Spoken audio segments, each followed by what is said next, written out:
Welcome to Fiction Audiobooks. If you enjoy the content, like and subscribing would be greatly appreciated. If you have any recommendations for novels, comment below. Please join my Patreon at https://www.patreon.com/fictionaudiobook. Chapter 187, How to Kidnap an Adopted Son.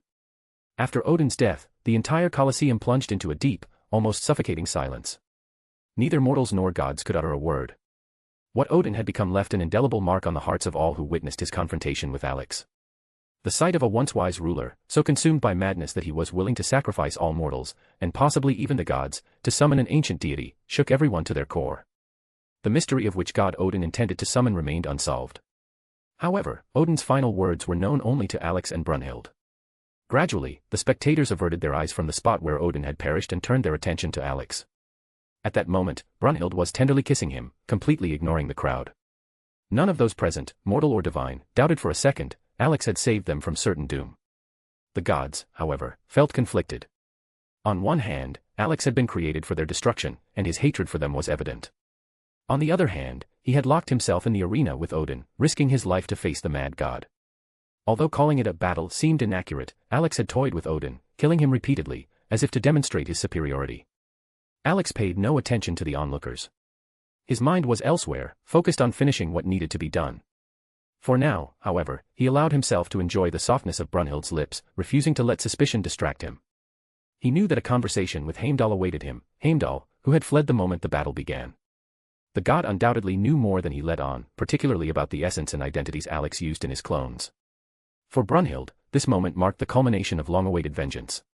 She had finally found someone who understood her better than anyone, who helped her achieve justice. Despite the whirlwind of emotions and the rapid development of their relationship, she had no intention of stepping back. Alex, for his part, remained cautious. Even within their spiritual bond, he kept some of his memories hidden, anticipating possible risks. But the idyll was interrupted by an irritated Rebecca. "Hey, are you two going to keep kissing forever? What is this, a soap opera?" she shouted, throwing the first object she could find at Alex. The projectile hit him square in the head. Alex turned to the troublemaker with undisguised annoyance. Under the watchful eyes of hundreds of spectators, he suddenly realized how much this moment resembled scenes from books where the hero defeats the villain and earns a kiss as his reward. Clearing his throat lightly, he tried to maintain his composure. Brunhild, in contrast, relished the moment, caring little for the stares of the crowd. For her, the most important thing was that both Odin and Loki had received their just punishment and that Ragnarok had ended in victory. Yet, deep down, she worried that the gods might attempt to challenge the outcome, using Odin's interference as leverage.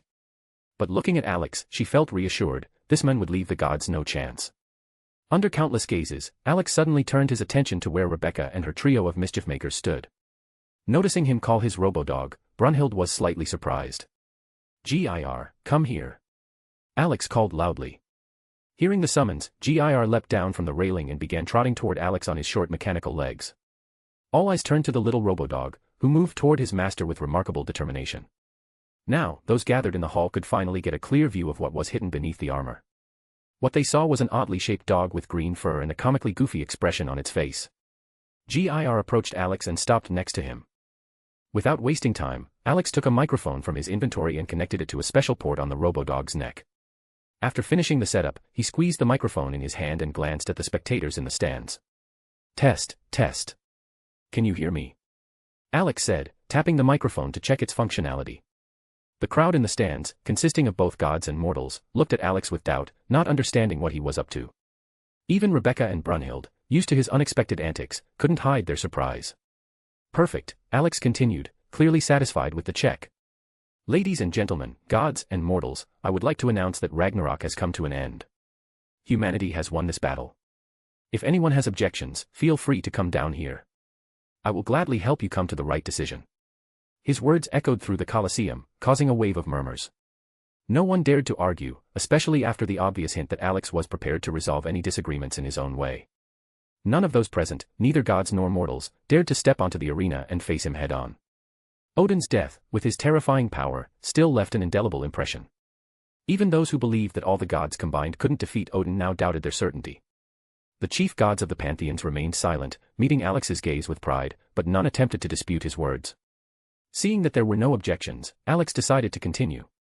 Well, since no one wants to speak up, I have a request for you, he began in an intentionally calm tone. I ask all the representatives of the pantheons to gather in one place for the discussion of Ragnarok's conclusion. The chief gods, seated in their VIP spots, exchanged wary glances. Only Zeus, having foreseen Alex's intentions, broke the silence. His loud sigh drew everyone's attention. Voldegod, Zeus addressed him calmly, rising from his seat. And what do you suggest if a pantheon has no representative, or if they are unavailable? Alex nodded, understanding the fairness of the question. In the Battle of Ragnarok, great gods like Poseidon, Hades, and Shiva had fallen, not to mention Odin, who had tried to destroy everyone. If your pantheon's chief god is dead and there is no official representative, simply choose the nearest worthy successor, Alex responded confidently. You have 1 hour while I finish my business. Then we will gather to discuss over tea. Having finished speaking, Alex scanned the gathered crowd, as if expecting questions or objections, but none came. Once he was done, Alex disconnected the microphone from the robodog and stored it in his inventory. Gir immediately clung to Alex's leg, clearly deciding that a walk on his short paws wasn't for him. Alex turned to Brunhild and, unexpectedly for her, lifted her into his arms like a princess. Brunhild was taken aback by the gesture but quickly wrapped her arms around his neck. Hold on tight, both of you, Alex said, warning them to stay secure. Brunhild pressed herself closer to him, afraid of losing her balance. Gir, in turn, tightened his grip on Alex's pant leg, recalling past failed flights from Night City. Jumping onto the railing, Alex found himself in front of Rebecca, who greeted him with her wide, slightly mischievous smile. Without hesitation, Rebecca gracefully jumped onto his back, wrapping her legs around his waist. Mimi immediately joined, hanging from Alex's other leg. As if that wasn't enough, Stitch skillfully climbed onto Rebecca's back like a backpack. Now, Alex looked like a mother koala, weighed down by her children. The spectators watching the scene couldn't hide their astonishment and laughter. Just moments ago, Alex had demonstrated terrifying power, killing Odin several times, and now he looked completely comical. But Alex paid no attention to it. With another leap, he landed on the balcony railing where they had been standing earlier. Achan, Buddha said with a smile, eyeing Alex, you look damn funny. Just like the mother of a big family. Well, that's the fate of someone with a big family, Alex smirked, gently lowering Brunhild to the ground. Rebecca hopped off Alex's back, but Stitch showed no signs of getting down. Instead, he settled comfortably on Rebecca's shoulders, as content as a cat. Gir and Mimi also refused to let go of Alex, firmly clinging to his legs. Achan, Buddha continued, slightly frowning, what were those plans you mentioned? What other business do you have left? First, I need to visit someone. Then I'll drop by a few places, and lastly, I'll meet with the gods to discuss the new system. You should attend too, Alex said, lighting another cigarette. Buddha just shrugged, deciding not to press for details. Alex, in turn, directed his eclectic group to the rest room to begin working on his plans. When they arrived, the Valkyries were already waiting. Without wasting time, Brunhild led her sisters aside to speak with them privately. She wanted to find out why they had kept silent about their spiritual connection with Alex for so long. Alex glanced at the Valkyries, his eyes meeting Gondal's stern gaze. Her expression suggested that she blamed him. As if to confirm this, her eyes said, you owe me. Raising his hands in a gesture of surrender, Alex tried to smooth things over. Approaching Brunhild, he gently placed his hands on her shoulders. Listen, Bree, I asked them to stay silent. Maybe you won't pressure them too much, he said in a conciliatory tone. Brunhild looked at him with cold resolve. Don't worry, Alex. I'm not done yet. After them, it's your turn, she replied curtly, staring him down. Alex sighed, glancing at the Valkyries, clearly showing that he had done everything he could. In response, they all rolled their eyes in unison, deciding that if Brunhild started asking questions, they could easily blame him. Alex mentally smirked, fully aware of their maneuver, and wondered how best to calm Brunhild down. The only thing that came to mind was to free Siegfried as quickly as possible. Although he had initially planned to visit Heimdall, that visit would have to be postponed. Alex knew that Siegfried was somewhere in Tartarus, but he couldn't remember the exact location. He summoned Yamato and immediately unsheathed the sword to open a portal. His actions immediately caught the attention of the others. Where are you going? Rebecca asked, noticing the gleam of the blade. Just kidnapping someone, and maybe stealing something too, Alex replied honestly, without a hint of embarrassment. At the mention of kidnapping and stealing, Rebecca's eyes instantly lit up with excitement. Alex noticed her reaction but had no intention of taking this gremlin with him. He knew perfectly well that if Rebecca came along, Tartarus would surely be blown to bits, and all the prisoners would escape. Can I come with you? Rebecca asked, grabbing his hand and looking at him with puppy eyes. No, I'll be in and out quickly. I don't want that place turned into rubble, Alex replied, trying to ignore her pleading look. Please. I'll behave, I promise. Rebecca insisted, not letting go of his hand. Maybe next time. For now, be a good girl. I'll be back soon, Alex said, leaning in to give her a quick peck on the nose. Without waiting for her response, he swung Yamato, and a portal opened in front of him. These actions caught the attention of Brunhild, who had been sternly reprimanding her sisters for lying.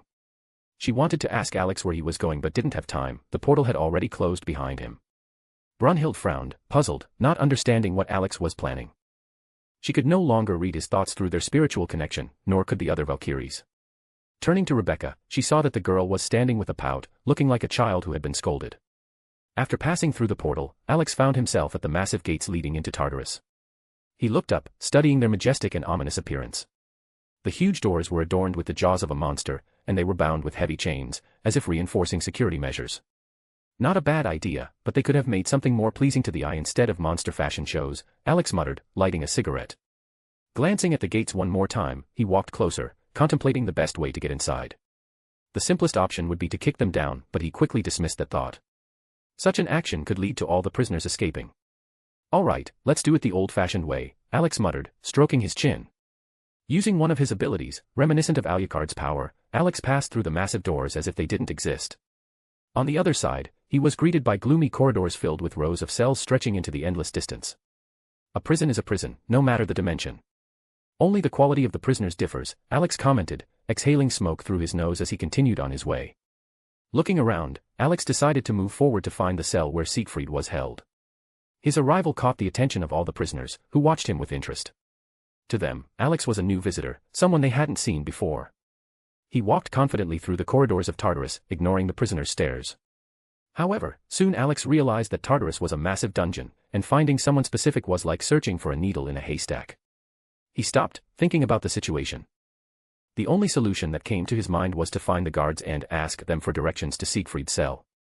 Deciding to act, Alex quickened his pace, intending to find those who could help him navigate. As he continued, he briefly considered that he should have extracted the memories from Odin or another god who knew Siegfried's exact location. After several minutes of aimless wandering, two figures appeared in the distance, walking slowly. Alex immediately guessed they were guards. A light smile appeared on his face, and he quickened his pace to catch up with them.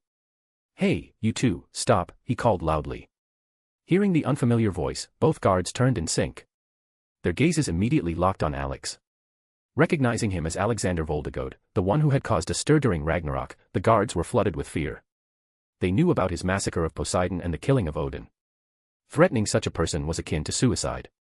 Alex saw that the guards had stopped, and he sped up even more. At that moment, the guards were contemplating whether to start running, and run very fast. But Alex approached them faster than they could execute their escape plan. "Thanks for waiting. I've been wandering for about 20 minutes and still can't find the right place," he said, stepping closer. Stopping in front of the guards, Alex studied them carefully. One was an anthropomorphic leopard, and the other was a raven. Alex briefly thought that he had made the right decision not to bring Gir or Mimi with him. Those two would have certainly started a crusade to eliminate the Xenos. Meanwhile, the guards, though trying to maintain their composure, trembled under his gaze. They quickly concluded that escaping was impossible, and their only option was to help, hoping that Alex wouldn't harm them. "How can we assist you, Mr. Voldegod? What place are you looking for in Tartarus?" the leopard asked cautiously. "I'm looking for the cell where Siegfried is held. Can you show me the way?" Alex asked with a friendly smile. The guards exchanged glances, not understanding why Alex needed Siegfried. In fact, none of the guards knew that Siegfried was Brunhild's adopted son, as this information had been kept secret. Only older guards who had been working in Tartarus for a long time were aware of this. And these two certainly didn't know such details. "If I may ask, Mr. Voldegod, why do you need Siegfried?" the raven inquired cautiously. "Brunhild is a bit mad at me, and I don't want to listen to her lectures." "I want to free Siegfried to distract her," Alex replied calmly, maintaining a friendly tone. Both guards nodded in unison, as they had seen the Ragnarok broadcasts and knew that Alex and Brunhild were close. So they decided to show him the way, avoiding any unnecessary questions. "Then follow us, Mr. Voldegod," the leopard guard said, gesturing for Alex to follow him. Alex nodded and walked alongside the guards. Along the way, he asked questions about their work in Tartarus to better understand their everyday lives. He also learned their names to avoid addressing them by their race, it would have been impolite. The leopard's name was Floros, and the raven's name was Andres. Gradually, both guards began to notice that Alex wasn't as frightening as he might have seemed at first. His friendliness and openness made him an unexpectedly pleasant conversationalist. "And how much do they pay you for working here?" Alex asked with genuine curiosity. He was genuinely interested in how much someone working in a place like Tartarus, a massive dungeon holding the most dangerous criminals, whose names had become taboo, could be paid. The guards exchanged looks, considering who would answer. "Actually, not much, Mr. Voldegode," Andres finally said. Alex raised an eyebrow in surprise. "You must be joking. This job is clearly dangerous, in case someone escapes. Not to mention it must be pretty stressful." Floros gave a slight smirk. "Mr. Voldegode, it's not about the salary, it's about the privileges we get. Actually, the work is not as difficult as it seems. We do a few patrols every couple of hours and then rest. Each level of Tartarus has its own guards. The lower the level, the higher the pay and more privileges." Alex nodded, understanding the logic. The lower the level, the more dangerous the prisoners. Since Siegfried was on this floor, they must not consider him that dangerous, despite the fact that he was a demigod who killed a dragon. As they walked, Alex continued asking questions about the structure of Tartarus to expand his knowledge. As he had suspected, in this version of the world, Tartarus was used as a prison for dangerous prisoners or those who had become inconvenient for the gods. Alex wondered who might be on the deeper levels. Most likely, there were Titans, Cronus, the father of the Olympian brothers, such as Zeus, Hades, Poseidon, and Adamus, who was the fourth brother in this universe. "Mr. Voldegode, we're almost there. Siegfried is in the next cell," Andres said, pointing ahead. "Thank you for your company. I'll take it from here." "Have a good day and a smooth shift, Andres, Floros," Alex responded, stopping. The guards also stopped, exchanging glances. After their casual conversation with Alex, they were even more convinced that he was not only not frightening but also quite a friendly person. He managed to create a sense of ease even in such a grim place as Tartarus. "Have a good day, Mr. Voldegode," they said almost simultaneously before bidding him farewell. Alex waved goodbye to the guards and calmly headed toward the cell where Siegfried was kept. As he approached, he peered inside and couldn't help but frown. The cell was filled with massive chains hanging from the ceiling, secured to the walls and floor. It looked as though they were keeping not a man but a real monster here. Alex surveyed the complex setup and simply shook his head with slight disappointment. Forgetting about the chains, he focused on the prisoner inside. A half-naked man sat in the cell, covered in numerous wounds and scars, with long, curly, light-colored hair. His eyes were closed, as if he were either dozing off or simply ignoring what was happening around him. Alex silently entered the cell, disturbing Siegfried, and made his way to the chains, examining them carefully. At first glance, they seemed to be just regular chains made from an especially durable metal. Alex didn't know the name of the metal, nor did he consider it important. When his fingers brushed against the chains, a characteristic metallic sound echoed, and Siegfried slowly opened his eyes. The first thing he saw was the stranger standing in his cell. Intrigued, Siegfried began to study the stranger intently, assessing him from head to toe. Dark trousers, a dark shirt with rolled-up sleeves, black hair combed back, and most notably, eyes that shimmered with all the colors of the rainbow, as if they were piercing straight through him. "It's been a while since I've had guests in this dreary place. Who are you, Mr. Stranger?" Siegfried asked, maintaining a calm tone and offering a slight smile. Upon hearing the question, Alex broke his gaze from the chains and turned to face Siegfried. His attention was drawn to the man's emerald eyes, just like Brunhild's. Alex and Siegfried locked eyes, sizing each other up. In reality, only Siegfried was trying to figure out who was standing before him, while Alex was already thinking about how to introduce himself. An idea popped into his head, one that had worked well for him in the past. Alex decided to take the same approach he used when he first met David. "I'm your father," Alex said calmly, looking Siegfried straight in the eyes. For a few seconds, confusion filled Siegfried's mind. His thoughts were tangled. What did he just hear? Father? How was that possible? Why did he know nothing about this? Questions popped up one after another in his mind as he tried to comprehend Alex's words. Ignoring the stunned expression on Siegfried's face, Alex decided it was time to leave this place. Other matters awaited him, including the pursuit of Heimdall. Summoning Yamato, he gave a slight wave of the blade, and all the chains and shackles holding Siegfried were immediately severed. The men fell to the floor, stunned, looking up and meeting Alex's gaze. "Why are you saying you're my father? And when did you become one?" Siegfried asked in confusion. "All the questions go to your mother," Alex replied calmly. "If you want to know something, talk to Brunhild. I don't have time to explain everything here. Now, be a good boy and step into the portal."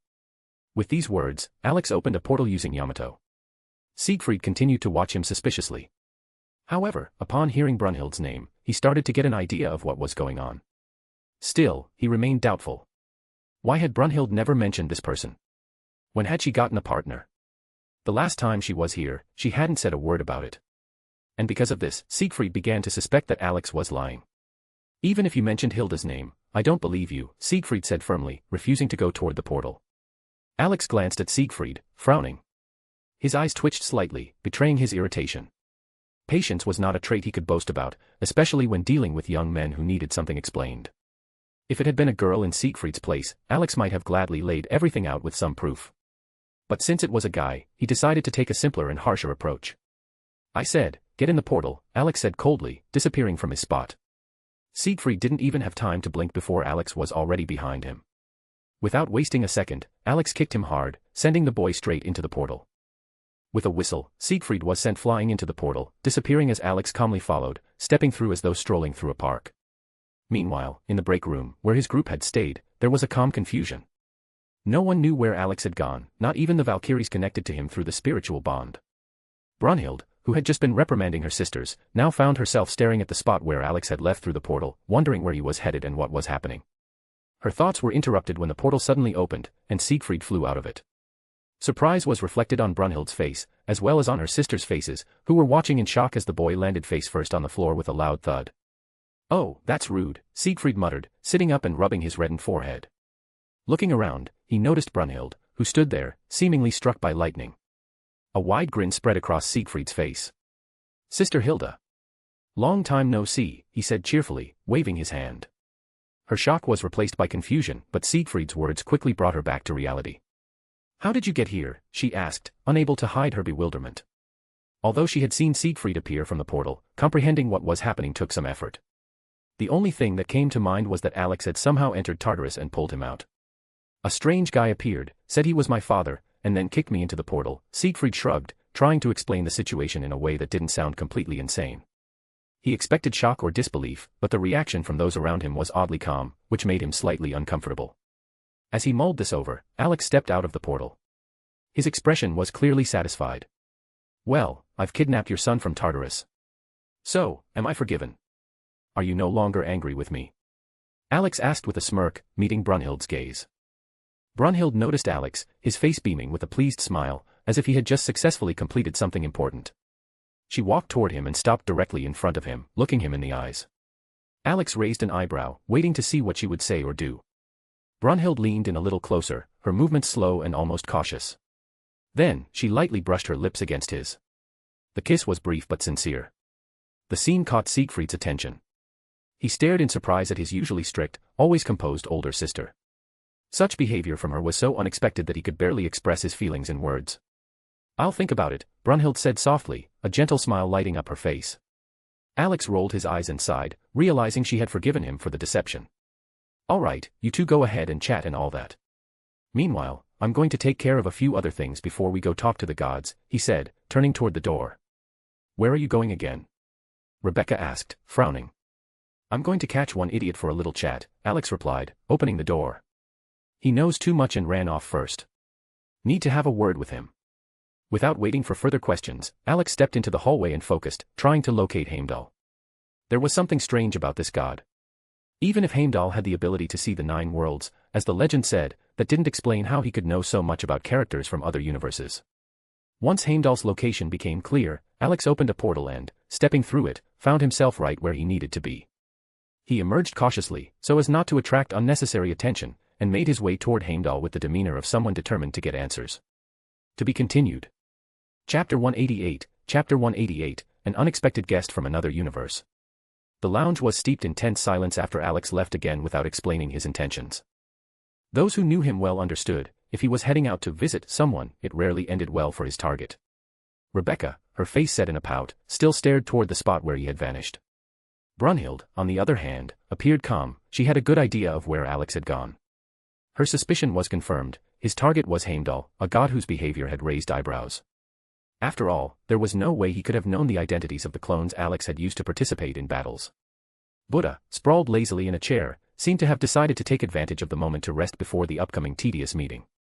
The kids' team, Gir, Mimi, Stitch, Zero Fuku, and Gal, returned to their video games, doing their best to ignore the situation. Can someone explain what's going on here? And who's that guy who called himself my father? Also, Sister Hilda, where did this whole relationship thing come from? Why do I know nothing about it? Siegfried broke the silence, looking visibly confused. All eyes instantly turned to him. Rebecca immediately pretended to be busy and moved to Alex's desk, focusing intently on important tasks. Buddha closed his eyes and pretended to be asleep, as if the entire situation had nothing to do with him.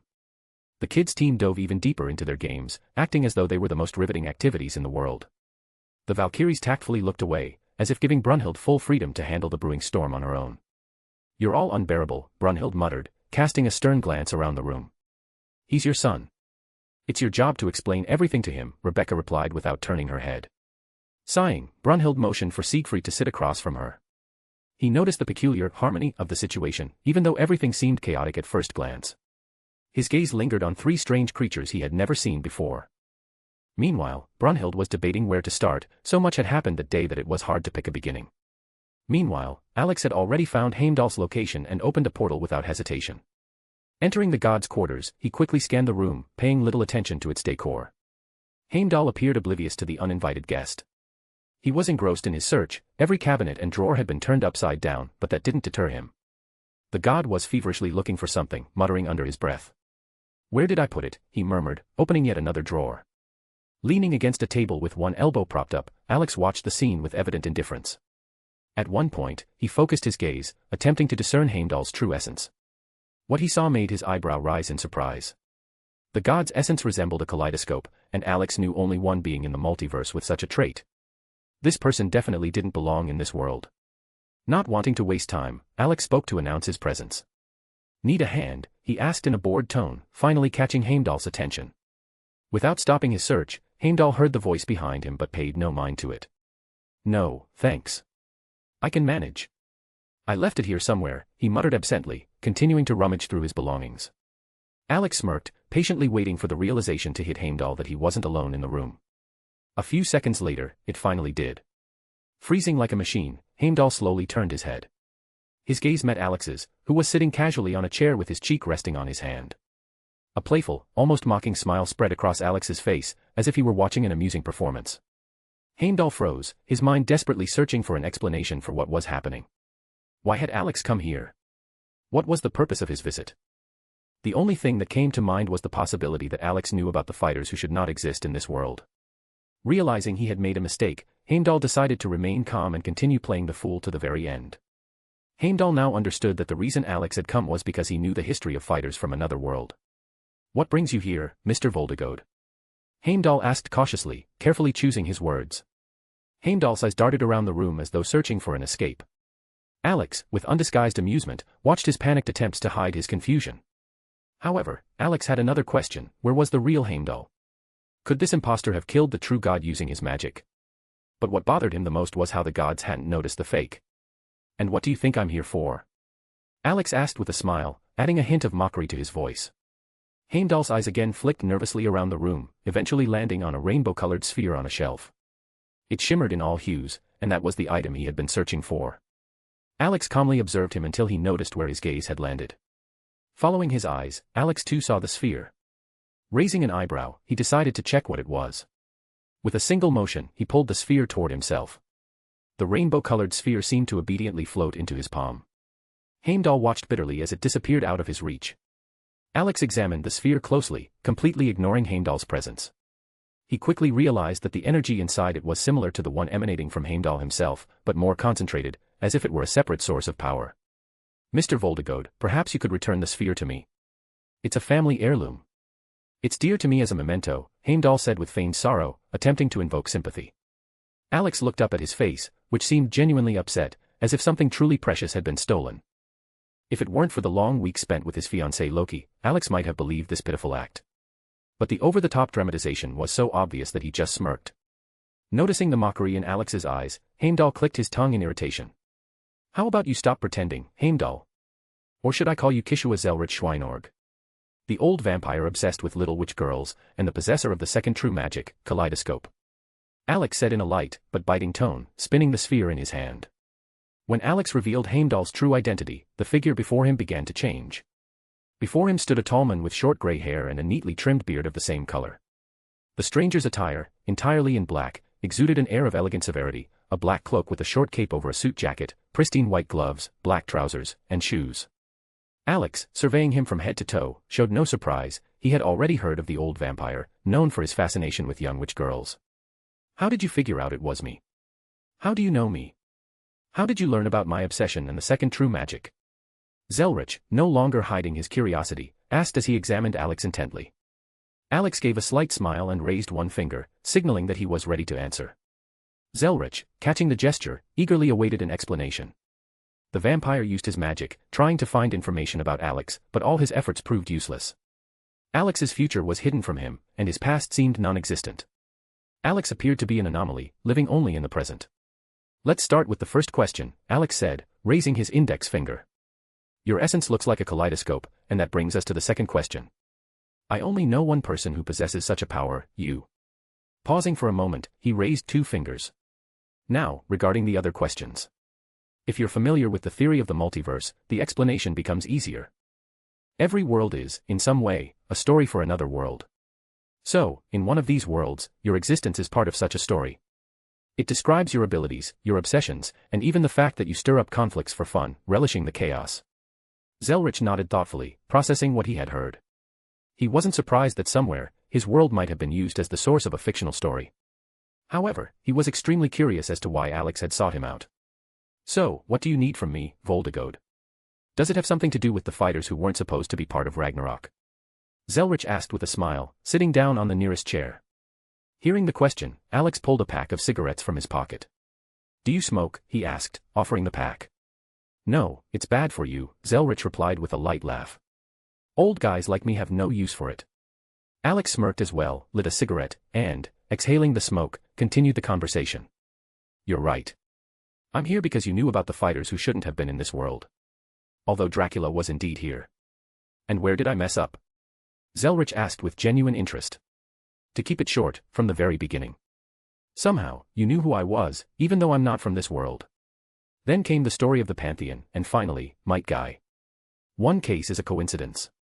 2 is suspicious. 3 is a pattern. And with each battle, my doubts grew stronger.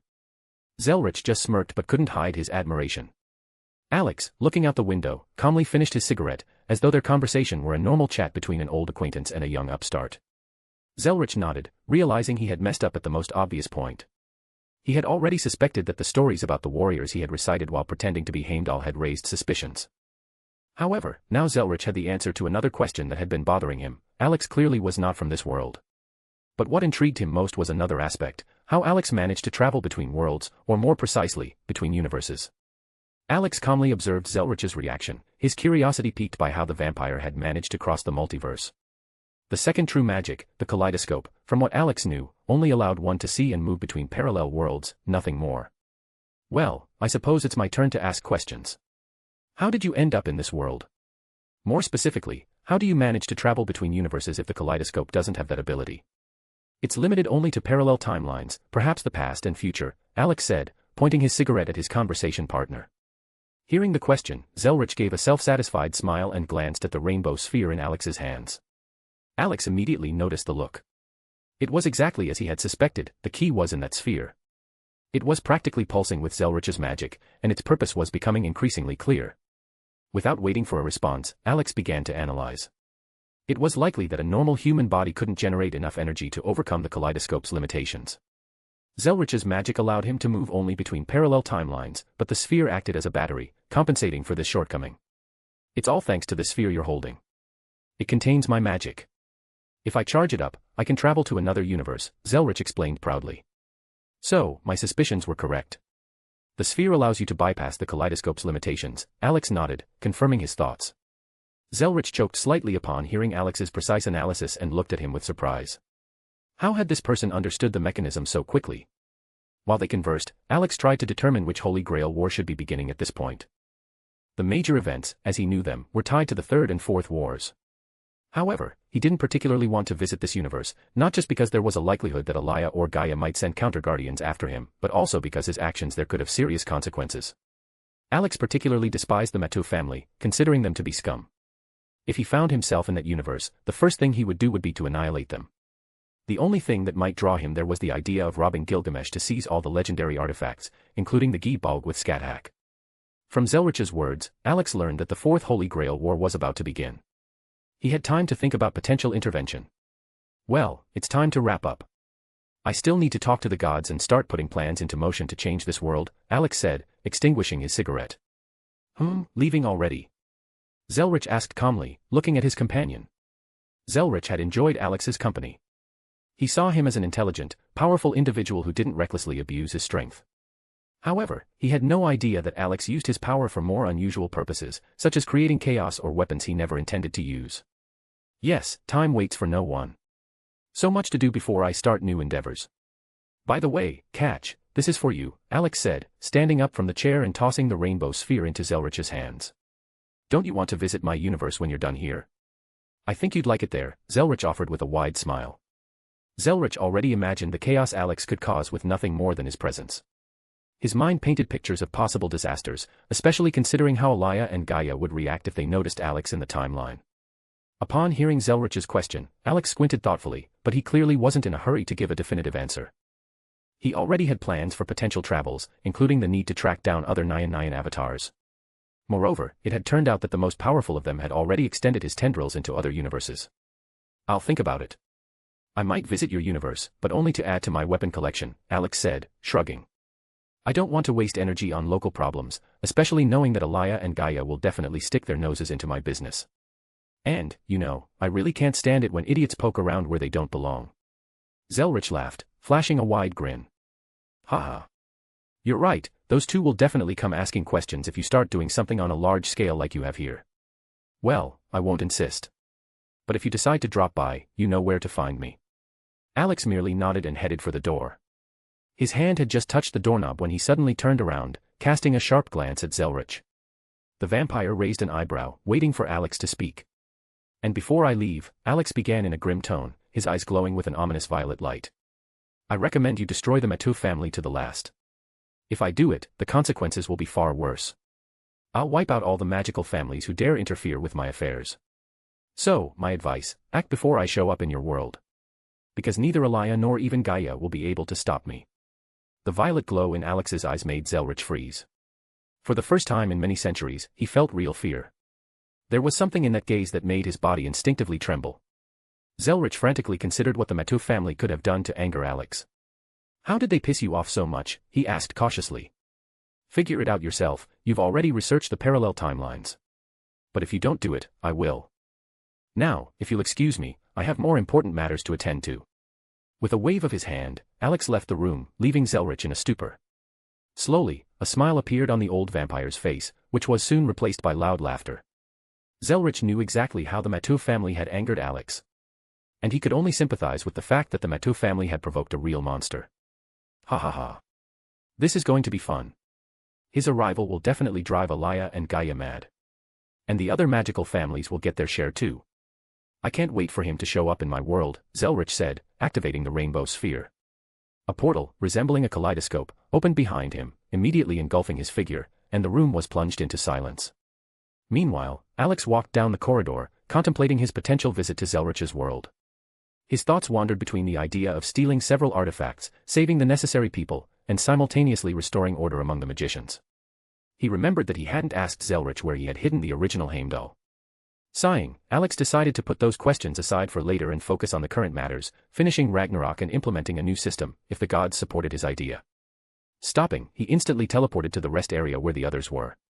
His sudden appearance immediately drew everyone's attention. Where have you been? Rebecca asked, puffing her cheeks and glaring at Alex. Alex noticed Rebecca puffing her cheeks and, with a slight smile, walked over to her. He hugged her, lifted her in his arms, and sat on the couch to calm his disgruntled gremlin. Rebecca snorted but didn't resist his actions. Settling down, Alex glanced at Brunhild, then shifted his gaze to Siegfried, who was still staring at him with a strange expression. Buddha, hearing the tension in the conversation, opened his eyes and also focused on Alex, waiting for an explanation. So who turned out to be Heimdall? Brunhild asked, understanding where Alex had recently been.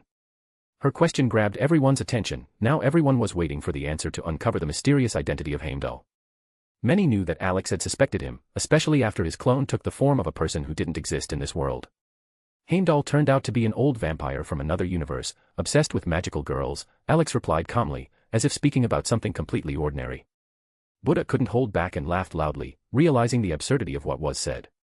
The others looked at Alex with confused expressions, not understanding how these two things could be related. However, during Buddha's laughter, he suddenly realized the mention of another universe. How did he get here? Rebecca asked, pulling Alex by the cheeks as if demanding a clearer answer. This old man uses magic called kaleidoscope. It allows him to travel through parallel timelines and move between the past and the future. Moreover, he created an artifact that enhances his abilities, allowing him to travel between universes, Alex explained, trying not to overload the others with unnecessary details. Rebecca nodded, indicating that she grasped the essence. Brunhild, however, placed her hand to her forehead, realizing that the involvement of an external force in Ragnarok only complicated the situation further. She assumed that the old vampire was acting purely for his own amusement. If he was indeed obsessed with magical girls, something was clearly wrong with him. And where is the real Heimdall? She asked tiredly. I don't know. Actually, I forgot to ask, Alex replied in a carefree tone. I didn't expect to meet that old man, especially in this universe. Brunhild looked at him with a blank expression, clearly puzzled by how he could forget such an important question. Buddha, observing Brunhild's reaction carefully, noticed that the other Valkyries were not at all surprised by Alex's words about other universes or the vampire from a foreign world. Even Siegfried looked stunned. For him, the interaction between Brunhild and Alex resembled the relationship of an old married couple who knew each other perfectly. Achan, you're not from this universe either, are you? Buddha suddenly asked, breaking the silence. Did I ever say I was from this one? Alex replied in an obvious tone, as if discussing something trivial. Buddha sighed and shook his head, deciding to pretend nothing unusual had happened. Siegfried, on the other hand, was deep in thought. The information he had just heard seemed incredible, but it only fueled his curiosity even more. All right, time's short. It's time to meet the gods and talk, Alex said, glancing at an imaginary watch on his wrist. Buddha, Brunhild, you're coming with me. The rest, take a break. Brunhild nodded and got up from the couch, knowing they were in for a long conversation with the gods, which would most likely be filled with endless discussions. Unless Alex, as usual, would make everyone accept the only choice that could not be refused. Buddha grimaced, clearly not thrilled about the prospect of attending a boring meeting. Alex ignored Buddha's displeasure and gently lifted Rebecca off his lap. Do I have to go too? Rebecca asked, pointing to herself. Only if you want to spend several hours at a dreary meeting full of long and tiring explanations, Alex answered calmly.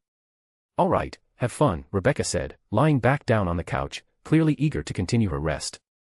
Alex's eye twitched slightly at her indifferent behavior. She asked the question but didn't even try to consider her refusal. Sighing, Alex gave Rebecca a playful smack on the backside to release some of his frustration. Rebecca felt the smack, turned around, and stuck out her tongue, showing she wasn't going to change her mind. Alex merely grunted and walked toward the door. Buddha, who looked as though all his energy had been drained, reluctantly got up, and together with Brunhild, Siegfried also stood, clearly intending to attend the meeting. Alex raised an eyebrow but said nothing. Brunhild stepped forward and, as usual, took his arm. Well, let's go have a chat with these arrogant fools, Alex said nonchalantly. Buddha suppressed a smile, grunting. Brunhild only gave Alex a brief glance, not even attempting to comment on his words. Siegfried laughed, following them. Alex pinpointed the gods' location. They were in a massive hall. A magic circle appeared beneath his group, instantly teleporting them to their destination. They found themselves at the entrance to the conference hall. Ugh. Achan, warn me when you're going to use your magic. Buddha said, covering his mouth with his hand to keep from gagging. Alex rolled his eyes, then turned his gaze to Brunhild, who also looked a little pale. He gently patted her back, helping her regain composure. Siegfried, leaning against the wall, was struggling to stay on his feet. Fatigue was clearly taking its toll. Not much of a father, are you? Siegfried said with a smile, continuing to lean on the wall. Alex turned to him, raising an eyebrow and studying him closely. He could help, of course, but he was too lazy to do so. If Siegfried had been Brunhild's daughter, Alex might have shown more tact. But he knew Siegfried was a legendary hero who had killed a dragon. So why are you acting like a child? How old are you? You're the hero who killed a dragon. Stop acting like a little kid, act your age, Alex said tiredly, rolling his eyes. Buddha listened to the exchange between Alex and Siegfried and couldn't help but laugh. Brunhild, recovering, also noticed the banter. She just rolled her eyes, well aware that Alex preferred daughters to sons, despite all the obvious affection he had for Siegfried, which he was trying hard to hide. Siegfried himself just smirked, not reacting to Alex's jabs. Once everyone had recovered, Alex led them toward the massive doors. Pushing the doors open, he entered the spacious hall where the gods had gathered, apparently discussing the recent conclusion of Ragnarok. Alex quickly surveyed the room, trying to identify who was who, but realized that most of the faces were unfamiliar. He immediately recognized Zeus, representing Olympus, and Adamus, who seemed to represent the underworld of Hades. However, the representative from Poseidon's territory remained a mystery to him. His gaze then caught on Amaterasu and Rudra, who appeared to have replaced Shiva for this meeting. From the Scandinavians, there was Thor, since both Odin and Loki had recently perished. The other gods were of little importance to Alex, and he quickly lost interest in them. Behind the main gods stood their advisors or close associates, such as Hermes and Ares, who were accompanying Zeus. "Well, thank you all for gathering on such short notice," Alex said as he entered the hall. He guided his group to some free seats. First, he helped Brunhild get comfortable, then sat down himself. Siegfried took a seat on the other side of Brunhild, and Buddha sat across from Alex. All their actions were met with the watchful eyes of the assembled gods. Once seated, Alex adopted a serious expression and, adding some drama, lit a cigarette. "I don't think I need to introduce myself, you all know who I am. And Zeus, as far as I know, has already told you about my intentions and plans after humanity's victory in Ragnarok," Alex said, releasing smoke through his nose. He carefully observed the gods' expressions, waiting for their reactions. Some looked wary, some irritated, and some surprised. Alex gave them time to ponder his words. Voldegod, Amaterasu interrupted the silence, raising her hand, "May I hear your plans from your own mouth? What exactly do you intend to do?" Alex nodded, seeing no reason to refuse. "All right, let's start with what I originally intended. My first plan was to completely sever Helheim and Valhalla from Midgard. The purpose was to ensure that mortals would no longer be under your control," he explained calmly. After these words, the gods began to murmur among themselves, consulting with their advisors. Adamus cast angry glances at Alex, which he chose to ignore, continuing to wait for the gathering to finish their discussions. "So, what made you change your mind?" Susanoo, who was standing behind Amaterasu, asked. "It's simple," Alex replied, shrugging. "If I did that, you idiots would start killing each other. It wouldn't happen immediately, but over time, war between the pantheons would be inevitable. In the end, you'd either exterminate each other, or one pantheon would survive, though that's highly unlikely." He accompanied his words with gestures, demonstrating how absurd their war would look from his perspective. Some gods nodded, agreeing with Alex's words, while others watched him with suspicion. However, the wiser and more experienced gods understood why Alex thought the way he did. Time had proven that divine nature inevitably led to conflict, especially if gods were stripped of their influence over the mortal world. "So, what is it that you're trying to achieve then?" Rudra asked calmly, his gaze attentive but not challenging. "It seems you've changed your mind about causing a massacre." Alex looked closely at Rudra. This god was different from Shiva, his manner conveyed more calmness and awareness. Unconsciously, Alex compared him to the Rudra from Arario, who had been an arrogant fool. "My younger sister didn't want the good gods to die in meaningless wars. She asked me to find a solution," Alex began, his voice firm but not harsh. "Yes, I admit, I think you're arrogant goats. But that doesn't change the fact that there are good gods among you. So, I decided to propose the arena system." Some gods grimaced at the bluntness of his words, but there were also those who involuntarily nodded, agreeing that their ranks were full of self-satisfied egotists. Alex continued to explain his idea, paying no attention to the mixed emotions in the hall. He described the arena system, a concept where gods and mortals could fight together, combining their efforts and strengthening mutual understanding. The more thoughtful gods immediately understood that Alex sought to bridge the two worlds. He proposed introducing a system of challenges, rankings, and competitive elements to awaken the spirit of rivalry. The gods who loved fighting perked up at the thought of everyone being able to battle on equal terms in the arena. Alex calmly answered the questions that came in, explaining the details and considering the desires of the gathering. Gradually, the idea of the arena began to gain support, especially among those who were tired of endless conflicts and sought new ways to apply their strength and passion for battle. To be continued. Chapter 189, a boring meeting with an unexpected ending. Alex continued explaining the concept of the arena to those present, simultaneously pondering the optimal way to implement it. He considered whether to include minions and a leveling system to make the battles more challenging. As he spoke, some gods offered their suggestions. One of the gods proposed a changing landscape. Alex nodded in approval, thinking it was an excellent idea. Rather than fighting in the same location repeatedly, it would be better to create a system where the terrain changes from battle to battle. Other gods supported this suggestion, noting that diverse arenas would force participants to adapt to new conditions, making fights more unpredictable. "And how will victory be determined?" Ares asked, raising his hand. This question elicited approving nods from the assembled gods. They recognized it as a critical point in the design. Alex also acknowledged its importance, silently noting that he had expected this question to be raised much earlier. Victory will be achieved through a castle capture system. There will be 2 castles on the arena, and both teams must destroy the crystal protecting the opponent's castle to secure victory, Alex explained, illustrating the concept with his hands. Seeing the god's interest, he decided to elaborate on the arena's structure, emphasizing that the concept would feature 3 lanes and that the landscape would change from battle to battle. Alex began sketching a top-down view of the arena, and the gods examined the diagram closely while discussing how to improve the idea. Some gods even consulted their advisors to present more refined suggestions. And what are these areas on the arena? They look like forests, Hermes remarked, pointing to large green zones on the map. Exactly, those are forested zones, Alex confirmed calmly, highlighting the specified areas on the diagram. I'm still considering how best to use them. If anyone has ideas, feel free to share. That's what we're here for, discussion. Everyone fell silent again, deep in thought about how to utilize these forested areas. It was clear that the arena would be enormous, and it was crucial to make the most of its space. Alex, in turn, recalled the original concept and wondered whether to add monsters in the forest zones. These creatures could complicate battles and play a significant role in strategy. However, another question arose: should they introduce a system for gaining experience and gold for defeating such monsters? What if we actually place monsters in the forests? Siegfried suggested, raising his hand. The large empty zones could house forest beasts that would complicate battles and add an element of surprise. Alex nodded approvingly. Great idea. Not only would this make battles more challenging, but it would also add strategic depth, especially if the monsters interact with the environment. The discussion grew even livelier. The gods proposed various ways to incorporate the monsters, debated potential rewards for defeating them, and considered their impact on the overall flow of battles. Alex listened carefully, pondering which ideas could be integrated into the final concept. Alex glanced at Siegfried, who offered another suggestion, and gave him an approving nod with a thumbs up. Siegfried noticed the gesture and smirked proudly, clearly pleased that his idea had been appreciated. Brunhild, observing their interaction, simply smiled and shook her head. These 2 truly looked like father and son, despite Siegfried being a fully grown man rather than a child. She had worried that Alex might treat Siegfried differently, but all her concerns proved to be unfounded. Not only did Alex save him, but he also accepted him as his own, sincerely caring for him. Yes, the monsters in the forest can make battles more difficult, but can't we find a use for them?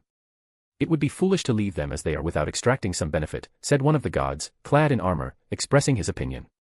Agreed. That's why I propose implementing a system of experience and gold. Alex calmly joined the discussion.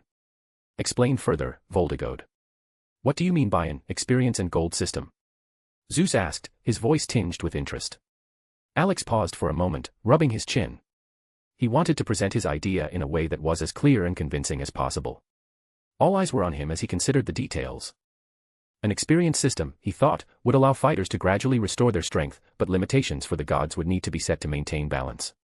A gold system would enable the purchase of artifacts to aid in battle. However, the artifacts must be carefully designed as weakened versions of powerful relics to avoid them becoming overpowered. These artifacts should not replace weapons but rather enhance the fighters. Having reached a decision, Alex began to explain. The experience system works as follows: by defeating monsters, fighters will regain lost strength and develop new skills. However, limitations will be set for the gods to ensure balance. As for the gold system, it is designed for purchasing artifacts at a specially equipped base. These artifacts will improve chances of victory, but all of them will be weakened replicas of well-known historical relics, he explained confidently. Silence fell as the audience mulled over Alex's words. The idea might seem controversial, but on the other hand, it opened up new possibilities. The experience system allowed for the evaluation of strength and strategy, while purchasing artifacts added variety to the battles. Some of the gods began nodding, understanding Alex's intent. Under equal conditions, fighters could better collaborate and focus on teamwork. The artifacts, meanwhile, would add a layer of tactics and provide opportunities to counter opponents. The discussion reignited with vigor. Each god strove to contribute their suggestions. Seeing that the debate was becoming lengthy, Alex began jotting down ideas to select the most optimal ones. In the end, they decided to add a condition: fighters on both sides could use monsters to advance across the battlefield, making the monsters a key element of strategy. Additionally, they proposed including an army to strengthen both defensive and offensive lines. How will we decide who gets to participate in the battles? Thor asked. To start, we'll recruit 100 fighters, 50 on each side. Then we'll implement a ranking system. Every year, or perhaps every 6 months, we'll hold tournaments to determine the strongest. The champions will receive a special status, Alex explained. Why did you decide to call them champions? Hermes asked, narrowing his eyes slightly. It adds prestige. Fighters will strive for the top to earn that title. The first place in the rankings will not only be a recognition of their strength but also a motivator for others, Alex clarified. His words garnered approval from most of the gods, and though the discussion dragged on, everyone eventually reached an agreement. Alex was satisfied. The system he proposed would serve as the foundation for future battles, adding strategic depth to them. Those who grasped the essence of Alex's words began to nod, understanding that his proposal could bring a new excitement to the situation. Creating a competition with clear rules would not only add an element of rivalry but also offer an alternative way of resolving conflicts without the mandatory destruction of the parties involved. However, a logical question arose: who would be responsible for selecting the fighters? It would be unwise to simply assign a random person to such an important role. And how will we decide who will fight? Amaterasu asked, emphasizing this crucial detail. It's simple. We need just 10 representatives, 5 from the gods and 5 from humanity. To ensure fairness, you will choose your gods, and my Valkyrie will handle selecting the fighters from the human side, Alex explained, cleverly passing this task on to Brunhild. Brunhild immediately understood the hidden meaning in his words. Alex clearly didn't want to take on this labor-intensive job, and now it was up to her to make the tough decision, to find 5 worthy representatives from humanity. She sighed heavily, scrunched her nose in displeasure, and lightly pinched Alex in the side, but remained silent, accepting the responsibility. The gods, in turn, appreciated Alex's proposal, but their task seemed easier. They could choose the oldest or most powerful, such as Zeus. Alex suspected that this was precisely what they would do. While the gods began discussing possible candidates, Alex interrupted them. By the way, the fighters won't die during the battles. Everything will take place using their astral bodies, which will regenerate after some time. This information caused genuine excitement among the gods, who were obsessed with battle. They realized they could fight without fear for their lives, which only fueled their enthusiasm. Alex, seeing their expressions, sighed tiredly. The discussion stretched on for another hour, with most of the time spent on questions and answers. Alex tried to respond in detail to avoid further misunderstandings. One of the important topics was the selection of a venue for the battles. Why not use the Colosseum? It can be expanded a bit, add a ranking board, and be set up for the battles, suggested Brunhild. Her suggestion was accepted unanimously. It seemed like a logical solution. Why build something new when you could adapt what already existed?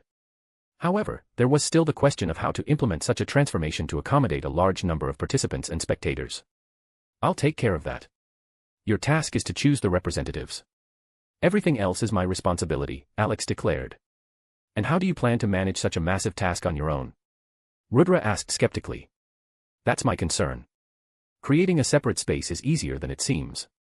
The main thing is to communicate the decision to all participants and start the preparations, Alex replied, not going into further detail.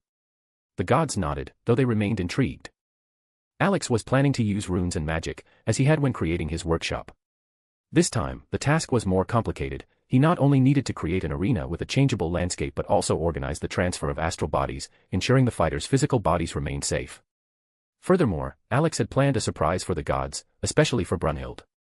Now that the truce is in place, I will give you one final gift to officially end our quarrel, Zeus, Alex said, rising from the table. No one could understand why Alex said these words or what he was planning to do. Meanwhile, Alex was thinking that with the help of Yamato, he could directly reach the deepest part of Helheim, where the souls of fallen warriors, killed during Ragnarok, had ended up. Without bothering to explain, he summoned Yamato, opened a portal before him, and was about to step through when he remembered an important detail. I advise you not to stand in front of the portal, he warned, casting a glance at those present. His words only deepened the confusion. Everyone turned their gaze to Brunhild, hoping for an answer, but even she didn't know what Alex was up to.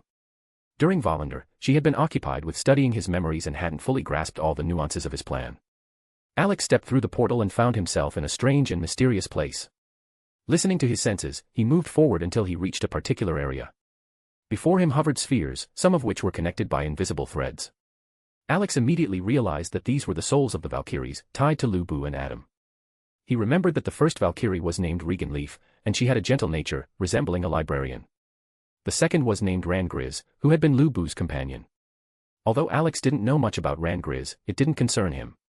His main goal was to comfort Brunhild, whose sorrow never seemed to leave her. It's so wonderful that this world has such a thoughtful reincarnation system, he remarked with relief, clapping his hands. But first, he needed to make sure the souls of Lubu, Adam, and the 2 Valkyries were in order. Alex gently touched each of them, checking their condition. All the souls were unharmed, and the connection to the Valkyries had likely helped the mortal souls linger in this place longer than usual. Let's start by severing your connection, Alex said, cutting the spiritual threads binding the souls. Once the connection was broken, he thought about resurrection but first decided to search for the souls of the fallen gods, Poseidon, Hercules, Shiva, Hades, and Apollo. Alex even considered not bringing Apollo back but quickly discarded the thought. He tied the threads of the 4 souls to himself and continued his search. After some time, he found the souls he needed. Now everything's in place. Time to bring you back to life, Alex said, observing them. His gaze lingered on each of the souls. Poseidon's soul resembled a calm sea, Hercules' soul shone, as befit a hero, Shiva's soul burned with fire. Hades' soul was the strangest, emanating the chill of death, and Apollo's soul glowed like the sun. Alex involuntarily grimaced, recalling how Apollo loved to talk about his radiance. After finishing his inspection, Alex waved Yamato, opening a portal leading directly to the meeting hall. Time to bring you all back, he said, preparing for the next step. Those still in the meeting hall were reflecting on Alex's intentions. Even Brunhild's questioning had yielded no results. Suddenly, a portal opened before them once again, instantly capturing everyone's attention. In addition to questions about Alex's plans, they were curious about the sword he used to open these portals. However, within a moment, everyone got their answer about where Alex had gone. What they saw shocked the gods in a way they had never experienced in their long lives.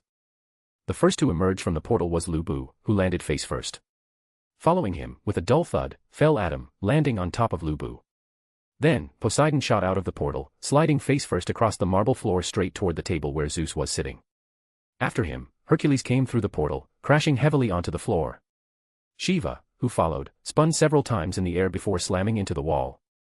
Hades appeared right next to Poseidon, and lastly, Apollo emerged, also sliding face first across the floor, leaving an impressive mark behind him. Brunhild watched the unfolding scene with a look of shock on her face.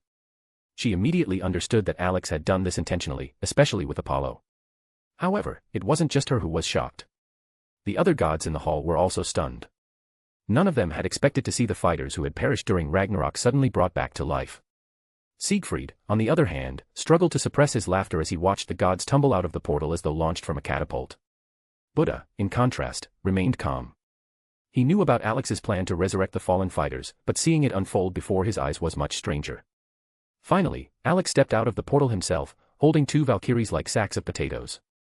"Yo, I see you're all happy with my gift," he said with a carefree smile. All eyes turned to Alex. His calmness seemed southwest out of place that it only deepened the sense of mystery. The gods tried to understand how he had managed not only to enter forbidden places but also to resurrect the fallen. Brunhild, seeing her sisters alive, smiled. Her worries finally subsided. Everything had returned to the moment before Ragnarok had even begun. Hercules was alive, and her sisters were too. All of this was made possible by Alex. "Who are you, Voldegod?" Zeus asked coldly, staring at him intently. "If you guess, you'll get a prize. But now I'm going to rest. All this bureaucracy is up to you. I need to recharge. Too many events in one day. And don't worry about those who flew out of the portal. They'll wake up soon, their bodies are just healing," Alex replied with a light smile. Ignoring further questions, Alex walked over to Brunhild, a faint smile flickering on her face. He looked as though he was expecting praise. "You could have just said what you were going to do," she remarked, shaking her head. "Look at the gods' faces. They're clearly in shock. Wasn't it fun?" Alex answered with a wide grin. After that, Alex quickly dealt with Lu Bu and Adam, sending them to where they belonged. Even her children were shocked when Adam suddenly fell from the sky, and Lu Bu landed nearby. Meanwhile, the gods in the hall continued to discuss what had happened, their astonishment evident. Even Thor frowned slightly when he saw Lu Bu, whom he had believed to be dead. All of this only emphasized how powerful Alex was. Alex briefly glanced around the room and noticed that the gods were in a state of shock. The only exception was Ares, who was crying like a child, unable to hide his emotions. Meanwhile, Zeus and Adamus were trying to calm the others, but their efforts were not yet bearing fruit.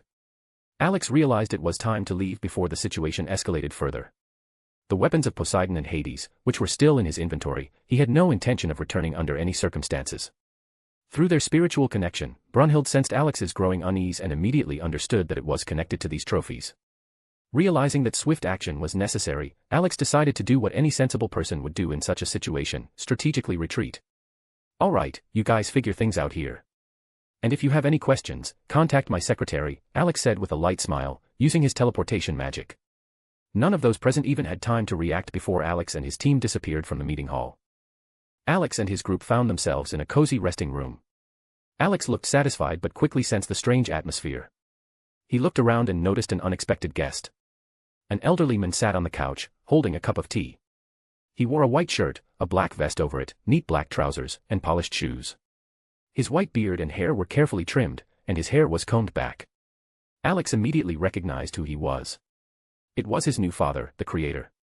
What is he doing here? Alex thought to himself. The man looked up and smiled warmly. Setting the cup down on the table, he kept his friendly smile and addressed the group. Hello there. Without thinking, Alex smiled and blurted out. General Kenobi. Such a strange exchange of phrases caught everyone off guard. Alex's team, including Brunhild and Rebecca, looked at them with clear confusion. Alex and the Creator, however, laughed as though they were old friends sharing a joke. After handing the Valkyries over to their sisters, Alex walked over to the couch and sat across from the Creator. Rebecca, on the other hand, remained cautious. She felt like this elderly man was somehow familiar, even though she was sure she had never seen him before. So, what brings you to this world, old man? Alex asked with a smile. Came to reward me for my efforts. Reward, the Creator feigned ignorance, raising his hands innocently. What are you talking about, son? Alex quickly saw through his game but continued to play along. Their exchange of lines only confused everyone further. Rebecca sat next to Alex, watching the Creator closely. He noticed her gaze and, like a father, gave her a warm smile. This only intensified her suspicions. What do you mean, what? Alex continued, nodding as though his words made perfect sense. I saved 3 worlds. Even if the first one was by my own whim, the other 2 were out of pure duty. I'm at least owed a few treats for that. The Creator just smiled, while Rebecca kept her eyes on him, feeling that there was something very important about this man. Alex's words shocked those who knew about his actions. They all understood that he had already saved 2 worlds, and only recently finished saving the 3rd. Their eyes shifted toward the elderly man sitting on the couch. Rebecca immediately realized who he was. Before her was Alex's father, whom she had heard about several times. But for the Valkyries, it was a revelation. None of them had ever imagined they would one day meet the Creator himself.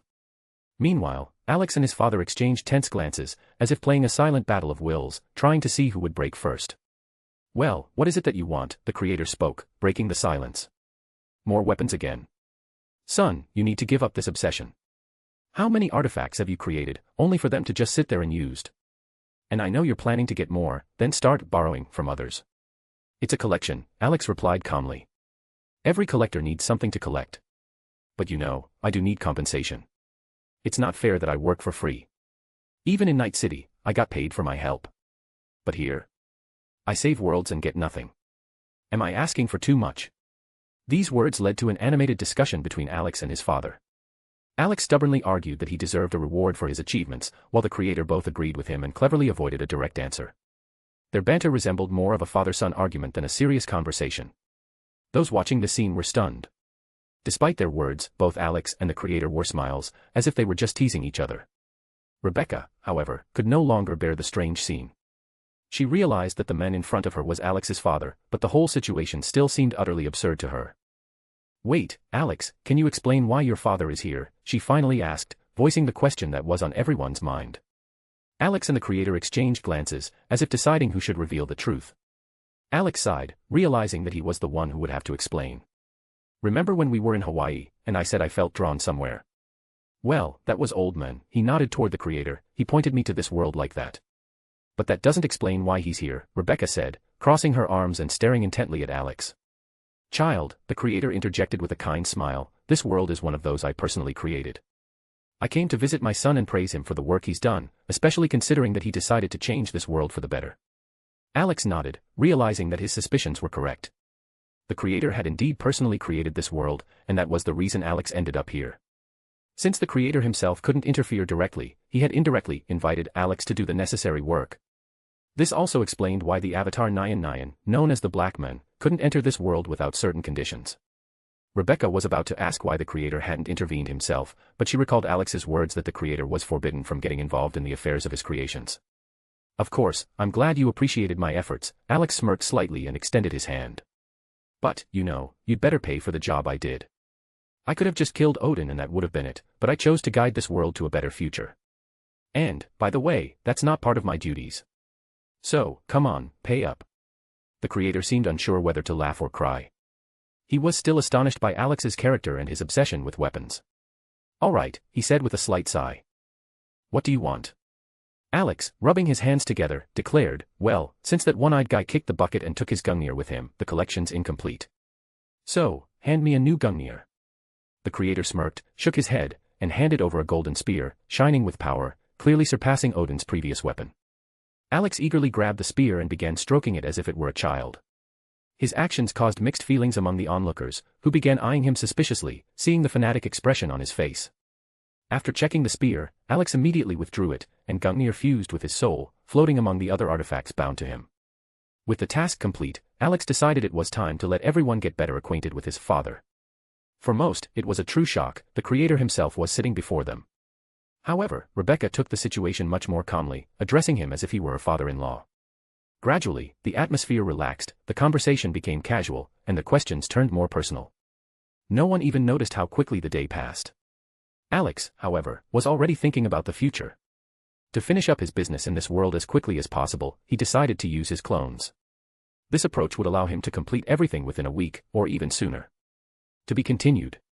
Chapter 190, a job enough for everyone. The conversation in the lounge continued at its own pace. The main participants were Alex, Rebecca, Buddha, Brunhild, and the creator himself. The rest were still struggling to fully comprehend that the being before them wasn't just an immensely powerful entity but the creator of all existence. What surprised them most was that the creator didn't behave like an all-knowing god but rather like an ordinary father visiting his son to commend him on his achievements. The creator's attention was particularly drawn to Gir, Mimi, and Stitch, a trio circling around him like excited children around a beloved adult. Haha, you have such adorable helpers, my son, the creator said, patting their heads. This remark caused genuine surprise among those present. Alex, like the others, raised an eyebrow, clearly not sharing his father's enthusiasm. After all, each of these helpers was dangerous in their own way, despite their seemingly harmless and at times even comical behavior. Old man, do you even understand what these three are actually into? Alex asked, barely suppressing a chuckle.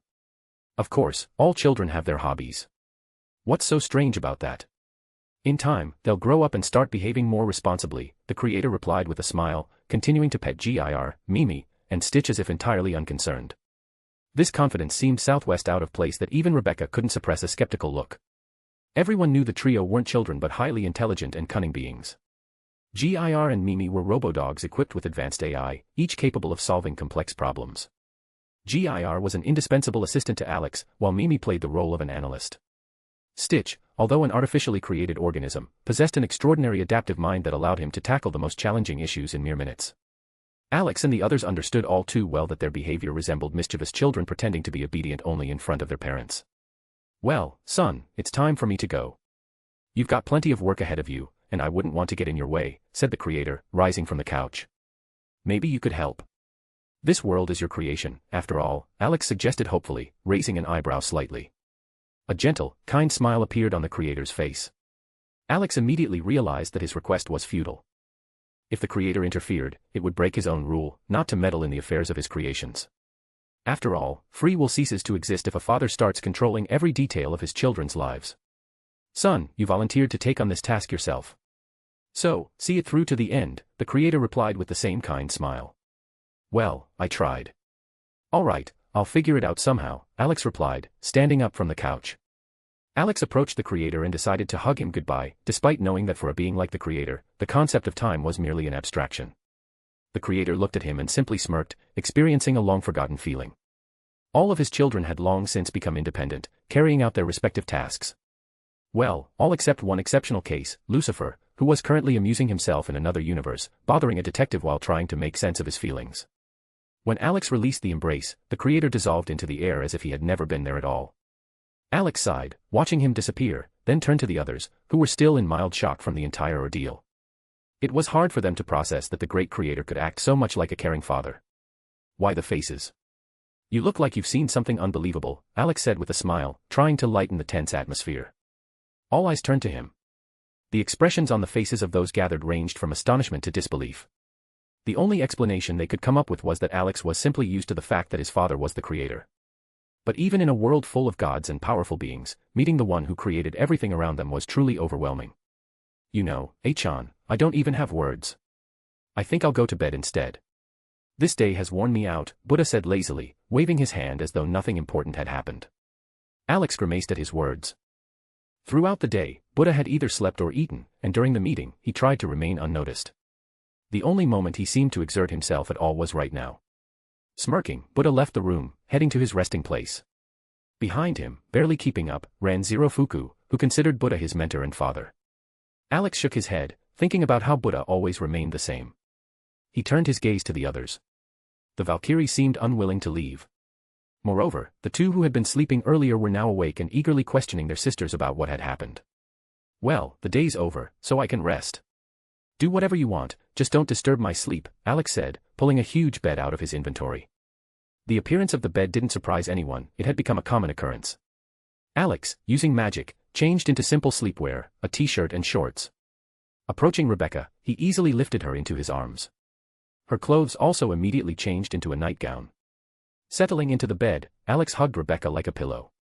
She only huffed in response and buried her nose into his neck. You sure picked a strange partner, Sister Hilda, said Siegfried, looking at the already sleeping Alex. Brunhild only frowned, unsure of how to respond. However, the situation became even more absurd when Gondel, having somehow magically changed into a nightgown, settled behind Alex and hugged him. She closed her eyes, as though everything happening was perfectly normal. This action stunned everyone, especially considering how quickly Gondel pulled off her trick. Brunhild frowned even more, her anger growing. But remembering how Alex typically reacted to unexpected awakenings, she decided to hold back. Siegfried, noticing her mood, tactfully decided to leave the room before he became the target of her wrath. Before Brunhild could do anything, Gyrolol and SKA with a cute LM joined the bed. Seriously, girls? Brunhild exclaimed, barely holding back her anger as she pointed a finger at her sisters. The three Valkyries tactfully ignored Brunhild as if the older sister didn't even exist. Siegfried, realizing that the situation could quickly spiral out of control, hurriedly left the room before Brunhild exploded in fury. The other Valkyries, noticing her grim expression, did their best to hold back laughter, trying not to provoke her further. The twins Locke and Alvitor, deciding to add fuel to the fire, boldly climbed onto the couch and took the available space next to Alex. Brunhild's face, twisted with rage, looked so frightening that none of those present dared to approach her. The Valkyries, unwilling to participate in this hidden confrontation, tactfully took Gaul with them and quietly left the room. But suddenly, Brunhild's expression changed, her features smoothed out, and she appeared serene, as though nothing had provoked her anger just moments ago. She quickly reminded herself that, despite her sister's antics, she was the one who was closest to Alex. To prove this, Brunhild leaned in and was the first of the Valkyries to kiss Alex, asserting her leadership in this unspoken game. Her clothes suddenly transformed into an elegant, transparent nightgown that highlighted her grace. Approaching the couch, Brunhild threw a meaningful glance at her sisters, who, pretending to sleep, were watching her from a distance. She sensed that their sleep was just a facade, but decided not to start an argument. Climbing onto the couch, Brunhild settled on the other side of Alex, took his arm in hers, and closed her eyes. A soft, peaceful smile appeared on her face. The day had been too eventful for her, and she was happy to finally relax. The last few days had been filled with endless worries, leaving her no time to rest, even for a moment. Only with Alex did she finally feel the long-awaited relief, though her thoughts remained sharp. Within minutes, she was fast asleep, enjoying the rare moments of rest. The sisters lying on the couch simultaneously opened their eyes and looked at the eldest, surprised by her unexpected behavior. They had expected to see the strict, explosive Brunhild, but instead, they watched as she simply ignored everything happening and fell asleep. Shrugging, the Valkyries followed her example and also tried to sleep, disregarding the surrounding circumstances. Alex woke up in the middle of the night and realized he had forgotten to prepare everything necessary for the work tomorrow. He wanted to get up, but quickly realized that was impossible. Rebecca was comfortably lying on his chest, clearly not planning to wake up. On one side, Brunhild had her arm around him, a soft smile on her face, and on the other, Gondel, with Gyrolol and Skalmold lying next to her. The twins Locke and Alvitor were comfortably settled around his waist. At the edge of the couch, the mischievous trio of troublemakers slept, completing the picture. Unable to move, Alex summoned his clone. His double appeared next to the couch, looking at the original with a vacant, tired expression, as if already disappointed by the task. Alex rolled his eyes and gestured toward the desk where the preparations needed to be completed. The clone sighed wearily and headed to the desk to compile a list of candidates for the first 100 fighters of the arena and potential representatives of humanity in the council. Once the briefing was done, Alex closed his eyes again and drifted back to sleep. The next morning, Alex woke up to find the couch empty, everyone had already gotten up. He would have liked to stay a little longer, but he knew that the sooner he finished his tasks, the sooner he could continue his journey. Stretching and opening his eyes, he surveyed the room. At the table sat 11 of the 13 Valkyries, enjoying breakfast. Buddha, as usual, had preferred not to appear so that he wouldn't be forced to work. Alex noticed that the clone, having completed the task, had already disappeared. Reluctantly, he got up, understanding that the rest was over, and a day full of routine duties awaited him. Alex's awakening caught the attention of everyone in the room. The first to react was Gondal, who, setting aside her breakfast, went to prepare him a cup of revitalizing coffee. When the drink was ready, she approached the couch and handed the mug to Alex. "Thanks," he replied briefly, nodding and staring at the mug as if hypnotizing it. "You're welcome, darling," Gondal replied with a soft smile before returning to the table. She sat back in her place, and 2 Valkyries, still unfamiliar with Alex, began whispering about his strange behavior. Finally, one of them couldn't hold back and asked, "Why is he just sitting and staring at the mug?" The answer came from Rebecca, who, continuing to eat, calmly remarked, "It's his morning ritual. He always does that after waking up." The Valkyries exchanged puzzled looks but decided not to ask any more questions and returned to their breakfast. Meanwhile, Alex continued to contemplate the coffee, running ideas through his head on how to speed up his plans. He had the thought to delegate some of the work to the Valkyries, assigning them to check the candidates, dividing the lists into groups, and preparing a task for Rebecca and Mimi to compile a list of artifacts that could be used in the arena. Realizing that he didn't have to do everything himself, Alex visibly perked up. This change in his expression didn't escape the watchful eyes in the room. Rebecca immediately understood that Alex was up to something. And judging by his satisfied smile, it was clear she wouldn't like it. Alex got up from the couch, walked over to Rebecca, and, leaning down, gently kissed her on the top of her head. He then did the same with Brunhild before heading to the desk to check how well his clone had done. Everyone in the room couldn't take their eyes off his actions, sensing that something was coming. When Alex reached the desk, he began to review the documents. His clone had indeed done a great job, creating 2 detailed lists, one with candidates for the council representing humanity, and the other with contenders for the first batch of champions. However, what caught Alex's attention was that the clone had clearly hacked into Brunhild's system during the night to gain access to the records of the candidates for Ragnarok. "Mimi, come here," he called to the robo-dog, waving his hand. Mimi, who had been sitting on a chair, immediately jumped down and quickly ran over to her master on her short legs. Alex lifted her onto the table and uploaded the files into her memory. "Divide all the names into equal groups," he requested, watching as the command was carried out smoothly. Once the lists were divided, Alex transferred them to 5 tablets. He then compiled a list of standard questions to assess the candidate's ability to work in a team. Once finished, Alex returned to the table, carrying the tablets, and carefully placed them in front of the others. "What's the purpose of these tablets?" Rebecca asked, raising an eyebrow and pointing to the stack. All eyes turned to Alex, waiting for his response. Alex, on the other hand, was thinking about how to choose his words to convince everyone to agree with his plan. He already knew that Rebecca would start complaining, repeating that she didn't want to do anything or that it wasn't her responsibility. Gathering his thoughts, Alex sighed and reached for a cigarette, but then, seeing the company around him, he realized that smoking wouldn't be appropriate in this situation. Instead, he pulled out a candy from his pocket, unwrapped it, and popped it into his mouth. "To begin with," he said, letting the candy sit on his tongue, "these tablets contain the names of all the candidates who could become the first group of champions for the new arena system. And yes, I'll answer the question about why there are 5. I realize that I don't have to do all the work myself, so I'll need your help. Your task is to go through all the people and gods on this list and ask them the questions that have already been loaded into the tablets."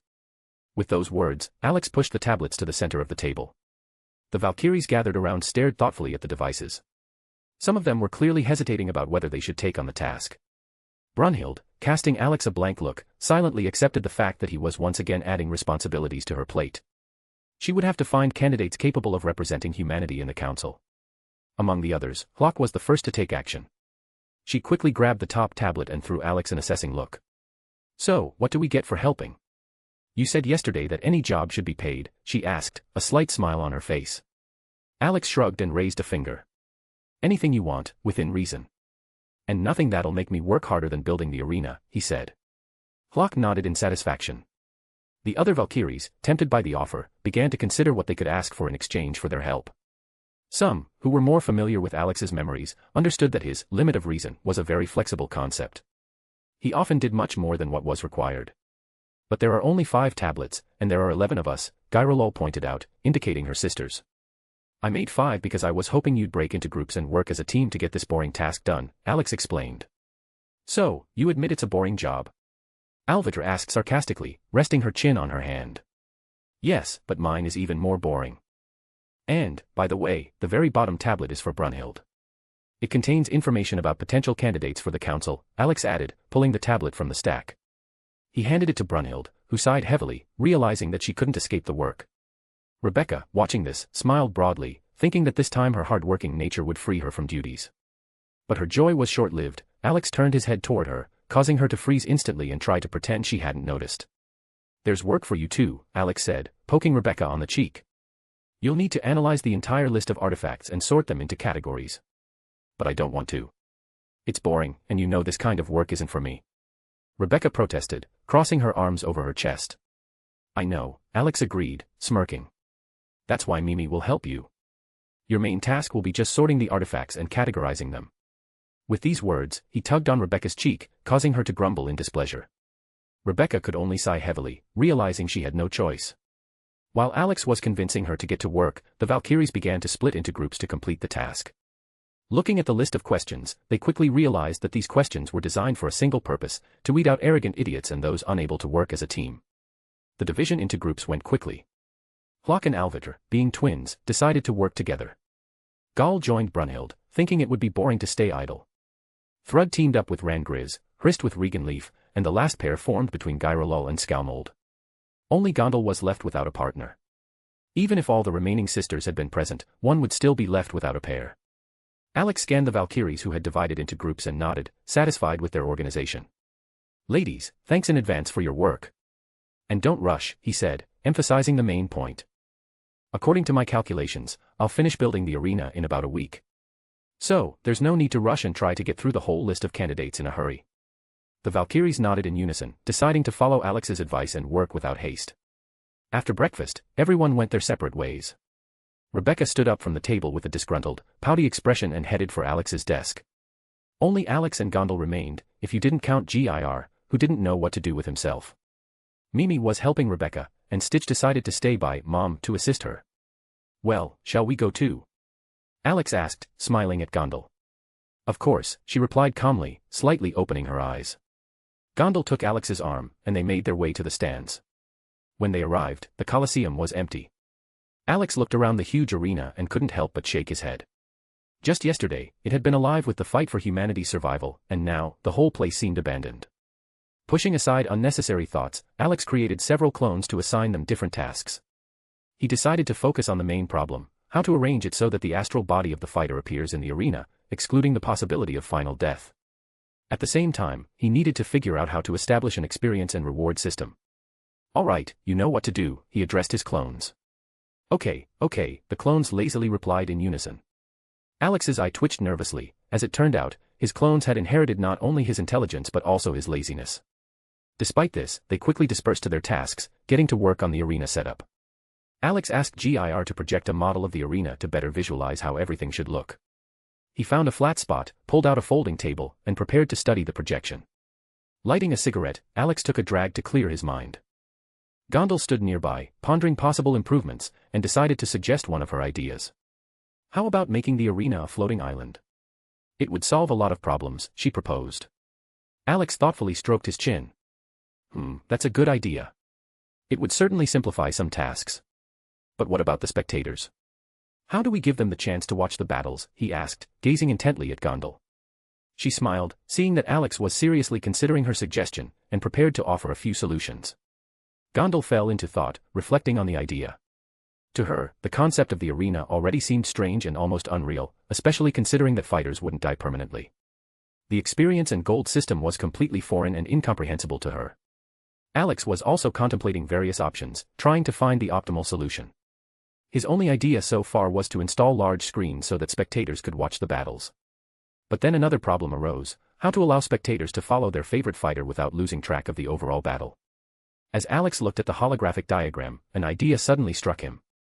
What if, in addition to the large screens, we create something like a miniature version of the arena with a top-down view, he muttered, almost as if asking himself. Gir immediately projected the new idea onto the diagram, showing what it could look like.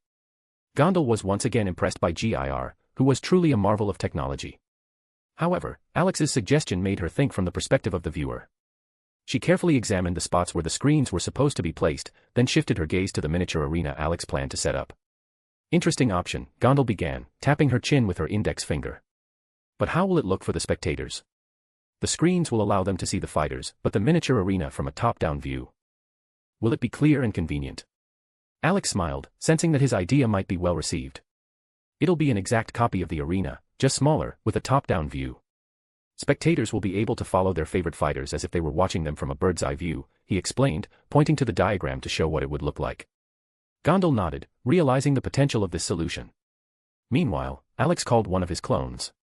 The clone, wearing a white construction helmet, had clearly settled into the role of a foreman, giving instructions to the other copies. "What's going on?" the clone asked, lifting his helmet slightly. "We need changes in the construction plans," Alex explained, pointing to the updated project. Alex carefully detailed what needed to be changed and added in the new version of the arena. The clone listened attentively, nodding, and took notes in a notebook that looked remarkably like Alex's own. Once finished, the clone went off to give further orders. While Alex worked on integrating the experience and gold system into the battles to make them more engaging for both participants and spectators, his efforts didn't go unnoticed. A new group of guests arrived in the stands, gods. As they ascended to the upper level, they observed the scene with curiosity. Before them unfolded a strange picture. Countless clones of Alex were engaged in various tasks. One clone stood out in particular. He was loudly giving orders, pushing the others without holding back. "Am I seeing things?" Ares asked, rubbing his eyes. "No, you're not. The stands and arena are literally filled with Voldegode copies," Hermes replied, scanning the area with a slight smirk. The newly arrived gods watched in bewilderment and unease. It seemed as if their minds refused to process the reality. Dozens, if not hundreds, of Alex's clones were scurrying around the arena, working on the construction. However, instead of questioning the sight, they decided to ignore it and focus on finding the original.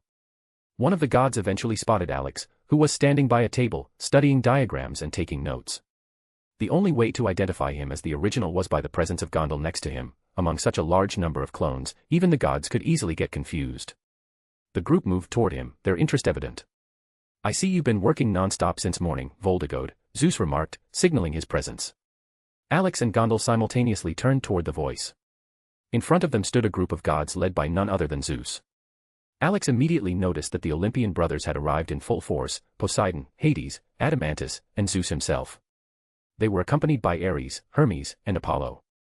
What's their business here? Alex thought briefly. He quickly decided that if the conversation turned to his technologies or the weapons he had acquired after killing Poseidon and Hades, it would be better to pretend he didn't know anything. "And what brings you all here?" Alex asked, raising an eyebrow, hiding his wariness behind a calm tone. "I wanted to ask how you managed to revive all of us and the other fighters." Hades began without preamble, giving Alex a cold look. "No one possesses the power to reach that place." Alex pretended that the question hadn't affected him at all. He shifted his gaze to the other gods, carefully watching their reactions.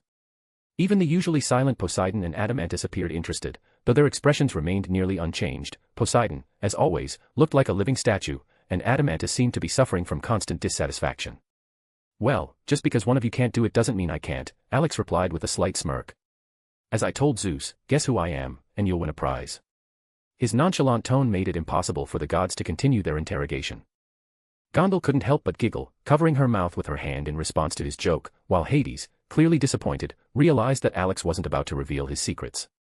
The others soon accepted this, though they looked frustrated. "You still won't be able to avoid our questions forever, Voldegode," Hades grumbled, folding his arms. Meanwhile, Zeus, intrigued by the holographic diagram, stepped forward and began asking questions about the arena project. Alex, seeing no threat in this, willingly shared the details. Gradually, the other Olympian gods joined the conversation, offering their suggestions. "How about making the arena a floating island?" Apollo suddenly proposed. "Yeah, that would add some flair," Ares chimed in, excited by the idea. "It's already part of the plan. Right now, I'm focused on how to make it so that the spectators can comfortably watch what's happening on the arena," Alex said, pointing to the details of the project. As the gods discussed the details, they reached a consensus that the floating island would be a great addition to the design. Meanwhile, Alex simply smirked, mentally noting how easily the Olympians had become absorbed in the idea, completely forgetting their original questions. To be continued. Chapter 191, Chapter 191, Welcome to Zombieland. A week of work flew by unnoticed. Most of Alex's time was spent at the arena, carefully overseeing the construction process and delegating tasks to ensure everything proceeded according to plan. The first phase was the creation of a massive floating island above the Colosseum, which was to serve as the arena for future battles. After its completion, Alex's clones split into groups, some focused on equipping the island, while others ventured out to find monsters for the arena. However, these searches quickly turned into utter chaos. An army of clones roamed Helheim and Valhalla, causing an uproar among the local inhabitants. Instead of simply scanning monsters and recording their traits, the clones decided to haul living creatures back with them. Their prizes included monsters of all kinds, even dragons. Alex suspected the clones were doing it on purpose since they had the ability to teleport the monsters but chose instead to conspicuously drag them around in full view of everyone. Each day, a new Valkyrie joined Alex at the arena to get to know him better. This clearly didn't sit well with Rebecca, who was stuck with the tedious task of sorting artifacts. There were so many artifacts that she soon began instinctively dividing them into two categories, trash and those that might be useful for the arena system. Meanwhile, the Valkyries handling the selection of candidates, both gods and mortals, worked in a more measured fashion. Occasionally, they encountered candidates who behaved arrogantly. In such cases, Alex had to step in, giving them a hefty dose of reality or a small, wake-up call to bring them back down to earth. Brunhild's job was no less demanding. She had to conduct interviews with every candidate for the council, which consumed most of her day. Construction of the arena progressed rapidly, and the project began taking its final shape. Alex successfully developed a system of experience points and rewards in the form of gold. However, the most challenging part was creating a mechanism that allowed fighters to participate in the arena using their physical bodies. Gods, being spiritual entities, had unique souls distinct from those of mortals. Alex worked tirelessly to ensure the system functioned properly and that no one was accidentally harmed. To test the system, several trial battles were held between gods and mortals. One of the test participants was Adamantus, who volunteered. However, his repeated losses earned him the nickname, the God sitting by the fountain, a rumor that spread quickly. Soon, almost everyone called him that, and his perpetually sour expression only grew darker. In addition, Alex had to deal with the persistence of gods who had participated in Ragnarok. They either wanted to fight their old opponents again or simply talk. Apollo, in particular, was a nuisance, constantly insisting Dracula must witness the new radiance of Apollo. If not for others escorting Apollo away in time, Alex might have delivered a few well-placed disciplinary blows to the sun god. For the more reasonable gods, Alex explained that the participants were present only at his request and had no plans to fight again. This worked, except with Apollo, who seemed incapable of understanding simple words. The week was eventful, and at last, the long-awaited moment arrived. The arena system was completed. The ceremony was attended only by the Valkyries, Rebecca, and Alex himself. Standing in the center of the group, Alex gazed at the enormous floating island above the Colosseum. The island was designed so its shadow wouldn't block the Colosseum. For the spectators' convenience, a retractable roof had been installed, capable of closing in case of rain or other unforeseen circumstances. Everything was executed to perfection. Alex pondered the future of the system. Perhaps it would not only unite gods and mortals but also lay the groundwork for the emergence of teams competing in tournaments. However, such a time was still far off. He could already envision grand competitions being held here in the future. Well, that's the end of this boring work, Alex said, taking a deep drag from his cigarette. Finally. Rebecca raised her arms as if celebrating her freedom. I can't look at those artifacts anymore. Who would have thought there were so many of them? Alex smiled and patted her head. Despite her constant complaints, Rebecca had done an excellent job. He knew her grumbling was mostly for fun. Glancing at the clock, he noticed it was already evening. All that remained was to hand over the arena's management to the newly formed council, after which his tasks in this world would be complete. Now, he had to decide who would accompany him on his new journey and who would remain behind. Alex already knew that Brunhild and Gondel had decided to follow him. As for the other Valkyries, he wasn't sure. Despite their spiritual connection, no one was obligated to join him. When are you planning to leave? Brunhild asked, gently squeezing his hand. I think right after the handover of the arena, Alex replied with a slight smile. There's no point in delaying the next journey. Brunhild nodded, fully understanding that his presence in this world was solely tied to his pursuit of the creature he was hunting. The other Valkyries exchanged glances, contemplating whether to follow Alex or stay behind. The twins, Hlok and Alvidr, gave each other thoughtful looks. The idea of traveling to Alex's homeworld was tempting. They could relax and enjoy a carefree life there. They knew Alex would pamper them, which ultimately tipped their decision in favor of leaving. Noticing their expressions, Alex decided to step in. Ladies, you don't have to follow me just because of our spiritual connection, he said calmly. You are free Valkyries and can choose as you wish. If you're unsure, take some time to think it over before we leave this world. Alex's words gave them a sense of freedom, and each Valkyrie began to reflect on her path. The girls nodded, but some had already firmly decided to accompany Alex. His words nudged Hlock and Alvidar toward their choice. Firstly, they could avoid unnecessary trouble and enjoy a carefree life. Secondly, they'd have the chance to try sweets from other worlds, which sounded incredibly enticing. Brunhild, for her part, advised her younger sisters to think carefully before making a final decision.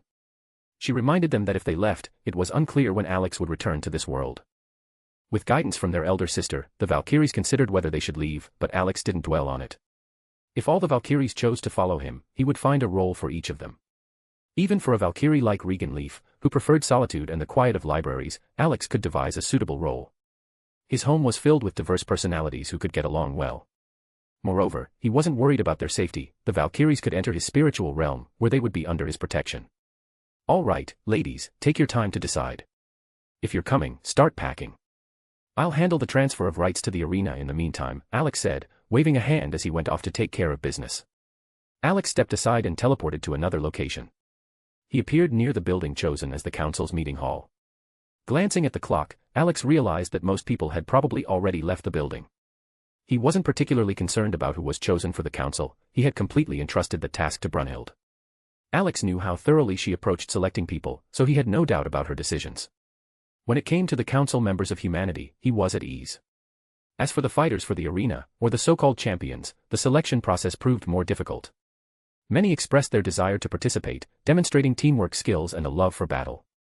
What particularly surprised Alex was the proposal to invite prisoners from Tartarus to fight in exchange for limited freedom during the battles. Although he had an idea of who might have suggested it, he wasn't eager to discuss the matter. Wandering through the hallways of the empty building, Alex sensed the presence of another person. More specifically, a god. He was surprised to find that Zeus was still there, even after everyone else had left. It was likely related to the completion of the arena's construction. With a slow pace, Alex made his way to the balcony, where Zeus stood, watching the sunset. I see you finished your work, Voldegod, Zeus said without turning around. You could say that, Alex replied with a slight smile. He was surprised by the changes in Zeus over the past week. It seemed that he had begun to reflect on things he hadn't noticed before. The loss of family members during the war had caused the old god to reconsider his views on life and the world. Alex understood that this was an important step for Zeus as an individual. Alex approached the balcony railing, leaning against it with his back, and tilted his head, gazing at the stars. He preferred the light of the night sky to the sunset. For a while, they stood in silence, each lost in their own thoughts. So, where will you go next? Zeus asked, not tearing his gaze from the horizon. I don't yet know where my path will lead. My work here is done, but overall, it's far from finished, Alex replied, exhaling smoke and continuing to look at the stars. Zeus nodded, not continuing the conversation. His suspicions grew stronger. Alex clearly didn't belong to this world. Recalling Odin's words about other worlds, Zeus was becoming more convinced that someone with Alex's power couldn't have gone unnoticed. If Alex truly belonged to this world, he would surely have left a significant mark in the history of mortals and gods. Such immense power would inevitably attract attention. So, you're really not from this world, Zeus finally spoke, still not looking away from the horizon. I never claimed otherwise. Though it took you quite some time to come to that conclusion, Alex responded with a light chuckle. Zeus smiled and shook his head. This conclusion was inevitable if one thought about it carefully, but the time for reflection only came recently. Nevertheless, understanding Alex's origins changed nothing. If not for his sudden appearance, this world would have long since fallen victim to Odin's plans, and no one would have even realized they were part of a sacrificial ritual. Then who are you really? Zeus finally turned to Alex. Are you really refusing the prize? Alex replied, smiling as he parried the question. What prize? If you leave, how will I ever get it, even if I'm right? Zeus responded, gazing intently at his companion. Well, fair enough. I'm a demon. To be precise, the Demon King. And even more precisely, I'm the first demon created by the Creator, Alex explained calmly. Zeus frowned, processing what he had heard, and let out a heavy sigh. Alex was not a human, as he had assumed, but a demon. Moreover, the first demon, an equivalent of Adam for humanity. This thought made him pause. If a demon is the opposite of a human, then Alex definitely didn't fit the usual idea of a demon. All demons are inherently evil, even though there may be exceptions. But perhaps Alex was different because he was the first of his kind. I admit, I didn't expect that, Zeus said honestly. Well, what can you do? But enough about that, time waits for no one. I'm here to hand this to you, Alex said, extending a tablet for controlling the arena. Zeus took the device, examined it, and quickly understood its purpose. Alex began to explain the tablet's functions, controlling the arena, summoning champions if they were far away, and other possibilities. Zeus nodded, listening attentively and remembering, as later he would have to pass this knowledge on to the other council members. After explaining, Alex said his goodbyes and went back to find out which of the Valkyries had decided to follow him and which would remain. Reaching the exit of the council building, he cast a final glance at the structure, then teleported to his temporary resting room. No sooner had Alex appeared than his arrival drew attention. "Achan, why didn't you say you were leaving?" Buddha, one of the present figures, exclaimed. "I would have come to say goodbye. Instead, you're acting all sneaky and disappearing like a ghost." Alex just smirked, sensing that his conversation with Buddha might take a while. Alex saw Buddha, with Zerofuku standing beside him. A smile slid across his face. Over the past week, he had grown accustomed to the unusual behavior of this god. "I just didn't want to drag out the goodbyes," Alex said, shaking his head. "I'm not fond of moments like that." "Where there's goodbye, there will also be a meeting," Achan, Buddha replied, raising a finger as though he were about to give some wise advice. "Your path may one day lead you back to this world. So it's worth saying goodbye properly." Alex listened carefully to Buddha's words, almost agreeing with him. But he knew this god too well to miss the hidden motive. Buddha didn't come just to say goodbye, his true goal was clearly to ask for more sweets. This always happened when Buddha's stock ran low, and his eternal excuse sounded something like, "I have a family, they need to be fed too." Sighing slightly, Alex pulled out a box of treats and tossed it in front of Buddha. "Here, take it. Now you can eat your sweets in peace and think of me," he said with a touch of sarcasm. Buddha eagerly lifted the box above his head. "Now I'll enjoy these sweets and think of you, Achan," he exclaimed. Alex almost choked on those words. What did he mean by thinking of him while eating sweets? That certainly wasn't part of Alex's plans. Catching the strange look from Alex, Buddha paused for a moment, repeated his words to himself, and realized that his sentence had sounded ambiguous. In his usual fashion, he immediately began to justify himself, but Alex just waved his hand, deciding to forget about the absurd incident. Turning his attention to the Valkyries, who were scattered around the room, he addressed them. "Ladies, have you decided? I have two options for you. If you want to leave but don't want to get involved in my work, you can head to my house in Orario and do whatever you like there. If you want to follow me, I'm fine with that. The choice is yours." Brunhild immediately declared that she would follow Alex. She knew from his memories exactly what could happen if he got bored. Remembering the events in Night City and his campaign to glorify the pasta monster, she decided to prevent any potential chaos. Gondal also decided to follow him. It was always interesting with Alex. Hlock and Alvid were uncertain. On one hand, they wanted to try sweets from other worlds, but on the other hand, the prospect of extra work didn't inspire them. While the Valkyries discussed their plans, Alex started gathering his things. He approached the desk and returned it to its original state, a black cube, and stored it in his inventory. With each completed task, he was one step closer to his next adventure. Alex gave the Valkyrie some time to think while he settled on the couch and continued his conversation with Buddha. The main topic of discussion revolved around which world Alex would travel to next and what he planned to do there. "I'll act based on the circumstances," Alex replied, lazily waving his hand. "First, I need to figure out exactly where I'm going, and then I'll see if there's any interference in that world and act accordingly." He mentioned that he'd love to visit Tatsuki Academy during their food festival to try something delicious. Another option was a world where he could expand his weapon collection. As a last resort, Alex joked that he might go to Zelrich and simply steal the gates of Babylon for his personal arsenal. While Alex was discussing his ideas with Buddha, some of the Valkyries made their decision. "We'll go with you. I'm curious to try sweets from other worlds," said Hlock, wrapping her arm around her sister Alvidr. Alex nodded, knowing that Hlock acted like a spoiled princess who loved being pampered. Over the past week, he had gotten used to the personalities of both sisters. Hlock was the most easily offended, but Alvidr also enjoyed attention, though in a gentler way. Approaching Alex, the two Valkyries kissed him on the cheeks from either side, then dissolved into the air, moving into his spiritual space. "So, this is how you decided?" Alex remarked, surprised since he had expected them to travel in physical form. But he quickly realized that this was even better. He wouldn't have to worry about secrecy until they found a suitable home. Gondal came closer with a mischievous smile.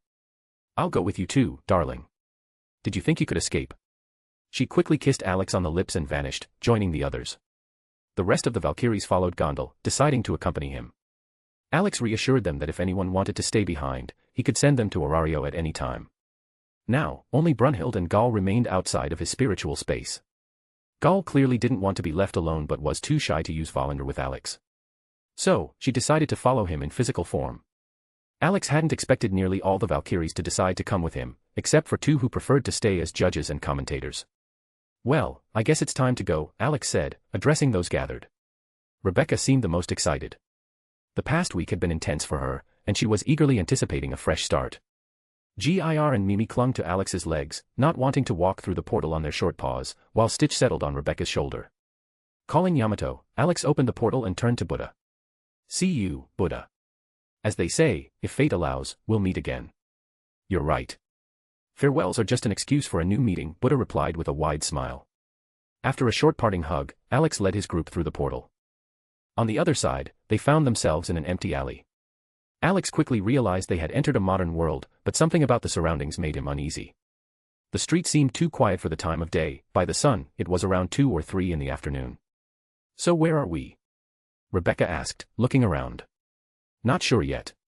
We need to figure out which world we've ended up in, whether there are supernatural beings here, and then we'll decide what to do," Brunhild suggested, considering their next steps. Alex agreed with her words and realized that the first thing they needed to do was figure out where they were. While they were discussing their plans in the alley, a person appeared, swaying as though drunk. At first glance, he didn't draw much attention, and the group continued discussing how to act in the new world. But Gal noticed the stranger and frowned. "Brother, there's someone here," she said, pointing to the strange man. Everyone turned their heads in the direction she indicated. Alex squinted, carefully scanning the figure. One glance was enough for him to understand who, or what, they were dealing with. Without wasting any time, Alex pulled a throwing knife from his inventory and threw it with precise aim straight into the stranger's head. The girls exchanged confused glances, surprised by his swift actions. "Why did you kill him?" Brunhild asked, frowning slightly, irritated by his quick decision. "You'll understand soon," Alex replied calmly and gestured for them to follow. Approaching the body, Alex bent down to examine the victim. Half of the man's face was missing, and his clothes were covered in bloodstains. Alex immediately understood the situation they had found themselves in. Judging by his appearance, the deceased was of Asian descent, most likely Japanese. The girls approached and, looking at the body, realized that Alex hadn't killed a human. The sight left Rebecca excited. She quickly figured out who they had encountered. Rebecca immediately deduced who Alex had killed, as zombie films were her favorite genre. "So there are zombies in this world." "Cool," she exclaimed, grinning widely. Alex smirked and began searching the pockets of the deceased, hoping to find something that would point to their exact location. Meanwhile, Brunhild and Gal were trying to figure out what zombies were. Rebecca eagerly took on the role of the storyteller, explaining in detail that zombies could be of different types, caused by artificial viruses, cosmic infections, and even mutations during the infection process. "There are so many types, you could make movies about them endlessly," she added enthusiastically. While the girls discussed, Alex found a wallet in the inside pocket of the corpse. Looking through the documents, he realized that they were in one of the prefectures of Tokyo. "So, where are we?" Rebecca asked, pulling a shotgun from her inventory. "In one of the prefectures of Tokyo," Alex replied, then turned to Gal. "As much as I hate to say this, you'll have to move to my inner world. It's too dangerous here, and I don't want to risk your safety." Extending his hand, he offered her assistance to avoid any possible objections. Gal hesitated for a moment but then nodded, agreeing with his decision. Gal realized that this was neither the time for doubts nor embarrassment. She touched Alex's hand and found herself in his inner world. There, she was met with an unexpected sight. Her group of sisters were sitting as if in a movie theater, watching what was happening through Alex's eyes. Meanwhile, Alex had already begun to piece together the general picture of the world they had found themselves in. However, before drawing any conclusions, he needed to verify some crucial information. "Mimi, connect to the satellite and find out where Fujimi Academy is located," Alex instructed his small analyst. "Why are you asking about that academy?" Rebecca asked curiously. "Remember our conversation about the pillars of the world? If I'm not mistaken, there might be a couple of them there, if not all of them," Alex explained, continuing to think through the plan. Rebecca nodded, understanding how serious the situation was. Brunhild, who knew nothing about the pillars of the world, started asking questions, and Rebecca patiently explained everything she knew. While the girls discussed, Alex lit a cigarette to help him focus. The decision came quickly. They needed to get to the roof to avoid any unexpected zombie attacks. Without saying a word, Alex lifted Rebecca and Brunhild by the waist and effortlessly jumped to the roof of the nearest building. There, they heard horrific screams. Looking down, the girls saw a nightmarish scene. Zombies were tearing their victims apart and devouring them. "Looks like it's not as peaceful here as we'd like," Rebecca remarked grimly, watching the carnage. Alex remained silent, waiting for Mimi's confirmation. After a few seconds, the response came. Fujimi Academy did indeed exist in this world. "All right, ladies, time to move. Rebecca, attach the suppressor to your weapon, and no explosives. These zombies in this world are blind, but they track sound." Mimi, only close combat. Stitch, don't leave Mom's side and take a suppressor from her. Brunhild, what weapon do you use? Alex's orders rang out clearly. Any weapon, but I prefer a sword or spear, Brunhild replied, tapping her finger on her chin. Alex pulled a spear from his inventory and handed it to Brunhild. Realizing she'd need to hold back, Rebecca took out an assault rifle with a suppressor and handed extra suppressors to Stitch. Gir and Mimi armed themselves with energy weapons. Alex, staying true to his preferences, drew his Marasamu katana and fastened it to his belt. Finally, he threw on his favorite blue coat. Ready. Then let's go, he commanded. Lifting the girls, Alex began leaping from roof to roof until Fujimi Academy appeared on the horizon. After the final jump, he landed on the school grounds. Setting the girls down, Alex quickly surveyed the area. Nearby were the bodies of teachers who hadn't yet turned into zombies. Here's the plan, we'll split into 2 groups. I'll take Gir with me, and the 4 of you will go together. Check every corpse, a headshot is mandatory, Alex warned. Rebecca nodded in agreement. Although Brunhild still didn't fully understand who zombies were, she also agreed. Alex decided it would be better to leave the explanations to Rebecca, as a practical example would be more effective. Before splitting up, Alex crushed the heads of all the dead teachers to prevent them from turning. Rebecca gave him a smirk and finished off a couple more of the motionless bodies. After separating, Alex set out to find 2 key figures, the clumsy blonde nurse, who would surely be a pillar, and the dangerous swordswoman with purple hair, who could become a valuable ally. To be continued. Chapter 192, Meeting the First Survivors. Well, this year has come to an end. I am glad that you were with me this year. And I also hope that we will not say goodbye. All I want is for you to be healthy and continue reading my story, so be happy, my dear readers. Mua. Alex remained with his robotic dog, Gir, while Rebecca, Brunhild, Stitch, and Mimi headed in the opposite direction. He watched them until they disappeared behind the school wall. The back entrance, Alex thought. Rebecca decided to lead them there. It's a smart choice but also a foolish one. He suspected most of the students had likely rushed to the back exit, trying to escape the school. He concluded that Rebecca had chosen this route more as an opportunity to take out as many zombies as possible and blow off some steam accumulated over the past week. Alex glanced at his loyal companion.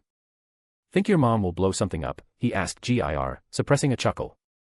The robotic dog responded with an exaggerated shrug. Even he wasn't sure if Rebecca could restrain herself. Alex sighed heavily. The sounds of chaos, screams and the crunch of torn flesh, echoed throughout the building. A full-fledged zombie apocalypse was unfolding.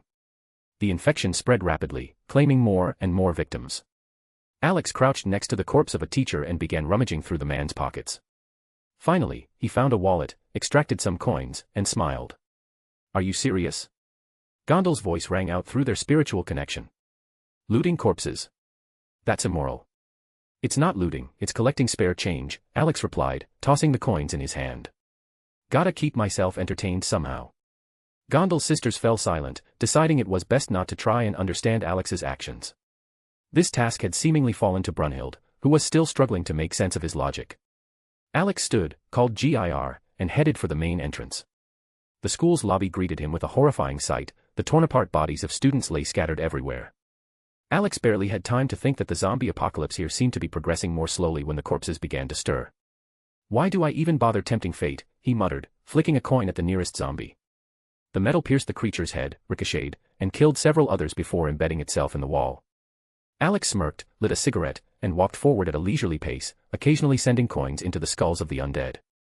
Gir, your turn. I choose you, Alex said, pointing at the crowd of reanimated corpses.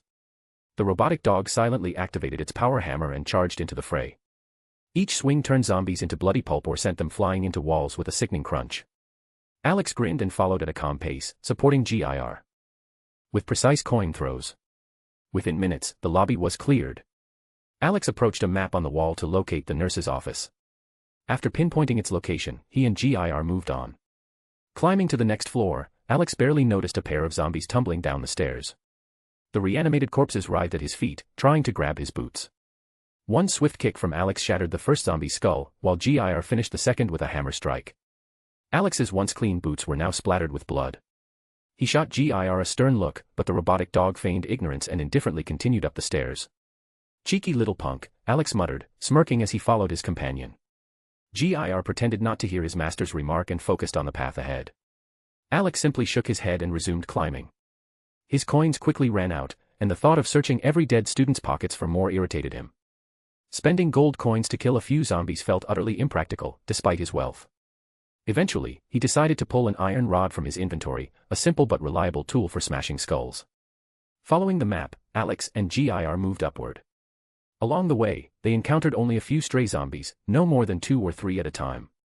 However, as they approached the infirmary, Alex caught the sound of something, loud pounding, as if a group of people were trying to break down a door. Rounding the corner, he spotted a horde of zombies battering a locked door with a sign above it that read, "Infirmary. Please go away. I can't treat you," a woman's voice pleaded from behind the door. "Nurse Marikawa, instead of talking, maybe you should focus on barricading," another woman's voice snapped. Alex raised an eyebrow, clearly intrigued to hear a second voice. Another woman. Without wasting time, he gave GIR the command to attack. The robo-dog charged forward, with Alex following close behind. When they reached the group of zombies, a wide grin spread across Alex's face. Finally, he could live out his dream, beating zombies with a stick. Powerful swings of his iron rod smashed through multiple heads at once, while GIR's powered hammer sent the undead flying out the windows. Alex paused for a moment, watching GIR launch a zombie through the air as if it were his favorite pastime. "Could you at least try to be a little more careful?" Alex muttered before getting back to work. A particular zombie caught his attention, its iron rod lodged between its teeth. Grabbing the weapon, Alex yanked it free with such force that the top half of the zombie's jaw flew off, spraying blood everywhere. With the last of the undead dispatched, Alex surveyed the aftermath. The infirmary doors remained intact, but the windows were now gaping holes, and the floor was drenched in blood. Peering through one of the broken windows, Alex spotted 3 people inside. The first was a blonde woman with an impressive figure, wearing a lab coat, Shizuka Marikawa. The second was an unexpected surprise, Kyoko Hayashi, a woman who, by all accounts, should have been one of the first casualties. On the floor lay a young man clutching a wound on his shoulder. The 2 women and the injured boy stared at Alex, who gave a casual wave, a slight smile on his face. "Yo, need some help?" he asked. Kyoko frowned, trying to recall if she'd seen him before. "I don't remember you being one of the students at our school." "Fair enough. I'm not from your school," Alex replied calmly. "My group and I were just passing by and decided to drop in." His nonchalant tone and the obvious signs of his recent skirmish, bloodstains and broken windows, seemed to underline his point. Shizuka and Kyoko exchanged silent glances before deciding to let Alex in. Alex, along with GIR, stepped into the infirmary. The women's eyes immediately locked onto the robo-dog, covered in blood and holding a massive hammer in its tiny paws. It was both terrifying and bizarre. Ignoring their bewilderment, Alex approached the injured student, who was lying on the floor, barely stifling his groans of pain. Crouching down, Alex met the boy's gaze. "Hey, how are you holding up?" Alex asked in a calm tone. "Haha. Looks like I'm dying," the boy replied, trying to mask his pain behind a strained smile. "You're right. You're dying. Soon, you'll become one of them. You've got 2 options, die now or wait until you turn. What's it going to be?" Alex's voice was steady, almost indifferent, as he watched the boy's reaction. "I don't want to turn into one of them. Can you help me?" the boy pleaded, barely lifting his gaze. Alex didn't answer, only giving a brief nod. Their strange conversation had caught the attention of Shizuka and Kyoko, who exchanged uneasy glances as they tried to figure out what was happening. Slowly, Alex reached for his gun, drawing it and aiming it at the boy's head. "What's your name?" Alex asked before pulling the trigger. "Sawada," the boy whispered weakly, fighting off unconsciousness. "Good luck on the other side, Sawada," Alex said, firing the shot.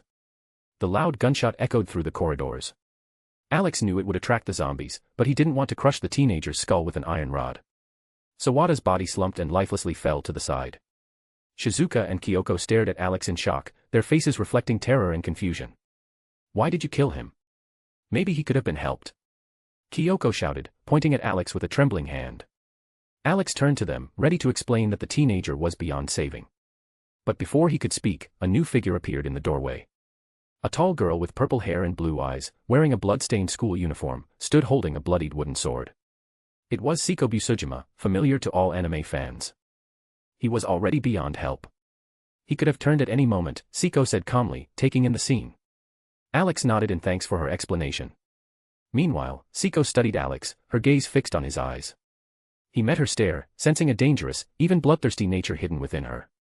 She only needed a small push to turn into a deadly machine. "We'll save introductions for later," Alex said, looking away. "Grab whatever might be useful, medicine, bandages, food. We don't have much time. I don't know how many students are in your school, but it's clearly not a small number. So hurry up. Alex's words were calm, but firm. The women quickly nodded, understanding the seriousness of the situation, and began gathering their things. Shizuka and Kyoko realized there was no time for hesitation and quickly set to work collecting what they needed. Siko, however, continued to watch Alex closely. His calmness and strange behavior piqued her genuine interest. Alex noticed her gaze but only gave a small smirk, choosing not to comment.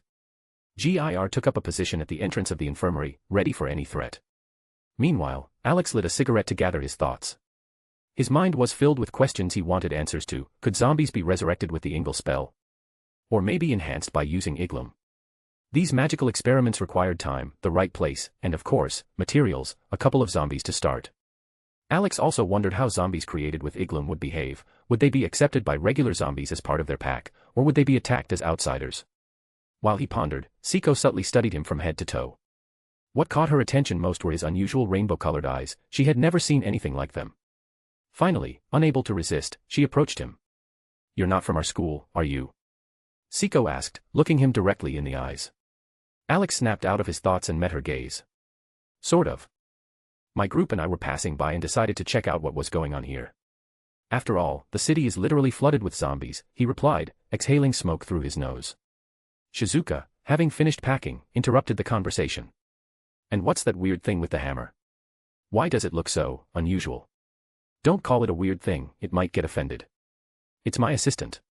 But more on that later. Have we got everything?" Alex asked, turning to Shizuka. "Yes, here," she said, pointing to 2 bags packed with supplies. Alex nodded, flicked the cigarette out the open window, and stepped into the corridor, surveying his surroundings. After confirming that there were no zombies nearby, he gestured for the women to follow. Once they were out, he quickly devised a plan. "I'll go ahead with the purple-haired girl, the blonde and the teacher stay in the middle. Gir, you take the rear," Alex commanded, pointing at each person. "I'm not blonde.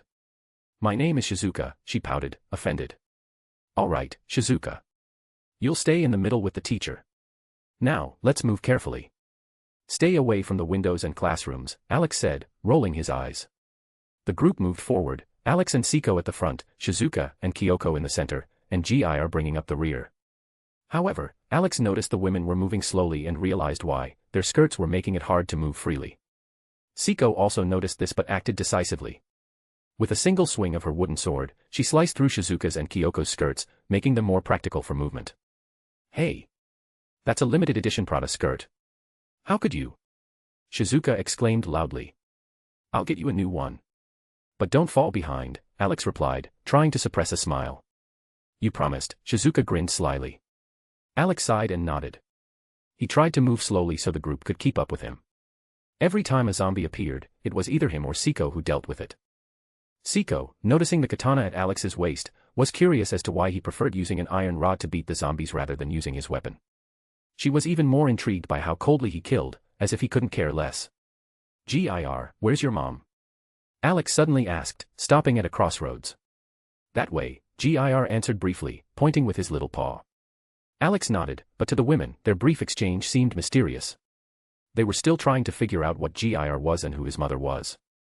As the group continued, zombies became less frequent, although they still encountered lone ones in the corridors and classrooms. "You're not from Japan, are you? Where are you from?" Siko asked, walking alongside Alex. "We came from Valhalla," Alex replied with a light smile. Siko was surprised. The strange answer puzzled her. "Where's that?" "I don't know of any country by that name," Shizuka remarked thoughtfully, raising a finger to her chin. "Valhalla is the Hall of the Gods from Norse mythology." "He's just joking," Kyoko said, casting a skeptical look at Alex. Shizuka pouted, staring at Alex like a disappointed child. Alex raised an eyebrow, wondering why Kyoko thought he was joking. After all, he had told the truth. "That's not nice to lie," Shizuka said, still sulking. As you say," Alex shrugged nonchalantly.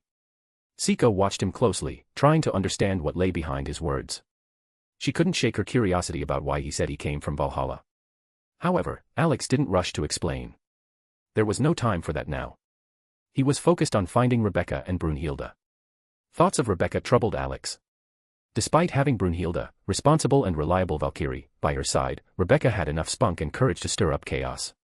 Especially her fascination with zombie horror movies didn't inspire optimism. Alex knew, if Rebecca wanted to blow something up, even Brunhilde would have a hard time stopping her. As they moved forward, Alex occasionally glanced back to make sure Shizuka and Kyoko weren't falling behind. This did not escape Siko's attention, and she noted his concern in her mind. Suddenly, loud angry shouts rang out in the distance. Alex immediately recognized the voice. "Let me go. I'm going to make a couple of holes in this pink-haired girl right now. I saved her life, and she still dares to complain. Let go, or I'll shoot her," Rebecca yelled, clearly trying to break free. Alex sighed. She had started another argument. Connecting the dots, he realized the cause was the pink-haired girl. And only one person could provoke Rebecca to such a rage so easily, Saya Takagi. Brunhilde was apparently trying to hold Rebecca back from attacking, preventing her from carrying out her threats. Alex and Siko exchanged a glance and, without wasting any time, rushed to help. Shizuka and Kyoko hurried to follow them. Around the next corner, they were met with a chaotic scene. Brunhilde was struggling to restrain Rebecca, who was desperately trying to lunge at Saya. Dark lines of exhaustion and tension were etched on Brunhilde's face. Mimi and Stitch stood off to the side, clearly unsure of how to react. Across the corridor stood a chubby boy, watching the scene with great interest, as if his favorite anime characters had come to life before his eyes. On the other side stood Saya, looking terrified at Rebecca, who was doing her best to break free. Next to her was the chubby boy in glasses with long hair, Kota Hirano. In front of Saya stood a young man in an unbuttoned jacket, a red t-shirt, and a baseball bat in his hands, the protagonist of this world, and, by coincidence, the world's biggest idiot adventurer, Takashi Komuro. Nearby stood a girl with long, light brown hair, armed with something like a homemade spear. This was Rei Miyamoto. Further away, huddled together, stood two frightened girls who, according to the original timeline, were supposed to have died. Their names were Toshimi Nikki and Misuzu Ichijo. All the key characters from this world were gathered, except for those who weren't fortunate enough to survive the original timeline. "Yo, what's going on here?" Alex asked calmly as he approached the group of survivors. Alex's sudden appearance, along with his companions, drew everyone's attention. Brunhilde exhaled with relief and finally let go of Rebecca. The students stared at Alex in surprise, not understanding who he was or where he had come from. Only Kota slightly flinched when he noticed Alex's eyes. The rainbow glimmer in Alex's eyes momentarily stunned him. Alex ignored their stares and turned to Rebecca, who immediately rushed to him, complaining about how she had been insulted after saving someone's life. She spoke so quickly and emotionally that even Alex had trouble understanding her. To calm her down, he gently patted her on the head. "Brunhilde, explain what happened here," he said, noticing how tired she looked. "To sum it up, we entered through the back entrance, saved two girls surrounded by zombies, then we heard noise and came here. Rebecca shot a zombie and pulled this pink-haired girl out, and then she was rude to her. Well, after that." She pointed to Rebecca. "This happened." Rebecca quickly nodded, confirming Brunhilde's words. Alex let out a heavy sigh. He knew that Rebecca, who had watched dozens of zombie movies, could predict the typical reaction of a person in such a situation, but her temper was inevitable. He looked up at Saya, who was now being comforted by her friends. "Hey, Pinky, you okay?" he called out to her. "I'm not Pinky. My name is Saya Takagi, for future reference," she huffed, tossing her hair back with the mannerisms of a lady. "Got it. The important thing is that you're safe. Now, my dear survivors, let's find a place to catch our breath and get to know each other," Alex calmly suggested. Everyone nodded in agreement, though the question remained, where could they go without fearing a zombie attack? "How about the teacher's lounge?" Kyoko suggested. Alex nodded and asked her to show the way. They headed in that direction. Alex walked ahead with Rebecca and Siko, the others followed in the middle, and Mimi, Stitch, and GIR brought up the rear. Alex noticed the strange looks Kota was giving Rebecca and Brunhilde. It wasn't just curiosity. It was more like the expression of someone who had just seen their favorite fictional characters come to life. Alex quickly deduced that in this world, Rebecca and Brunhilde's story probably existed as an anime or comic, and Kota likely knew it. Once they reached the teacher's lounge, Alex went in first to check the room. After confirming it was clear, he allowed everyone else in and barricaded the doors. Moving further away from the group of survivors, Alex sat down on a chair, took out a cigarette, and lit it, pondering what kind of zombies they were dealing with in this world. Meanwhile, the group of survivors watched Alex and his companions with confusion and suspicion. Kota, in particular, stood out. He couldn't take his eyes off Brunhilde and Rebecca, as if he were seeing his favorite characters come to life. He was still trying to process everything happening: robo-dogs, a creature resembling Stitch, and Alex with his mysterious aura. Ignoring their persistent stares, Alex walked to the window. Opening it, he looked out at the grim scene beyond the school, torn bodies and wandering zombies filling the area. An eerie silence was only broken by the occasional moans of the undead. His focus was interrupted when Kyoko cautiously asked, can you tell us who you are?" Alex closed the window, blocking the grim landscape from view, and turned to face the survivors. A calm smile lit up his face, but his attention kept drifting back to Kota, who looked tense and on edge. "Well, to start with, my name is Alexander Voldegod, and I..." he began, but was suddenly interrupted. "Demon King," Kota blurted out, stepping back with a look of horror. This reaction left everyone stunned. Brunhilde and Rebecca exchanged surprised glances, and the others also looked taken aback. Kota, trembling and pale, clearly recognized Alex, and it scared him. "Oh, you're interesting. Care to share how you came to that conclusion?" Alex said with a calm smile. Kota quickly defended himself. "Your last name. And them. They shouldn't be here. And then that. 626 and the robot GIR. Alex narrowed his eyes, studying Kota carefully. But instead of getting angry, he suddenly burst into loud laughter, clutching his stomach. This unexpected laughter only deepened the confusion of the others. "What's going on here?" Saya was the first to snap. "Fatty, why did you call him the Demon King? And why are you saying they shouldn't be here?" Kota looked helplessly at Saya, unsure of how to answer. Everything happening felt like an absurd nightmare to him. Meanwhile, Siko watched Alex with mild interest, as if trying to figure out what kind of person he was. Takashi, on the other hand, furrowed his brow, struggling with the feeling that something was starting to resurface in his memory. Shizuka simply stood there with a vacant look, not even pretending to understand what was going on. Alex, finishing his laughter, gently turned to Kota. "Hey, chubby, what's your name?" My name is Kota Hirano," he stammered. "Don't worry, I don't bite," Alex reassured him, his voice taking on a friendly tone. "You seem to be a fan of anime and weapons. We'll have plenty to talk about." Kota seemed to relax a little, though his gaze on Alex and his companions remained wary. Meanwhile, the other survivors exchanged confused glances. Saya, losing her patience, finally asked sharply. "Can someone explain what's going on here? Why are you all speaking like that?" Alex turned to her, his gaze turning serious but his voice still soft. "One thing at a time, Pinky. But first, let's make sure this place is safe. Then we'll talk." Saya gritted her teeth in irritation at the nickname but restrained herself and nodded. Alex approached Kyoko and asked her to share everything she knew about the area. Kota avoided eye contact, clearly afraid to meet Saya's gaze, as she seemed ready for the next round of questions. Alex raised an eyebrow in mild surprise and turned back to her. "So, what do you want to know, Saya Takagi?" "I'll try to answer your questions within reason," he said, his tone calm but with a hint of teasing. "Why did he call you the Demon King? And what did he mean when he said you shouldn't be in this world? And finally, what are these strange creatures that behave like nothing has happened?" she began, narrowing her eyes demandingly. Alex gave a slight smirk, noting how her manner reminded him of Locke. She too enjoyed asking uncomfortable questions. A shadow of nostalgia crossed his face before he realized that everyone present was now watching him, clearly expecting an answer. Rebecca, arms crossed over her chest, displayed complete indifference, obviously not planning to get involved. Brunhilde, as usual, preferred silence, leaving the explanations to Alex. "To begin with, let me introduce myself. My companions are Rebecca and Brunhilde. The ones you call strange creatures are GIR, Mimi, and Stitch. And yes, I strongly recommend you don't call them strange, or they might make things difficult for you. As for me, as Kota said, I am indeed the Demon King. And about the other world, we really aren't from this world." Tada, with these words, Alex formed a rainbow, literally woven in his hands. Saya froze, staring at the colorful arcs of light, her face twisting in confusion. What? A rainbow? But how?" she muttered, pointing a trembling finger at his palms. "This is anti-scientific.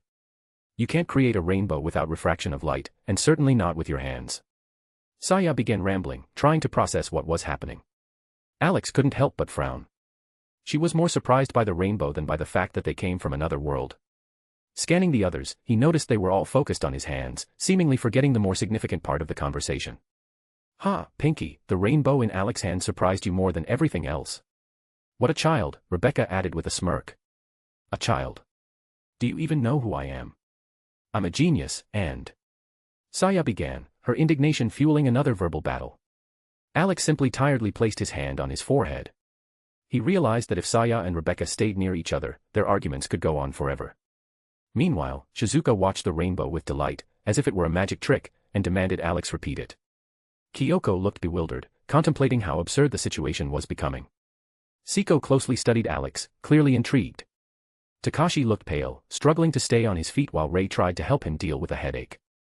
Kota still couldn't believe that the characters he thought were fictional were standing before him. The two surviving girls kept their distance, trying to make sense of what was happening. Mimi, however, didn't take her gaze off Takashi, as though she noticed something unusual. Alex, unaware of this, raised his hand to get their attention. "All right, girls, enough arguing. The main thing now is to get out of here. We'll introduce ourselves, discuss the plan, and move on." "Okay," he said, raising his arms to ease the tension. Rebecca and Saya exchanged a glance and huffed, but this time, Alex managed to break up their clash without much trouble. He tiredly rubbed his forehead, noting that the girl with pigtails seemed to have the same personality as Rebecca.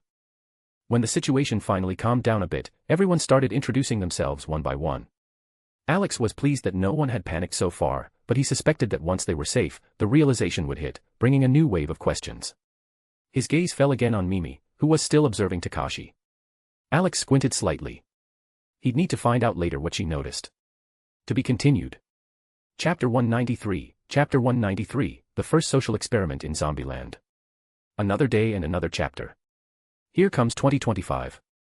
I hope this year all your dreams will come true, my dear readers. Maybe someone wants to find love, and someone wants friends or even a better paid job. I hope that you will succeed. If others do not believe, then know that I will always believe in you.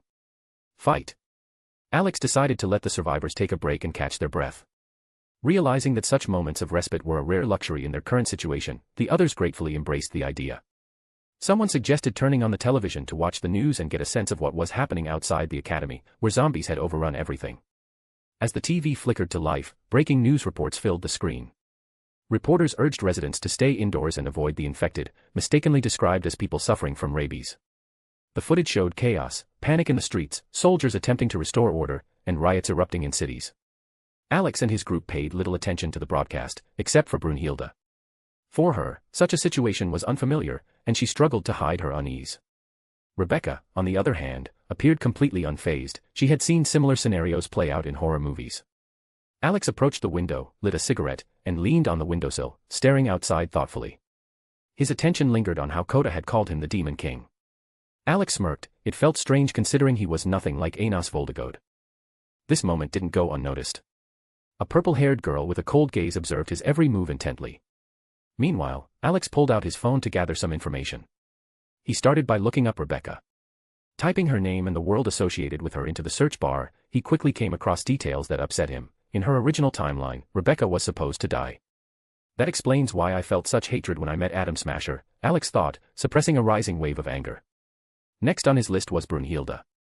Alex searched for manga about her world and found it quickly. It turned out the story of the Valkyries existed but remained unfinished. His mood lightened instantly. Remarkable. I never would have thought I'd become a character in some story, Regan Leaf remarked pensively. Tell me about it. But why did I have to be paired with that lunatic? Couldn't Brunhilde have chosen someone nicer? Like Alex, for example, Hlock added with a displeased look. Alex chuckled, listening to the Valkyries discuss their roles in the story. He was glad they weren't upset by the fact that, in the original tale, some of them had perished. Having finished with the manga, Alex decided to check out the story of Enos.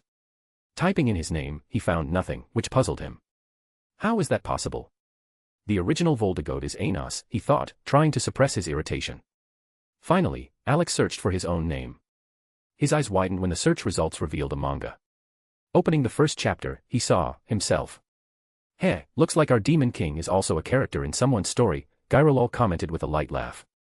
The more Alex delved into the story, the more confused he became. It was a tale about him, not Enos Voldegod.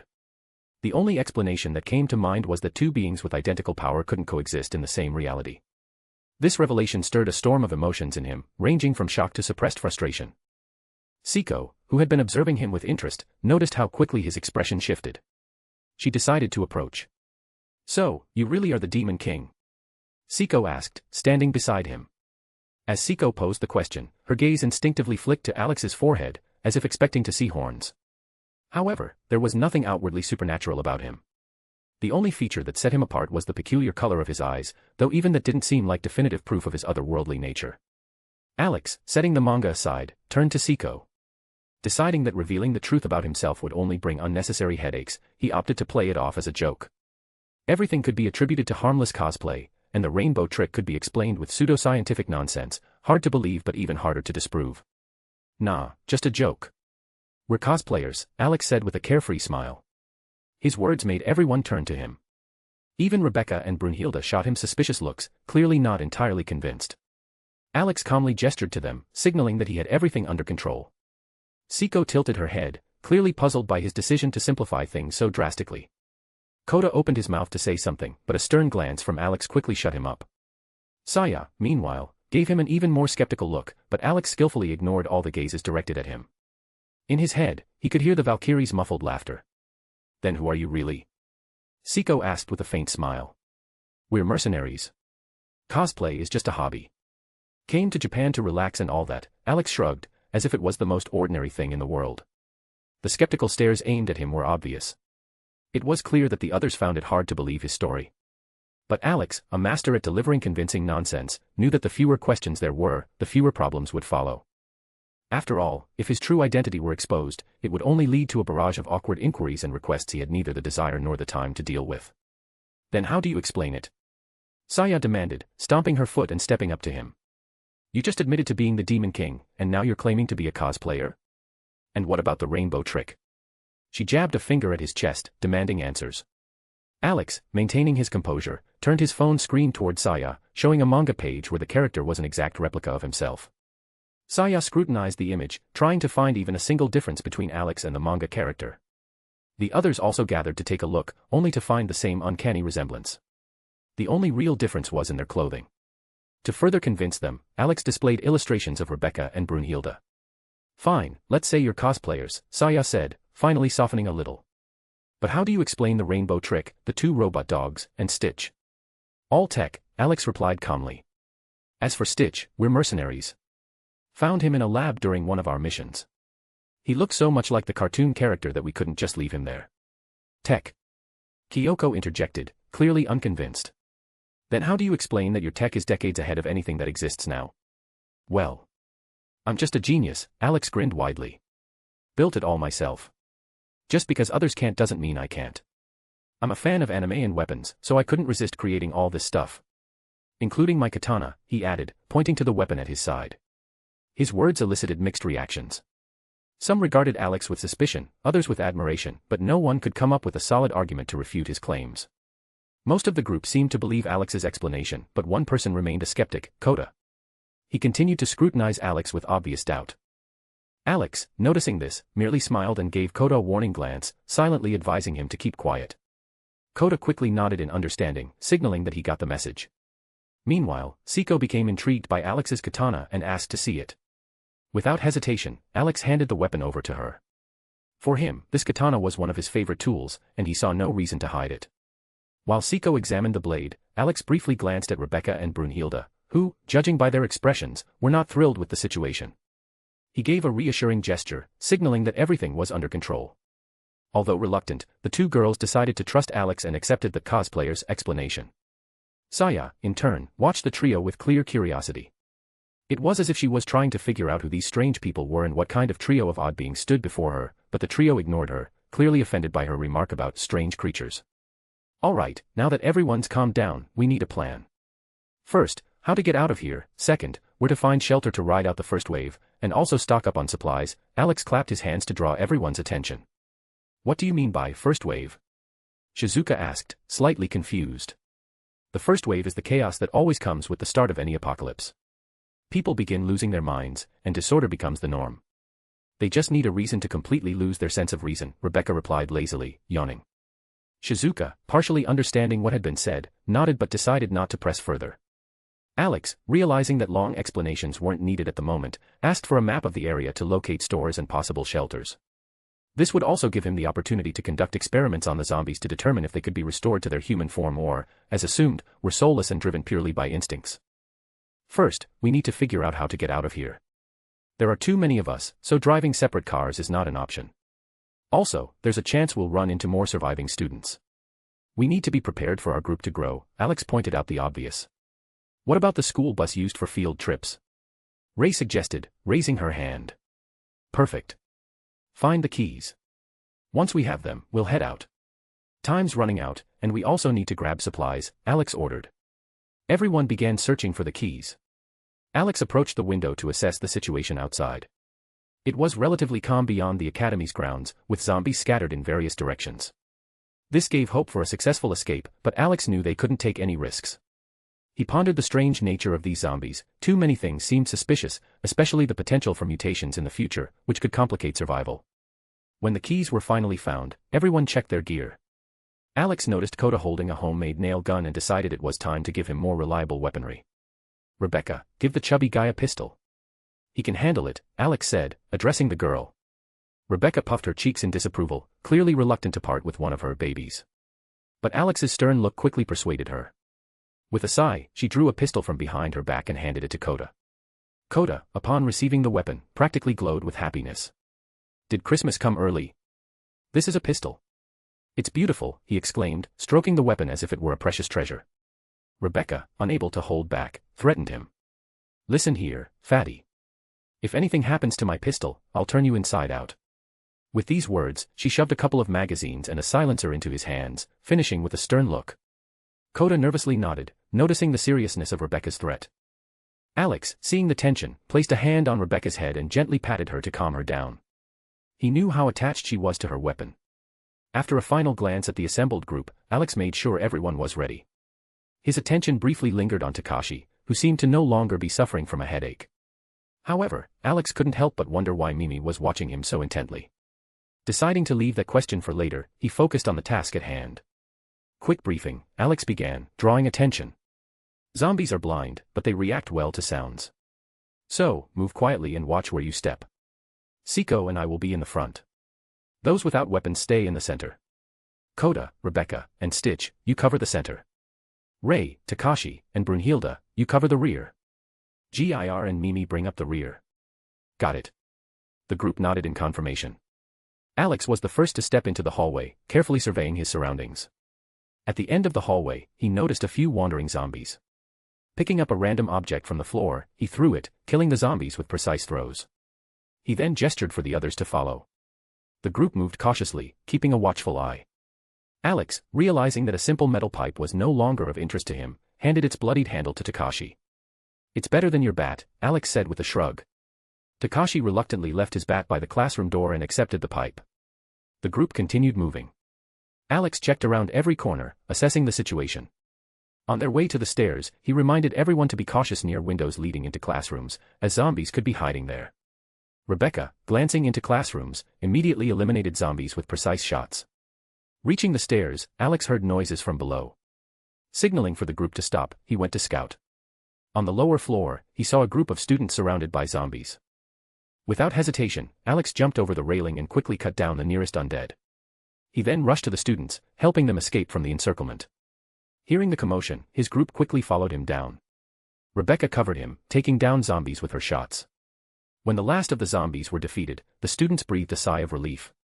Among them were 3 boys and 2 girls. Are you all right? Alex asked as he approached them.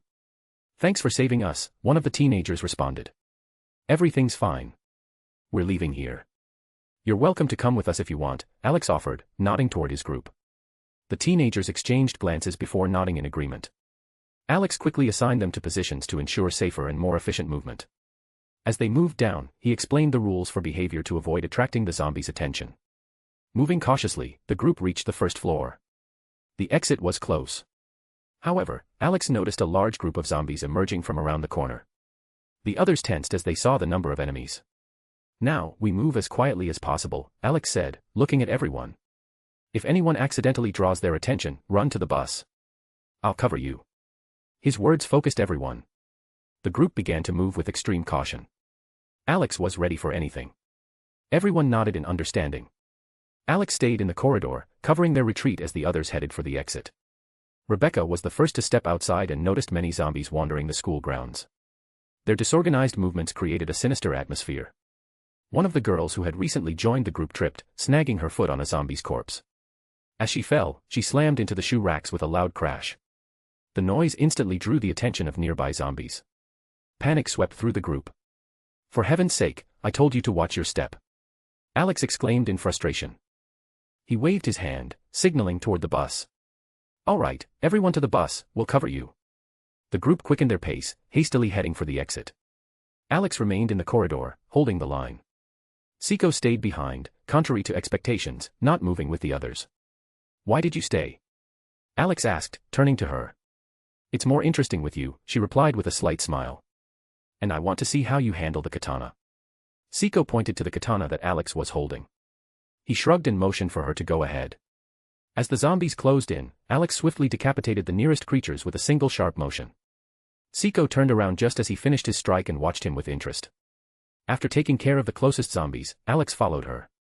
Outside, the situation had intensified. A horde of zombies was slowly approaching the bus, where the students were hurriedly climbing in. Rebecca stood at the entrance, skillfully shooting down the nearest undead. Brunhilde helped the others get inside. Gir and Mimi, almost playfully, tossed zombies in all directions, competing to see who could throw the farthest. Alex and Seiko exchanged a look and moved forward. Along the way, they kept destroying zombies without stopping. Alex kept a close eye on Seiko, ensuring she wasn't surrounded. He admired how skillfully she handled her wooden sword. Mentally, he decided he'd find a reason to give her a katana, perhaps one he had made himself, or a weapon from Hephaestus. When they reached the bus, Alex gestured for Gir and Mimi to go inside first. Rebecca and Seiko followed them. Alex stayed behind to cover their retreat. Drawing his pistols, Ebony and Ivory, he opened fire, taking down zombies one by one. When the immediate threat was temporarily cleared, Alex peered inside the bus to make sure everyone was accounted for. Shizuka sat in the driver's seat, clearly overwhelmed and nervous from the stress. Her hands trembled as she struggled to insert the key into the ignition. "Shizuka, come on. No time to think, start the engine," Alex urged, glancing quickly at the horde approaching from behind. But in her panic, Shizuka applied too much force, and the key snapped with a loud crack. She froze, her face a mix of fear and guilt. Annoyed voices from the students in the bus only heightened her panic. "I'm sorry," she exclaimed, barely holding back tears. "It's okay," Alex said gently but firmly, turning his gaze to the robo-dog. "Gir, start the bus." Gir nodded briefly and ran to the bus's dashboard. With a swift move of his paw, he pulled several wires, connected them quickly, and in a moment, the engine roared to life. Alex nodded in satisfaction, but before the bus could move, another group of people ran out of the school building. The cries of "Wait for us" drew everyone's attention. Alex signaled for Shizuka to stop and stepped outside to cover the latecomers. Among those running, he spotted Shido, the smug teacher who used his father's influence to justify his dirty deeds. A smirk played on Alex's lips. Perfect candidate for an experiment, he thought to himself. As Shido ran past, he met Alex's mocking gaze and felt a chill run down his spine. When everyone finally squeezed into the bus, Alex got in last and addressed Shizuka. "Let's go, step on it." Shizuka nervously nodded and pressed the pedal. The bus roared to life, smashing through the school gates and onto the road. Alex scanned the survivors for any bites or signs of infection. Fortunately, after a quick check, everyone seemed fine. His gaze involuntarily lingered on Shido, who was sitting surrounded by students at the back of the bus. Alex thought about how despicable he was, yet how useful. Pulling a candy from his pocket, Alex noticed Shizuka glance at him briefly while continuing to drive. "Can I have one?" she asked timidly. "Sure, here you go." Alex unwrapped the candy and, not wanting Shizuka to be distracted from the road, placed it in her mouth. The gesture caused displeased looks from Brunhilde and Rebecca, but Alex merely shrugged. He was used to such situations. Shizuka drove the bus as if she were in a survival race. Alex couldn't help but compare her reckless driving style to Rebecca's. Both inspired a mix of horror and admiration. But the calm didn't last long. "Hey, you, blonde. Can you drive more carefully? Or did all your brains go to your chest?" A harsh voice came from the back of the bus. Alex slowly turned toward the voice. It was a typical school bully, used to solving everything with his fists. Smiling, Alex patted Shizuka on the shoulder. "Pull over to the side." Shizuka slowed down, and the tension inside the bus immediately increased. All eyes were on the bully, who, now the center of attention, decided to play out his usual script. "If you've got a problem, you can get off. No one's holding you here," Alex said, pointing to the doors. "What did you say, bastard?" "Think you're tough." The bully stood up and started walking toward Alex. A strange expression appeared on Alex's face. He was bewildered by how someone could be so foolish as to ignore the obvious. A katana hung from his waist, and Rebecca, sitting a little further back, was holding an automatic rifle. Without wasting any time, Alex pulled out a gun and pointed it directly at the bully's head. In the next moment, Rebecca popped up from behind the seat, keeping the whole group of bullies in her sights, while Kota, with clear enjoyment, aimed his gun at his longtime tormentor. The bully froze, breaking out in a cold sweat. His arrogance evaporated like smoke.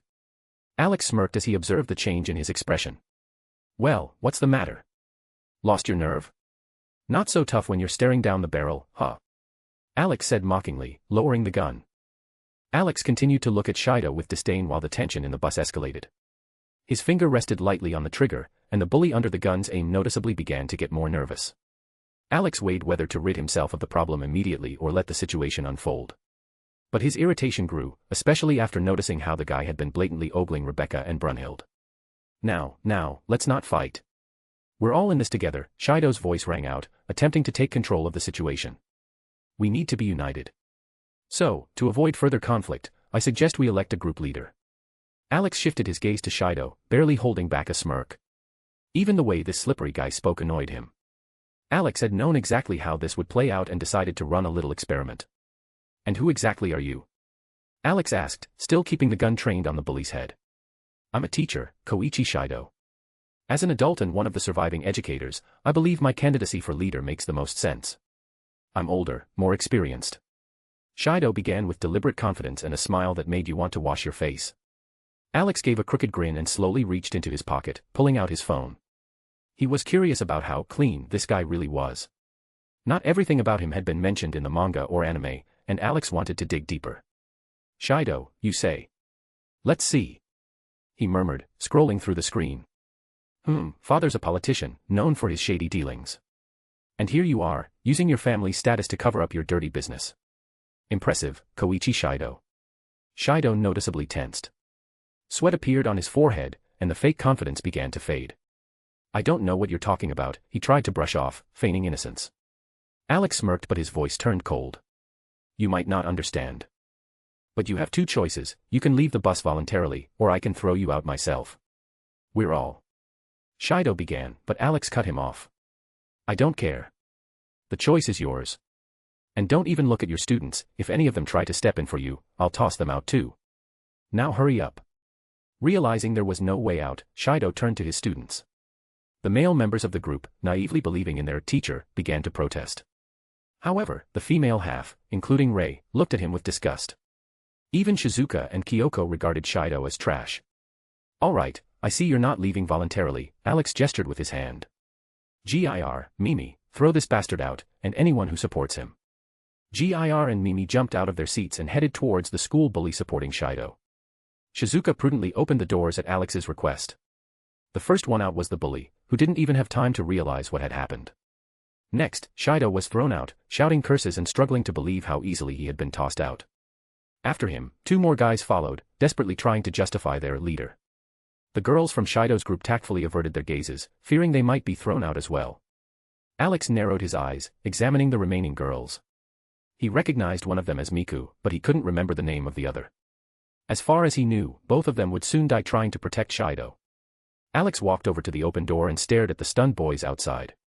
They wanted to return to the bus, but Alex pointed his gun at them, preventing any movement. Thank you for using our transportation and voluntarily becoming part of my social experiment, Alex smiled, aiming his gun at Shido. What experiment, one of the scared students stammered. Will a person survive with bullet wounds in the legs during a zombie apocalypse? Alex grinned widely. Before anyone could react, two shots rang out. The bullets hit Shido in the knees with precision. He screamed and collapsed to the ground, writhing in pain and unsuccessfully trying to stop the bleeding. Alex calmly holstered his gun and closed the bus doors. Then, patting Shizuka on the shoulder, he told her to drive on. A tense silence filled the bus. Terrified students stared at Alex in horror. Siko, on the other hand, was smiling, clearly pleased with the situation. Rei nodded at Alex in agreement, while Saya merely frowned, preferring not to comment. Kota, relieved, put his weapon away and sighed quietly. Rebecca gave Alex a thumbs up. You should have shot him in the arm too, so he wouldn't try to twist anything again, she said. That would have been too merciful, Alex remarked, shaking his head.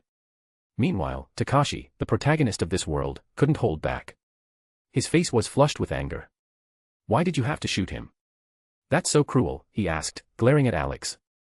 It was necessary, Rei intervened before Alex could respond. If he hadn't done it, I would have. That bastard Shido has done so much damage in and out of school, he deserved it a long time ago. I've told you this before, but you never listen. He was already kicked out of the bus. That was unnecessary, Takashi tried to justify. Alex rolled his eyes and tossed his phone at Takashi. Read it before you open your mouth. I've already shown mercy. In a different situation, he wouldn't have left here, Alex said calmly, pointing to the dossier on his phone. Takashi took the phone and started reading. As he went through Shido's list of crimes, his face grew darker.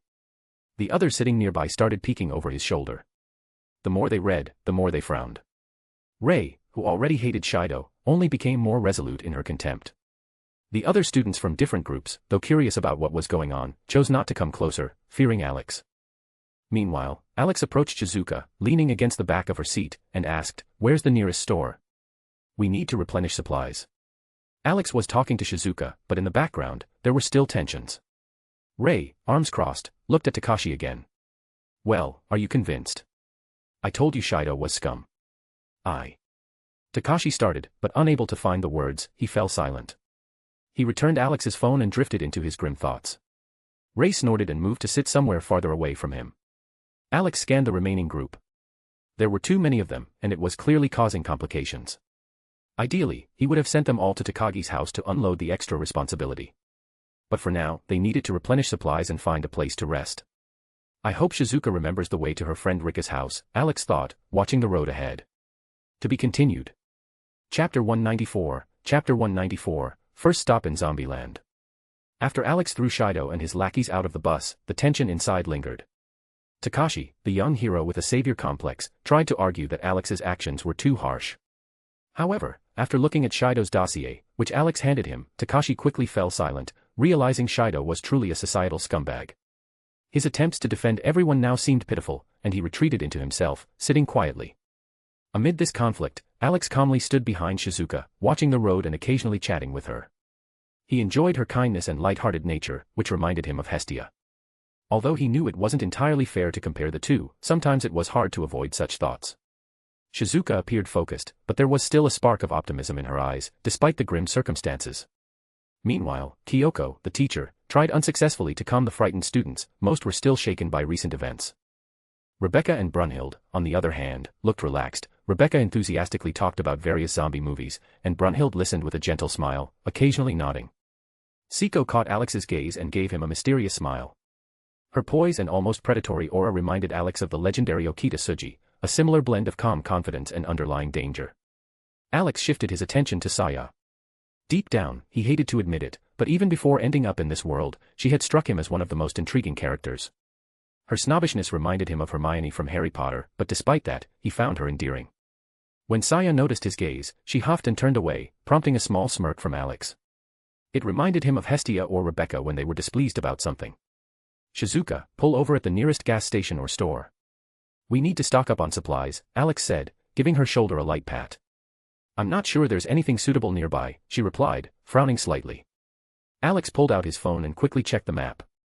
Finding the closest gas station, he showed Shizuka the direction, and she immediately picked up the pace.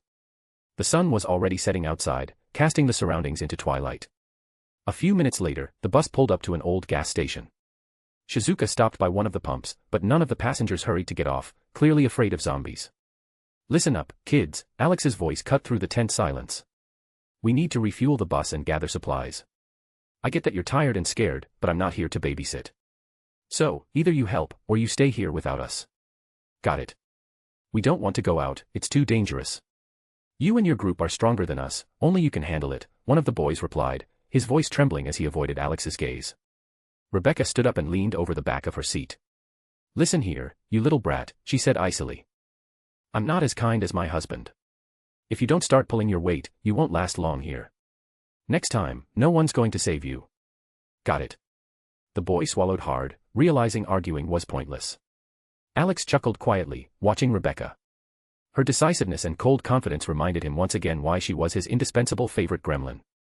Rebecca's words caused nervous silence among the boys, though some of the girls exchanged surprised glances. First, they looked at Rebecca, then at Alex.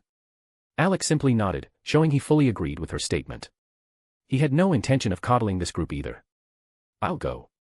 If no one else will, then I'm ready, Siko said calmly, rising from her seat. I'll go too. I'll help however I can.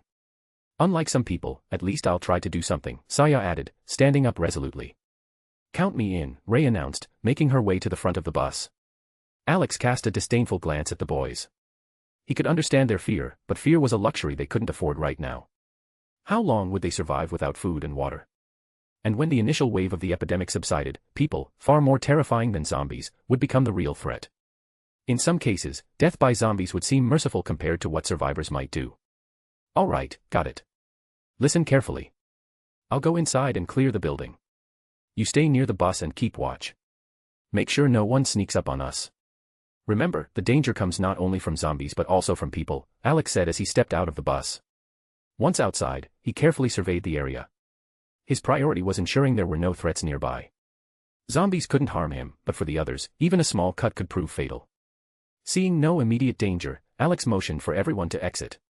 As the others disembarked, they too scanned their surroundings nervously. The area is clear, which means we have some time to gather supplies. Rebecca, keep watch from the bus roof.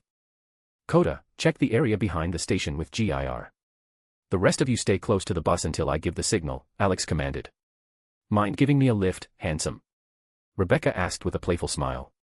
Alex smiled back, walked to the bus, and crouched, offering his hands. Rebecca deftly used his help, springing up and landing gracefully on the roof. Meanwhile, GIR dragged Coda toward the back of the station to inspect the area. Alex didn't fully trust GIR, or rather, he didn't trust the robodog's sometimes erratic behavior, but at the moment, he had no choice. To ensure the main group's safety, he left Brunhild with them. Besides Siko, she was the only one who knew how to handle weapons.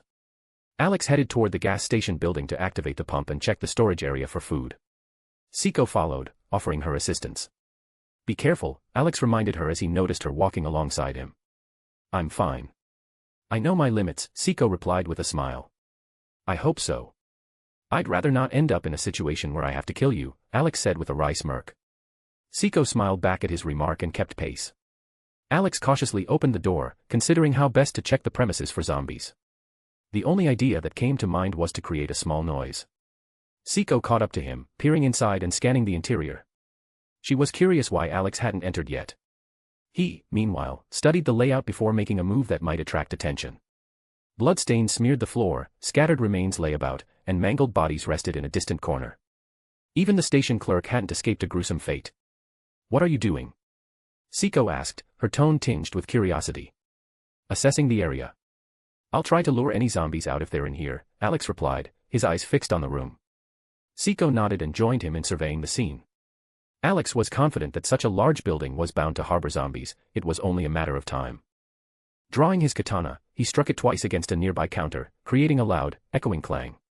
As if on cue, zombies began to emerge from the depths of the store, including the clerk. Alex nodded at Siko, signaling her to be ready.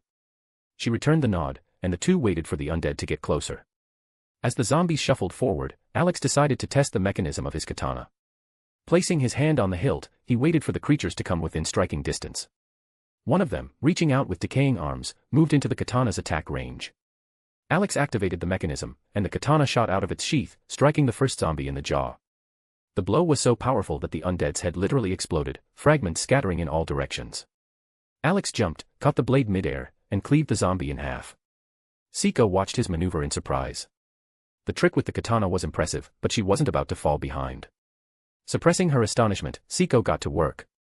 As the fight continued, a bloodthirsty smile appeared on her face, sharply contrasting with her usual calm expression.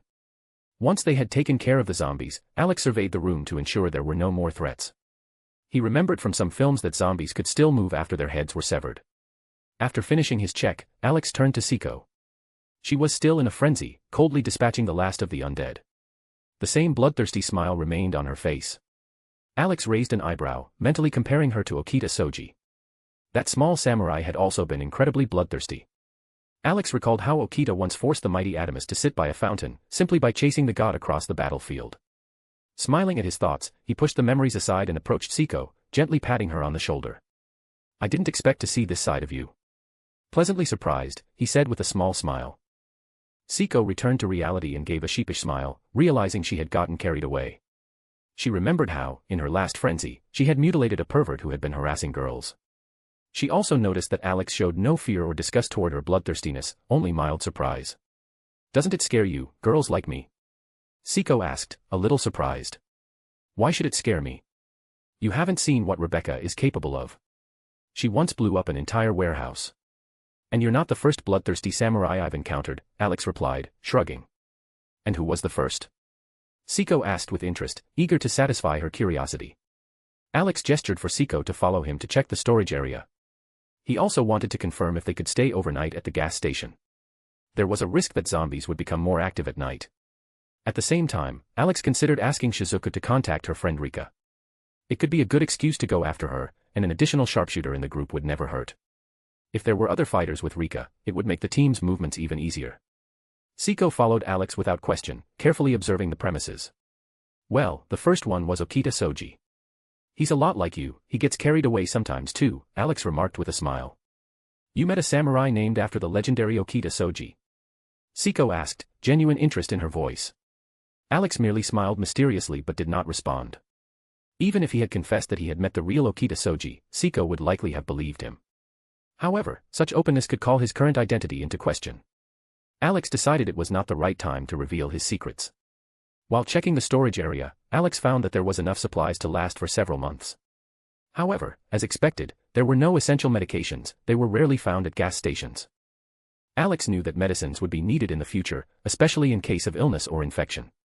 Seiko noticed that Alex had avoided her question but decided it was due to their lack of closeness. She kept her suspicions to herself.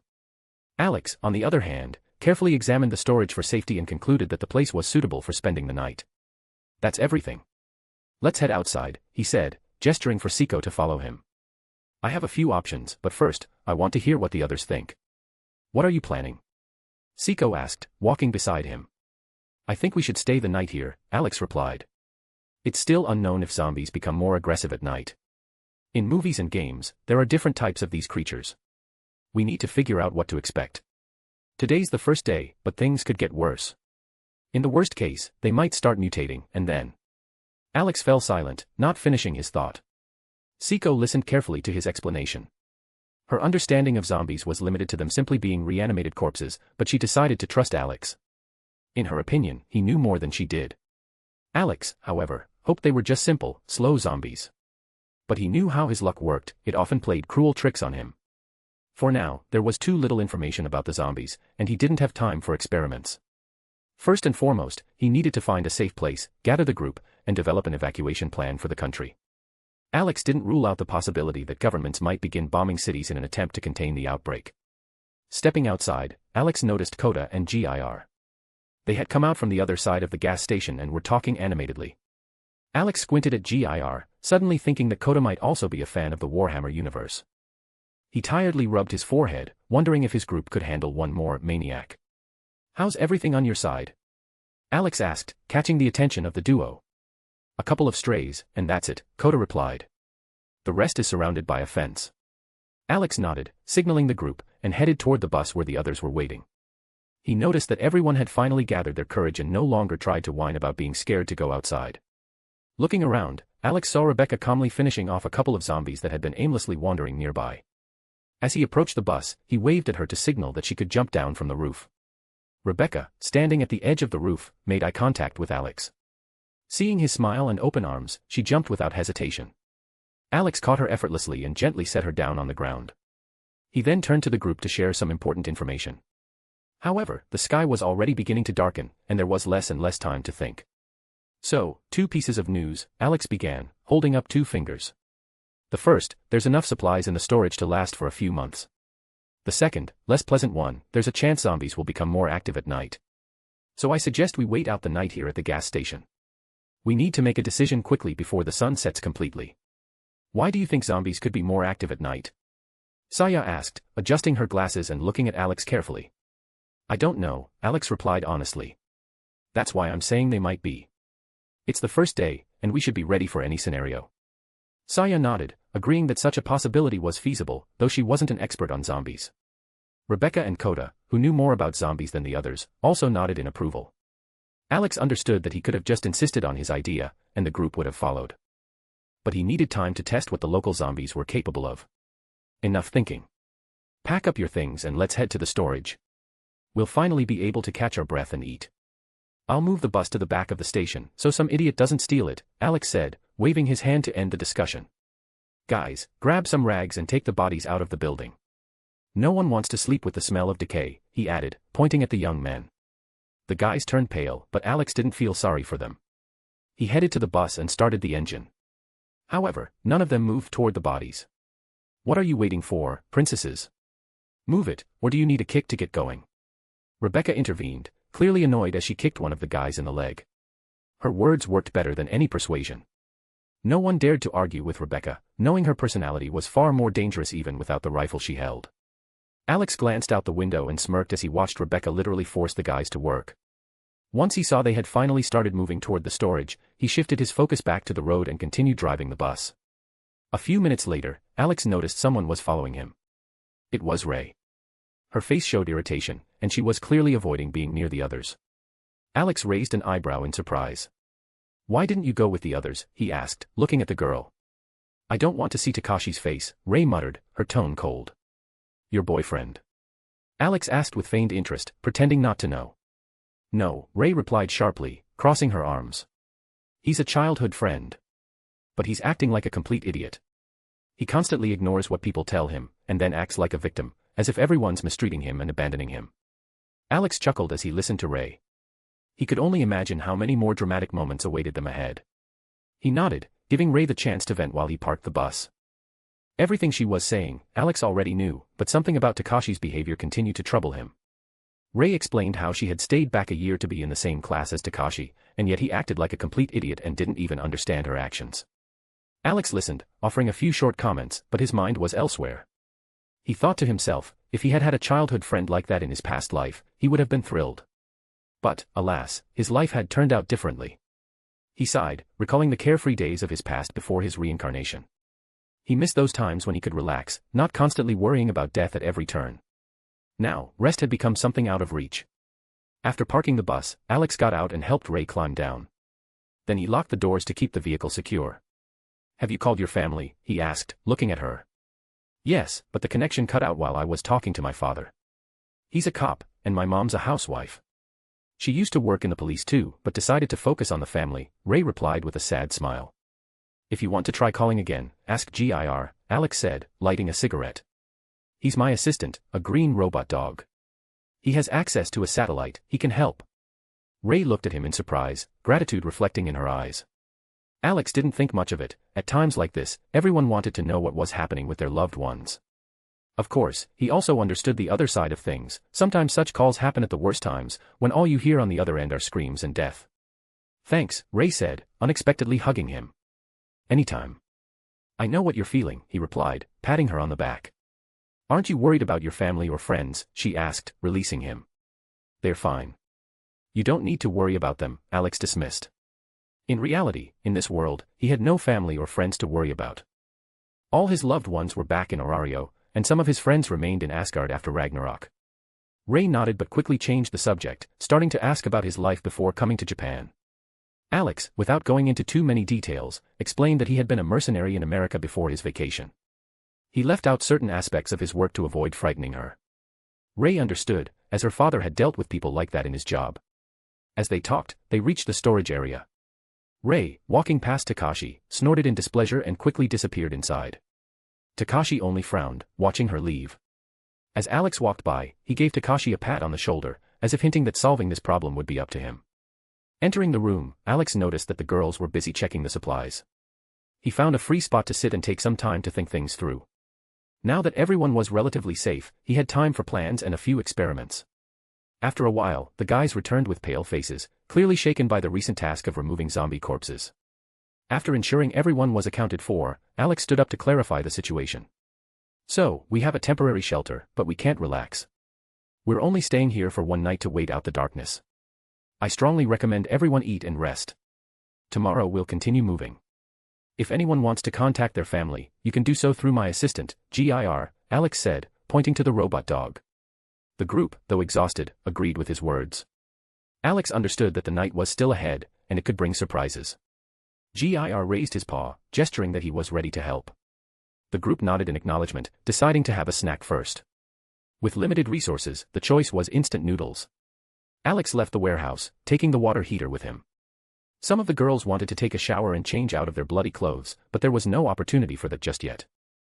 Wanting to distract himself for a bit, Alex headed to the roof to smoke and think about his next steps. To his relief, there was a ladder leading up to the roof. Taking a chair with him, Alex began climbing. "Why did you decide to go up to the roof?" Shizuka called out, noticing him climbing the ladder. "I don't want to smoke inside," Alex replied without turning around.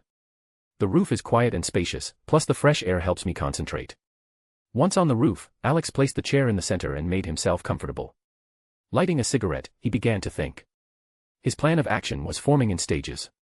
The first step was rescuing Riki, which would require Shizuka's help. The second was going to Takagi's house, which could be one of the largest concentrations of survivors. Next, Alex intended to reach the military base to seize a large ship. But the threat of potential nuclear weapon use lingered in his thoughts. Energy at stations and water in the cities might also run out in the coming days. Moreover, the growing group of survivors would inevitably attract attention from zombies and other hostile factions. From Alex's perspective, the most reasonable option was to steal a military ship and head for Alaska. However, he understood the global nature of the problem. Huge zombie hordes emerging in China and India due to their massive populations posed a threat to everyone. Lost in thought, Alex didn't notice Shizuka joining him. "Here, that girl with green hair and the gun said you need coffee to think," she announced, placing a cup and a chair beside him. "Thanks. I see you even brought a chair," Alex smiled. "Of course. I didn't want to stand. And you know, it wasn't easy, carrying it up without spilling the coffee, but I managed," Shizuka said proudly, lifting her chin and puffing out her chest. Alex just shook his head, watching her enthusiasm, and began drinking his coffee. They sat in silence for a while. Shizuka, however, was sneaking glances at him, lost in her own thoughts.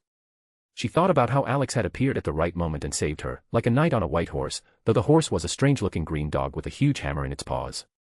What impressed her the most was Alex's shooting skills. Her friend Rika, who served in the police, always emphasized how much time and effort it took to master such skills. Feeling the gaze on him, Alex finally spoke without turning his head. "Have you contacted anyone from your family to check on them?" "I only have one friend, but I'm not sure if I can reach her. She serves in the police special forces," Shizuka replied with a faint smile. "Are you talking about Rika Minami?" "If so, you can use my phone," Alex said, handing her the device. "How do you know?" she asked, her eyes wide in surprise. "Maybe by accident, maybe not.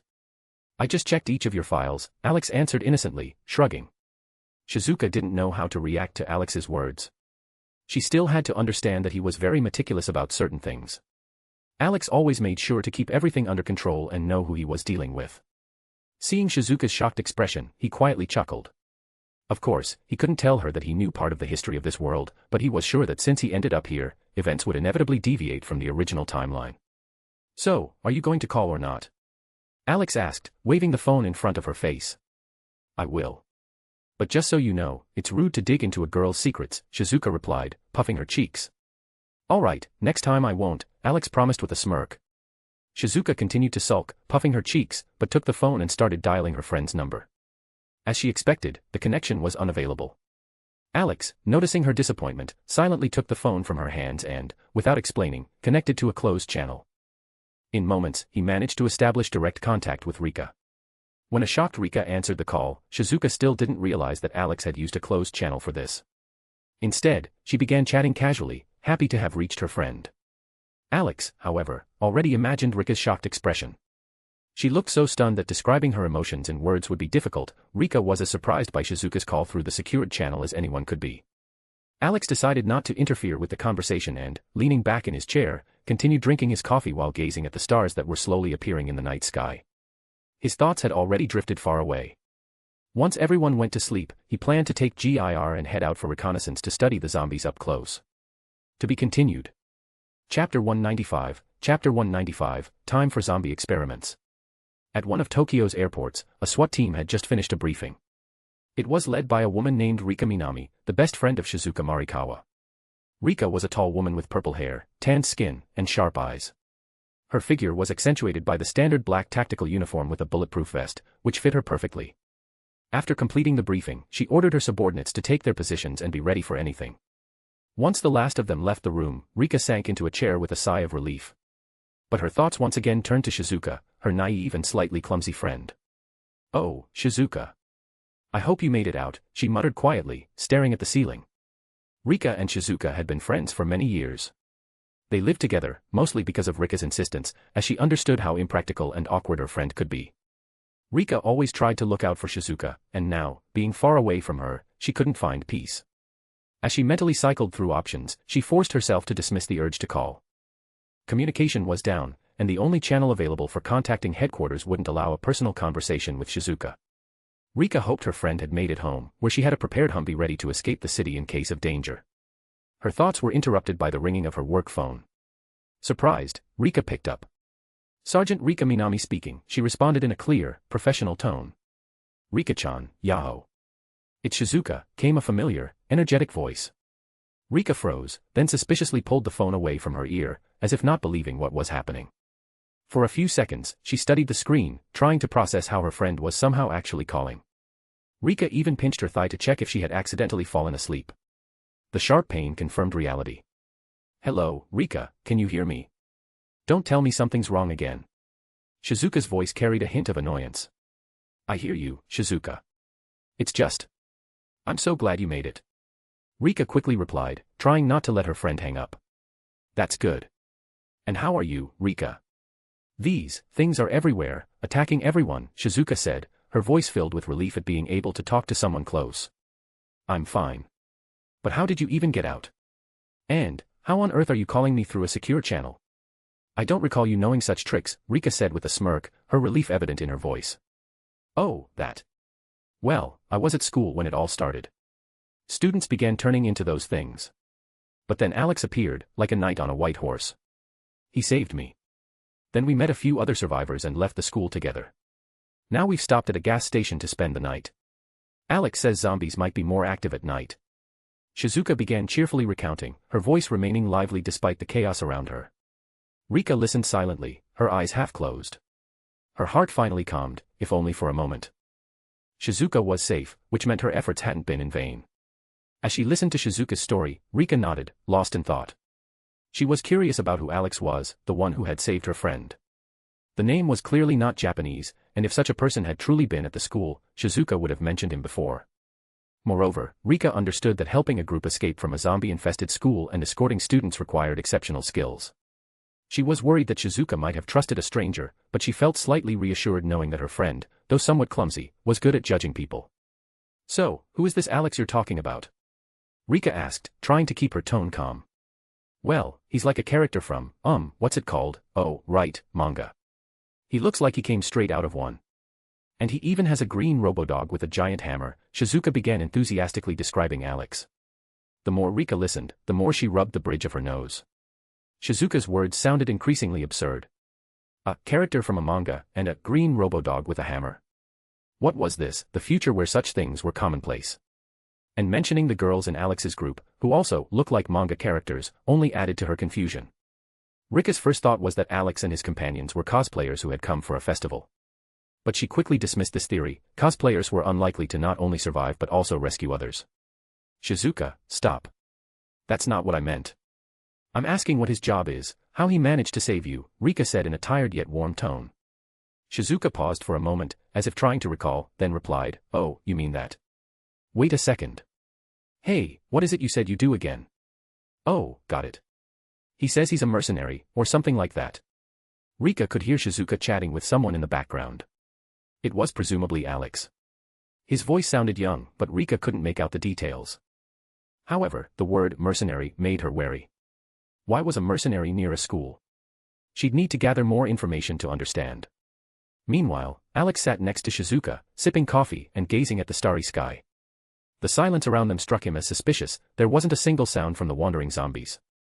Lowering his gaze, he noticed a bridge in the distance crowded with people trying to force their way through a police blockade. Madness, Alex muttered, lighting a cigarette. The commotion would eventually draw zombies. If his theory was correct and the undead became more active at night, then the bridge would soon become a slaughterhouse, and nothing could stop it.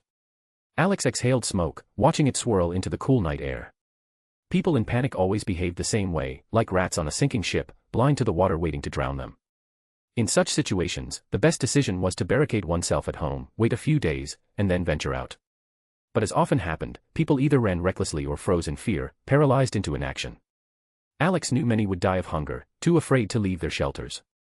And when the first wave of chaos subsided, gangs and cults would inevitably emerge, each as dangerous as the zombies themselves. Alex's thoughts increasingly leaned toward leaving the country before things got worse. If the zombies started mutating, survival would become exponentially harder for everyone left behind. He could use his powers to eliminate the threat, but something about this epidemic didn't sit right with him, especially considering his sudden appearance in this world. Coincidences were rare in his life. If he had ended up here, there was likely a third party behind it all. If that was true, then zombie mutations were only a matter of time. Alex knew the pattern: give people hope, then cruelly snatch it away. The first day was merely the beginning.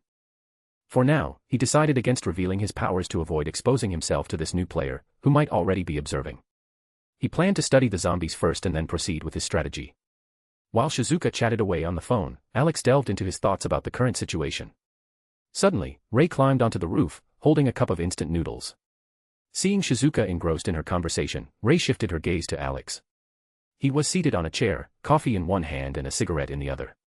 As she approached, Ray patted him on the shoulder to get his attention. Alex turned his head and saw Ray holding out the noodles to him.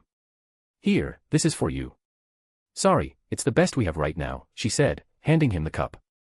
Alex nodded silently, accepting the food. He wasn't picky. Food wasn't particularly important to him, but he ate for the taste. The same went for sweets and cigarettes, habits he wasn't planning to give up. "Thanks. How's everyone else?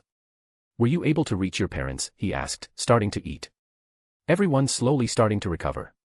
It seems like they're beginning to realize what they've managed to avoid," Ray replied, lowering her gaze. "And you? It's not every day you see your classmates torn apart," Alex remarked calmly.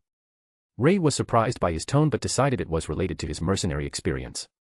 As for Alex, he was thinking back to his time in Night City, where such things happened regularly, people being dismembered and sold on the black market. He'd seen enough not to flinch at brutality. "I think I'm okay. Although, I'm not sure," Ray said, offering a faint smile. "Did you manage to get in touch with your parents?" he asked, wanting to know if anyone from her family had survived. "I couldn't reach my dad. My mom was at home. I told her to lock herself in and wait," Ray replied, trying to sound optimistic. "Good call. As soon as we find a safe place, we'll get your mom. What about your friend Takashi? Has he contacted his family?" Alex tilted his head slightly, looking at her. He started rambling again. "He said everyone had abandoned him and refused to call his family. Told me to focus on my own problems," Ray answered irritably, her face clearly showing her displeasure. She looked as though someone had stepped on her tail. Alex simply sighed heavily. He found it hard to understand why Takashi was behaving like this. Wasn't it better to know if your family was okay, or at least face the bitter truth? But avoiding the question, that seemed pointless to him. Meanwhile, Ray continued complaining about Takashi's behavior, calling him insensitive and selfish. Alex only gave a crooked smile, feeling a little sorry for the guy, who clearly wasn't ready for such harsh realities. What does Takashi's mom do? Maybe her profession gave her a chance to survive, Alex tried to soothe Ray. She's an elementary school teacher. The school is not far from Takashi's house, Ray answered, taking a deep breath to calm her irritation. Alex nodded thoughtfully, stroking his chin. If the school had a bomb shelter, the teachers might have managed to shelter the kids. In that case, Takashi's mom could be alive and relatively safe, at least for now. Usually, schools like that have shelters. If they manage to get there, everything might be okay. As soon as we find a safe place for us, we'll start picking up your families. Then we'll figure out what to do next, Alex said, giving Ray an encouraging look. Ray nodded, but her irritation with Takashi was still evident. Alex decided it was time to learn more about the families of the other survivors. Ray shared that most of their relatives had managed to react in time and take shelter at home. However, some weren't so lucky, they found themselves at the epicenter of the events and likely didn't survive. All Alex could do was offer his sympathy. The conversation gradually shifted to other topics related to school, while Alex tried to inject humor to lighten the oppressive atmosphere. Shizuka, still engrossed in her phone conversation with Rika, served as the backdrop to their discussion. Ray didn't want to stand and sat next to Alex, continuing the conversation with him. He occasionally glanced at the bridge, where a crowd of people was still gathered. The sight reminded him of a scene from the movie Resident Evil, where a similar situation unfolded. "Oh, Ray, you're here too. I didn't notice you. What are you doing?" asked Shizuka, finishing her phone call. "I've been here for a while, Nurse Marikawa." "You were so caught up in your conversation that you didn't pay attention to me," Ray replied with a smile. Maybe. But I was so happy to talk to my friend." "Thanks, Alex, for giving me the chance to call," Shizuka thanked him, handing back the phone. "You're welcome.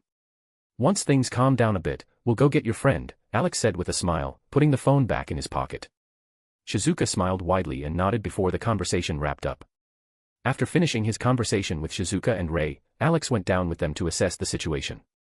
Descending the stairs, he noticed that both doors had already been barricaded, and the survivors had scattered around the room, snacking and trying to recover their strength. Rebecca and Brunhild were sitting together, speaking in low voices. In another corner, a trio of troublemakers were engrossed in a video game, ignoring everything happening around them. Alex scanned the rest. Everyone was trying to relax, at least a little, to shake off the tension and fatigue. "All right, everyone," Alex began, drawing the group's attention. "Congratulations on making it this far. But don't get too comfortable, it's just the beginning. As I've already said, this is a temporary shelter. We need to find a safer place to rescue your families, and then we need to leave Tokyo as soon as possible. None of you have the strength or means to fight off zombie hordes. So, we save everyone we can and move on." Alex's words grabbed everyone's attention. One of the girls raised her hand, her voice trembling. "Why do we have to leave Tokyo?" Alex smirked, looking at her. "It's simple, sweetheart. Tokyo has about 14 million people. If even half of them turn into zombies, that's 7 million corpses. There isn't enough weaponry here to kill them all. Moreover, the government might start bombing densely populated areas at any moment to suppress the infection. They won't care how many survivors are left in the cities. Their goal will be to eliminate the outbreak. And the longer we wait, the higher the chance of a nuclear strike on the city. We need to move quickly." Rebecca continued, picking up on Alex's point. "We don't know how much time we have left. Our goal is to gather supplies, save our families, and get as far away from Tokyo as possible. Staying here is suicide." Rebecca's words made the survivors' faces darken. Meanwhile, Alex was analyzing their resources. The group didn't have many people who could fight effectively. Among the shooters were only Rebecca and Kota, while Siko, Brunhild, and Rei were skilled with close combat weapons. Shizuka and Kyoko could be useful in treating the wounded, and the rest of the guys were mainly suited for physical labor, like building barricades and moving heavy objects. Alex knew he needed new allies. He sighed and spoke, not trying to soften his words. "Let me be blunt. Each of you has to contribute to the group. Can't fight? Fine. You'll carry things and build barricades. Physically weak? Cook the food.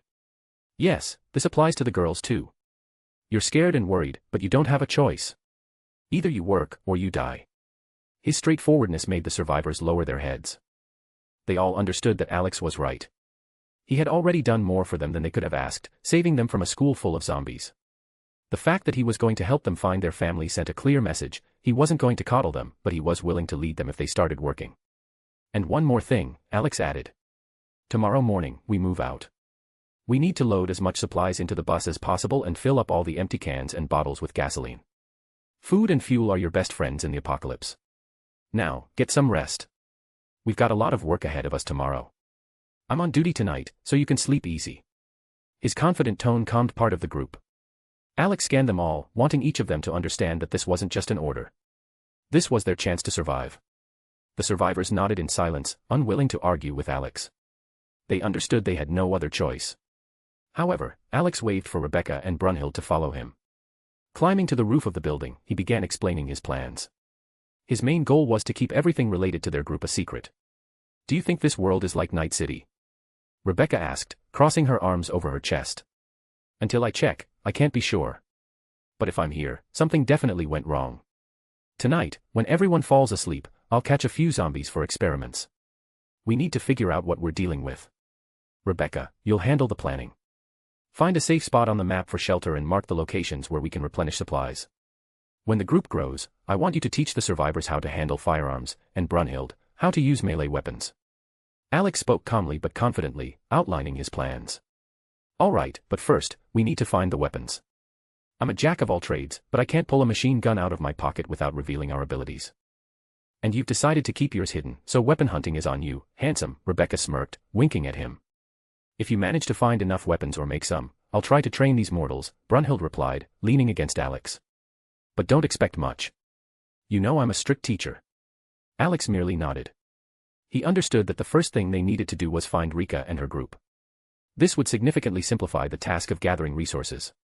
Their group was still small, but over time, they would need more food, medical supplies, and shelter. The only thing that slightly reassured him was GIR and MIMI, who could handle complex operations and knew the basics of medicine. For now, having a doctor in the group wasn't critical. After discussing a few more things with Rebecca and Brunhild, Alex asked them to go downstairs and send GIR up to the roof. Both girls nodded and left. A few minutes later, GIR literally flew out through the hatch and landed on the roof. With a sulking look, he glanced down. Haha, don't be mad. I was just joking about throwing you. Once everyone falls asleep, we'll go hunting, Alex said, motioning for GIR to come closer. The robo-dog immediately perked up, its sulking look replaced with excitement. Alex sat down in the chair that Shizuka had brought earlier and decided to relax a bit, admiring the stars. GIR settled next to him, continuing to play video games with MIMI and Stitch, who had stayed downstairs. Curiosity got the better of him, and Alex peeked through the hatch to see what they were playing. Upon seeing the screen, he smirked. They were deeply immersed in Monster Hunter. Well, at least it's not Warhammer, I'll take that, Alex muttered, shaking his head. Leaning back in his chair, he thought about how he used to relax in Night City, watching the news or funny videos. But now, the news was surely filled with reports of the virus outbreak and cities overrun by zombies.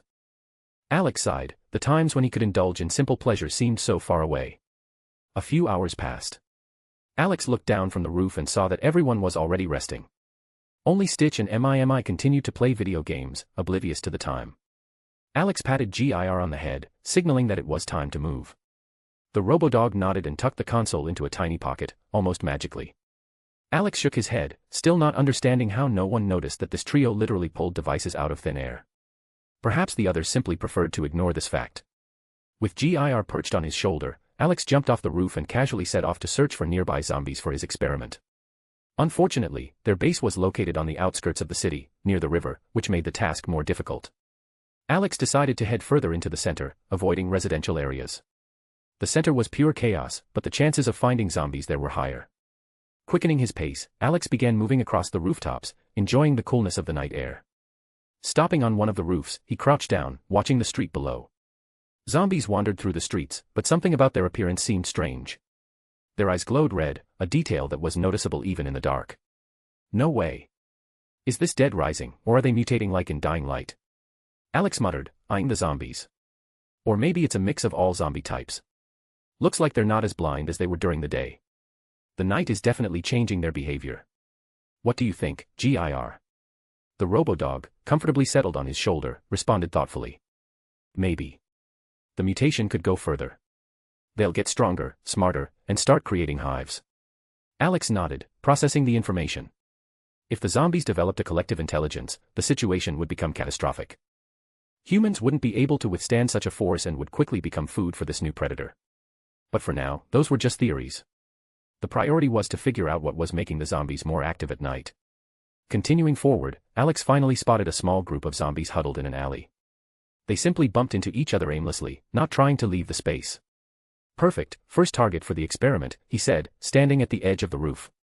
With ease, he leapt down and set up a barrier to isolate the alley from the other zombies. Once the preparations were complete, he released GIR onto the ground. The robo-dog activated its chainsaw sword, which roared to life, drawing the attention of the zombies. Their eyes gleamed even brighter, resembling crimson lights. Don't kill them, they're needed for the experiment, Alex reminded. GIR, nodding with childlike enthusiasm, charged forward. With a battle cry, it began methodically dismembering the zombies, turning them into safe targets for the research. As Alex watched, he heard a loud noise behind him. Turning around, he saw a zombie crawling out of a large dumpster. The creature clumsily fell to the ground but quickly got back up, locking its bright red eyes on Alex. Alex raised an eyebrow, surprised by how much more aggressive this one seemed compared to its kin. Well, you're more interesting than the rest of your kind, Alex muttered as the zombie lunged at him. As the creature approached, Alex calmly extended his hand, lightly touching its chest. Cleave, he said in an icy voice. The moment Alex made contact with the zombie's chest, it instantly shattered into neatly cut pieces, scattering them in all directions. Alex glanced briefly at the remains, then shifted his gaze to the robo-dog, which had already finished dealing with the other zombies. GIR, with a satisfied expression, trotted over to him, clearly expecting praise. Good job, Alex said, patting GIR on the head. Looking over at the dismembered zombies, still emitting growling sounds, Alex pushed aside any stray thoughts and approached the nearest one. He was going to test if the spell Ingle would work. Ingle, he pronounced, allowing a drop of blood to fall from his finger onto the floor. The zombie's body glowed with a soft light and began to change, returning to its original form, as though the person had never been infected. However, despite the external restoration of the body, the person did not revive. This confirmed Alex's theory: the zombie no longer had a soul, or any trace of it. If the soul, or even its remnants, still resided within the body, it would have been possible to restore the zombie to its human state. Alex pondered, what happens to a person's soul when the virus takes over the body? Where does it go? Does the transformation process destroy it? These questions demanded answers. He also realized that for further experiments, he would need a live subject. Alex even regretted getting rid of Shido. He would have been the perfect test subject. Casting a glance at the restored but lifeless body, Alex wondered, could this corpse become a zombie again? But shaking off his doubts, he decided not to torment the dead and burned it. All right, let's move on to the next subject, he said, lighting a cigarette. A cloud of smoke rose into the air as Alex walked to the next zombie. His thoughts were focused on potential experiments. England, he decided to leave for later, but for now, he was curious to see how healing spells would affect a revived body and what consequences that would bring. The questions were piling up, and Alex was eager to find answers. Fortunately, the night was long, and he had plenty of time to dive deeper into his research. To be continued. Chapter 196, Chapter 196, End of the First Day in Zombieland. Alex and his robo-dog, GIR, stood in a dark alley in the city of Tokyo. Although Alex was currently in Tokyo Prefecture, the city he found himself in, Tokunosu, was quite large and densely populated. However, he wasn't interested in the exact number of its inhabitants. Those destined to die were already dead, and the lucky survivors were hiding, trying to endure the first night of the zombie apocalypse. Alex, however, was preoccupied with something else. He wanted to study the capabilities of the current zombies before they began mutating. So far, he had discovered that zombies became more active and aggressive at night. The most critical observation was that they were no longer blind at night, relying not only on sound but also on sight. Standing over his second test subject, Alex pondered which spell to try next. He knew that in the future, he might need to reveal his abilities, so he wanted to understand how the virus reacted to healing magic. Well, what are you staring at that corpse for? Are you going to do something, or do you just want to waste time? Came a familiar voice. Hlock appeared behind Alex in her spiritual form, urging him to hurry up. I'm deciding what to use for the experiment. I'm still troubled by why the spell Ingle worked, yet the person didn't come back to life. The body reverted to its normal state, but the person remained dead. So many questions, and I don't even know where to start, Alex replied, shaking his head and exhaling smoke through his nose. Then try again, but this time use your eyes to see the essence of the zombie, suggested Regan Leaf, who appeared behind him and adjusted her glasses. Alex nodded, taking her advice, and decided to conduct a new experiment with Ingle. This time, he used magic to simultaneously look into the very essence of the zombie. When the spell worked, the person appeared on the floor once more. At first glance, they no longer seemed like a zombie. However, as Alex examined their essence, he noticed something astonishing. The foundation of the person's existence was missing, yet their soul was still present. Although calling it a soul was a stretch, it had become shapeless, resembling an old cartoon ghost, faceless, mouthless, with a white body and black voids for eyes. Now Alex understood why Ingle hadn't revived the person. The essential foundation for existence was gone, and the soul had become amorphous. This revelation raised even more questions. Where had the foundation gone? After all, a soul couldn't exist without it. Strange and fascinating at the same time, Alex muttered, tearing his gaze away from the body on the floor. Did you see something, darling? Gondal asked, appearing behind him. All the Valkyries connected to Alex through their spiritual bond eagerly awaited his explanation. They were reluctant to leave Alex's spiritual space, as being near zombies disgusted them. Yes, their bodies still contain a soul, but it has become formless, and the foundation is gone. It's strange, a soul shouldn't exist without a foundation. Too bad I got rid of Shido, he would have made an excellent test subject, Alex said with a hint of regret in his voice. Now you sound like a true mad scientist, Gyrolol chuckled. Maybe, Alex admitted with a smirk. But I need to learn more. For example, can this virus infect a demigod or even a god? I have so many questions that they're driving me crazy. You're not planning to experiment on us, are you, big brother? Gal asked, her voice tinged with slight fear. Do I look like a complete monster? I'd rather grab a few worthless demigods or gods from Tartarus than experiment on you. Without your voices in my head, I'd be bored, Alex quipped, taking a drag from his cigarette. Gal finally calmed down, silently chastising herself for doubting her older brother's character. Over the time they had shared their spiritual bond, she had learned much about Alex and understood that he would never harm the innocent, let alone his own family. It was simply not in his nature. He always placed honor and the protection of his loved ones above all else. Burning the zombie's body, Alex leisurely made his way to his next target. Gir, left in the background, sat peacefully on nearby steps, entirely absorbed in his game. Despite the apocalyptic chaos surrounding them, the robot dog maintained an air of serene detachment, as though the events had no relevance to him. Alex crouched beside another harmless zombie lying motionless on the ground. Deciding to test how healing magic would affect this lifeless shell, he carefully touched its surface and activated his magic. Healing, as widely known, eradicates infections and viruses, stimulating the body's regeneration. However, instead of being enveloped in a soft glow, the zombie's body began to jerk and writhe as though something inside it was trying to break free. Without hesitation, Alex erected a magical barrier around the zombie to protect himself and his surroundings, then observed closely. Black tentacles, adorned with menacing spikes, tore through the decaying body and lunged toward nearby zombies with severed limbs. However, the barrier halted them, and the tentacles thrashed violently against the invisible wall, desperately seeking their targets. Interesting.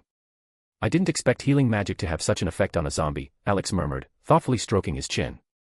What is this abomination? Why did these tentacles emerge from its body? Hrist's darker side asked, appearing behind him with a scowl. Healing stimulates tissue regeneration, Alex began to explain, his gaze fixed on the writhing tentacles. Mana substitutes the body's nutrients and eliminates anything foreign.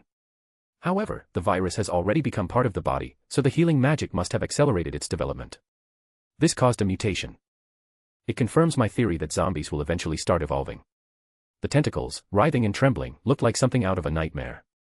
Alex circled the barrier, carefully examining their structure. With so many zombie types in existence, he could spend all day naming them.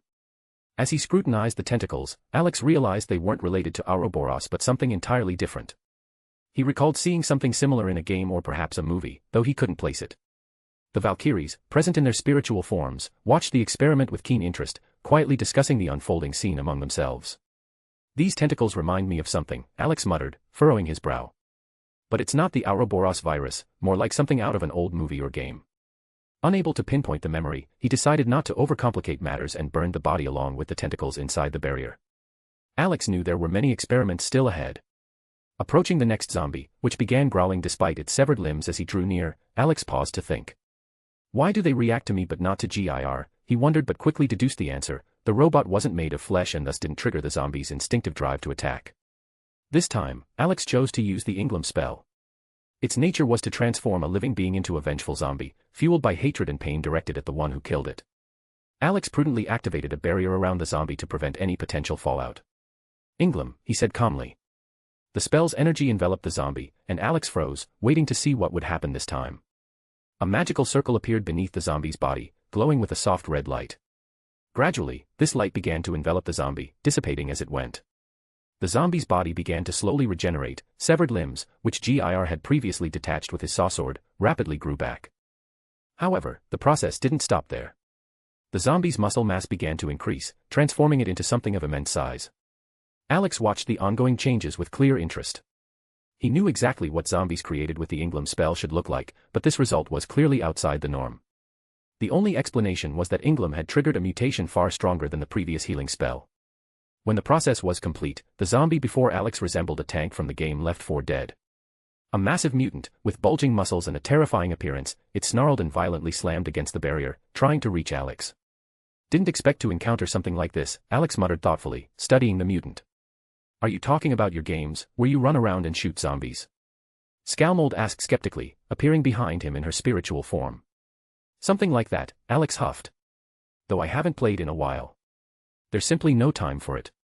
The only time I could relax was that day in Hawaii with Becca. Other than that, I'm always doing something. The work never ends. Scalmold didn't immediately know how to respond. She knew all too well how hard Alex worked and how he sometimes forgot to enjoy the simple pleasures of life. Whether it was Orario, Night City, or even Valhalla, he was always busy with something. Eventually, she hugged him from behind, trying to offer some comfort. Alex felt her support and quickly regained his composure. After all, there was always a degree of fun in his tasks. Where else could he encounter such unique types of enemies and test himself in battle? Feeling calm again, Scalmold returned to the spiritual space, not wanting to distract him from his thoughts. Meanwhile, Alex was thinking about visiting the world with Tatsuki Academy, enjoying high-class cuisine, and inviting his whole family for a joint vacation. The burnt tank left only ash behind, and Alex, shrugging his shoulders, turned his attention to the remaining zombies, still writhing on the ground. Seems like I've figured out everything I wanted. If I remember anything else later, I'll just act according to the situation, he said quietly. Alex destroyed the remaining zombies in the alley, but thoughts of the future still lingered. If this world could really spawn zombies from games like Left 4 Dead, then other types were likely to appear in the future. Especially dangerous for him would be the infected from dying light, like the jumpers or volatiles. These creatures had quick reactions and were deadly dangerous. And if hunters from Left 4 Dead started appearing as well, that combination would be the most unpleasant. Among these two worlds, the special zombies were the most troublesome. Letting out a slight sigh, Alex called over GIR, who had been absorbed in his game the whole time. Had enough of the game? Alex asked, glancing at the robot dog. I want new armor, it's awesome. GIR replied excitedly, showing off his character from the game Monster Hunter. Alex shook his head and sat GIR on his shoulder. A thought flashed through his mind, it might be a good idea to get his motorcycle Fenrir and ride through the zombie-infested city. Summoning the bike, Alex immediately opened the weapon compartment and began filling it with weapons from his inventory to be prepared for any situation. First, he pulled out the katana he had intended to give to Seiko. 2 katanas ended up in his hands, one with red sheaths, crafted by his fiancée Hephaestus, and the other with black sheaths, which Alex had forged himself out of boredom. He paused for a moment, but soon decided that Hephaestus's katana would make a more fitting gift. Carefully placing it in the weapon compartment, Alex continued. Next, he retrieved a rifle for Rebecca, a pair of pistols, and, with some effort, took GIR's favorite sawsword so that the robot dog wouldn't cause any trouble. After completely filling the motorcycle's compartment, Alex felt ready to move on. He sat on the bike, placing GIR in front of him to make sure he wouldn't fall off and later complain about betrayal. With everything prepared, Alex summoned the remaining weapons. The katana Yamato appeared on his waist, and the blue rose revolver was secured on his back. As soon as he started the engine, he felt a light embrace around his waist. Turning his head, he saw Gondal, who was smiling and resting her chin on his shoulder. I've always wanted to ride something like this, she said. Then hold on tight, Alex smiled. Gondal tightened her hug, her eyes gleaming with excitement. Alex slowly drove out of the alley and onto the open road. Once on the street, he immediately noticed the zombies aimlessly wandering the area. But as soon as he appeared, their burning eyes simultaneously locked onto him and Gondal. Darling, I don't want to rush you, but I really don't like how they're staring at us, Gondal said, pointing to the crowd of zombies. I know you can handle it, but their gazes are still unnerving. Alex smirked. A zombie apocalypse is when even the most unpopular person becomes a star, chased by hordes of fans. Well, zombies, to be exact. You're such an idiot, darling, Gondal laughed and gently tapped him on the head. Alex laughed along with her and pressed the gas, heading toward their temporary base. As he drove, he noticed more and more zombies aimlessly wandering the streets. To avoid drawing too much attention and attracting a whole horde of zombies, he cast a silencing spell on the motorcycle, making it nearly silent. Arriving at the gas station where their base was located, Alex noticed from a distance that, during his absence, a large number of zombies had gathered around. He stopped the motorcycle nearby, carefully surveyed the area, and said, Gondal, return to my spiritual world. Don't forget to take me for another ride, darling, she said with a smile, kissing him on the cheek before disappearing. Alex watched with a slight smile as the zombies aimlessly wandered the gas station's grounds. The only logical conclusion he reached was that they were remnants of the horde heading toward the bridge. Starting the motorcycle's engine, Alex charged straight into the crowd, making a sharp turn right in front of them. He then jumped off the bike, drawing Yamato. With one swift and precise motion, he sliced through the entire horde, cutting them into pieces. Sheathing the sword, Alex leisurely got back on the motorcycle and drove it to park near the bus. After surveying the area once more to ensure there were no zombies, he jumped onto the roof of the building and settled into his chair. As usual, GIR sat beside him, once again engrossed in his video games. Alex decided to kill time by watching a random movie on his phone. Morning came quickly. From time to time, solitary zombies appeared at the gas station, and Alex effortlessly dealt with them using makeshift items from his pockets. One even received the honor of having its head pierced by a gold coin. Pulling his gaze away from the phone screen, Alex noticed the rising sun. The time showed 6 a.m. Deciding to give everyone another hour of sleep, he put the phone down and lit a cigarette, enjoying the view. Plans were already forming in Alex's mind. He decided to focus on rescuing those who were closest. First priority, Rika and her group at the airport.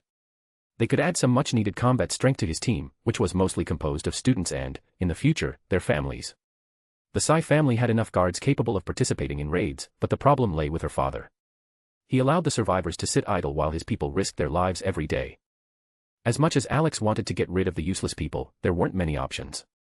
However, he had a plan to make everyone work, even the laziest. If the group gets bigger, we'll need more transportation to move everyone. What do you think, GIR? What's the best course of action? Alex asked, glancing at his robo-dog. GIR, who had been playing games all night, paused the game and set the console aside on his lap. We can reinforce a few big buses and take people to the port. Then we can steal a military ship, he replied in his childish voice, considering the suggestion. You're right. I was planning to steal a ship anyway, but we'll need to make an effort to get everyone to the base. Now we just need to decide which base to head to, the one near Tokyo, Yokota, or Okinawa. Alex continued, thinking through his options. GIR fell silent for a moment, hacking into a satellite to check databases and find out where to locate a ship big enough for everyone. He was searching for a vessel with weaponry to ensure protection in case of an infection from sea creatures. Alex gave the robo-dog time for analysis while he sank into thought. He fully understood that he wasn't a hero or a savior, but the situation required him to save as many people as possible. However, large groups always brought problems, including conflicts due to differing viewpoints. There's a massive aircraft carrier in Okinawa right now. The base is empty, so after saving the meat sacks, I suggest we head there and steal it, GIR finally stated his conclusions. Don't call them meat sacks. Some of your moms are still people, Alex chided him, giving his head a light tap. A meat sack is a meat sack. A mom is a mom, GIR retorted sulkily. Alex just smirked, watching his little helper dive back into his game. Alex shook his head, deciding not to argue with the robo-dog. His thoughts turned to the choice of a location for a temporary base, from where they could start rescuing the survivors. The police station was out, it was too noticeable, and the mall was too dangerous, it could house both rational people and armed idiots. That left two options, the power plant, which was a closed-off area and inconspicuous, or the bank, which could also serve as a reliable shelter. However, Alex decided to leave the final decision to Rebecca, she knew more about such things. An hour passed quickly, and it was already 7 a.m. Time to wake everyone up and start making plans. Calling GIR to follow, Alex headed downstairs and surveyed the room. Everyone was still asleep, Rebecca was nestled in a corner, rifle in hand, Brunhild was peacefully napping nearby, leaning against her spear.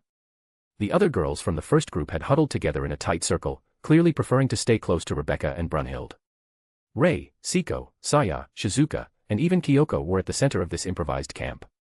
The rest of the group, consisting of the schoolchildren Alex had rescued later, were at the far end of the warehouse.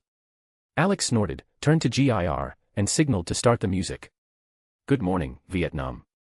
Alex shouted, breaking the silence. GIR immediately activated the speaker, playing an upbeat song that fit the situation. Everyone jumped in surprise, quickly scanning the area for danger.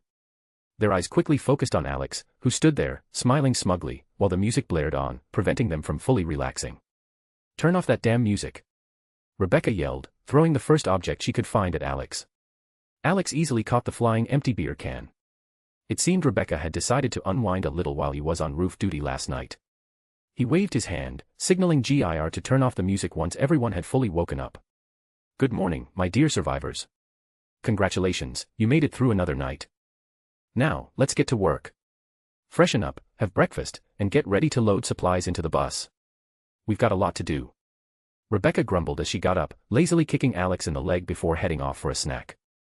Brunhild, without saying a word, simply looked at him with an empty gaze before reaching for her morning coffee. Gradually, the others started waking up and getting ready. Alex, sitting off to the side, enjoyed sipping the coffee that Siko had brought him, as she settled down beside him.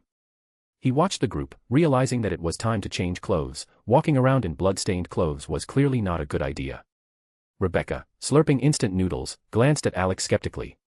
So, what do you have to say about last night? Don't tell me it was quiet. In a zombie apocalypse, there's never quiet. All eyes were on him, waiting for a response. Alex considered how much information was worth sharing. First of all, my theory about zombies being more active at night has been confirmed. What's worse, they've started seeing in the dark, that's bad news. Secondly, I'm sure the zombies are going to mutate, and it's just a matter of time. When that process starts, it's hard to predict.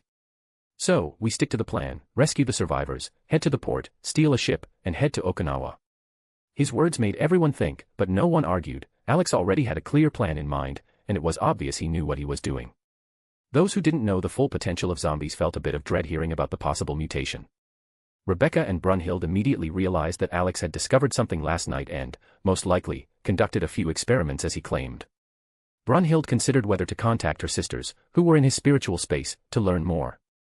Meanwhile, Rebecca tried to calculate how long it would take for the zombies to begin mutating, recalling that in games, it usually took anywhere from a week to a month, depending on the virus type or mechanics. And why Okinawa? Are you planning to give us a vacation, or do you think there won't be zombies there? Takashi asked sarcastically. Takashi, shut up. Alex hasn't finished yet, and you're already inserting your comments, Ray snapped, scolding him. Takashi turned away sulkily, deliberately acting like everyone had abandoned him again. Ray only scoffed at his behavior. Alex just shook his head, wondering what drove Takashi. Perhaps he truly believed everyone could be saved without a concrete plan. Rebecca rolled her eyes, clearly disapproving of such people. She was irritated by those who could only make snide remarks but never suggested anything useful. It's fine, Ray, Alex calmly interrupted the argument. Actually, there's a military base in Okinawa. It has an aircraft carrier that we can temporarily borrow. Also, the base will allow us to stock up on weapons and ammunition. In the meantime, we'll gather supplies on the way. The group fell silent, and everyone agreed that Alex's plan was the best possible option at the moment. The only concern was the lack of manpower, but Alex reassured them that he would rescue everyone he could find on the way to the port. Now, quickly finish breakfast and start loading the bus. Perishables go on top, long-lasting items go at the bottom. The most important thing is gasoline. Drain it from whatever you can. It's our fuel and weapon, Alex commanded, urging everyone to hurry. After breakfast, the guys got to work, moving boxes of supplies onto the bus. Alex tasked Kyoko with keeping track of the supplies, confident that her responsible nature as a teacher would help. Kyoko nodded and, before the group began unloading, started recording the contents of the warehouse. Meanwhile, Alex stepped outside to check the situation. After confirming that everything was calm, he gave the order to start loading. For the gasoline, it was decided to bring the bus closer to the pump so they wouldn't have to carry the cans over long distances. When the group stepped outside, everyone noticed a brand new motorcycle that hadn't been there the day before. Where did this motorcycle come from? It definitely wasn't here yesterday, Ray remarked, pointing to the black bike with an unusual design parked next to the bus. It's Fenrir. Never thought I'd see this model in real life. It's amazing. Koda exclaimed, rushing over to the motorcycle. Koda, forgetting everything, began inspecting the bike like an avid fan, not tearing his eyes from the details. And how did it get here? I get that it's some iconic thing from a game, but that doesn't explain how it showed up here, Saya said, looking at Koda with mild disdain. This isn't just some game. It's a legend, you just don't get it. Koda tried to defend himself, continuing to admire the motorcycle. You want a punch in the face, fatty? Saya asked with a squint, threateningly pointing at him. Koda immediately deflated, made a hurt expression, and returned to the warehouse for another box. It's my motorcycle. GIR brought it here using remote control, Alex explained calmly, answering the unspoken question from the group.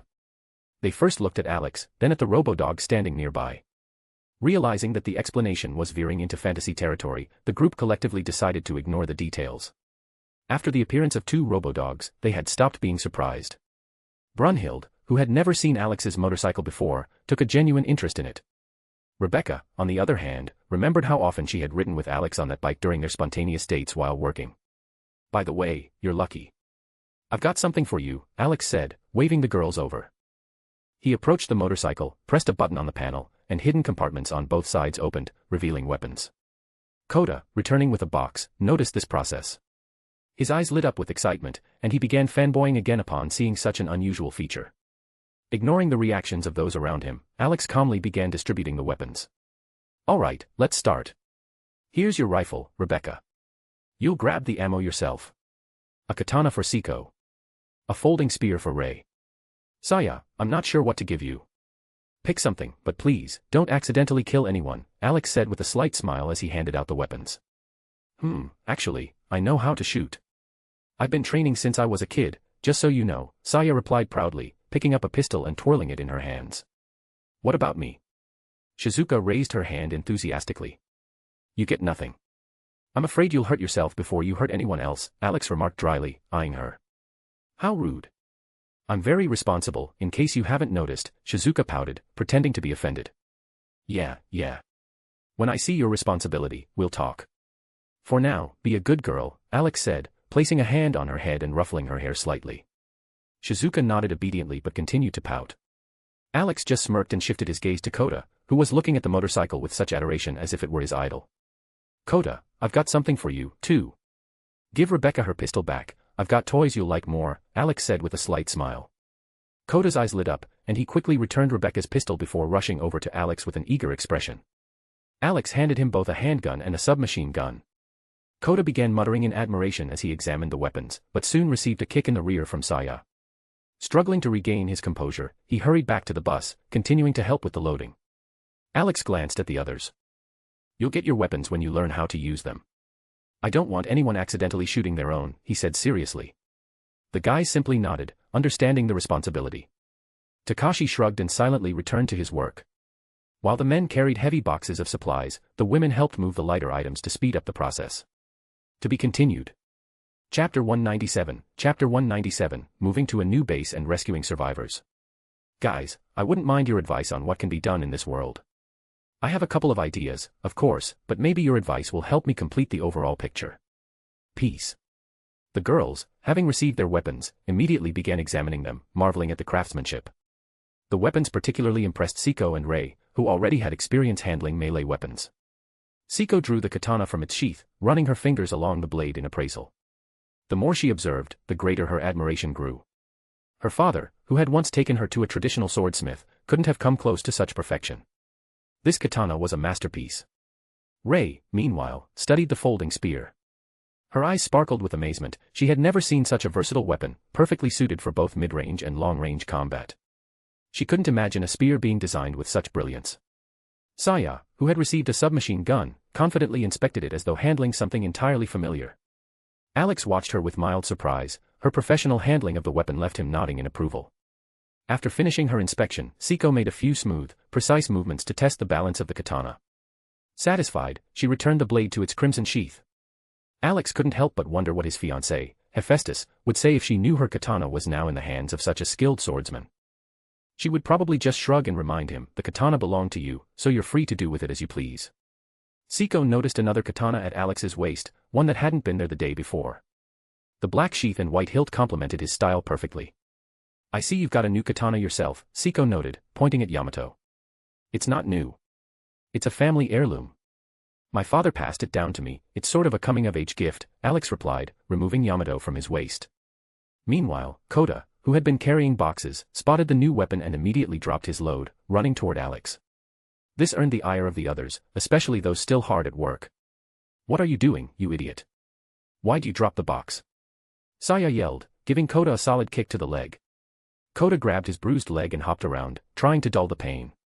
"Well, I just saw another iconic weapon. Isn't that reason enough?" he tried to justify himself. "You'll have time to admire it later, Kota. For now, we need to finish loading. If you keep slacking off, I'll take your weapons away," Alex warned with a smile. Those words sent Kota scurrying back to work, though he continued sneaking glances at the katana in Alex's hands. The other girls and guys also picked up the pace, eager to finish the loading as quickly as possible. Kota's face reflected pure horror as he dashed away, terrified of losing his new gear. Alex chuckled, watching his panicked retreat. He'd dealt with weapon enthusiasts before, so this behavior didn't surprise him. Rebecca was the same way. If he ever threatened to take her weapons, she'd instantly turn into a sweet, obedient girl. Of course, it never lasted long. She'd quickly revert to her usual fiery self. As if sensing that Alex was thinking about her, Rebecca turned around and narrowed her eyes. "Are you thinking something bad about me?" she asked, glaring at him. "Not at all," Alex replied quickly, putting on an innocent expression. "All right, ladies, enough admiring the weapons. Time to join the others, help carry the boxes and gather what we need. Rebecca, get up on the roof and make sure no one's nearby," Alex said, turning to her. "Then toss me up there." "I'm too lazy to climb the ladder," Rebecca replied lazily, pointing first at Alex and then at the roof. Alex sighed but complied. He approached the wall, crouched down, and cupped his hands for Rebecca to use as a foothold. She ran, leaped, and landed gracefully on the roof. Once she disappeared from view, Alex turned to the girls and gestured for them to follow him to help load the bus. Inside the warehouse, he noticed Kyoko meticulously keeping track of supplies and giving instructions to the students hauling boxes. "Gir, Mimi, Stitch, get to work," Alex commanded. The trio wasted no time, grabbing boxes and dashing to the bus. Alex, meanwhile, left the warehouse and entered the store, searching for survival essentials, portable gas stoves, canisters, flashlights, and batteries. He found a large trash bag and began sweeping items off the shelves into it. "We'll need to stop by a hardware store and an electronics shop. We need more resources to reinforce the base," he muttered to himself. "Why?" came an unexpected voice from behind. Alex turned to see Shizuka. She was clearly idling around, blatantly avoiding work. He gave her a once-over, unable to stop himself from wondering how she managed to move so effortlessly with such a generous figure. However, the moment he mentally heard a pointed cough, he quickly averted his gaze and resumed his task. "Are you slacking off? Or is everything already unloaded from the warehouse?" he asked with a slight smile, continuing to scoop items into the bag. "The girl with the spear asked me to check what you're up to. And I happen to have free hands," Shizuka replied with a broad grin. Alex simply huffed, realizing it was easier to accept her excuse than argue. Nodding silently, he continued his work. Once the first bag was nearly full, he tied it securely and grabbed another, methodically clearing the shelves. Shizuka followed him closely, observing how he packed everything he deemed useful. "You still haven't answered my question," she said with a mock pout. "Oh, sorry." Alex paused his work momentarily to glance at her. "The electronics store is for backup power options in case something happens to the power station.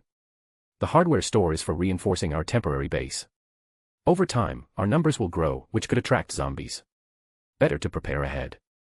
We also need a better vehicle for supply runs. My motorcycle is impractical, and the bus is bulky and slow." Shizuka pondered this for a moment before suddenly saying, "Rika has a tank at her place. It might come in handy for getting around the city with all these things lurking about." Alex barely held back a smile. "Are you sure it's a tank and not something else?" he asked with mild amusement. "Well, I don't know what it's called," Shizuka admitted with slight embarrassment. "But it's a big jeep. Oh, and we also need to stop by a pharmacy or hospital. Since our group will grow, we'll need more medicine. What we took from the school is just basics, bandages, alcohol, minor stuff. If someone gets seriously sick or infected, it won't be enough." She tapped her chin thoughtfully, clearly considering the details. Alex nodded, agreeing with her reasoning. A pharmacy was indeed a critical stop on their route. He was already weighing whether it would be better to handle it alone or bring GIR or Mimi along, as both excelled in such matters. The idea of Rika's jeep, likely a military Humvee, also sounded very appealing. Such a vehicle would be perfect for navigating a zombie apocalypse. Alex and Shizuka continued gathering the necessary items, loading them into trash bags. To pass the time, they chatted. "So, how was your job as a nurse at the school? Before all this started?" Alex asked, scooping up another batch of batteries and flashlights. Shizuka shrugged. "It's hard to say. On one hand, the work was calm. On the other, the school was full of perverts, both the teachers and the students. They were always staring at my chest. And there were the endless date invitations from male colleagues who just wouldn't give up." She rolled her eyes, recalling her work days. "Well, I can understand them," Alex remarked with a smirk. "You're really beautiful. If I were in their shoes, I'd probably try to ask you out too." Shizuka giggled cheerfully, looking at him warmly. "Thank you. You know, I might have considered it," she replied with a smile, continuing to help him. Alex simply smiled back and refocused on his task. He understood why Shizuka had caused such a stir when she became a nurse at the school. Her figure, especially her chest, undoubtedly attracted attention. Alex even admitted that it was the most impressive chest he had ever seen. But, more importantly, what stood out about Shizuka was her kind and sweet personality. For Alex, a girl's appearance had always been secondary. He preferred to understand her personality first, how she behaved, how she reacted to the strange things that could arise in a relationship with him. After all, what mattered more to him was finding someone who could accept him as he was. Once the gathering was finished, Alex surveyed the pile of items and realized he might have overdone it. The store shelves were nearly empty. However, he knew that as the group grew, the resource consumption, especially the gas canisters for cooking, would also increase. Shizuka took 2 light bags, while Alex slung the rest over his shoulder and headed toward the warehouse to exit to the backyard, where the bus was parked. As he walked through the warehouse, Alex noticed that most of the boxes had already been loaded. The guys looked drained, especially Kota, who was running around so fast, it seemed like someone would steal his weapon if he stopped. The only ones still full of energy were GIR, Mimi, and Stitch. They were competing to see who could carry the most boxes to the bus. When the loading was done, everyone stopped to take a break. Alex waved and called out to Rebecca. "Rebecca, how's the perimeter looking?" The girl, leaning out from the roof, replied. "All quiet. There were a couple of walkers, but I took care of them. We can move the bus to the pumps and fill the canisters." "Keep watching," Alex nodded. "Everyone else can rest a bit, and we'll continue." Rebecca returned to her watch, and Alex stepped over to his motorcycle, leaning on it as he lit a cigarette. Brunhilde stood beside him, leaning on the bike as well. Once the group had rested, they all headed to the front of the gas station, where Shizuka was supposed to pull the bus closer to the pump so they wouldn't have to carry the canisters too far. Alex started the motorcycle and led the way. Soon, Shizuka arrived with the bus and stopped by the pump. Alex carefully monitored the fueling process. Guys, be careful when loading the canisters. There are gas cylinders nearby, and no one wants to be blown to bits and turned into a bright flash. The group nodded in unison and carefully began the loading. They secured the canisters to avoid any fuel spillage. While helping to carry the canisters, Alex reflected on how dire the situation in the city was. At night, he hadn't paid much attention to his surroundings, focused on his own affairs, but now his anxiety was growing. He realized that most of the city was already turned into zombies. And with Tokyo's population of 14 million, it was probably even worse. If even half of these zombies head this way, no one will survive, Alex thought, continuing his work. Of course, I could handle the crowd, but that would immediately reveal my abilities, and people would start relying entirely on me. They need to learn to take care of themselves. I can't babysit them all the time. As if reading his thoughts, Regan Leaf spoke to him through their spiritual link. You're already helping them survive, Alex. The main thing is to save as many people as possible so they can repopulate the Earth, just like Adam and Eve once did. You're right, Alex agreed. But right now, there are only 15 of us in the group, not counting me, Rebecca, and Brunhilde. There are only 4 men, and the rest are women. We're lacking adults and those who can work with their hands to build or repair things. I can't keep overloading Gir, Mimi, and Stitch. I hope we come across a group of survivors who are friendly. Are you looking for people who can handle weapons? Regan Leaf asked. Yeah.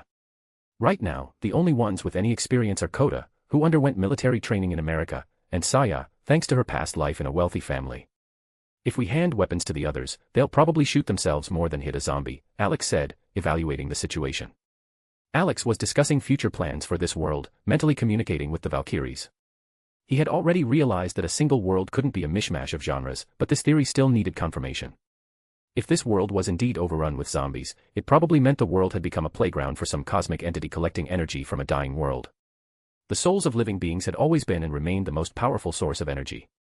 Once the gasoline canisters were loaded into the bus, the group gathered around to discuss their next steps. Everything's ready. Now we just need to decide where we'll set up a temporary shelter. We need a place to start saving your families and helping any survivors we come across. Rebecca, any suggestions? Alex addressed the group, then turned his gaze to the girl. I've got a couple of ideas. Mimi, show the map, Rebecca responded, calling to the pink robo-dog. Mimi nodded, climbed onto Alex's motorcycle, and projected the city map directly onto the ground. The survivors, unaccustomed to such technology, chose to focus on what was important. Rebecca crouched down and began marking points on the map, explaining each detail. First, here are 2 places that could work as temporary shelters. The first option is the bank. It has security cameras around the perimeter, and in case of a horde attack, you can hide in the vault. The second option is the shopping mall, but only partially. People always rush there first, so there's a risk of encountering aggressive groups. Our best choice is the bank. It's close to the city center, which is convenient for rescuing your families, but also far enough from the major zombie concentrations. If we organize everything properly, we can build barricades and fortify the position. Rebecca continued describing the plan, pointing at the map. What do these crosses mean? Asked Ray, pointing to the red-marked areas. These are zones we should avoid for now. Like the police station. As much as we'd like to get weapons, it's better not to go there. After the initial chaos, there were likely a lot of zombies left behind. During the first night, the police were busy dealing with the riots, and the police station was nearly empty. I'm sure that's how it went, and armed survivors could have taken over that place. The shopping mall in the city center is another hotspot, where there was definitely a massacre at night. So, our choice is the bank. Mimi has already hacked its security cameras. Right now, a few employees are sheltering there, and I hope they'll join us if Alex can negotiate with them, Rebecca explained. Alex nodded in approval, surprised by Rebecca's responsibility and organization. He thought she might even be enjoying the zombie apocalypse. If others saw this side of Rebecca, they'd probably be quite shocked, especially Lucy. After the briefing, everyone agreed with the plan and started boarding the bus. Gir, Mimi, and Stitch, as usual, decided to accompany the group. Alex got on his motorcycle, preparing to leave. Feeling someone sit behind him, he turned around and saw Siko, who just smiled. Shrugging, Alex didn't dwell on it. He waved at the others, indicating the direction, and the group set off toward the bank, which would be their temporary base. Before entering the city, Alex asked everyone to slow down and stay alert to avoid attracting too much zombie attention. Carefully navigating around abandoned cars, Alex suddenly heard a scream. Help! We're here. Stopping the group, he contacted Rebecca. Slow down. We need to check what's going on. The group continued moving until a group of zombies appeared ahead, surrounding a building. The scream came from above. On one of the floors, a woman was waving her arms, trying to attract attention. Rebecca, take Coda and cover them. We need to figure out what's going on and how many survivors are up there, Alex ordered, stopping. Got it, Rebecca responded, opening the bus doors.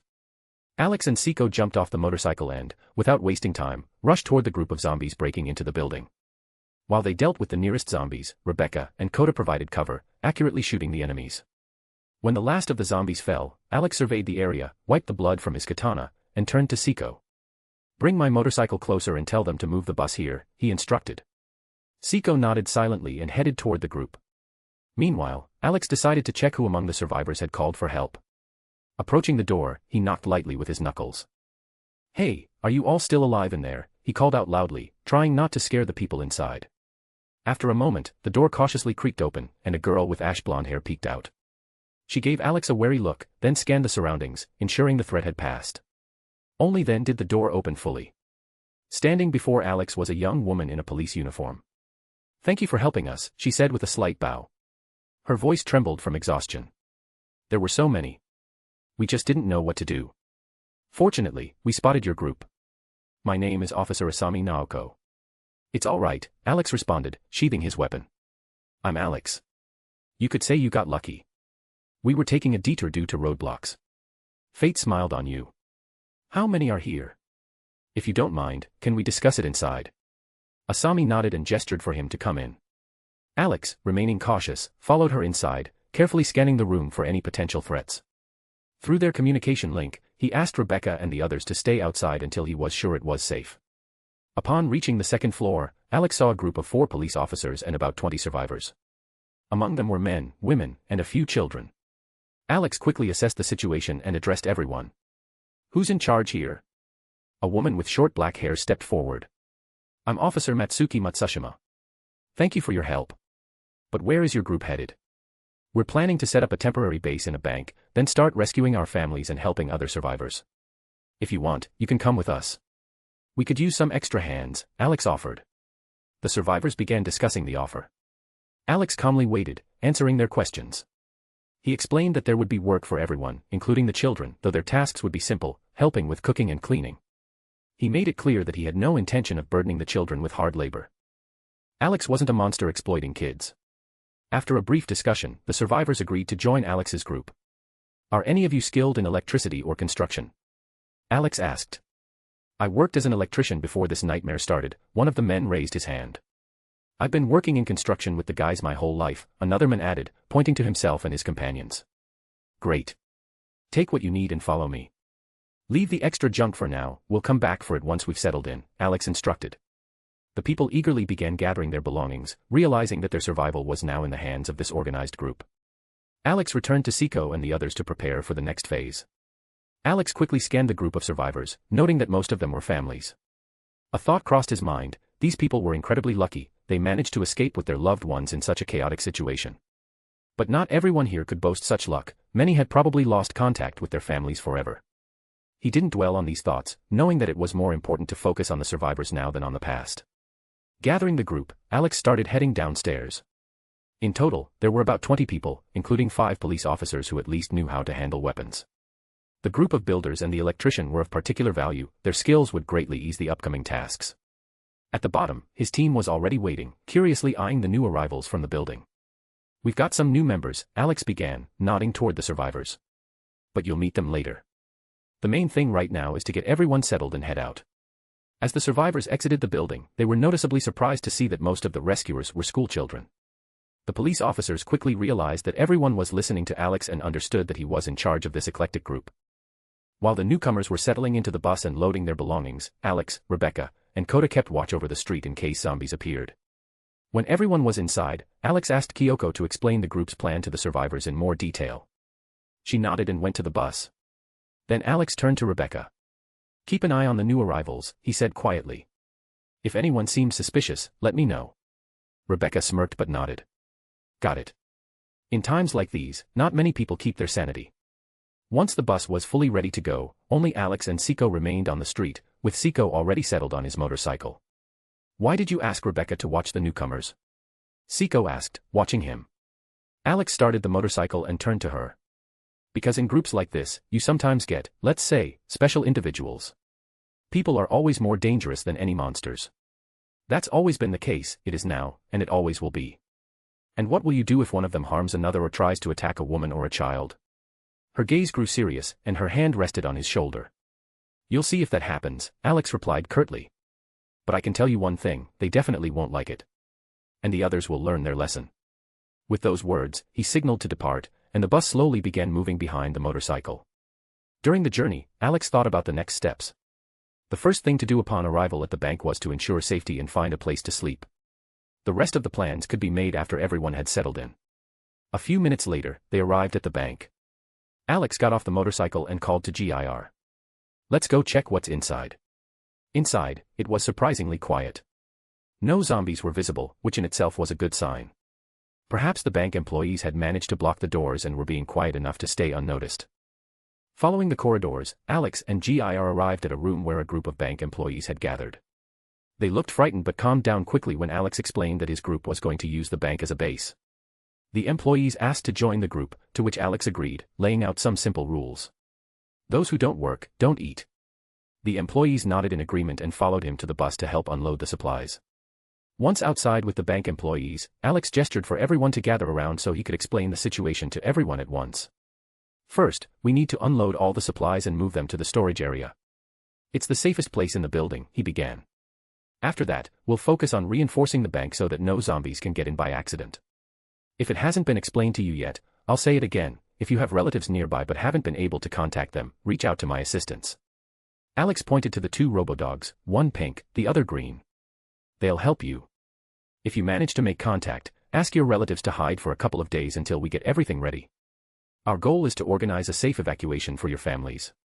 There was a quiet murmur among the survivors until one woman, holding her child by the hand, spoke up. Isn't this the army's job? Aren't they supposed to save us and the others?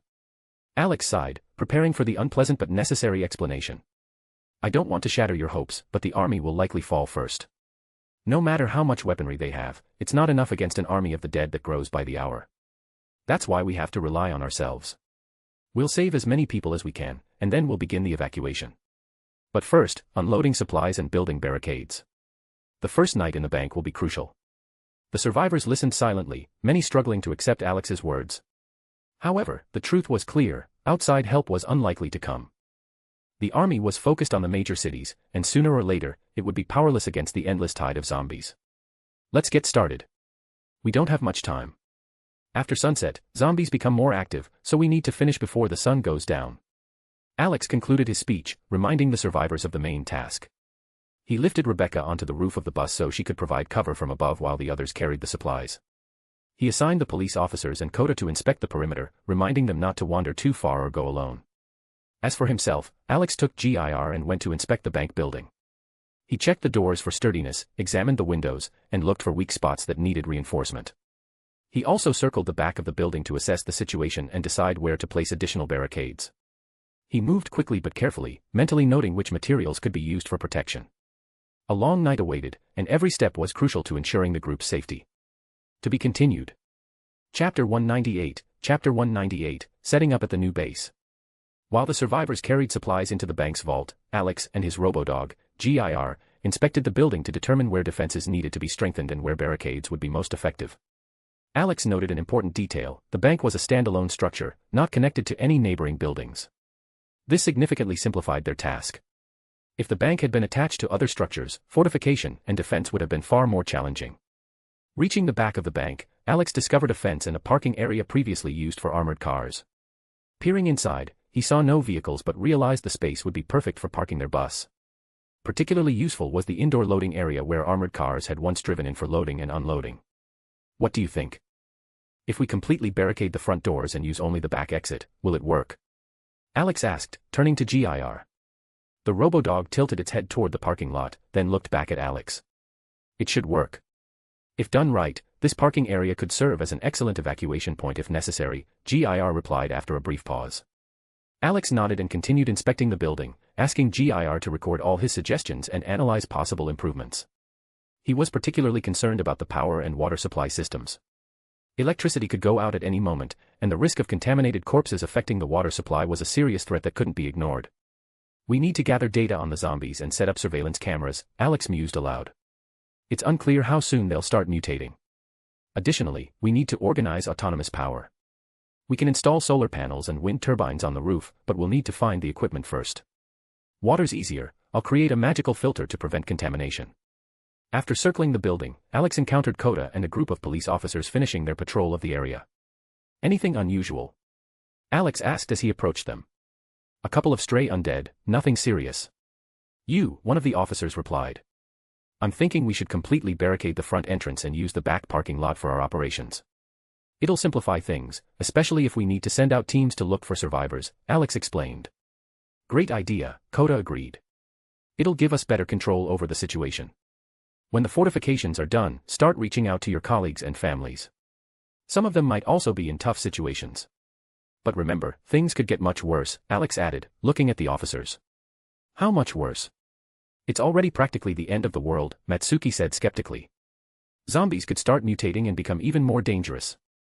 Plus, we could lose access to electricity and water at any moment, Coda replied before Alex could. For now, the stations are running autonomously, but that won't last long. The officers fell into thoughtful silence. Alex understood that time was short. They needed to study the zombies, prepare for potential mutations, and, most importantly, evacuate the survivors to expand their group and make tasks easier.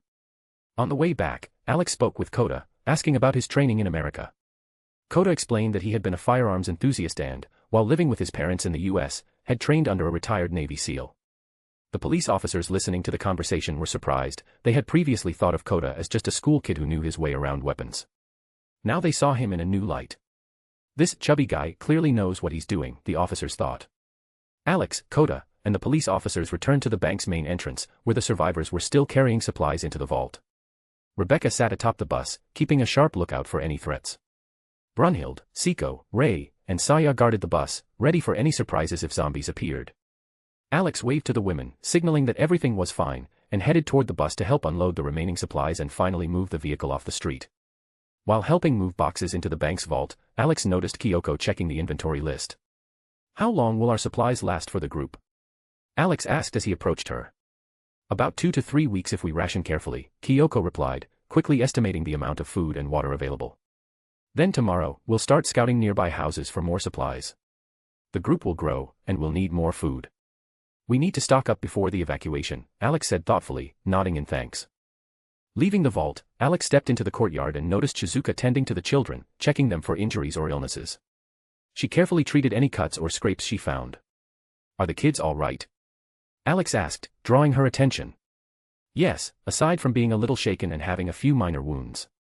But we'll need more medical supplies for potential illnesses or infections, Shizuka replied, finishing her checkup. I'll prioritize that, Alex assured her with a faint smile. When they reached the bus, Alex lit a cigarette and scanned the street, contemplating how to utilize the abandoned cars. An idea struck him, to salvage the car batteries for electricity and use the vehicles themselves as barricades against zombies. He began evaluating how best to organize the defense, planning to finalize his thoughts before implementing them. Lost in thought, Alex paused in the middle of the road, massaging his temples. He needed to consider everything, the potential migration of zombie hordes from Tokyo and the time required to gather enough survivors. Saya watched him from a distance, wondering what he was planning.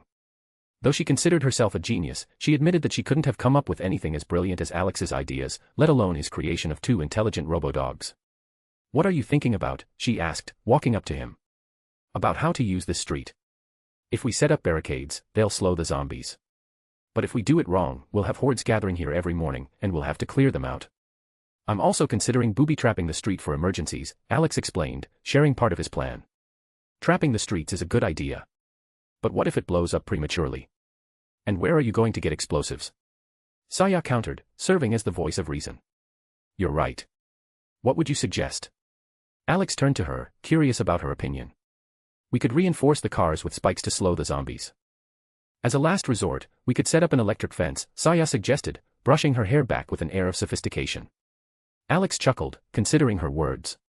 Her idea seemed promising and didn't require many resources. He nodded, deciding to add Saya's suggestion to the to-do list. Smiling, he praised her idea, playfully ruffling her hair. Saya, clearly displeased, swatted his hand away. I'm not a child, she huffed, crossing her arms. Got it, my bad, Alex laughed, watching her walk away while muttering about how rude it was to touch a girl's hair. Returning to the bus, Alex saw that most of the supplies had been unloaded, only a few boxes remained. Once the last boxes were moved inside, he asked the girls to head into the bank while he and Rebecca moved the bus and motorcycle to the armored truck parking area. After completing the task, they rejoined the others in the building. Inside, Alex immediately noticed the commotion as survivors worked to reinforce the entrance. Glancing around, he spotted a mix of guards and clerks among them. Approaching one of the guards, Alex asked to be taken to the surveillance room. Once there, he began inspecting the equipment, assessing its condition. "GIR, run diagnostics on the cameras and let me know what's needed to get them operational." "I'll bring in some extra monitors," he instructed the robo-dog. GIR gave a short nod and began connecting to the system. Meanwhile, Alex went off to find Stitch, who was entertaining the children with Mimi. They were trying to keep the kids distracted so they could feel safe. "Stitch, let's go." "I need your help," Alex called. "All right, Dad." Stitch replied cheerfully, quickly climbing onto Alex's shoulder. Alex glanced at the children, noticing their worried faces, and asked Mimi to play some cartoons to distract them. As he stepped into the main hall, everyone working there turned their attention to him. "Those of you who aren't occupied right now, form groups and search all the rooms in the bank. Look for anything we can use. You might find something useful," he instructed. After a brief discussion, people began organizing into groups. Alex, with Stitch on his shoulder, headed to the office area to search for additional monitors. They carefully disconnected them and piled them in one spot before beginning to transport them to the surveillance room. Rebecca, noticing what Alex was doing, understood his plan and decided to help, bringing Brunhild along. Alex also asked anyone who found monitors to bring them to the security station. "Why do you need so many monitors?" Shizuka asked, walking alongside Alex and carrying a monitor herself. "GIR is going to connect to the city's surveillance system. We need more eyes to monitor the streets. I also plan to install extra cameras to collect data on zombie behavior," he explained as they descended the stairs. "That all sounds so complicated," Shizuka sighed, her voice slightly fatigued. "Instead of complaining, why don't you make a list of medical supplies?" Alex teased with a smirk. "Once we're settled, we'll start scavenging for supplies. We need to stock up before we leave the city. And don't forget to contact your friend again to check on her and see if she needs help." "Rika can handle herself, she's strong," Shizuka said with a smile, "but you're right, I'll call her anyway." Alex nodded at her words. Entering the surveillance room, he saw Rebecca connecting monitors while Mimi helped with the setup. Stitch was busy mounting brackets on the walls, and GIR, already plugged into the system, was displaying feeds from hacked surveillance cameras on the screens. After delivering the remaining monitors, Alex sat in a chair and began studying the screens intently, hoping to spot survivors who might be in trouble or potential shelters and dangers on the streets. Shizuka, standing behind Alex, absent-mindedly leaned over, resting her chest on his head.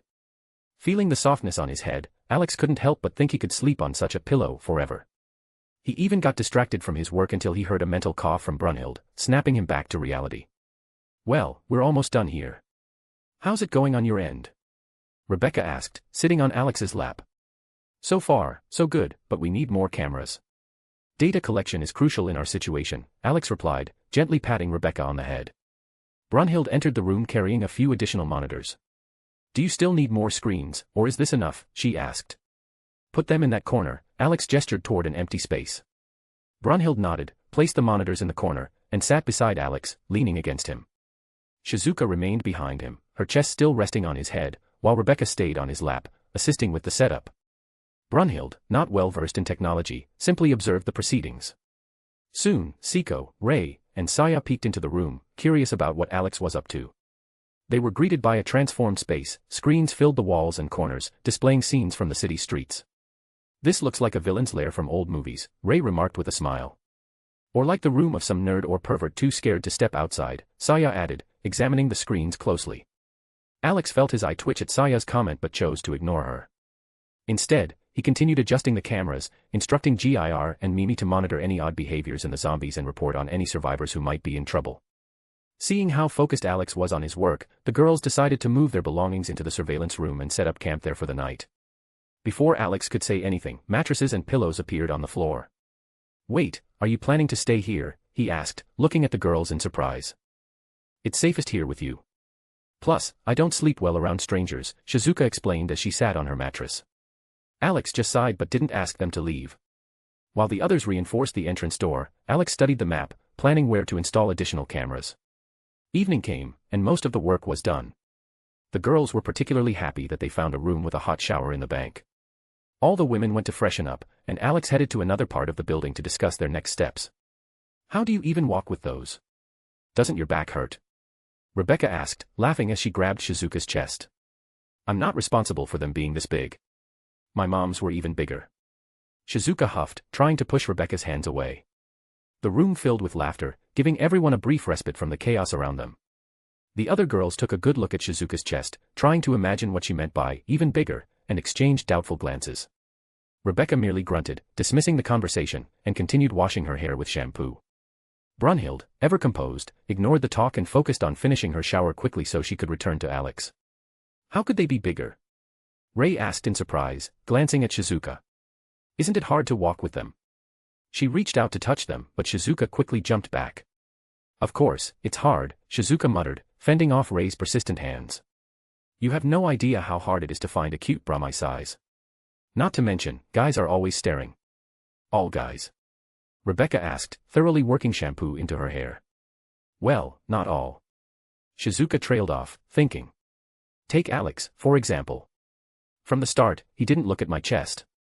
He's like some knight from a fairy tale, so noble, strong, always saving and leading. Rebecca barely managed to hold back her laughter. Knowing how Alex felt about heroic comparisons, she imagined his reaction, and a mischievous smile spread across her face. Brunhild smiled at Shizuka's words, thinking exactly the same as Rebecca. When Brunhild had been connected to Alex through Volander, she learned what kind of person he was and how he preferred to behave in situations like this. You'd better not tell him that, Rebecca warned, laughing to herself. He can't stand being compared to a hero or a knight. Why is that? Siko asked, turning her head to Rebecca. Ask him yourself, Rebecca replied evasively. If I start explaining, it'll take a long time. Ray, changing the subject, spoke about the past. You work together, right? I mean, as mercenaries. And you said he's your husband. He's my fiancé, Rebecca corrected, glancing at Brunhild. And not just mine. He's also Brunhild's. As for the mercenary work, that's a long story. Everyone turned their attention to Brunhild, who silently nodded, not wanting to get into details. So, how do you share him? Saya asked, crossing her arms over her chest. Aren't you jealous of each other? Brunhild calmly replied. We don't need to be jealous. Alex gives attention to each of us when it's needed. He supports us in our endeavors, doesn't get in the way of what's important to us, and is always ready to help. But if you want to know what it's like to be with him and get his attention, it's better to see it for yourself than hear someone else's stories. The girls exchanged glances, astonished by her words.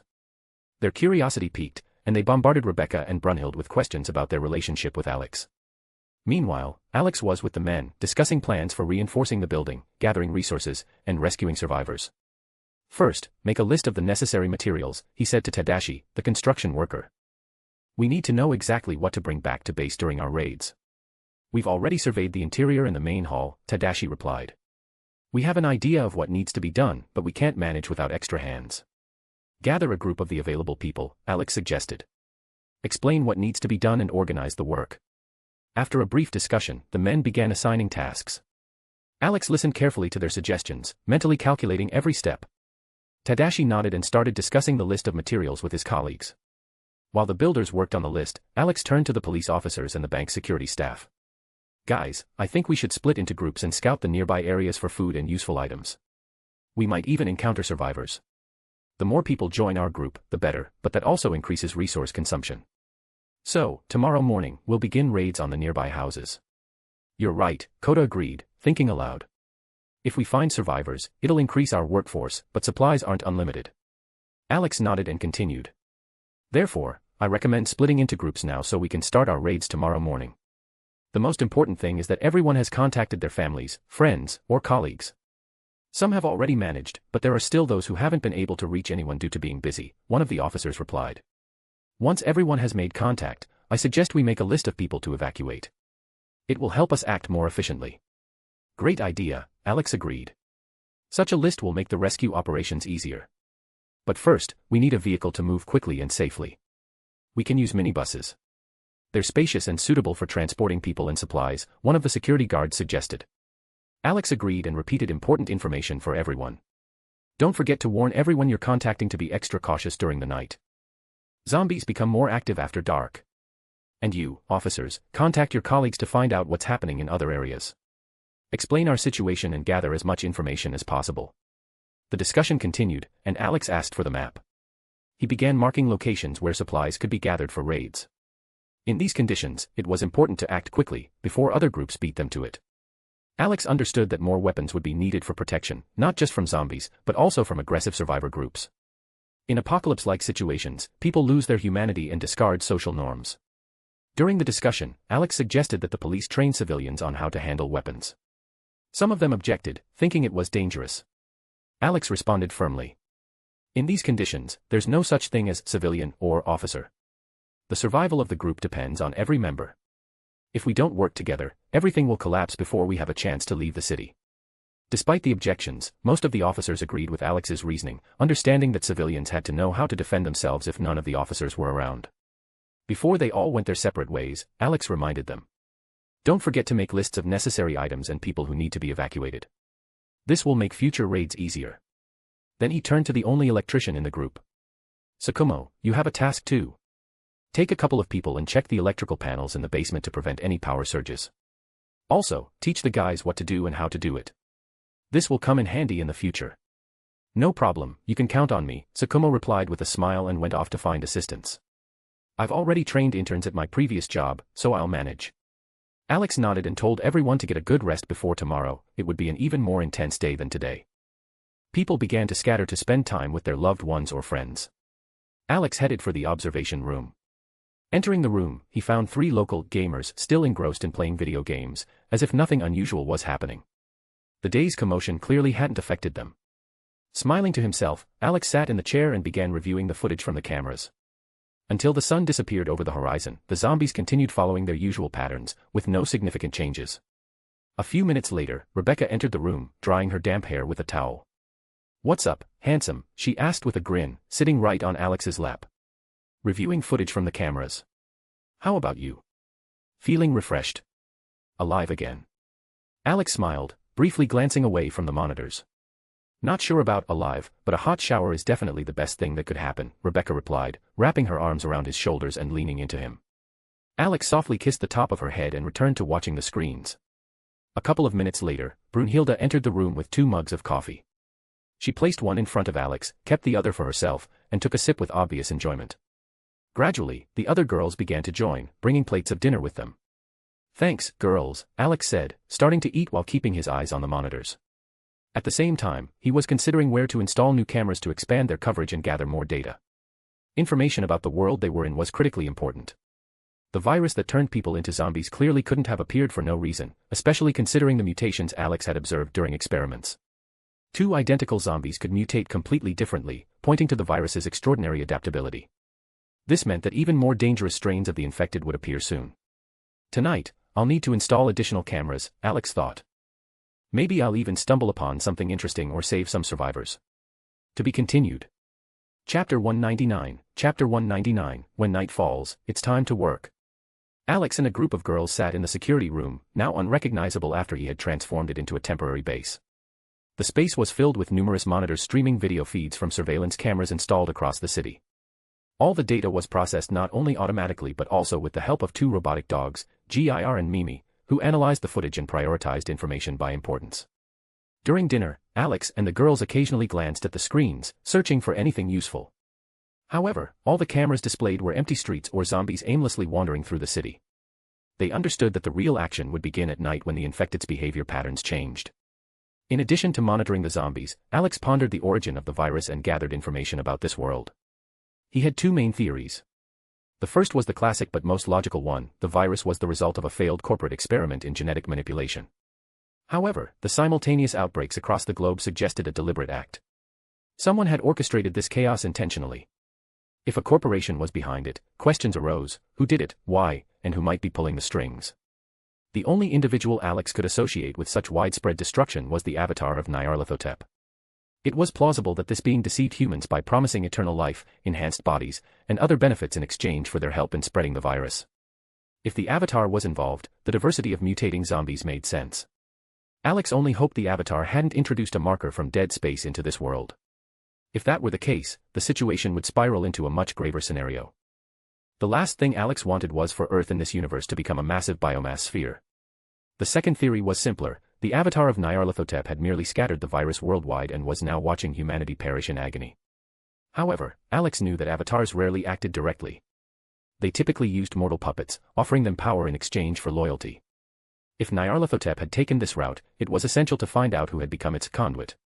To confirm his suspicions, Alex planned to gather as much information as possible about existing corporations.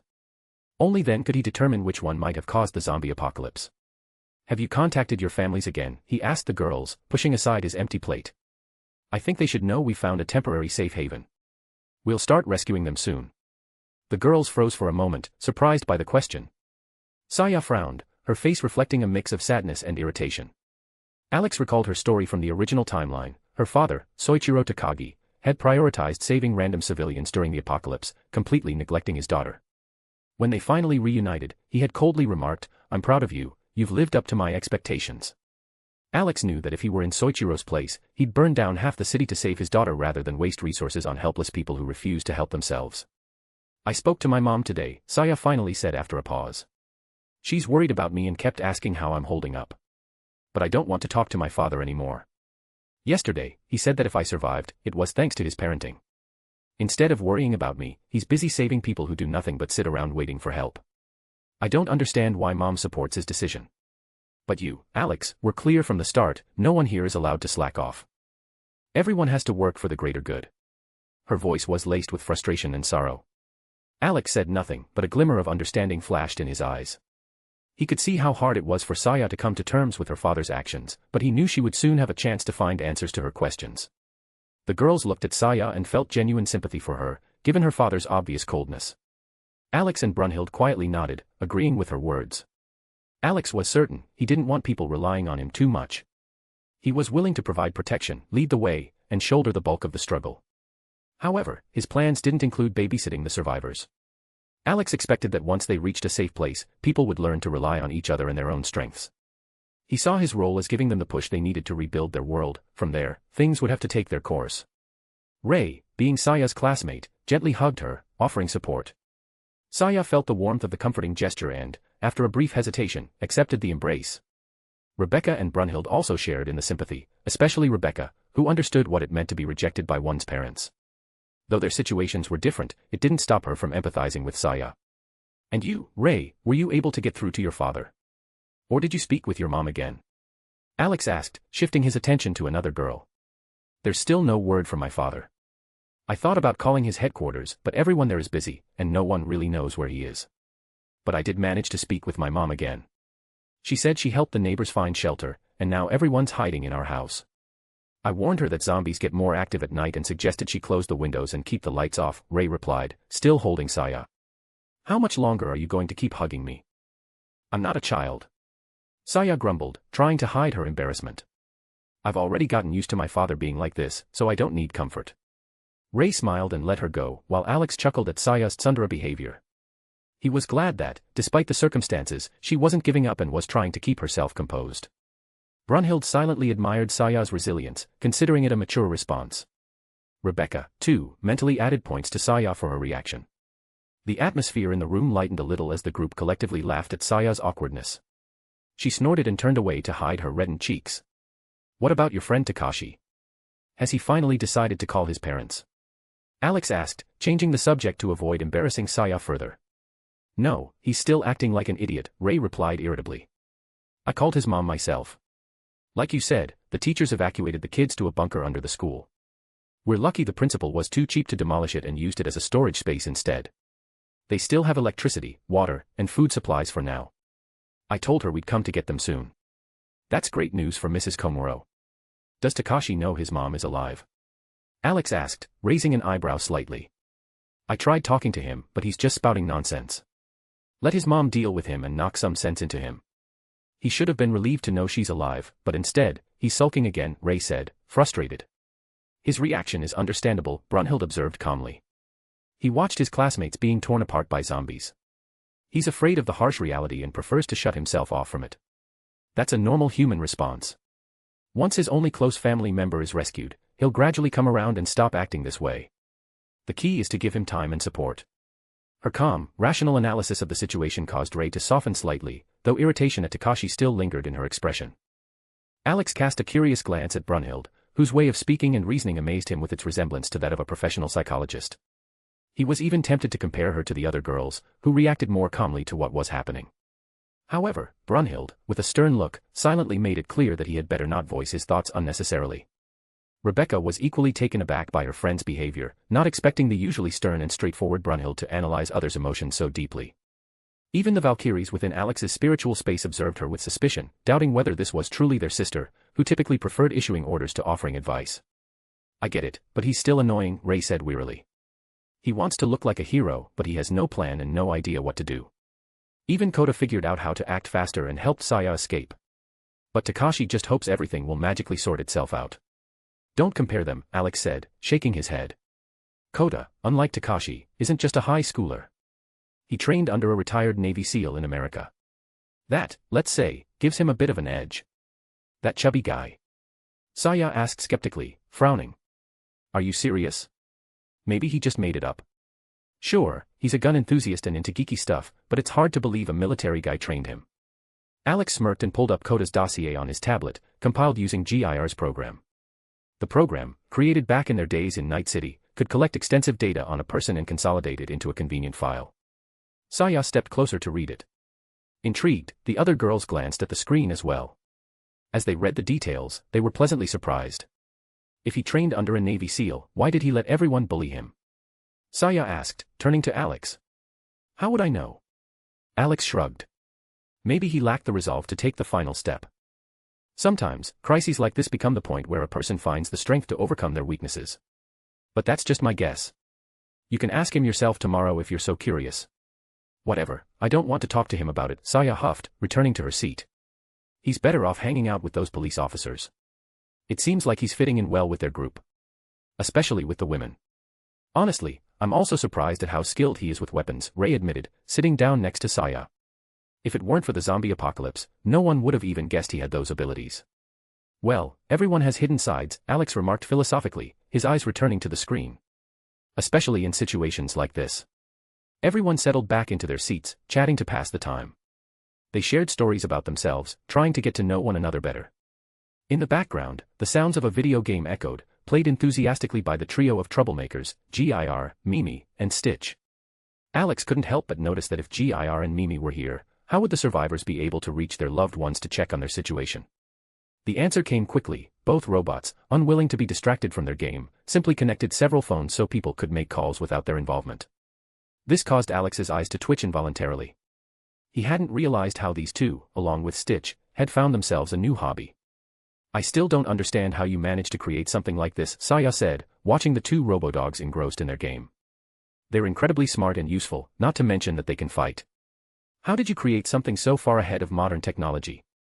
If I start explaining, you still won't understand, Alex replied with a crooked smile. It's easier to think of them as a marvel of technology. Originally, GIR was designed as a guardian robot, but something went wrong. Now, he can be considered a specific assistant with loose bolts in his head. I'm also curious about how GIR and MIMI were created, Siko chimed in, looking at the robodogs. You can skip the technical details, just the basics. Short version, Alex began, G.I.R was developed on the basis of a self-learning AI, but someone, he glanced pointedly at Rebecca, interfered with the code and messed it up. I also made a mistake by giving him access to the worldwide network for training. And this is the result. At these words, Alex stretched Rebecca's cheeks disapprovingly. The girls immediately guessed that it was she who had tampered with GIR's code, turning him into a somewhat chaotic creation. However, they hadn't yet seen what this cute-looking robodog could do in battle mode, nor did they know about his other side, his deep loyalty to the Emperor of Humanity. Rebecca, not to be outdone, broke free and bit Alex's cheek, showing her irritation. And what about M.I.M.I? Ray asked, pointing at the pink robodog. You should have accounted for the mistakes with GIR. Why is she the same? That's GIR's fault, Alex sighed. He got jealous and started messing with her code. Now she's his own version of a female counterpart. But you're only seeing the tip of the iceberg, and over time, you'll understand and see everything these two are capable of. And Stitch? Shizuka asked with affection, looking at the little alien. He's so cute. Kind of like a dog, but still not a dog. And he almost talks. We rescued him from a lab, Alex explained. Who he is and where he's from, we don't know. But it doesn't matter. What's important is that he became part of our family. Hearing Alex's words, Stitch turned around and waved his paw, causing another wave of adoration from the girls. GIR and MIMI, noticing this, decided that Stitch was attracting too much attention and began getting back at him in the game. After a couple of losses, Stitch couldn't take it anymore and attacked them, starting an impromptu scuffle. Alex and the girls laughed as they watched the scene unfold, continuing their conversation. The sun began to set behind the horizon, and the city plunged into deep darkness. The survivors from Alex's group, following his instructions, turned off the lights in the bank building to avoid attracting the attention of the zombies, who became more perceptive and aggressive at night. Everyone moved to the lower level of the building, into the vault they had set up as a resting place. Alex remained in the observation room, keeping an eye on the situation in the city through the camera monitors. The others weren't worried, knowing he was thoroughly controlling the situation. Everyone was focused on their own tasks. Alex and the group of girls concentrated on studying the zombies' behavior at night. When the girls saw the zombies' eyes start to glow faintly red after sunset, almost like in video games, they were surprised. So this is what you meant when you mentioned their changes at night, said Saya, looking at the monitors displaying images of the city streets. Yeah, pretty much, Alex nodded. At night, they get a lot more active. During the day, zombies move slowly and seem lethargic, but as soon as it gets dark, they start hunting actively. I suspect that in the future, we'll see some that won't revert to their daytime state at all. The virus is evolving too quickly. It's still just a theory, though, since this is only the second day of the outbreak, and predicting how things will develop is difficult. The girls exchanged glances and then turned their attention back to the screens, carefully observing the undead's behavior. Meanwhile, Rebecca was actively looking for signs of mutated zombies. She was sure that the aggressive nature of the virus was causing the nighttime changes in the zombies. The more aggressive the virus, the faster mutations occur. In the meantime, Alex gently lifted Rebecca, who had been sitting on his lap, and stood up from the chair. What's this? Are your legs numb? Want me to give you a massage? Shizuka offered with a sly smile. I used to do that for Rika when she was tired after work. Tempting, but I've got work to do. I need to set up new cameras to expand the coverage. Some of them are damaged, so I'll have to work on it. Maybe we'll catch something interesting, Alex replied with a grin. Are you serious? Saya exclaimed, raising her hands. You're going out now, when the zombies are more active. What's going on in your head? Trust me, you won't like it if you find out what's going on in my head, Alex replied, smirking as he poked Saya on the nose. And as for me going out at this time, don't worry. I'm a capable guy, I'll figure things out. Besides, I've got some experience with this kind of thing. And how are you going to do that? Siko asked calmly, folding her arms across her chest. Easy. I'm a ninja. Alex declared nonchalantly, making a hand seal. The girls looked at Alex with dry stares, then glanced at Rebecca and Brunhild for help. But both girls simply waved them off, saying they should let Alex do whatever he wanted. The girls could only give in and let Alex go, with reminders to be cautious. All right, do whatever you want, but be careful, Saya gave in, poking Alex in the chest with her finger. It'll be fine.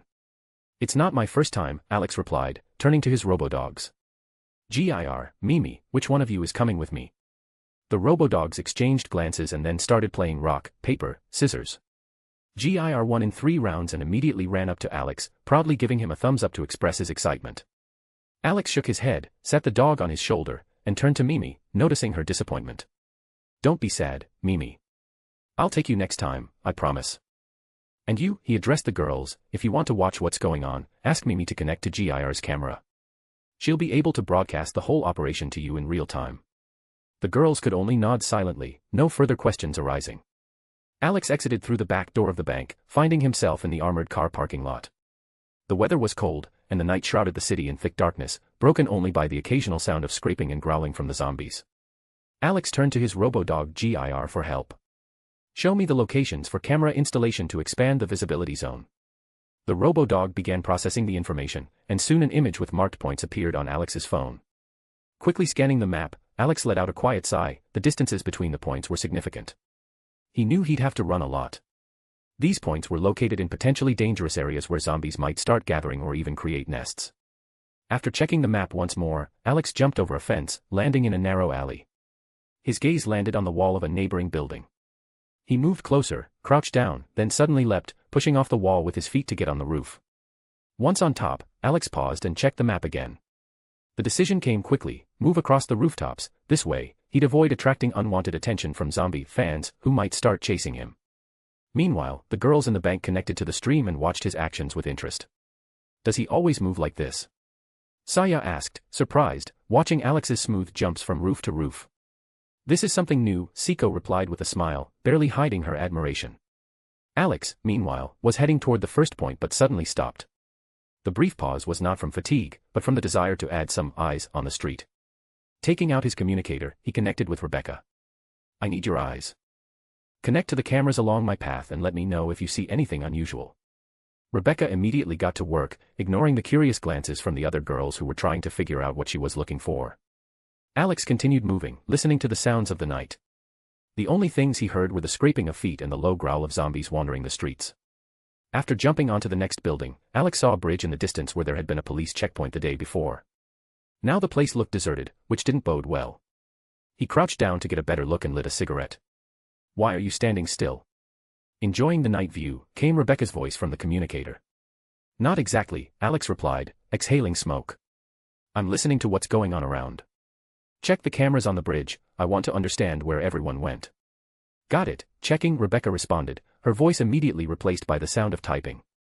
Rebecca's actions caught the attention of Shizuka, who squinted and moved closer. She pressed her chest against Rebecca's head, causing the latter to huff in annoyance. What are you looking for? Need help? Shizuka asked with a friendly smile. Rebecca's eye twitched from the unexpected sensation. Shizuka's soft chest was pressing against her head. It gave her mixed feelings. On one hand, she liked the feeling, but on the other, it stirred irritation and a pang of jealousy. Rebecca envied girls with larger breasts, especially since her so-called rival and indirect twin, the goddess Hestia, regularly flaunted her advantage over both Rebecca and Loki. Deciding not to give in to these emotions, Rebecca silently promised herself she would deal with Shizuka and her advantages in the future. Alec asked me to check the cameras on the bridge. There was a crowd of people there yesterday, but today it's quiet. He needs to know what happened, Rebecca replied, trying to ignore the softness pressing against her head. You think it's that bad? Ray asked, her worry evident. Instead of Rebecca, it was Brunhild who answered. Her cold voice was confident. Even though I'm not as familiar with zombies as Alex and Rebecca, it's obvious. The crowd of people undoubtedly attracted their attention. If these creatures become more active at night, survival there was nearly impossible. Those who made it out were incredibly lucky. The other girls exchanged glances. Brunhild's cold tone slightly surprised them, but no one commented on it. It was clear she was trying to keep a clear head and act rationally in the situation. Meanwhile, Rebecca found the right camera and began reviewing the footage from last night, fast-forwarding through it. The girls gathered around, watching what was happening on the screen. The footage began with the police setting up a checkpoint, followed by people gathering on the bridge, being stopped from passing. The sun set, night fell, and the streetlights turned on, but the tension only grew. Even without sound, everything was clear, the crowd was nervous, and the noise grew louder. The climax came suddenly. A horde of zombies emerged from the shadows and rushed onto the bridge, tearing the living apart. The subsequent footage lost its meaning, everything was predictable. As Brunhild had said, only those with extreme luck managed to survive. When the recording ended, Rebecca contacted Alex. You were right, it was a massacre on the bridge. Anything unusual? Alex asked, stopping to get a response. There are a couple of odd details, Rebecca replied thoughtfully. I'll ask Mimi to analyze them. The quality of the footage isn't great, so a lot was missed. All right. Have the girls keep an eye on the other monitors. If they notice anything strange, get in touch with me right away. I'll check it out, Alex said before ending the call. After passing along Alex's instructions, Rebecca returned to her work. Even though they had GIR and Mimi handling the data, that didn't mean they could relax. Even Stitch, seeing that the others were busy, decided to temporarily forget about video games and join the search efforts. The girls scattered around the room, carefully studying the monitors. They were interested not only in the standard zombies but also in potentially mutated ones, more dangerous creatures. Meanwhile, Alex was nearing the first point. He could move faster, but that would draw unwanted attention. So, he decided to proceed cautiously, like a person with just slightly more strength than the others. To be continued.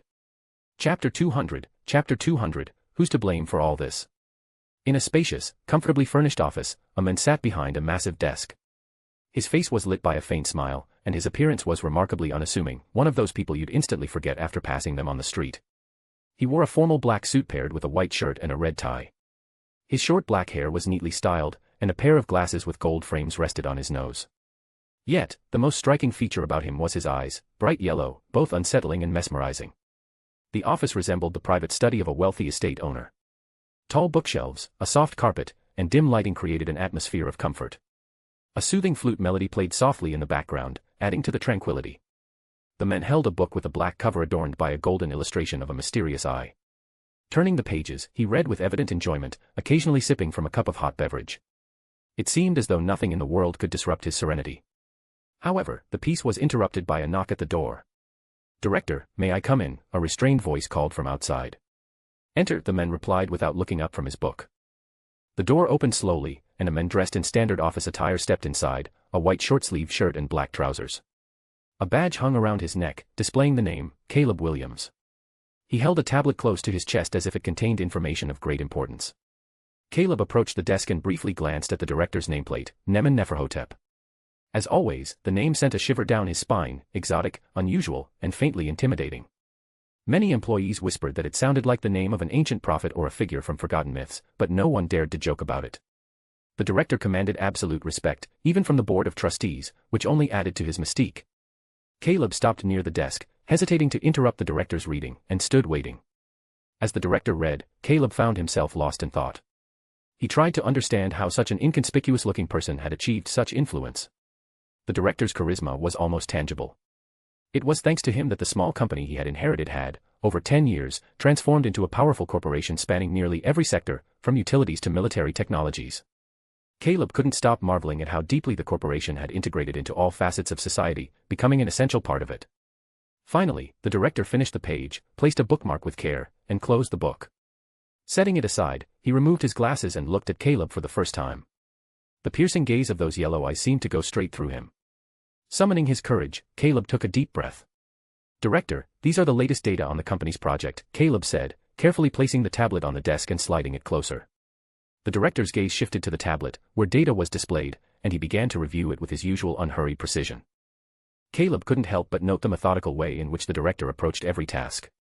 It was as if he had all the time in the world, unlike most of the corporation's employees, who hurried to complete their duties as quickly as possible, desperate not to disappoint their superiors.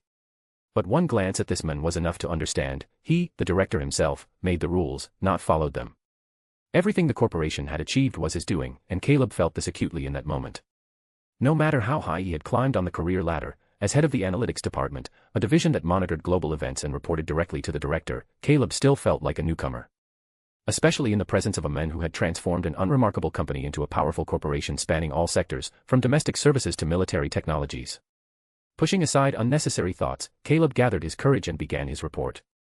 "Director, it has been 2 days since the events began, and everything is proceeding as you predicted.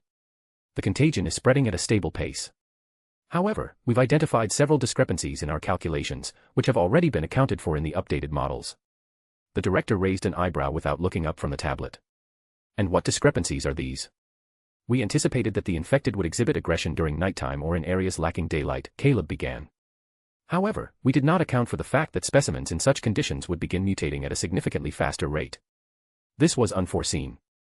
According to our initial projections, mutations were expected to occur only at night, with a longer interval between the emergence of new variants.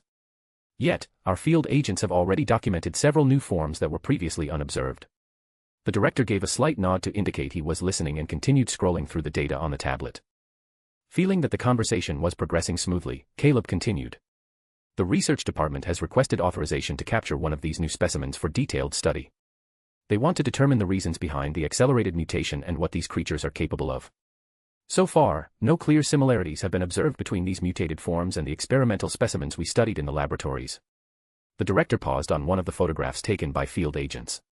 Due to the poor quality of the images, taken from a distance, it was difficult to discern the details of the infected's changes.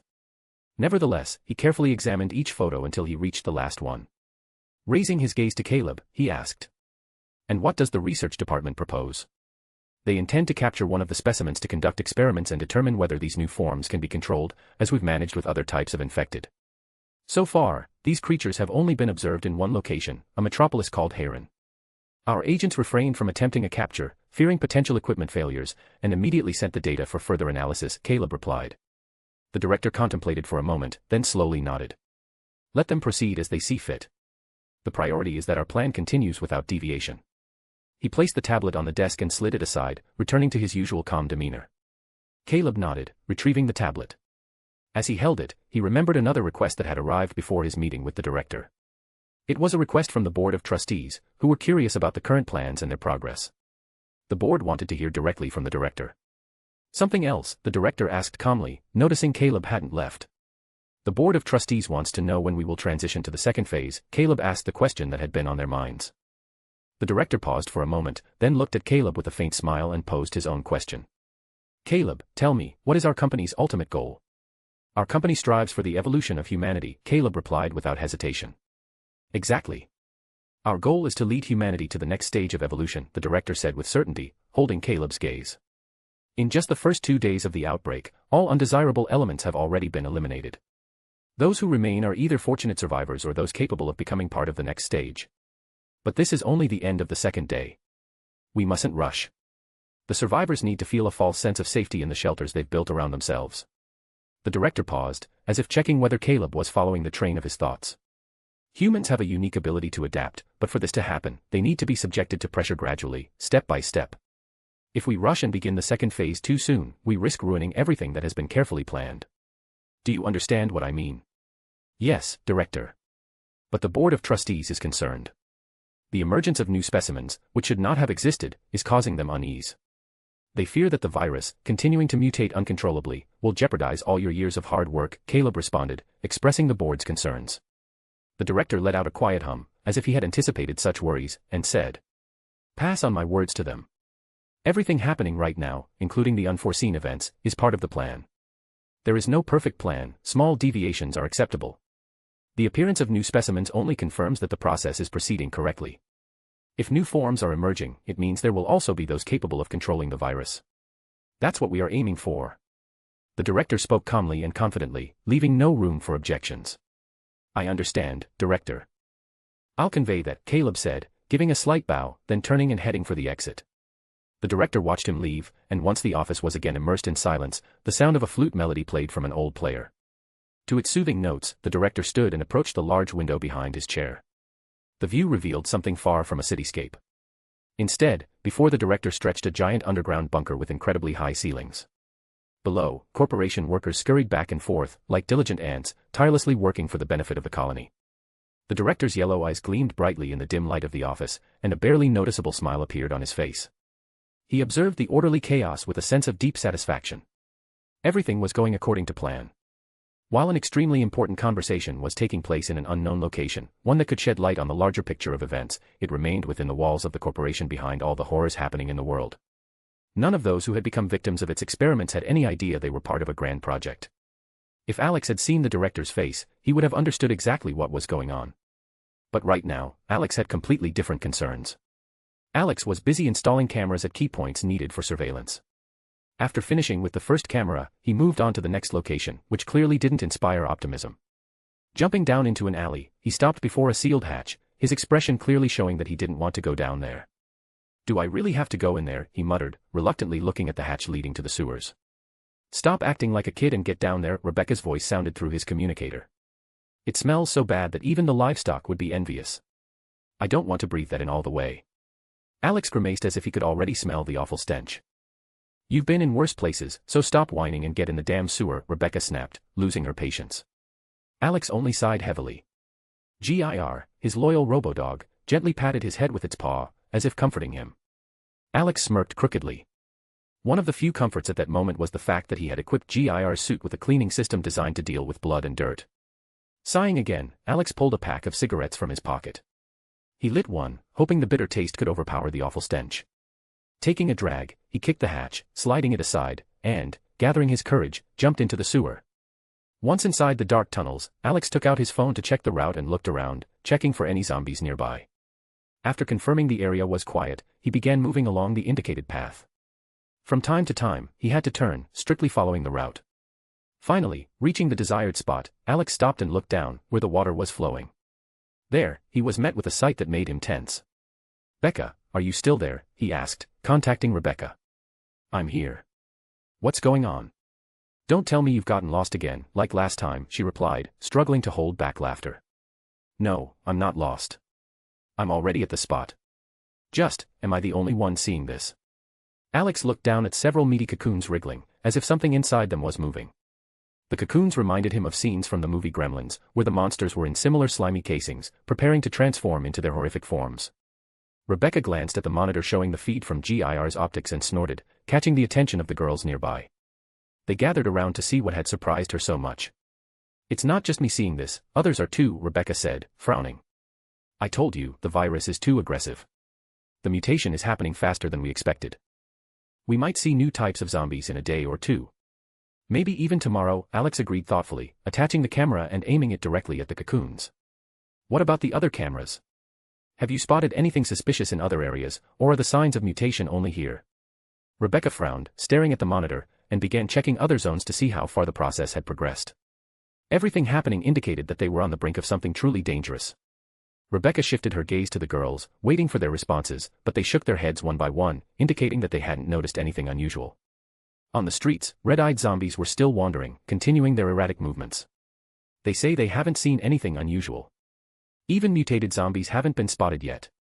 If any have appeared, they're probably just a few individuals that haven't made it onto the cameras yet, Rebecca responded after a brief survey. Got it. It's possible these cocoons are connected to the fact that some zombies were in dark places since the beginning of the outbreak, where the virus could mutate unchecked. But that's just a hypothesis, there's no proof yet of what exactly caused this, Alex noted, crouching down to get a better look at what was happening below. Maybe. But you know, I'm curious to see what'll hatch from them, Rebecca said with an unexpectedly cheerful curiosity. I'm not curious at all, came Shizuka's voice through the communicator. Sorry, Shizuka, but I don't have anything with me to destroy these cocoons. So, for now, they stay. If a nest forms here, it'll give us a chance to gather more data, Alex replied, internally debating whether he should toss a Molotov cocktail down there. Fine, but it's still disgusting, Shizuka muttered with clear displeasure. Alex snorted and glanced again at the slimy cocoons, which could eventually give birth to a new type of zombie. Two opposing thoughts battled in his mind. On one hand, he understood the importance of gathering information for the ongoing fight. On the other, he knew these cocoons would hatch creatures that would hunt humans. His indecision irritated him. Darling, you always say that every choice has consequences, Gondal's voice echoed in his head. If you leave these cocoons, people will still die, and that's unavoidable. But think, the information gathered now might save many lives in the future. Gondal's right, Alex, Regan Leaf chimed in. If you destroy the cocoons, you'll lose valuable information. We understand your concern, but remember, your goal isn't just to stop the zombies, but to uncover who's behind all of this.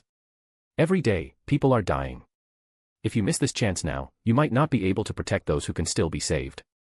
Alex took a deep breath and exhaled, finally making up his mind. All right, I get it. Clearing his thoughts, he continued with his mission. After exiting the sewer, Alex immediately headed toward the next point marked on the map. His next destination was the city center, the site of the most brutal massacre on the first day of the virus outbreak.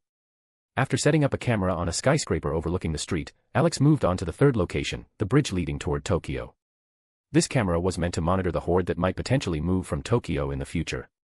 Moving quickly, Alex leapt from building to building, avoiding encounters with the persistent fans in the form of zombies wandering the streets of the deserted city. From time to time, he stopped, listening for sounds, hoping to hear the voices of survivors. But the city remained eerily silent, as if it had been completely wiped out. Alex explained it by assuming that the survivors were likely being as stealthy as possible to avoid attracting the attention of the zombies.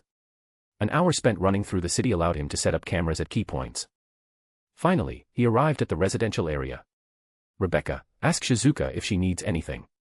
I'm near Rika's house, I can stop by and grab her clothes, Alex said, stopping on the roof of a building and looking down at Rika's house. I'll check now, Rebecca replied after a moment. Rebecca turned to Shizuka, who was sitting on a mattress, barely holding off sleep. The other girls were still focused on the monitors, hoping to spot something important. Hey, big-breasted, wake up. Rebecca said loudly, waking the drowsy Shizuka from her nap. Alex is by your friend's house. He asked if he should grab your things. Shizuka flinched, opened her eyes, and blinked a few times as she looked around. Her gaze landed on Rebecca, who was looking at her with a sly grin. My name is Shizuka, not big-breasted, the girl replied, her lips puffed up. If he's already there, let him take my stuff. I'm still wearing this torn skirt. And let him grab Rika's tank, since he's right there. Rebecca rolled her eyes.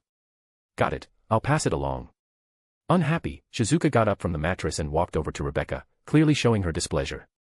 Her ample chest once again pressed against Rebecca's neck, causing Rebecca to click her tongue in irritation. She says to grab her things and the tank. Whatever that means, Rebecca muttered into the communicator with barely concealed annoyance. Standing on the roof of a nearby building, Alex leisurely smoked a cigarette, waiting for a response. Hearing the confirmation, he flicked the cigarette away, jumped to Rika's house's roof, and surveyed the yard. A few zombies were wandering around.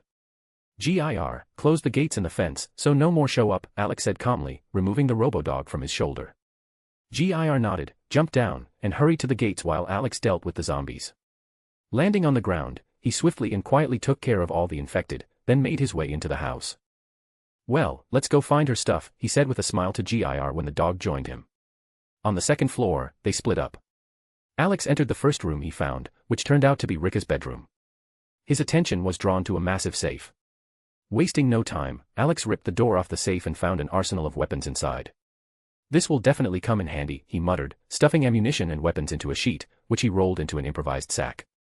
At that moment, Gir burst into the room with Shizuka's bra on his head. "Take that off your head," Alex laughed. "She'll definitely get mad. Better pack her things in a bag." Gir obediently removed the bra and ran back to Shizuka's room. A few minutes later, he returned, dragging a suitcase stuffed full of clothes. "Well done," Alex praised, slinging the weapons bag over his shoulder. "Let's go, we'll load everything into the Hummer." Heading into the yard, he started loading the items into the vehicle. Then, Alex decided to grab some supplies from the house, so they wouldn't go to waste. When he finished, he returned to the car, where Gir was already sitting in the front seat. As Alex was closing the trunk, he heard a noise. "What's going on there?" he frowned, jumping onto the fence and peering into the street. Jumping onto the fence, Alex noticed two figures in the distance trying to break into the house. He immediately recognized them as Alice and her father. Before Alex could take action, Alice's father fell, just like in the original story, and Alice, with horror on her face, watched as her last close family member died. "Gir, get behind the wheel." "There's a child in danger," Alex said, his gaze fixed on the scene. Gir immediately moved to the driver's seat and started the engine. Meanwhile, Alex jumped over the fence separating him from Alice and sprinted toward her. Just in time, he landed on the head of the zombie that was about to attack the girl, turning its skull into a bloody mess. Alice flinched in fear, but when she saw that it was a human, she calmed down slightly. However, the pain from losing her father still showed on her face. Alex kicked aside another zombie that had burst through the door, knocking over those standing behind like bowling pins. He quickly slammed the gate shut, blocking the path of the dead, but he knew the barrier wouldn't hold for long. Immediate action was needed. "Hey, little one, how are you?" Alex squatted down, looking into the girl's eyes. "My dad, did he go to mommy?" Alice asked quietly, sniffing. "Yeah, your dad went to mommy. But he wouldn't want you to join them so soon. So let's get out of here, okay?" Alex gently stroked her hair, trying to comfort her. He continued to pat her on the head, giving her time to say goodbye to her father.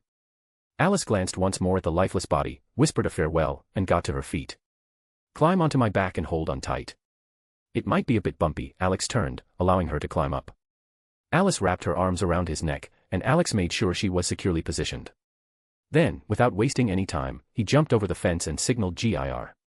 Gir, like a professional driver, floored the gas pedal, crashing the car's gates open, and after a quick turn, sped down the road. Alex raced along the fence, and then, with a powerful leap, landed on the Hummer's roof. Getting inside, he carefully placed Alice in the seat before switching places with Gir at the wheel.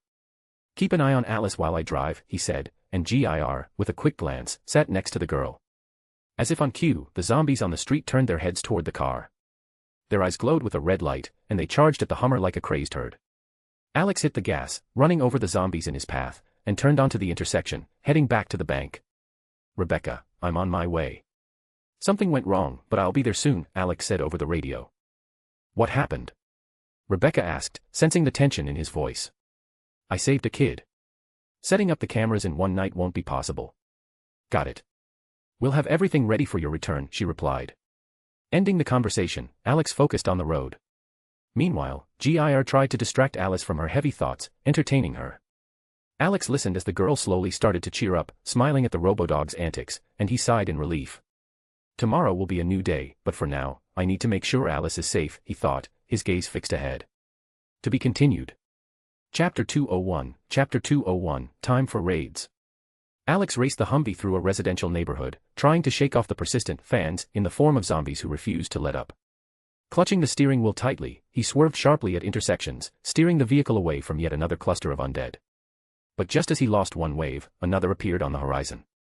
After plowing through another group of the undead, Alex frowned, realizing that these might be the same zombies responsible for the carnage on the bridge, now prowling the area for prey.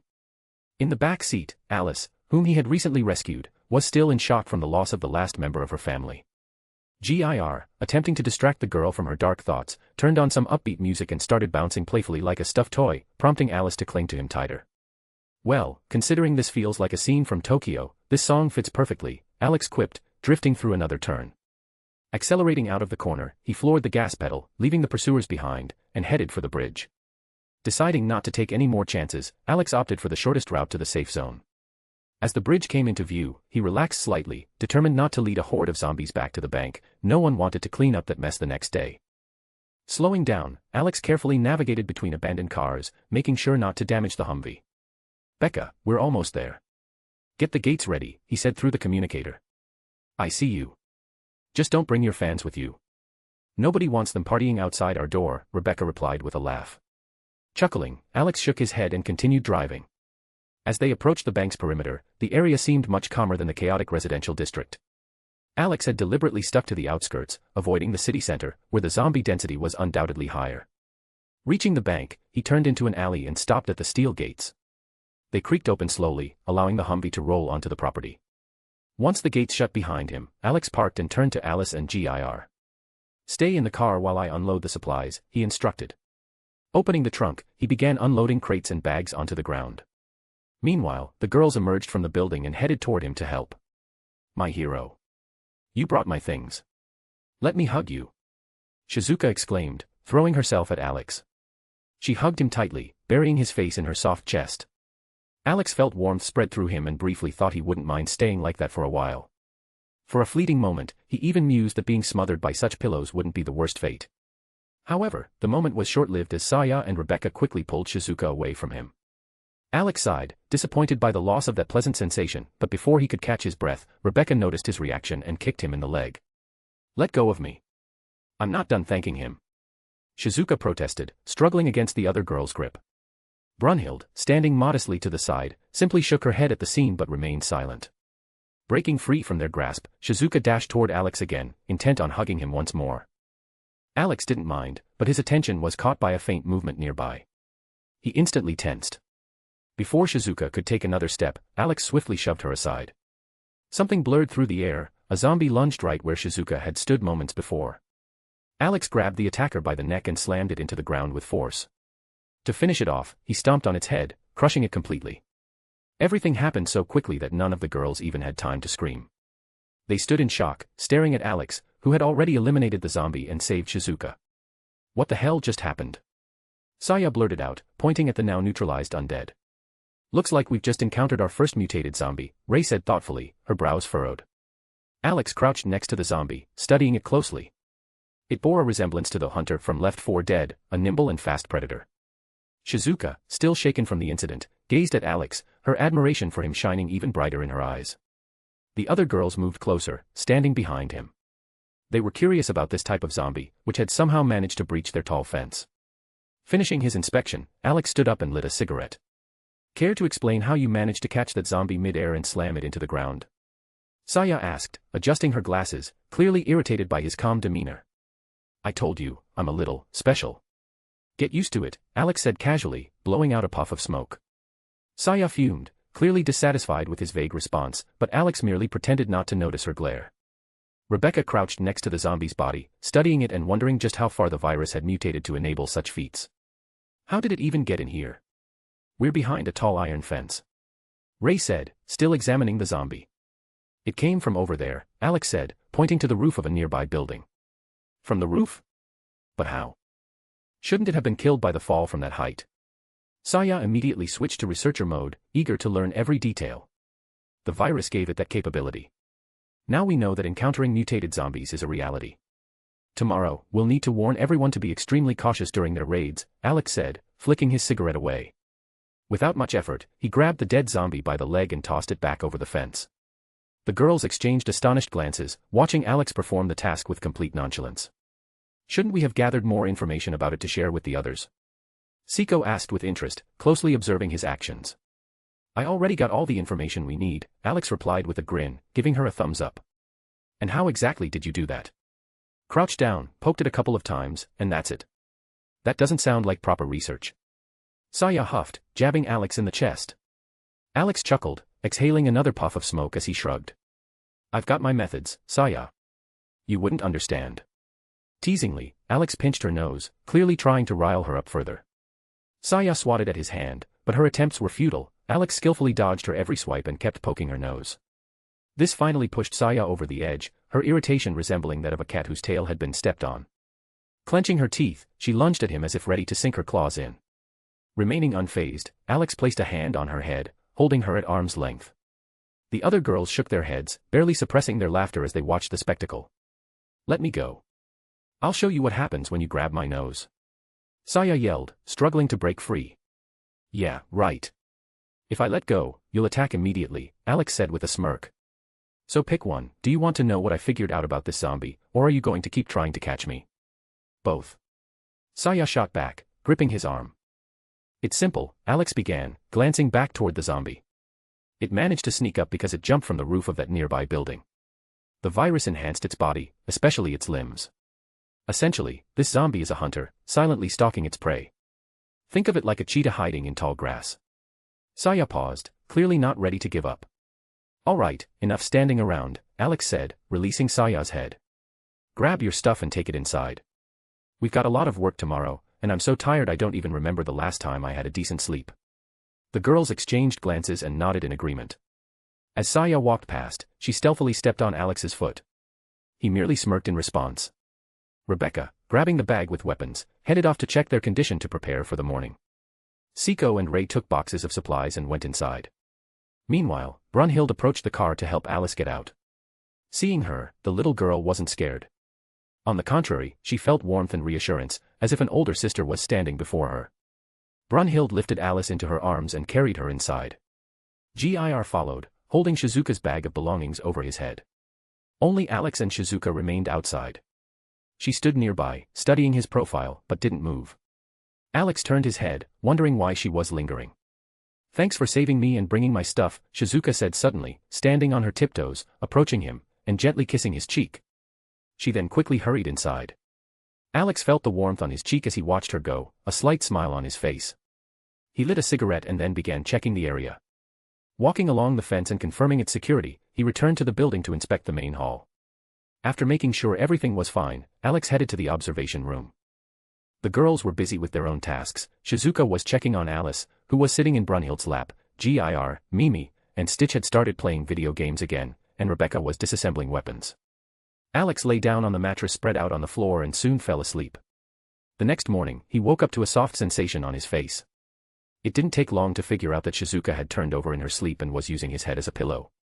For the first time in a long while, Alex didn't want to get up and wanted to continue enjoying the incredibly soft sensation of Shizuka's chest. But as the saying goes, all good things must come to an end. Rise and shine. It's already morning, Ray's voice rang out as she entered the room. At Ray's voice, everyone started waking up. Shizuka, not planning to get up, hugged Alex's head even tighter, pressing it into her surprisingly soft chest. Alex felt his face sink even deeper into her embrace, but instead of protesting, he simply sighed. Rebecca, who had been sleeping on his chest, opened her eyes, stretched, and looked around. Seeing Ray and Seiko enter with plates of food, she was about to wake Alex up but then noticed where his head was. Stop hugging him with your huge breasts. Rebecca exclaimed, struggling to pull Shizuka away from Alex. Give me 5 more minutes, Shizuka mumbled sleepily, tightening her embrace around him. I said, let go of him, Busty. Rebecca declared loudly, refusing to give up. The room gradually came to life with the morning bustle. Brunhild, who had slept next to Alice the night before, opened her eyes and looked at Rebecca, who was making noise from the very start of the day, and saw her trying to pull Shizuka away from Alex. Brunhild sighed and ignored it. She had already gotten used to Rebecca's antics over the week they had lived together in Valhalla, so she simply pretended not to notice. Instead, she gently began waking Alice. With a loud yawn, Saya, who had somehow managed to grab Alex's arm in her sleep, sat up. Shaking her head, she sleepily mumbled. Why are you yelling so early, Green? Who are you calling Green, you pink? Rebecca immediately retorted, not backing down. A familiar morning argument flared up between the girls. Alex realized it was pointless to pretend to still be asleep. With a light movement, he freed himself from Shizuka's tight embrace. She pouted in annoyance but got up anyway. Alex just shook his head and, separating the bickering girls, said, "Enough already, you two. We've got a lot to do today." Rebecca and Saya, casting each other annoyed looks, snorted and turned away. Alex took a deep breath and turned to Ray and Siko, who were already setting up food on the table. Siko, smiling politely, handed him a plate. Alex, knowing her commitment to traditional Japanese values, smiled in return and took the food. Sitting down at the table, Alex quickly flipped through the footage from the surveillance cameras that had been set up the day before. While eating, his attention was drawn to several frames showing unusual zombies, reminiscent of those encountered in the game Left 4 Dead. When breakfast was over, Alex stood up and asked the girls to get ready. They quickly tidied themselves up and followed him to join the other survivors. Approaching the place where the group had discussed plans the previous evening, Alex looked at the people gathered around the table and, smirking, said, "Looks like you all slept well last night." Some people in the group just shook their heads, indicating that sleep had eluded them that night. Dark circles under some eyes were a testament to a rough night, while others looked rested. Alex approached the table and spread out a city map so everyone could see it. "I hope you've prepared the lists, as we agreed yesterday," he addressed the group. "Yes, here," Asami replied, placing 2 lists on the table. "My list is ready too," Shizuka added, laying down a list of medical supplies next to it. "Great," Alex nodded, taking the papers in his hands. First, Alex went through Shizuka's list. In their current situation, medicines were the highest priority, as they would soon become scarce. He then glanced over the list of materials for reinforcing the barricades, quickly scanning it before setting it aside. Finally, Alex checked the list of people they had managed to contact and the locations where they were hiding. "So, as you can see, we have a lot of work to do today," he began, scanning the group with his gaze. "We need to gather medicine in case of illness or injury, food supplies, materials to strengthen our base. And we also need to rescue those who are still hiding." He pointed to the map and continued. "I suggest we split into groups to get all this done. The first group, guards, your task is to survey the nearby houses and gather anything useful, from food to first aid kits. The second group, Kota and the police officers, your task is to find materials for reinforcing the barricades. If you encounter anyone on this list, bring them here. The third group will focus on pharmacies and collecting medical supplies. The last group will take care of the vehicles, move them to create a barrier and remove the batteries to prevent any unexpected alarms at night." Takashi furrowed his brow and asked, "What about you? What will you be doing?" "I'll head to the electronics store to get parts for the wind turbine and solar panels. We need to prepare for the possibility that electricity may go out," Alex replied calmly. "If everyone understands, let's get to work," he concluded. The group nodded and began to form groups according to the plan. Alex called the girls aside. "Becca, take the girls and head to the pharmacies," he said, looking at Rebecca. "And how am I supposed to know what to grab? Or are you suggesting I take Shizuka?" Rebecca raised an eyebrow challengingly. "No, take Mimi with you.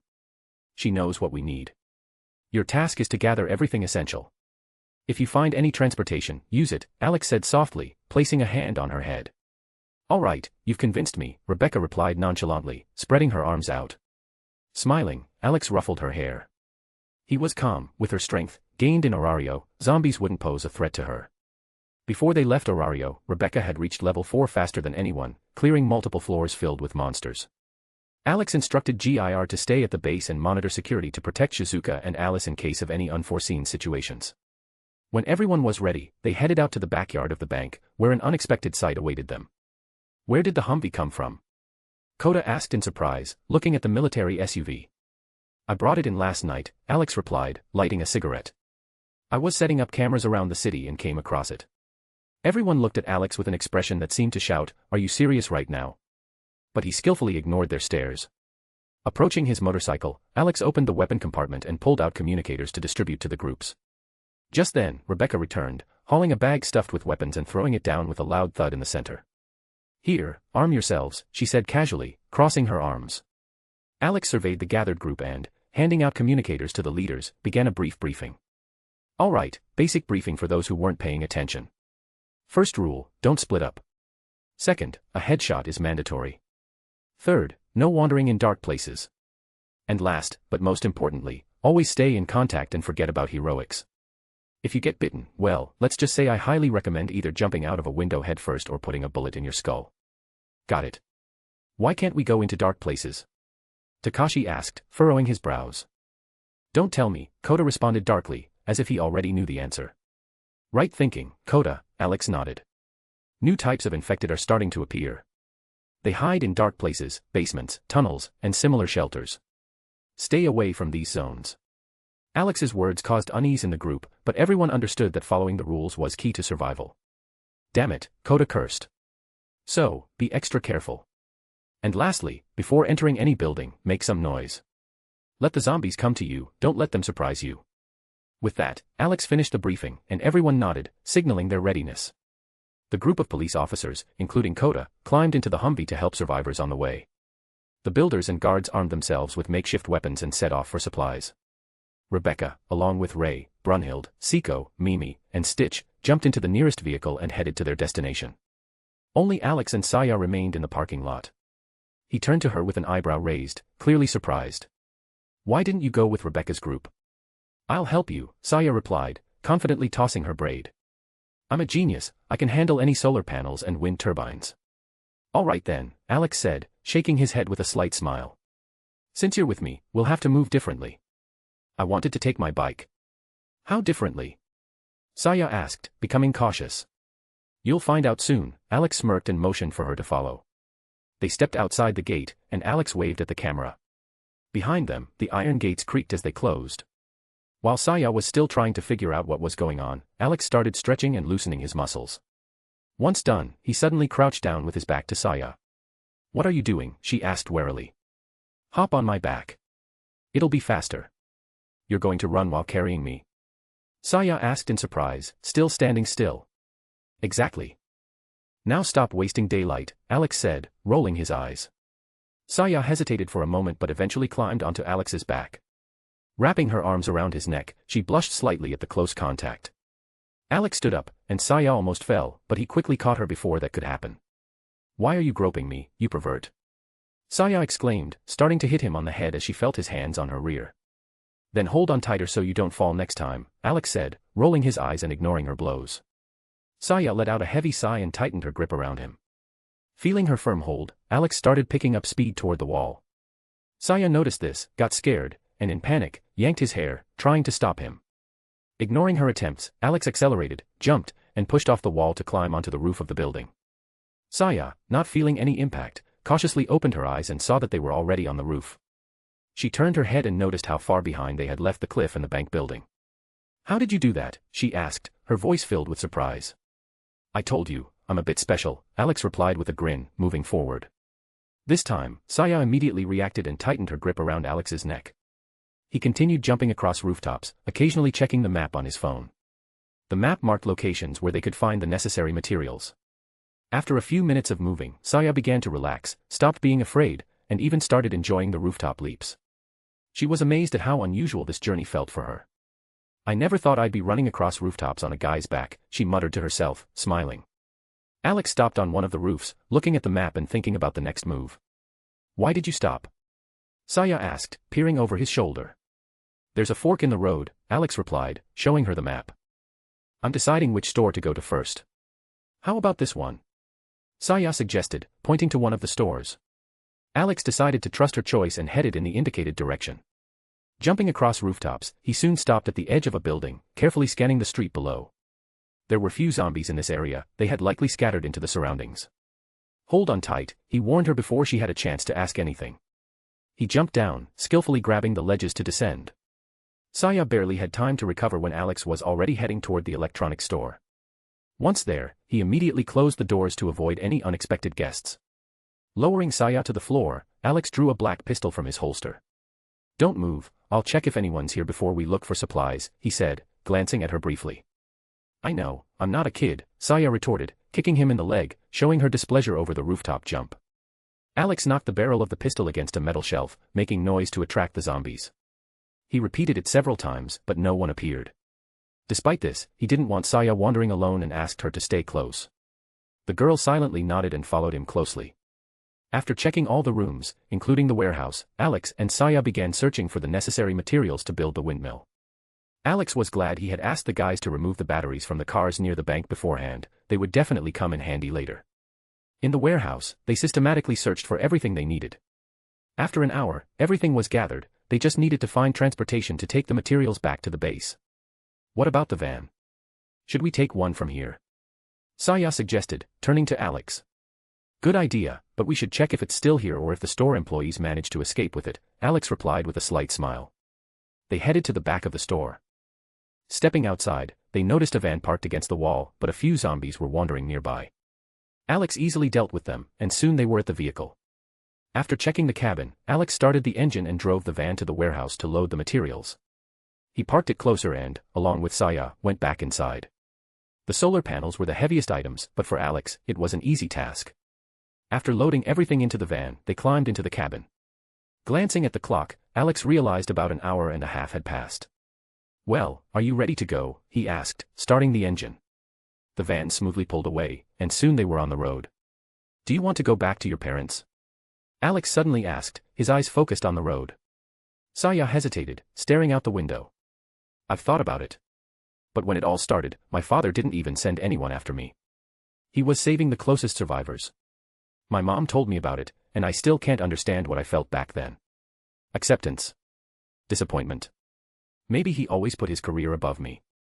Even the guards at the house addressed me not as Saya but as Miss Takagi. If I scored the highest on a test or won a contest, all anyone ever said was, what else would you expect from Soichiro's daughter? My whole childhood, they saw me as the daughter of my father, not as me, she said sadly. Alex smirked. If you want, we can go to your house. You can have a talk with your father. And if needed, I can give him a punch to knock some sense into him, he said, laughing. Saya suddenly smiled, imagining the moment. Sometimes, she wanted to punch her father herself but never had the courage. Maybe. Though, honestly, I would love to give him a punch, she admitted, turning to Alex. Great. Then let's add that to our to-do list, head to the Takagi estate and punch Soichiro Takagi in the nose, Alex announced cheerfully with a wide grin. Saya laughed along with him. This conversation brought them closer. Alex even turned on some music to make the drive more enjoyable and started singing along. Saya couldn't resist and joined in, savoring the moment. When they reached the bank, Alex stuck his head out of the van window and waved to the camera so GIR could open the gates. The group of people moving cars noticed them but didn't stop, the work was still not finished. Alex contacted GIR, asking for help unloading the materials and moving them to the roof of the bank. Together with Saya and GIR, they quickly got to work, preparing for the next stage of construction. To be continued. Chapter 202, Zombieland Information Bureau. Rebecca confidently led the group of girls through the iron gates, guiding them out of the alleyway. She scanned the area, looking for a vehicle spacious enough to fit everyone and transport supplies. Her eyes settled on a family minivan with a roomy trunk, perfect for neatly storing boxes and preventing damage during the trip. Under the puzzled gazes of the others, Rebecca approached the car and smashed the driver's side window with the butt of her rifle. She unlocked the door, crawled under the dashboard, and quickly hotwired the engine by connecting a few wires. Satisfied, she brushed the glass shards off the seat, settled into the driver's seat, and glanced at the girls, who still stood hesitantly nearby. What are you waiting for? Hop in, I'll give you a ride you won't forget, she smirked. Brunhilde sighed heavily, shook her head, and was the first to approach the vehicle. Mimi and Stitch immediately dashed forward, laughing gleefully, and climbed into the back. Seiko and Ray exchanged confused glances, shrugged, and followed the others. Once everyone was inside, Rebecca pressed the gas pedal, and the vehicle lurched forward. She pulled her phone out of her pocket, mounted it on the dashboard, and opened a map to the nearest pharmacy. Seiko and Ray noticed that Rebecca's phone was an exact replica of Alex's, though with a different design. It didn't take long for the girls to realize that Shizuka's reckless driving was merely a warm-up compared to Rebecca's style. On straight roads, she sped at maximum velocity, while in turns, she pushed the van to the point of tilting. Seiko and Ray clung desperately to anything they could grab, fearing they might be thrown out at any moment. The only ones enjoying the ride were Mimi and Stitch, who laughed with delight as if they were on a roller coaster. Brunhilde remained unfazed, ignoring the chaos entirely. When they finally reached the first pharmacy, Rebecca slowed down and carefully drove into an alley to avoid unnecessary attention. Ray was the first to stumble out, pale as a sheet, collapsing onto all fours as she tried to compose herself. I never thought a car ride could be so terrifying. We almost flipped over several times, she groaned. Stop whining. Grab your spear and let's go, Rebecca said curtly as she walked past. I'm not spending all day driving around a city full of corpses when I can't even blow anything up. Ray sighed, watching Rebecca stride toward the pharmacy's back door with a calm expression. Seiko approached Ray and helped her to her feet. Rebecca paused in front of the door, waiting for the rest of the girls to catch up. Mimi and Stitch had already taken positions on either side of the entrance, looking as if they were ready to storm the building.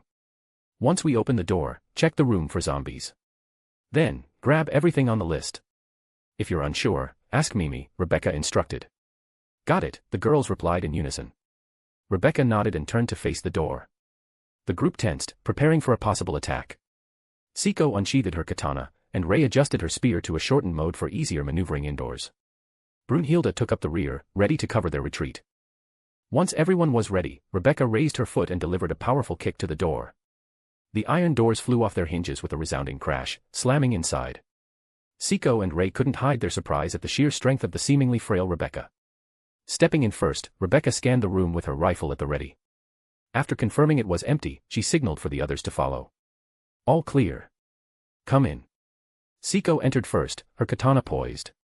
Ray followed cautiously, keeping an eye on her surroundings. Mimi and Stitch darted in with enthusiasm, and Brunhilde calmly brought up the rear, stepping over the broken door. Approaching the door leading to the main hall of the pharmacy, Seiko nodded to the other girls, waiting for confirmation. When everyone nodded affirmatively, she quietly opened the door and, following Alex's advice, tapped her katana against the nearest shelf. The sound of the strike echoed through the pharmacy, drawing the attention of the zombies. Within a second, growls and the sound of falling objects came from behind the shelves. Zombies in various clothes began rising between the shelves. Seiko quickly dashed to the nearest one and decapitated it in one swift motion. Ray, not far behind, skillfully pierced another zombie's head with her spear. The rest of the zombies were methodically shot by Rebecca, who, with terrifying precision, sent each bullet straight into their heads. Seiko, closest to the exit, approached the door and securely locked it to prevent any unexpected guests. When everything was clear, the girls spread out across the pharmacy in search of the necessary medicine. If any of them were unsure about the purpose of a found medication, they turned to Mimi, who happily explained everything they needed to know. Meanwhile, Stitch had already started carrying boxes of bandages and alcohol to the car. This store doesn't seem to have everything we need, Brunhilde said, studying the list in her hands. How much have we managed to get? Ray asked, moving closer to get a look at the list. Less than half. Some of these medicines are probably only found in a hospital, Brunhilde speculated, showing the list to the others. Seiko, who wasn't knowledgeable about medications, stayed silent, but Rebecca paused, sitting on the counter and checking the number of bullets. I don't think we should head to the hospital just yet, she finally said. We're too few, and the hospital is a hotbed of zombies.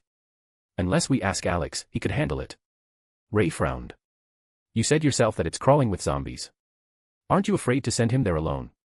Roofs are one thing, but enclosed spaces are another. Rebecca smirked, brushing off her concern. You're worrying for nothing. You haven't even seen half of what he's capable of. Although you're right, we should probably check with him first. For now, let's check other pharmacies, maybe we'll get lucky. Ray felt irritated by the casual way Rebecca was discussing these things. Of course, Alex had proven himself to be a skilled fighter, running across roofs and saving people, but Ray couldn't help but worry about the men who had helped her, given her shelter, and promised to save her family. Ray was about to argue but felt a hand on her shoulder. Turning around, she saw Brunhilde, who smiled gently. Don't worry about him, she said. Worry more about him not blowing up the whole hospital just because he gets bored. Ray frowned, staring at Brunhilde in confusion. What do you mean, blow up the hospital if he gets bored? Exactly what you heard, Rebecca grinned, hopping down from the counter.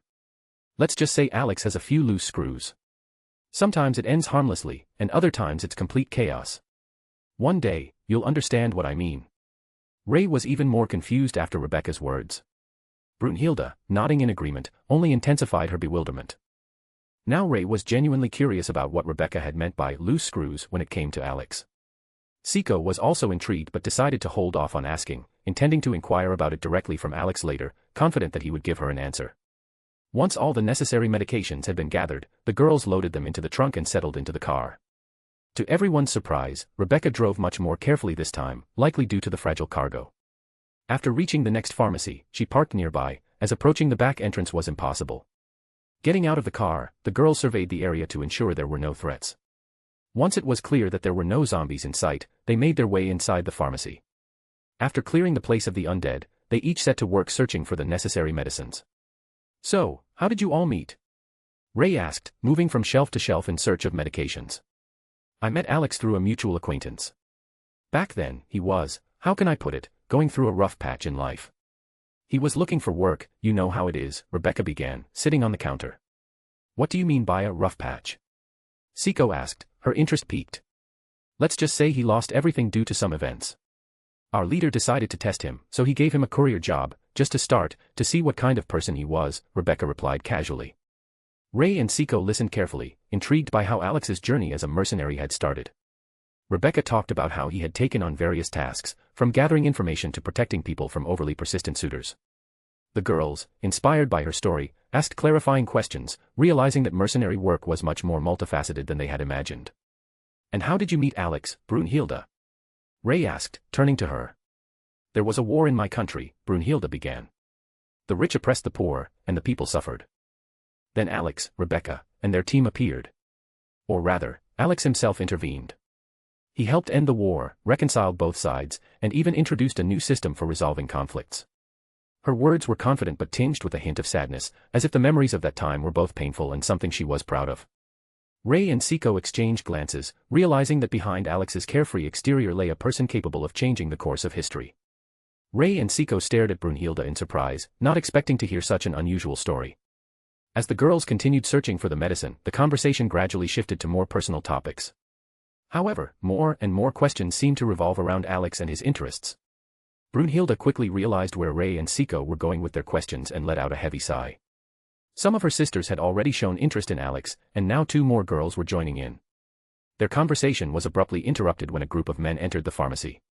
Whoa, look guys. We hit the jackpot, a couple of beauties here, one of the men declared with a cocky grin. You're right, buddy. Look how hot they are, the second man agreed. Well, we didn't find any food, but at least we can enjoy these cute girls. Right, guys, the third one said, leering. The girls tensed up. Seiko swiftly drew her katana, her gaze turning cold, and her brows furrowed. Ray froze, confused. Killing zombies was one thing, but pointing a weapon at a living person, that was something else.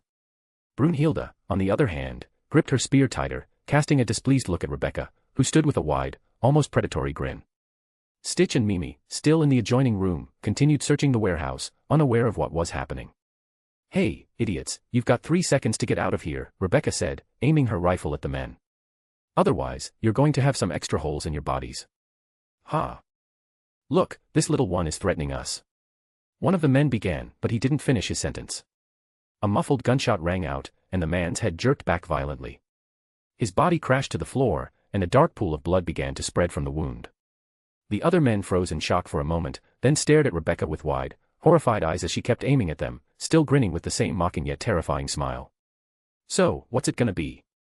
Who else wants a hole in their head? Rebecca asked tauntingly, challenging the remaining men with her gaze. I've got enough bullets for all of you. How the hell?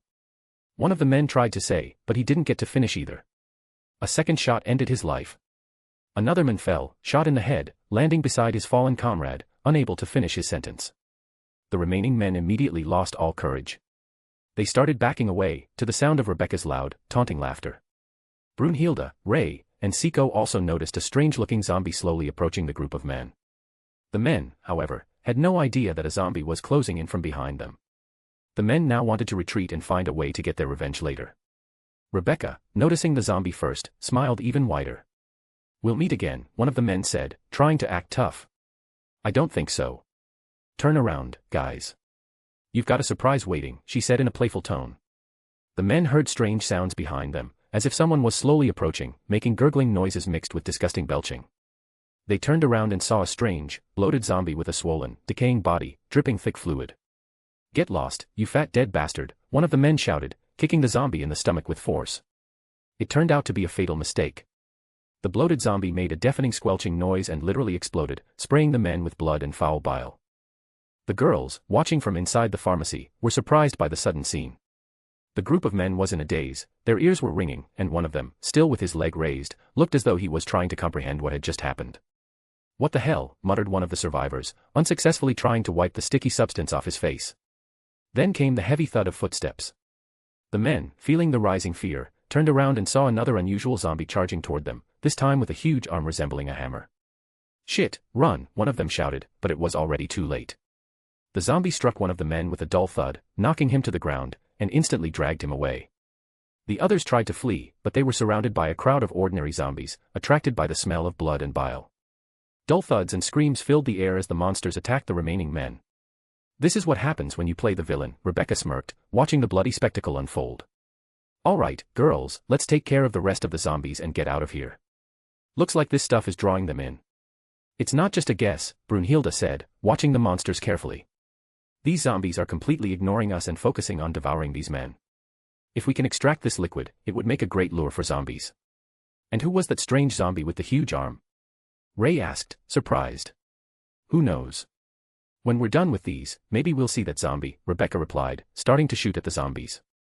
The girls began helping Rebecca, carefully eliminating the undead, avoiding close contact to avoid becoming victims.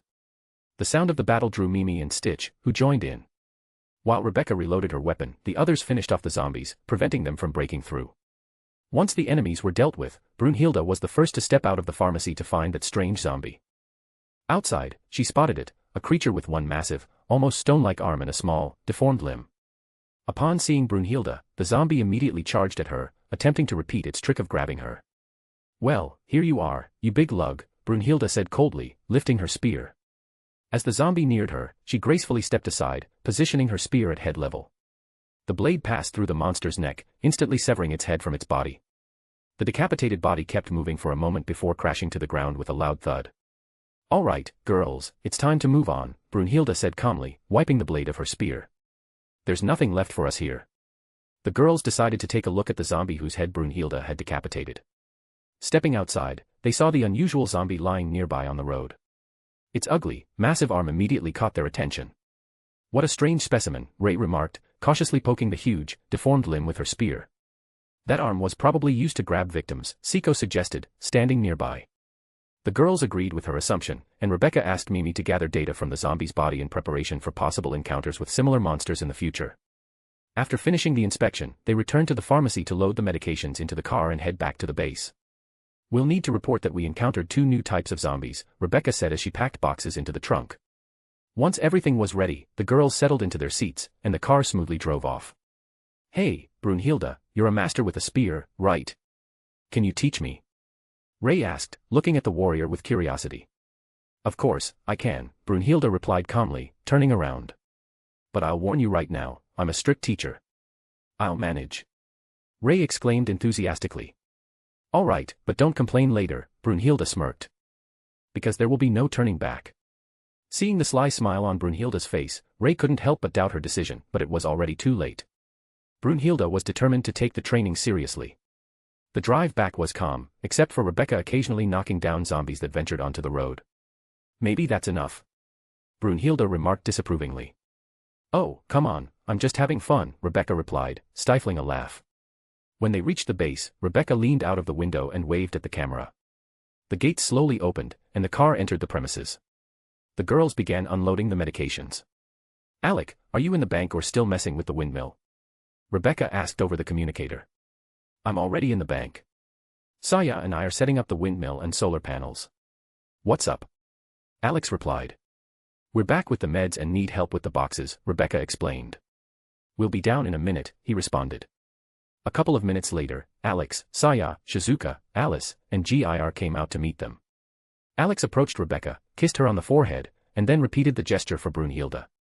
Alice, noticing Brunhilde, cheerfully ran up to her and gave her a big hug, considering her an older sister. Brunhilde smiled and returned the embrace. Shizuka, sitting down next to the boxes, began checking the medications they had brought. This is all we could find. We didn't find the rest of what was on the list, Rebecca explained. Medications for tetanus and similar things can only be found in a hospital, Shizuka replied thoughtfully. Looks like we'll have to organize a trip to the hospital, Rebecca nodded, contemplating the plan. As Rebecca had suspected, some of the medications listed by Shizuka could only be found in a hospital. After finishing the inspection of the box's contents, Shizuka picked one up and headed inside. Alex took as many as he could carry without dropping anything on the way. They all went to the makeshift medical station, which had been temporarily set up for storing and using the supplies. Was there anything interesting during the search? Alex asked as he carefully placed the boxes on the floor. We came across a couple of new types of zombies, Ray began, setting down a box beside her. One was fat and exploded when kicked. The other had a huge arm. Tell me more, Alex said, gesturing for more details as he turned toward her. When the fat one exploded, it scattered a liquid that might attract zombies, Siko explained, taking over the story. And the zombie with the huge arm uses it to grab victims. Alex nodded, understanding that the girls had encountered the fatty and the brute zombies, ones he had already heard about.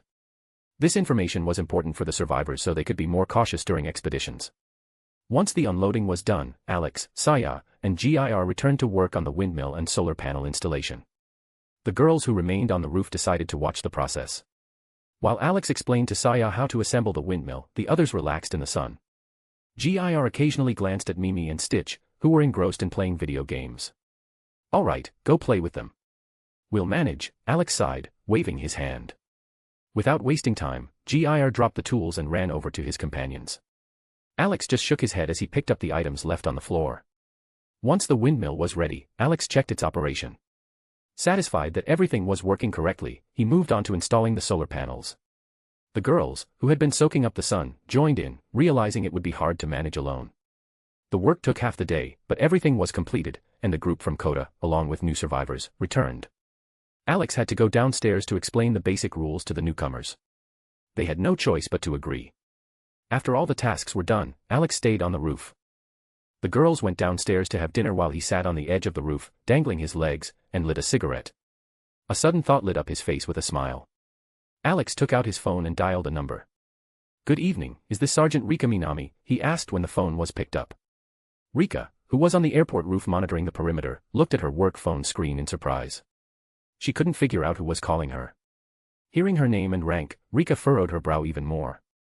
The voice sounded familiar, but she couldn't remember where she had heard it before. "Yes, this is her." "Who's this?" she asked warily. "This is the Zombieland Information Bureau," Alex replied, holding back a laugh. "We have data that will help keep your people safe." Rika was even more confused. What was this Zombieland Information Bureau, and who was this strange guy calling her with some nonsense? However, after listening closely to the voice, she finally realized who it was. "You're the guy who saved little Shizuku."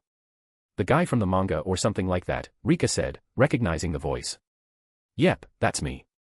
"So, interested in some useful information?" "You know, if you weren't Shizuku's friend, I wouldn't have even thought to call. But you got lucky, you're beautiful and Shizuku's friend. So, ready to listen?" Alex asked with a light smirk. "Haha, go ahead, lay it on me." "And for the record, I don't go on dates with guys who shoot worse than I do," Rika replied with a smile, enjoying the conversation. "When we meet, we'll see who shoots better. But for now, do you have access to a computer or at least a tablet?" Alex continued, also laughing. "One moment, I'll look for one," Rika said, covering the phone with her hand. She asked her colleague to take over her post and hurried downstairs to search for a tablet or computer. The colleague just watched her in surprise, not understanding what was happening or why she seemed so lively all of a sudden. Rika went downstairs and began searching for a device that could access the data. She understood that any tablet would do, since if Alex could call through a secure channel, he would surely be able to send the data to her work email.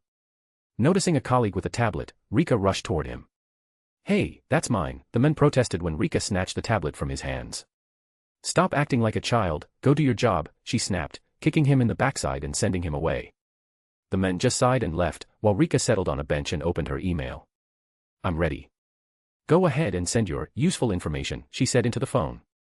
"1 second, Alex replied, pulling the phone away from his ear and sending her the footage from the cameras that captured the new zombies. Rika received the email, opened it, and saw the video of zombies she hadn't encountered before. "And what is this?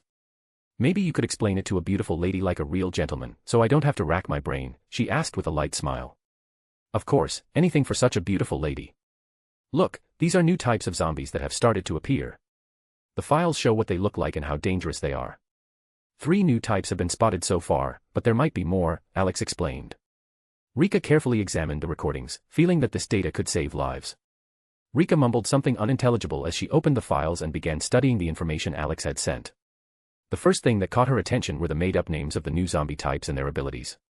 But what interested her the most was how Alex had managed to gather such information.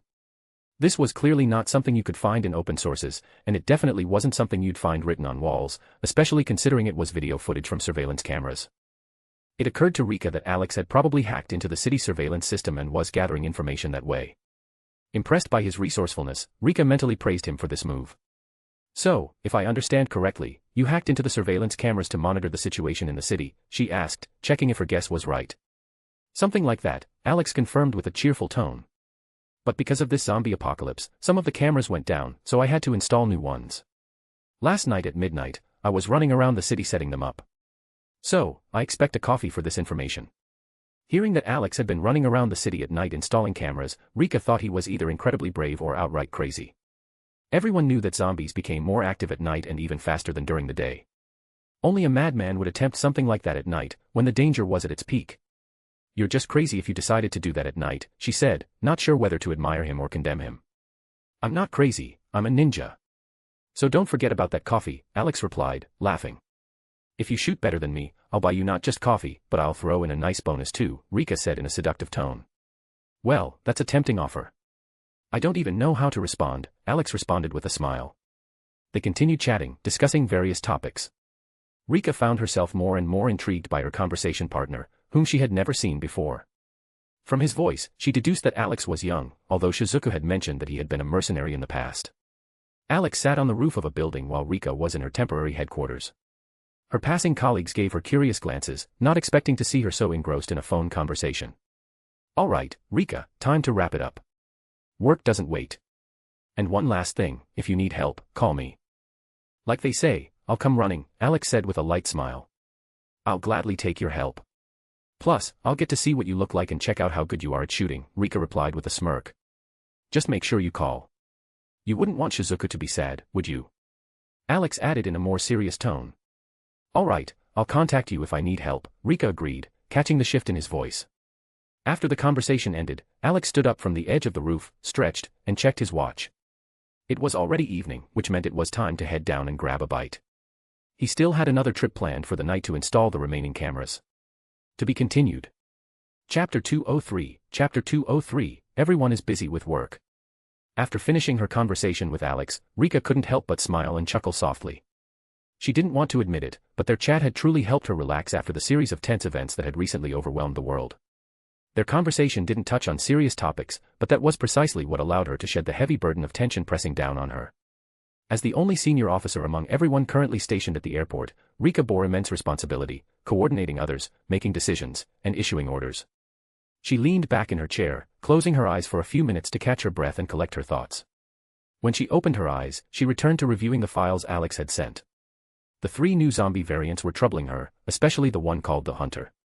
The data indicated that this type of zombie could climb walls, move completely silently, and leap great distances to ambush its prey. After finishing her review, Rika realized this information needed to be shared immediately. She decided to gather all the officers to warn them of the threat and prepare for any surprises. Satoshi, come here, she said, spotting one of the officers. Sergeant Minami, what do you need? Satoshi asked as he approached. Gather everyone in the conference room. I have important information to share, and we need to act quickly, she ordered in a firm tone. Yes, Sergeant Minami, he replied, saluting before hurrying off to carry out her orders. Rika watched him leave before rising from her bench and heading to the conference room. Upon arrival, she began setting up the equipment for her presentation. She adjusted the projector and connected her tablet before taking a seat, waiting for everyone to assemble. Satoshi didn't disappoint. Soon, the room started filling with officers. They exchanged murmurs, clearly confused about why they had been pulled from their posts and summoned to one place. Rika waited patiently for the noise to subside, but eventually decided to cut through the chatter by raising her voice. Now that everyone's here, I'd like you all to shut up. I have important information to share with you, she began. Her speech was abruptly interrupted by the sound of a door opening. Oh. And why weren't we invited to such an intriguing meeting? Looks like something important is being discussed, came the mocking voice of a young woman entering the room. Rika turned her head to see a slender woman in her mid-20s standing in the doorway. She had long blonde hair and striking blue eyes. Dressed in an elegant light business suit, her face was adorned with a sly smile. She entered confidently, followed by several companions. Why are you here? Weren't you and your people supposed to leave? Rika asked, frowning. We had a little delay and couldn't depart, the woman replied nonchalantly, taking an empty seat in the room. Rika watched the uninvited guest and her companions with a hint of irritation. They clearly intended to stay and listen to what was going on. The woman settled into an empty chair with an air of ownership, as though the room belonged to her.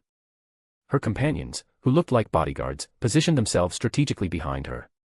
Rika's eye twitched in frustration. This woman's feigned indifference and audacity, coupled with her entourage's imposing presence, were pushing Rika's patience to its limit.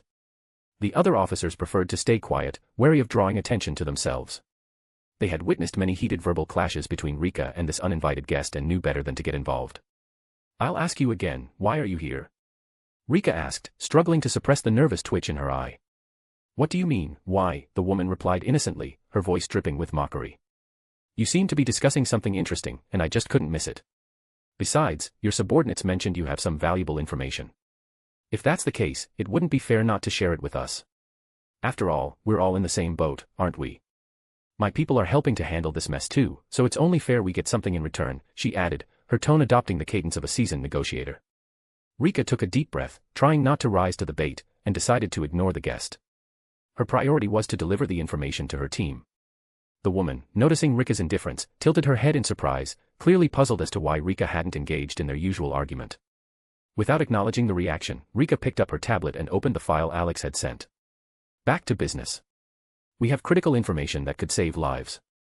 New types of undead have been identified, and they are far more dangerous than what we've faced before, she said, connecting her tablet to the projector and beginning to display the materials. The room came alive as the officers began whispering among themselves. Even the uninvited guest raised an eyebrow in genuine interest, listening to Rika's words. Her companions visibly tensed, anticipating further details. One officer finally mustered the courage to ask, Sergeant Minami, where did you get this information? Rika opened her mouth to answer but was interrupted by the guest, her voice brimming with amusement. Isn't it obvious? It's from Sergeant Minami's secret admirer, she announced with a smile that was hard to ignore. Rika gripped the tablet tightly, feeling her patience grow thinner with every word from the woman. All eyes immediately turned to the guest, who was barely holding back laughter, her hand covering her mouth. Then, following her pointing finger, the officers noticed a signature on the file that no one had paid attention to before. Rika flushed with anger, her glare sharp enough to silence even the bravest.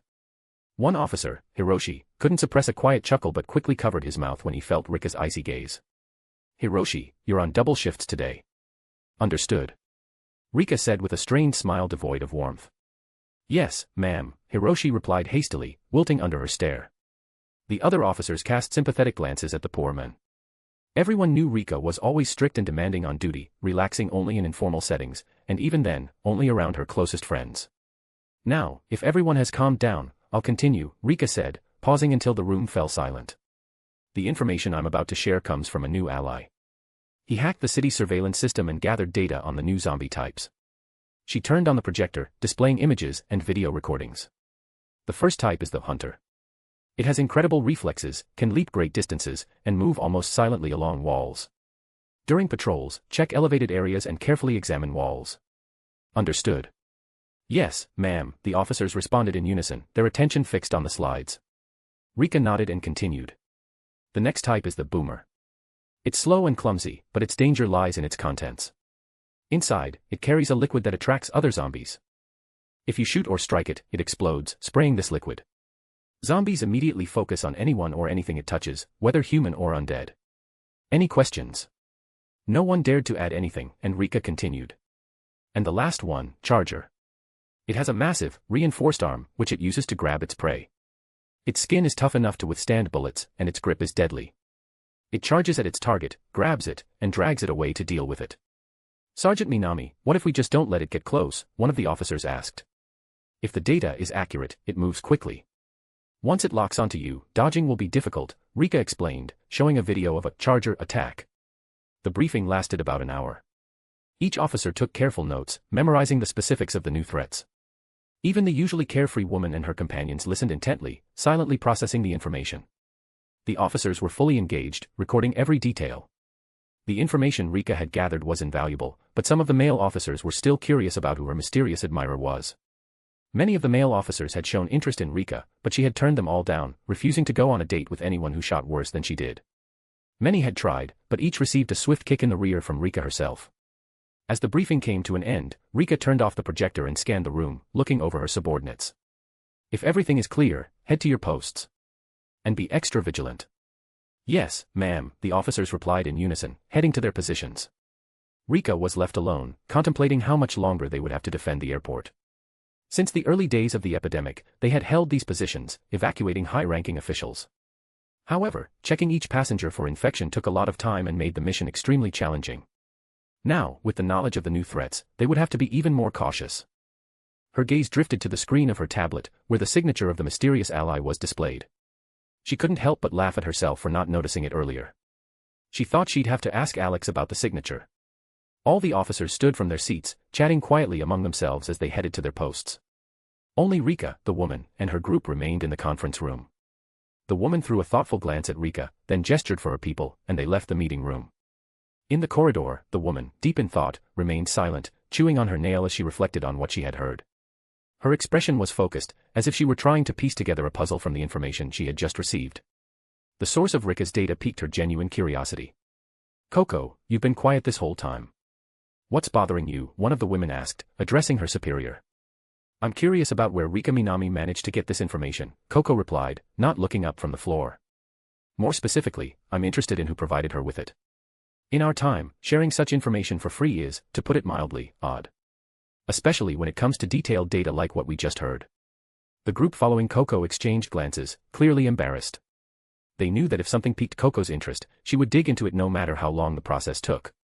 "Don't tell me you're interested in this person," Valmont, her bodyguard, said with concern in her voice. "What if he's some kind of con artist or criminal?" "Don't say that, Valmont," Coco replied, suddenly smiling and hugging her friend. "You just don't understand. I want to know who could gather such information in a world that's falling apart before our eyes. And why do you automatically assume he's bad? Maybe he's just a good person who decided to help Rika." As Coco hugged Valmont, she began rubbing her cheek against her chest, which made the tall woman noticeably flustered. Valmont was a fit, young woman with pale skin, black hair, and light yellow eyes. Her appearance was marked by the bandage covering her missing right eye. "Coco, you're being unreasonable. We don't know who this person is. I admit that, in times like these, information is worth its weight in gold, but it's still dangerous to trust a stranger given the state of the world," Valmont said softly but firmly. The team members behind them simply shook their heads in silence, but they were just as intrigued by the identity of the mysterious informant. The ability to gather such data during a zombie apocalypse, let alone provide footage of the slain charger, required not only skill but incredible composure. Even the most skeptical among them admitted that they would love to know who this person was. "All right, enough about this. Let's go grab something to eat, I'm starving after the briefing. I have a feeling sooner or later, we'll meet this mysterious admirer," Coco said cheerfully, raising her hand. "We'll only meet him if we have to evacuate from here, Coco," Lem added hoarsely, lighting a cigarette. "Shut up, Lem. You'll jinx us." Coco quickly punched him in the stomach, causing him to bend over in surprise. Lem, a light-skinned man in his middle years with gray hair and gray eyes, looked accustomed to such treatment. His body, covered with scars from past injuries, spoke of a wealth of experience. Coco's laughter echoed down the corridor as the team continued walking, each lost in their own thoughts. All those who were curious about Rika's mysterious admirer were either discussing him or pondering what kind of person he might be. The ability to gather such detailed information amid chaos was both impressive and intriguing. Meanwhile, the mysterious admirer, himself, in the form of Alex, was sitting at a table in the observation room, listening to music and watching live camera feeds. He had no idea he had become one of the most discussed topics among the officers. "Achoo. Who's talking about me?" Alex muttered, rubbing his nose. The girls, who were in the room with him, simultaneously turned their heads, surprised by his reaction. "Are you catching a cold? Want me to check you out?" Shizuka asked, looking at him with concern. "No need," Alex waved his hand. "It's just someone talking about me." "And who could that be? Do you have so many acquaintances who suddenly remembered you?" Saya asked curiously, studying his face intently. "Not really," Alex replied calmly, shrugging. "I just passed on information about the new zombies to Shizuka's friend." At the mention of her friend, Shizuka immediately jumped up from her seat and rushed to hug Alex. He felt his face sink into the softness of her chest, and judging by his satisfied expression, he clearly didn't mind such a display of gratitude. "Thanks for passing the information to Rika. Let me hug you even tighter," Shizuka said cheerfully, tightening her embrace. Alex smiled, barely freeing his head from her embrace, and returned to the monitors. However, soon a thought occurred to him: why limit the information to just one city when he could gather data from everywhere?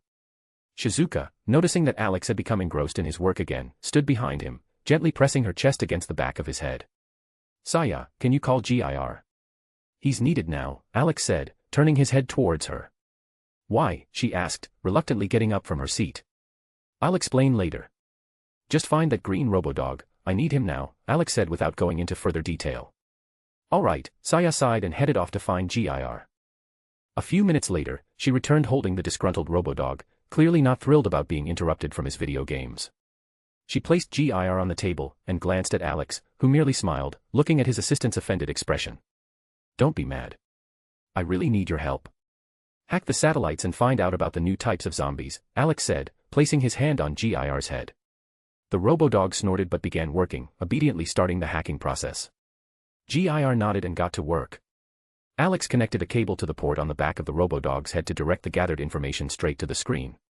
Meanwhile, Saya and Shizuka sat next to him, preparing to wait while GIR completed the process.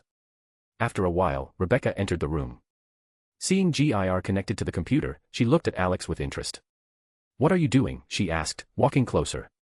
"GIR is looking for information about new zombies around the world," Alex explained, not looking away from the monitors.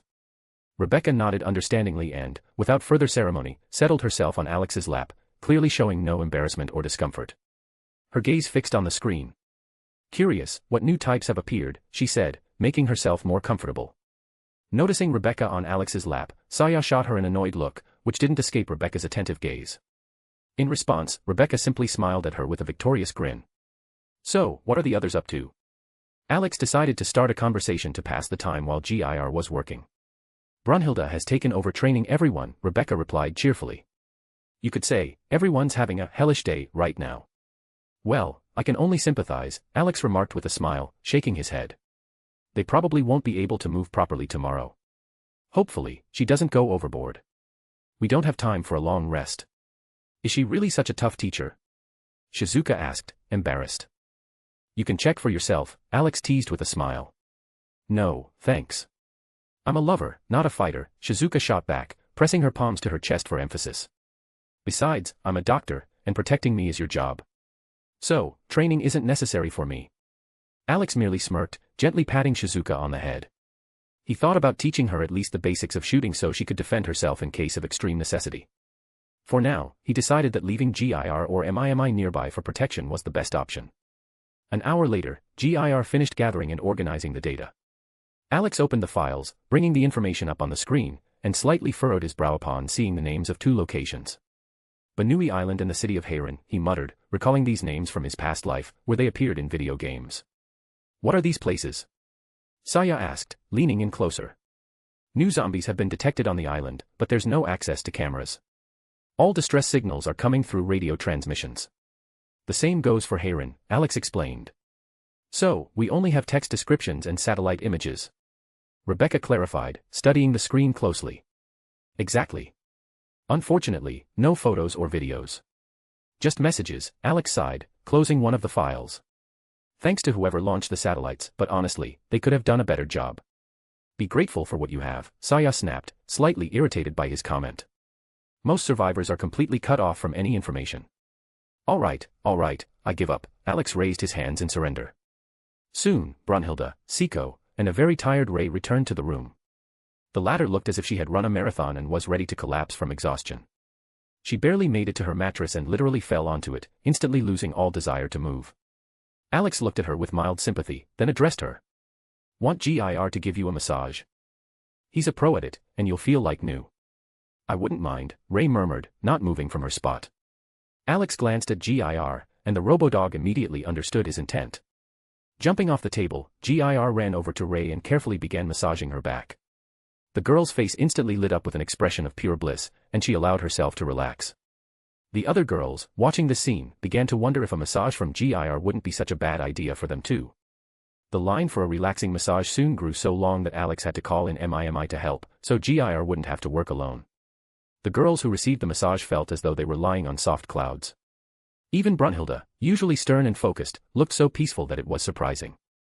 Meanwhile, in the spiritual space of the Valkyries, who were observing their sister, their voices filled Alex's head, demanding that he arrange a massage for them too. Alex simply shook his head, nearly deafened by their loud demands. "You'll get your massage when you can leave," he replied briefly. He didn't specify a timeline, and that was enough to finally silence the Valkyries. When night fell, Alex decided it was time to get to work. Standing up from his chair, he put on his blue coat and prepared to leave. "You're leaving already?" Ray asked, distracted from watching a movie. "Yes, it's time. Just need to install the last cameras, and everything will be ready," he said, thoughtfully scratching his chin. "Then I'm coming with you," Ray announced, getting up from her seat. "Saya told me you carried her on your back while you were looking for parts for the windmill and solar panels. Now it's my turn to get a ride." Alex wanted to protest, but after weighing the pros and cons, he decided there was nothing too dangerous in the plans.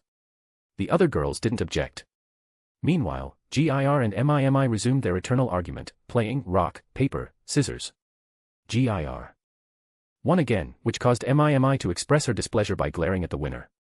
Alex just sighed, suspecting that GIR might be cheating somehow, but he had no proof. Grabbing his gear, Alex headed outside with Ray and GIR lighting a cigarette. He pulled out his phone and opened the map to check the route. "All right, hop on," he said, putting the phone back in his pocket and squatting down so Ray could settle on his back. "Hooray," she cheered, climbing onto his back and tightly wrapping her legs around his waist. GIR jumped onto Alex's chest, grabbing hold of the fabric of his clothes. Making sure both passengers were secure, Alex took off. Gaining speed, he easily jumped over a fence and then headed toward the building on the neighboring street. Jumping up, he began pushing off the walls to climb onto the roof. Ray, holding on tight, watched in awe as Alex moved effortlessly, like a professional acrobat or a real ninja. "Becca, we're heading to the substation. Check the nearby cameras to get the situation," Alex said, contacting Rebecca via the communicator. "You keep going there, and I'll check," she replied moments later. Hearing Rebecca's words, Alex headed toward the substation to install the camera. This site was crucial. If there was a malfunction there, the entire city would be without electricity, and its surveillance system would be useless. Jumping from roof to roof, he moved with such agility that Ray, sitting on his back, didn't feel any discomfort. "This is incredible," Ray exclaimed, marveling at the swift run. Alex just smiled, quickening his pace. As they approached the substation, Rebecca's voice came through the earpiece again. "Alex, be careful. There are plenty of zombies around." Thinking as he moved, Alex noted that it would be a good idea to create devices for distracting or luring zombies. Reaching the hill that overlooked the substation, he stopped to assess the situation. The lights were still on, but it seemed that no one was inside. He used a sonar spell to confirm his guess. The building was empty, and the area was surrounded by the undead. Just as Coda had predicted, the substations were now operating in autonomous mode. "Do you think there are any survivors there?" Ray asked, watching the zombies surrounding the substation. "Probably not," Alex replied as he set up the camera. "Most likely, the people who were there left to return to their families." "I see," Ray murmured quietly, sitting down nearby. "All right, we're done here. Time to move on," Alex said, crouching down so Ray could climb onto his back. While she settled, he noticed how GIR, standing nearby, was throwing rocks at the zombies. Alex didn't understand how the Robodog managed to avoid drawing the attention of the horde of persistent fans, but he decided not to tempt fate. Lifting GIR, he sped off toward the next camera installation point, thinking that it was about time to gather or build a few drones for reconnaissance. An hour later, they reached the final location. While Alex secured the camera, Ray stood off to the side, her gaze fixed on one of the directions. "What's got your attention?" he asked, finishing his task. "Over there," she pointed. "That's my house. I'm worried about my mom. I know she can take care of herself, but the situation keeps getting worse, and I'm scared we won't be able to evacuate her before it gets even worse." Alex placed his hand on her head. "Then let's go there and check. If everything's fine, we can evacuate her." "Will you really do that?" she asked, looking up at him. "Of course." "Hop on," Alex replied with a smile. Ray wrapped her arms around his neck, and he once again took off across the rooftops toward her house. Along the way, Alex remembered that Ray's mom had taken in several neighbors. He didn't know how many of them were there now, but if there were too many, they'd need to find a larger vehicle to transport them all. In the worst case, he could ask Rebecca to bring a bus. Once they reached the area, Alex stopped on a neighboring roof to survey the surroundings. Everything seemed quiet, but he decided not to rush. Coming down, he first closed the gate to ensure no one could enter. Approaching the door, he noticed how Ray began to get nervous, afraid to knock. To be continued. Chapter 204, Ungrateful Survivors. Arriving at Ray's house, Alex smoothly jumped down from the roof and gently set the girl on the ground. He immediately headed for the gate to lock it, ensuring that no curious fans, in other words, zombies, could wander onto the property. Alex surveyed the area. Judging by the state of the yard, the house hadn't been actively used since the start of the zombie apocalypse. The street also looked deserted, with only a couple of stray zombies aimlessly wandering along the road. Alex considered the logistics. If Ms. Miyamoto had taken in all the neighbors, they'd need to find transport or ask Rebecca to organize a bus. Meanwhile, Ray stood hesitantly in front of the door, unable to knock. She was afraid of what might await her on the other side, an empty house or, worse, the undead. Wasting no time, Alex activated a sonar spell to check if there were any living people inside. His suspicions were confirmed. There were several individuals on the second floor. Realizing the scale of the evacuation ahead, he approached Ray and gently placed a hand on her shoulder. Watch and learn, he said with a grin. Alex stepped up to the door and knocked firmly. Ms. Miyamoto, open up. Delivery for you from Zombieland Corporation. We need your signature, he announced with mock enthusiasm. Ray didn't know what to think. She watched Alex, who seemed utterly unconcerned about how strange his actions appeared. So this is what Rebecca and Brunhild were talking about when they mentioned you, she muttered. Alex turned to her, dramatically placing a hand on his forehead. Oh no, they revealed my secret. How tragic. I thought I could hide my quirks a little longer. Whatever shall I do now? His exaggerated theatrics made Ray laugh, and she couldn't help but smile. At that moment, voices could be heard from inside the house. On the second floor, several of Ray's neighbors were gathered in a large room, taking refuge in Ms. Miyamoto's home. Kiriko Miyamoto herself, a middle-aged woman with chestnut hair and brown eyes, was cautiously observing the scene from the window. Her expression was worried but composed. Kiriko, don't open it. It could be looters, one of the women urged. You're a former cop, you should know better than anyone. Yeah, it might be a trick to get into the house, another agreed. Kiriko, however, wasn't quick to jump to conclusions. She remembered her recent phone call with her daughter, who had mentioned the situation outside and that the group she was with would soon try to bring family members to safety. Despite her concerns, a glimmer of hope remained within her. The other neighbors, whom Kiriko had saved, loudly voiced their opinions, insisting she shouldn't open the door. Kiriko stood by the window, torn. She knew people could be ungrateful and selfish, but her duty as a former police officer had always been to help others. Now, she found herself at a crossroads, uncertain of what to do. Outside, Alex stopped knocking and looked up at the second-floor window, from which muffled voices could be heard. He could clearly make out the neighbors pleading with Kiriko not to open the door. Ray, standing nearby, assumed her mother was simply being cautious and unwilling to let strangers in. However, Alex saw the situation differently. He sensed the selfishness and ingratitude of these people, who behaved this way despite Kiriko sheltering and saving them. His patience was wearing thin, though he restrained himself, not wanting to show Ray his darker side. Still, if the neighbors continued their behavior, Alex was prepared to abandon them to their fate and take only Kiriko. All right, hold on tight. I'm not spending any more time on this, Alex said, keeping his voice calm. Alex, carrying Ray like a princess, made a powerful leap, landing directly in front of the window from which the voices emanated. GIR, clinging to his pant leg, emitted a warning sound, ready for any action. Miss Miyamoto, please open the window. And by the way, remind those selfish idiots that if not for you, they'd have joined the ranks of the zombies long ago, Alex said coldly. His tone was so sharp that even Ray noticed the shift in his demeanor. Mom, it's me. It's me, Ray. Please, open the window. We've come for you, Ray added, her voice trembling with emotion. Hearing her daughter's voice, Kiriko reached for the window to open it, but the neighbors immediately rushed at her. They grabbed the woman, covering her mouth and holding her down, preventing her from moving. Kiriko struggled with all her strength, but there were too many of them. Alex, carefully observing the window, noticed several people restraining the woman, not allowing her to approach the glass. His eyes flared with anger. He instantly recognized her as Ray's mother, and seeing what the neighbors were doing to her was the final straw. GIR, prep weapons. We're storming in, Alex said, drawing a pistol from his holster. His voice was cold and resolute. Ray was shocked by the sudden change. She realized Alex wasn't going to let this go unpunished. GIR swiftly deployed its bolter, aiming it at the window, its red eyes glowing ominously in the dim light. Ray nervously watched the scene, unable to comprehend why Alex had chosen to use force to get into the house. Her growing unease peaked as she realized something serious was happening inside. Alex briefly glanced at Ray, then focused back on Kiriko, whom the neighbors continued to restrain.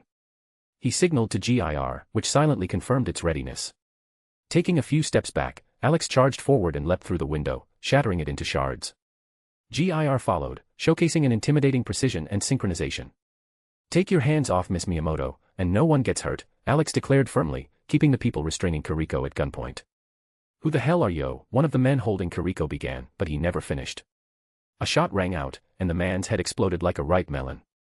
The bolter round fired by GIR echoed sharply, leaving the others stunned and panicked. Ray peeked through the window and froze in horror. She saw her mother being held against her will and instantly understood why she hadn't opened the door.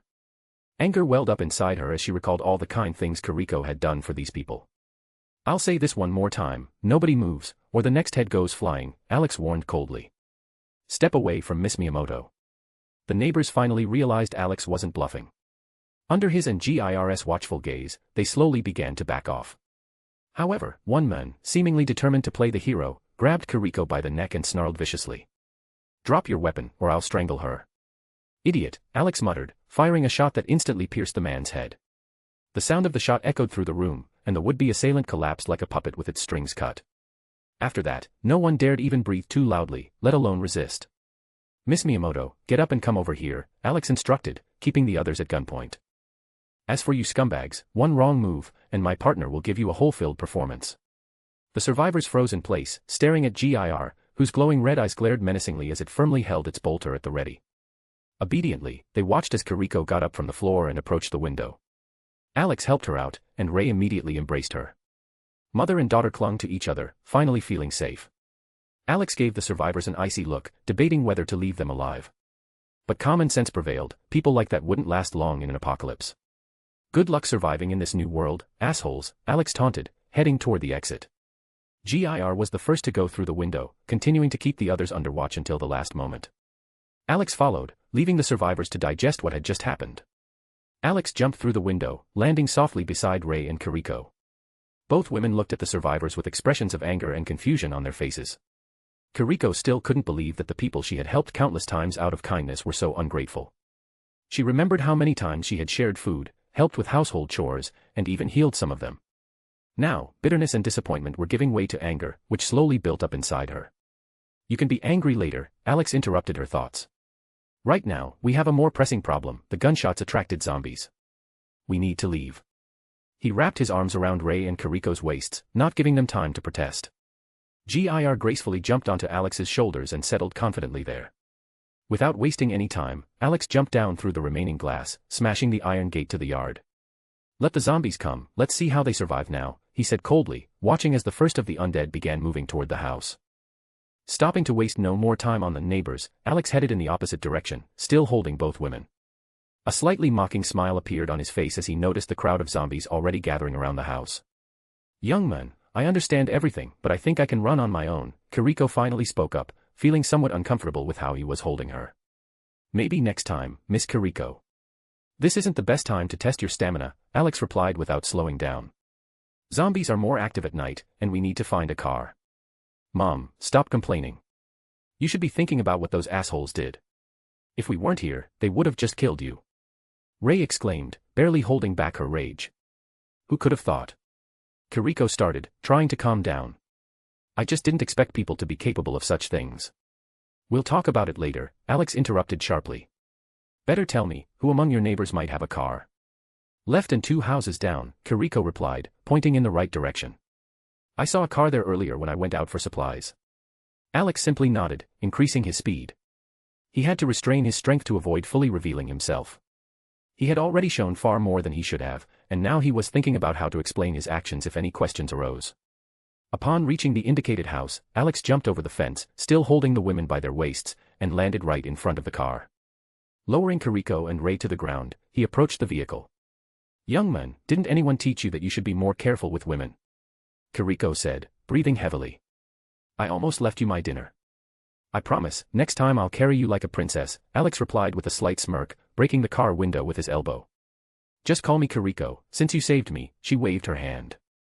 Without replying, Alex pulled the wires from the control panel and quickly started the engine. "Get in," he said briefly. Once everyone was inside the car, Alex drove onto the road. His thoughts were grim. What he had witnessed reminded him of why he didn't believe in unconditional kindness in survival situations. He knew that every adult had to contribute to the collective effort, otherwise, it would destroy the group. However, Alex had his own goal. He could have wiped out the zombie apocalypse right at the start, as soon as he arrived in this world. But that would only scare off the true cause of everything happening. Alex knew that, in order to track down the avatar of Nyan Nyan, he had to act covertly. Right now, he was only taking the first step to find the cause of the zombie apocalypse. First, he needed to find the culprit, and then he would reveal his cards so that the avatar of Nyan Nyan could never escape again. Ray and Kiriko sat in the back seat, quietly discussing the events of the past days. Ray was the main storyteller. She eagerly described the situation at their temporary base and shared plans for the future, with the priority being saving as many survivors as possible. Kiriko, glancing at Alex, couldn't help but admire his organizational skills and incredible sense of responsibility. Most people with his abilities would likely prefer to survive alone, without caring about the fate of others. Mentally, she praised him for everything he had done, but the question kept arising in her mind, what kind of relationship did her daughter have with this mysterious man? What's with the green dog? Kiriko asked with curiosity, pointing at Gir. This is Gir. He's kind of like a robot and my assistant. He can do a lot of things, and it's better not to call him weird, or he might get upset, Ray explained, smiling as she introduced their mechanical companion. Upon hearing his name, Gir turned around and waved his paw. Kiriko's surprise quickly turned into a soft smile as she waved back at the robot. Her attention was increasingly drawn to the fact that this creation was Alex's work. Actually, he's cute. Well, except for the fact that he shot our neighbor in the head, Kiriko added in a restrained tone, not taking her eyes off the robot. And he has a sister, Mimi. She's pink, wears a tutu, and looks like a real diva, Ray chimed in, enthusiastically sharing funny details about their mechanical team. Kiriko couldn't help but smile as she listened to her daughter. Ray was passionately describing everything, from their escape from school to the latest events at the bank. However, at one point, she couldn't hold back and began complaining about Takashi. Kiriko just shook her head, knowing this wasn't the first such tirade. Even Alex, in the short time they had known each other, had heard plenty of Ray's complaints about this guy. Mom, did you manage to get in touch with Dad? Ray suddenly asked, her voice trembling with hope, waiting for good news. Kiriko frowned, her gaze darkening. She knew what to say, but the words stuck in her throat. Ray noticed her reaction and understood without words. Sadness washed over her like a wave. She realized that her father's work, especially in the apocalypse, had left him with no chance. I understand. He's gone, right? Ray said quietly, trying to hold back her tears. Come here, Kiriko said, hugging her daughter, giving her a chance to cry. Alex, watching through the rearview mirror, let out a heavy sigh. He knew Ray's father's fate. His soul no longer existed, leaving behind an empty shell that now wandered among the dead. Alex decided that no one would ever know this. It was better for everyone to believe that their loved ones rested in another world. He cracked the window, lit a cigarette, and thought about the next step. Tomorrow, he planned to go after Takashi's mother and try to save the teachers and children from the elementary school. When the car arrived at the bank, Alex stopped in front of the gates for Gir to open them. Once on the premises, he parked the car and got out. Well, ladies, we've arrived. Don't forget to leave 5 stars for the comfortable ride, Alex said with a light smirk as he got out of the car, glancing at Ray and Kiriko through the window.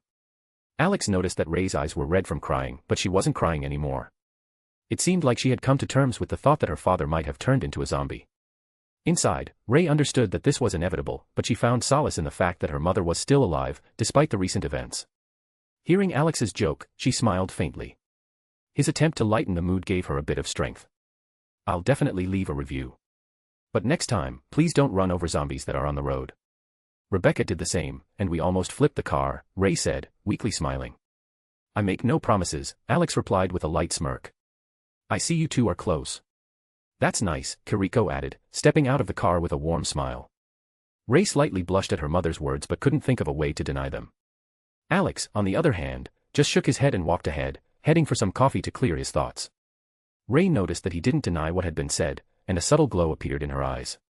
Taking her mother by the hand, she led her inside, eagerly showing her their temporary shelter. Come on, I'll show you everything. Ray said joyfully, pulling her mother along. When Kiriko entered, she expected to see an environment similar to the one she had at home while hiding.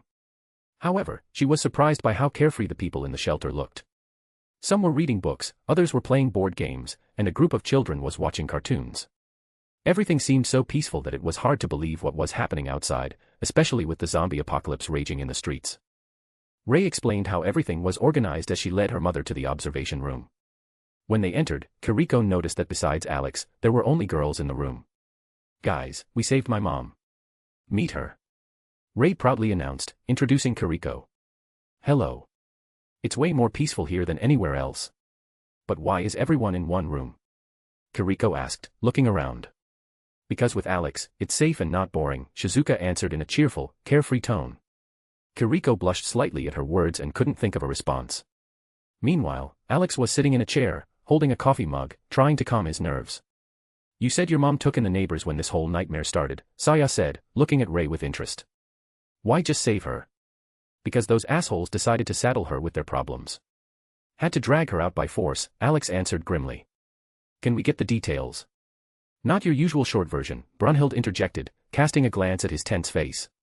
Alex sighed heavily, looking ahead as he began recounting what happened when they went to save Kiriko. With each of his words, the tension among the girls grew. Brunhild, in particular, was angry. She couldn't stand people like that. Her gaze revealed a desire to punish those who had acted so low.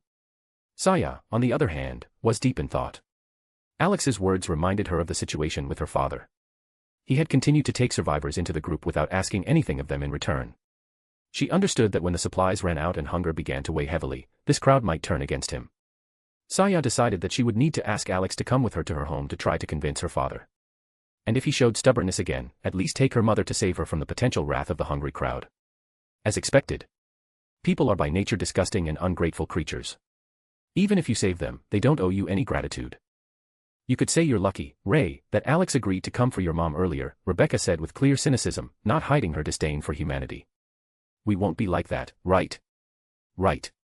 Shizuka asked anxiously, looking at Alex. If someone decides to bite the hand that feeds them, I wouldn't be against giving them a kick in the ass. As long as everyone we've taken in behaves calmly, we're fine. But that can change. There will always be an idiot who thinks they're special. Those are easy to deal with. I don't want to come off as cold-blooded or cruel, but I won't tolerate threats that put us all in danger, Alex explained calmly, not raising his voice. You're absolutely right, Siko nodded approvingly. We survive because we act as a unit. Everyone has their role, and that's how it should be. There's no point in keeping those who don't want to help. Even the children are doing something.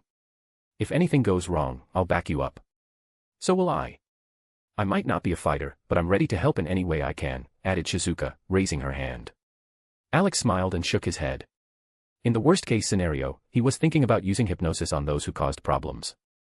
It wasn't a humane approach, but he believed the safety of the majority came first. If one person endangered dozens, the choice was obvious. After the conversation, Kiriko quickly blended into the group. The girls started chatting, and Alex decided to step onto the roof for some fresh air. Brunhild, noticing his departure, followed him. On the roof, Alex sat on the edge, lit a cigarette, and once again immersed himself in thoughts about what had happened. What are you thinking about? Brunhild asked as she sat down next to him. Don't you know? We're still spiritually connected. You can read my mind, Alex replied with a smile. I try not to invade your head without a reason. So it's better if you just tell me, she said, leaning her shoulder against his. I'm thinking about what to do with the people who did this to Kiriko, Alex replied, exhaling smoke. And what have you decided? She asked calmly, not trying to change his mind. Brunhild understood, those people were beyond saving. If someone had acted like that once, they would probably do it again. I could use magic, Alex said thoughtfully. But if Nyan's avatar is really here, he might notice. How could he notice? It's just a spell. The key is to do it carefully, Brunhild noted, trying to calm him down. It's not that simple. Every spell I use carries the power of destruction. If he senses it, things will get worse.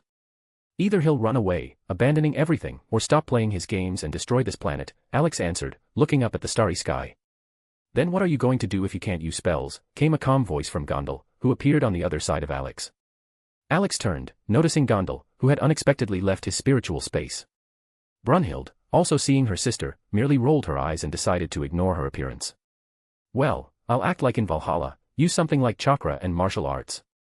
As for these assholes, technology will come to the rescue. I just happen to have something in my inventory, perfect for sending idiots to the afterlife, Alex said with a wide, almost villainous grin. You're quite the grudge holder, darling, Gondal said, covering her mouth with her hand and chuckling. I'm not holding a grudge, I'm just restoring justice, Alex replied in a righteous tone. Do you even believe what you're saying? Brunhild gave him a slight smirk. Nope, Alex admitted honestly as he stood up from the edge of the roof. The Valkyrie sisters only smiled as they watched his sincerity. Alex, stepping back a few paces, delved into his inventory, sifting through the items he had created.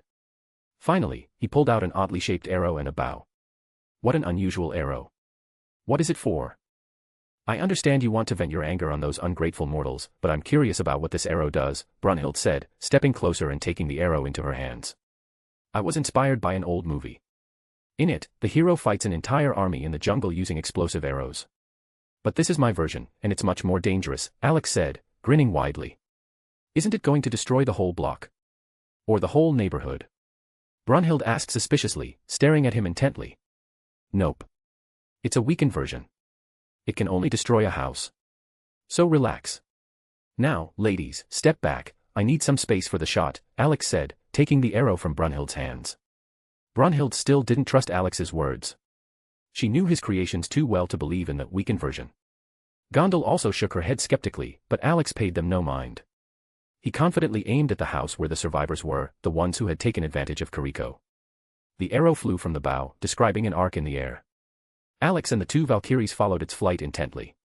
In the night silence, there was a dull explosion followed by a bright flash of flames. In the distance, at the site of the Miyamoto family's house, a ruin was now burning. "Beautiful," Alex said, grinning widely. Brunhild only sighed, and Gondel snorted. It remained to be seen what consequences this would bring. To be continued. Chapter 205, Chapter 205, Smoking Leads to Zombie Transformation. After Alex blew up the house where the ungrateful survivors, whom Kiriko had kindly taken in, had taken refuge, his anger subsided somewhat. He and the two Valkyries sat on the rooftop, watching the bright flames illuminating the distant night sky. Alex knew the sound of the explosion would attract all the zombies in the area. Furthermore, the likelihood of the fire spreading to nearby buildings increased if the zombies caught fire and wandered around. Looking down, Alex saw the undead beginning to collide with the barricades that the rescued survivors had built. The electric fence he had installed efficiently fried the zombies, reducing them to charred remains. The smell of burnt flesh wafted upward, heightening the grim atmosphere. Alex spent another hour watching as the undead gradually moved toward the site of the explosion. Those trapped at the barricades flailed helplessly until their bodies were torn apart by the iron spikes. Finally, tired of the sight, Alex rose from the edge of the roof. He was ready to return to the monitoring room. Before he left, Gondel gave him a gentle kiss on the cheek before vanishing into his spiritual space. Alex and Brunhild descended, finding the others already busy with their tasks. The underground shelter muffled the sound of the explosion, and it seemed no one even noticed what had happened. Without disturbing anyone, Alex sat at the table to continue monitoring the city through the cameras. However, nothing particularly interesting caught his eye, except that most of the zombies had migrated to the area of the explosion. Kiriko, sitting next to her daughter, noticed Alex, who was fully engrossed in his work, ignoring everything around him. He was wearing headphones, listening to music, and reviewing camera footage, piquing her curiosity. She got up and approached Alex, stopping behind him. Kiriko observed him, amazed at how focused he was. "Is he always like this?" she asked, turning to the other girls. "Only when it comes to work," Rebecca replied lazily. "Otherwise, he's either slacking off or making something." Kiriko nodded and returned to her daughter, leaving Alex alone with his thoughts. Meanwhile, Alex pulled out a notebook and began jotting down plans. The first item was to find weapons to arm the survivors. Next was modifying a vehicle to leave the city. Ultimately, Alex planned to reach Okinawa, where he hoped to find a ship. He also noted the need to recruit more people to expand the group's capabilities. By the time Alex finished planning, it was deep into the night, and the other girls had long gone to sleep. Stretching, Alex glanced back and noticed everyone was already resting. After rubbing his face, he decided to join them. He lay down next to Rebecca, who immediately, without waking, climbed onto him and settled on his chest. Alex smiled, looking at her innocent, peaceful face. Kissing her on the crown of her head, he closed his eyes and allowed himself some rest. The next morning, Alex woke to the soft touch of something on his face. He didn't need to guess what it was. Shizuka had turned in her sleep and was using his head as a pillow for her embrace. Not feeling Rebecca on his chest, Alex realized she was already up. Carefully extracting himself from Shizuka's grasp, he stood and looked around. The girls were scattered around the room, but all of them were staring at him. Their collective gazes created a slight tension, especially among those who weren't yet accustomed to his morning demeanor. Alex scanned the room with his eyes, and those unfamiliar with his morning grumpiness flinched at his stern expression. Noticing this, Rebecca got up from her spot and approached Alex. "There you go again, scaring everyone with that look." "Let me help you," she said, starting to massage his face. Alex didn't resist, allowing Rebecca to do as she pleased. Meanwhile, he was trying to fully wake up, and for that, he, as always, needed a cup of coffee. Once Rebecca finished the massage, she returned to breakfast with a smile. Alex sat down in a chair, and Brunhild immediately handed him a mug of hot drink. Taking a sip, he felt himself coming back to life. "Why does he look like that first thing in the morning?" Saya asked cautiously, turning to Brunhild. "Don't worry. He's always like that when he wakes up. You get used to it quickly." "Better remember what Rebecca did, just in case it comes in handy," Brunhild replied with a slight smile. Who would want to remember that? "I'm not going to do something like that," Saya blurted out, blushing in embarrassment. "Well, who knows," Brunhild answered calmly. Alex took a couple more sips of coffee, and his mind gradually cleared. He thought again about completely giving up sleep, but quickly discarded the idea. He enjoyed sleeping too much to deprive himself of that pleasure. Looking around, he noticed that Rei and Kiriko were missing. "Where are Rei and Kiriko?" he asked the girls. "They went to talk to Takashi, to try to knock some sense into him," Saya replied with a smirk. "Do you think it will help?" Alex asked with a yawn. "I've been watching him sometimes. He does his tasks, but most of the time, he walks around with this expression like he's constipated." The girls involuntarily recalled Takashi's face. After Alex's words, the comparison seemed so accurate that they couldn't hold back their laughter. "Who's constipated?" "I can give him an enema to make him feel better," Shizuka said sleepily as she sat up, looking confused. This only intensified the laughter, and the atmosphere in the room lightened considerably. After Shizuka's comment, no one could hold back their laughter. The room filled with a new wave of amusement, and Shizuka, clearly flustered, blushed deeply. It was at this moment that Kiriko and Rei returned to the room. Seeing everyone laughing, they were surprised and tried to figure out what had caused such an outburst of emotion so early in the morning. Saya immediately explained the situation, and Rei couldn't resist, caught up in the mood. Kiriko merely smiled slightly and shook her head, trying to maintain an air of maturity. Alex looked at them and decided to get straight to the point. He was curious if they had managed to get through to Takashi or if he was still stubborn as usual. "So, how did the talk with Takashi go?" he asked Rei and Kiriko. Rei frowned. "Nothing changed. He's still as stubborn as ever. Mom tried to explain that his mother is fine, but he just snapped back and said something like, 'You should be glad that this person saved your mother, instead of sticking your nose in my business.'" Alex turned his gaze to Kiriko. "Even you couldn't get through to this idiot?" Kiriko sighed. "I tried. I told him that his mother is now in the bunker under the school where she works. But he doesn't want to listen. I think if he sees for himself that she's alive, he'll calm down." Alex nodded but wasn't planning to excuse Takashi's behavior any longer. He had clearly decided to ignore the real problems and close himself off. Alex hoped his mother could knock some sense into him. After finishing breakfast, he led the group upstairs to check on the progress. At the gathering spot, he saw a group of builders discussing plans to reinforce the base. They were debating which areas needed strengthening first. Alex glanced over and noticed Kota among the female officers. He silently praised the chubby guy for overcoming his shyness and starting to act like a normal person. "Good morning, everyone," Alex said loudly, drawing the attention of those present. The group stopped their work and focused on him. As he approached the table, Alex exchanged a few words with various survivors before starting to discuss the current matters. He was interested in how the resource gathering and base reinforcement were going. When everyone had gathered around the table, Alex noticed that the number of officers had increased. "That's good. More people who know how to handle weapons," he thought, glancing over them briefly. He hoped there were no corrupt elements among the newcomers. However, if Kiriko hadn't said anything, it meant there was no cause for concern. First, Alex asked about the progress on the base's fortification. One of the builders responsible for the task immediately reported. "We're reinforcing the windows and doors with steel plates to protect the most vulnerable spots. But the number of zombies outside increased overnight, so we can't continue working until we clear the area." Alex nodded and clarified. "Actually, most of the dead have already gone in another direction. You can go ahead and work on the barricades." "How do you know that?" Kota asked, squinting suspiciously. Alex gave Kota a confused look, as if asking, "Are you serious?" The girls around him looked at Kota the same way, adding pressure. Kota felt a chill run down his spine. Under such intense gazes, he started to get noticeably nervous and even sweated a little. "Fatty, use your brain," Saya said in an irritated tone, folding her arms across her chest. "Since we settled here, Alex has connected to all the available cameras in the city and even set up some additional ones. While you're resting or doing your thing, he's constantly monitoring the situation to keep us all safe. What's more, he personally set up these cameras so we could have more information and be more cautious." "Oh, I forgot." "Sorry," Kota mumbled, scratching the back of his head. Alex simply shook his head. "It's fine. But tell me, how's the resource gathering and the search for people going? I've noticed we've got some new members in the group."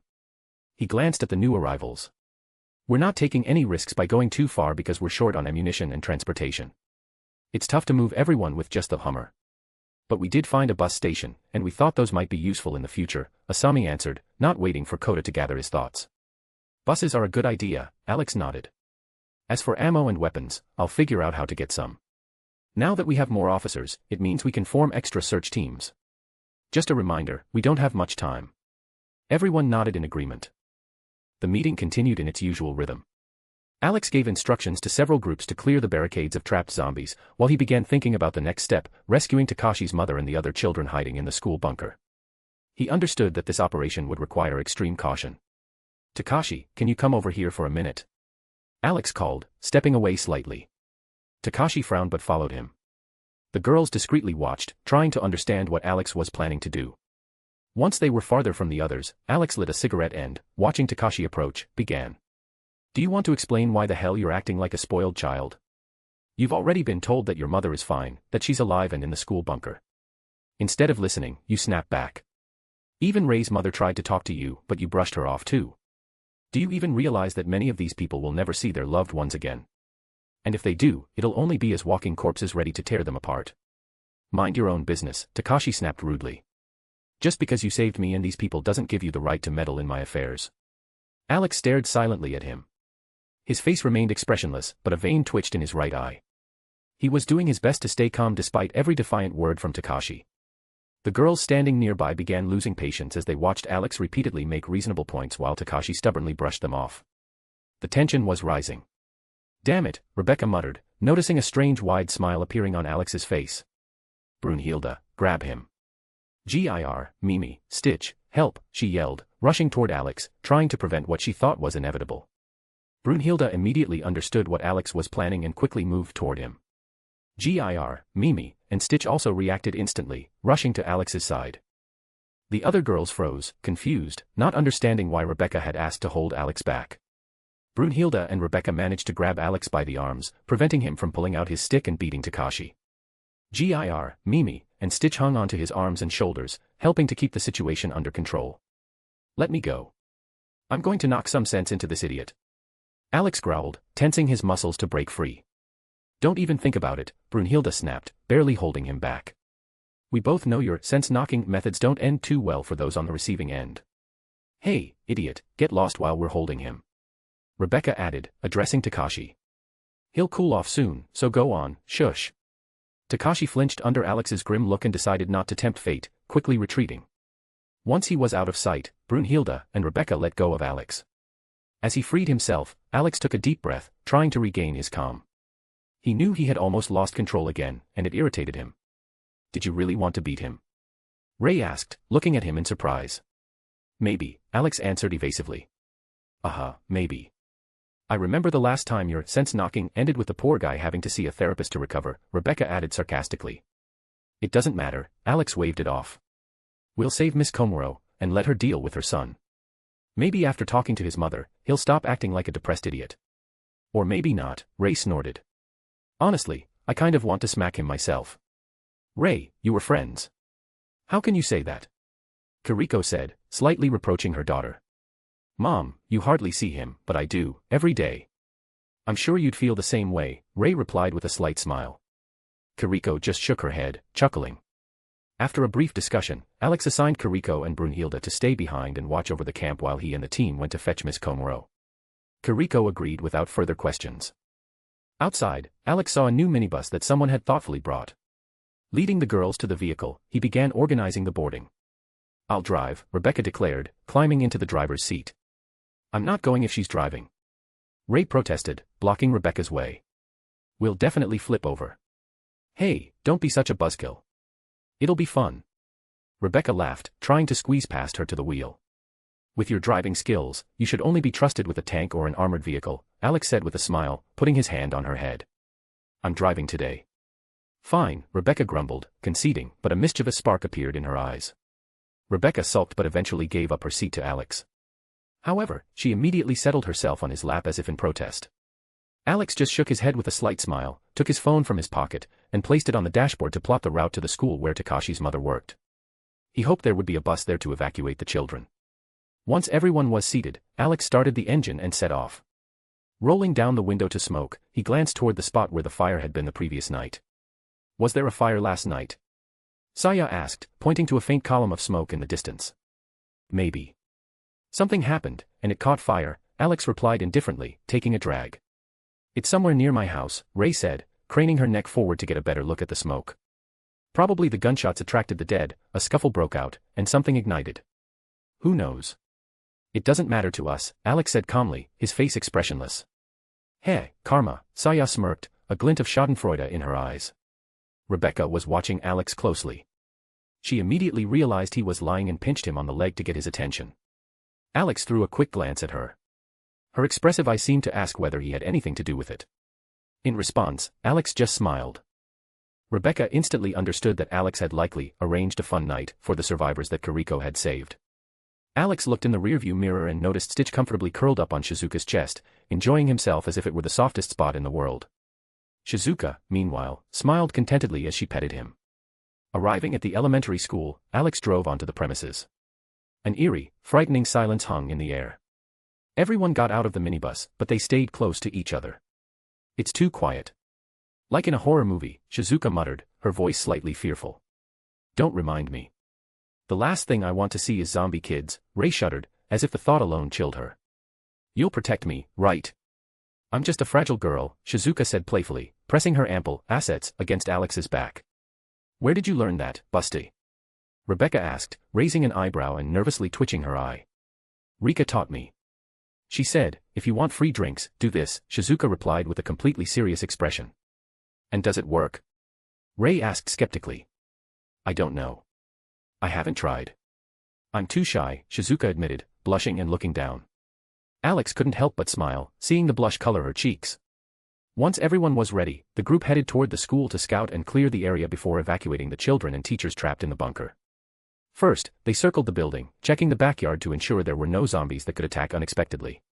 In the backyard, a small group of zombies was indeed wandering around, which Rebecca quickly dealt with, not letting them get any closer. Once all the threats outside were cleared, the team headed inside the school. Approaching the entrance, they heard a raspy cough coming from somewhere above. Who's coughing so loudly? Saya frowned, peering into the dimly lit hallways. It sounds like someone who's been smoking their whole life nonstop. The girls simultaneously turned to Alex, who had a cigarette between his teeth. Under their scrutinizing gazes, he blushed slightly but quickly regained his composure.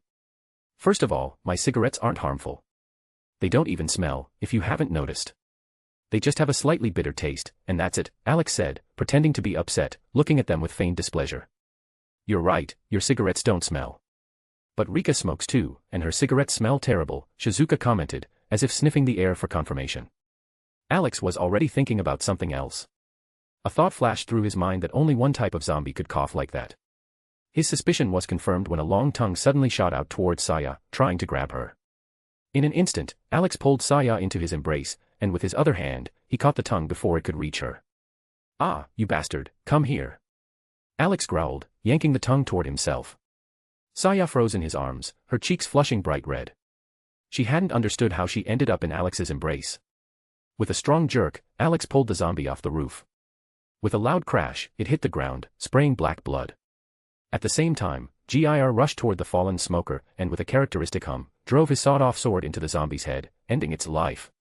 The girls exchanged glances before staring at the tongue still held in Alex's hand, and then at the zombie it belonged to. Their expressions shifted from disgust to curiosity as the realization hit each of them. Ugh, so that was its tongue, gross, Ray grimaced, looking at the zombie. How long it is. How does that even fit in its body and stretch out like that? Shizuka said in amazement, examining it closely. Hey, it's probably popular among zombie girls, Rebecca smirked, winking. A brief pause followed.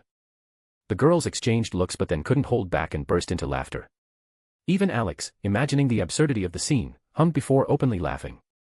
I doubt it's popular. But it looks like we've encountered a new type of zombie, Seiko remarked seriously, eyeing the body carefully. The girls surrounded the zombie and began to examine it cautiously. Using the katana scabbard, Seiko flipped it onto its back to examine its face. Rebecca squatted beside it and gestured for Mimi to gather data. Without hesitation, Rebecca pulled out a knife and, with no ceremony, cut open the zombie's stomach to figure out how long its tongue really was. The girls watched her actions with interest. Alex, still holding Saya in his arms, watched the process from the side. His calm face and confident movements gave those around him a sense of security. Saya looked up at Alex, her embarrassment obvious. How much longer are you planning to hug me? She asked, a slightly embarrassed tone in her voice. If you want, I can hold you longer, Alex replied with a smirk. Idiot, Saya muttered, slapping him on the chest, but she didn't rush to pull away. Alex laughed and released Saya. She slipped out of his embrace but didn't move far, still staying close by. Her embarrassment gradually shifted to calmness. Alex looked around and drew the attention of the whole group, who continued examining the dead zombie. All right, enough experiments. Let me remind you why we're here, he said, confidently directing his gaze at the girls. Rebecca clicked her tongue in annoyance but stood up nonetheless. Alex made a mental note to send the collected data on the new type of zombie to Rika so she'd be aware of the threat. After a brief preparation, the group moved toward the school building. They carefully observed their surroundings, looking for signs of zombies and the way to the bunker entrance. Alex confidently led them until they reached the basement, where the desired entrance was located. It seems stuck, Ray said, trying to turn the lever on the door. Let me give it a try, Alex offered, squatting down. He gripped the lever tightly and, applying a little more force than he had planned, tore it out by the root. The girls froze in surprise, then began to applaud.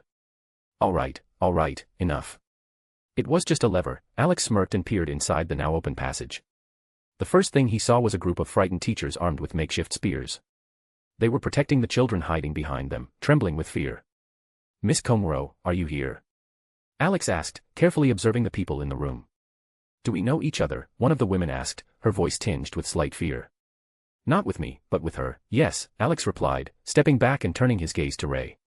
He gestured for her to come forward. Ray nodded, stepped forward, and peered inside. Miss Komuro, we're here for you.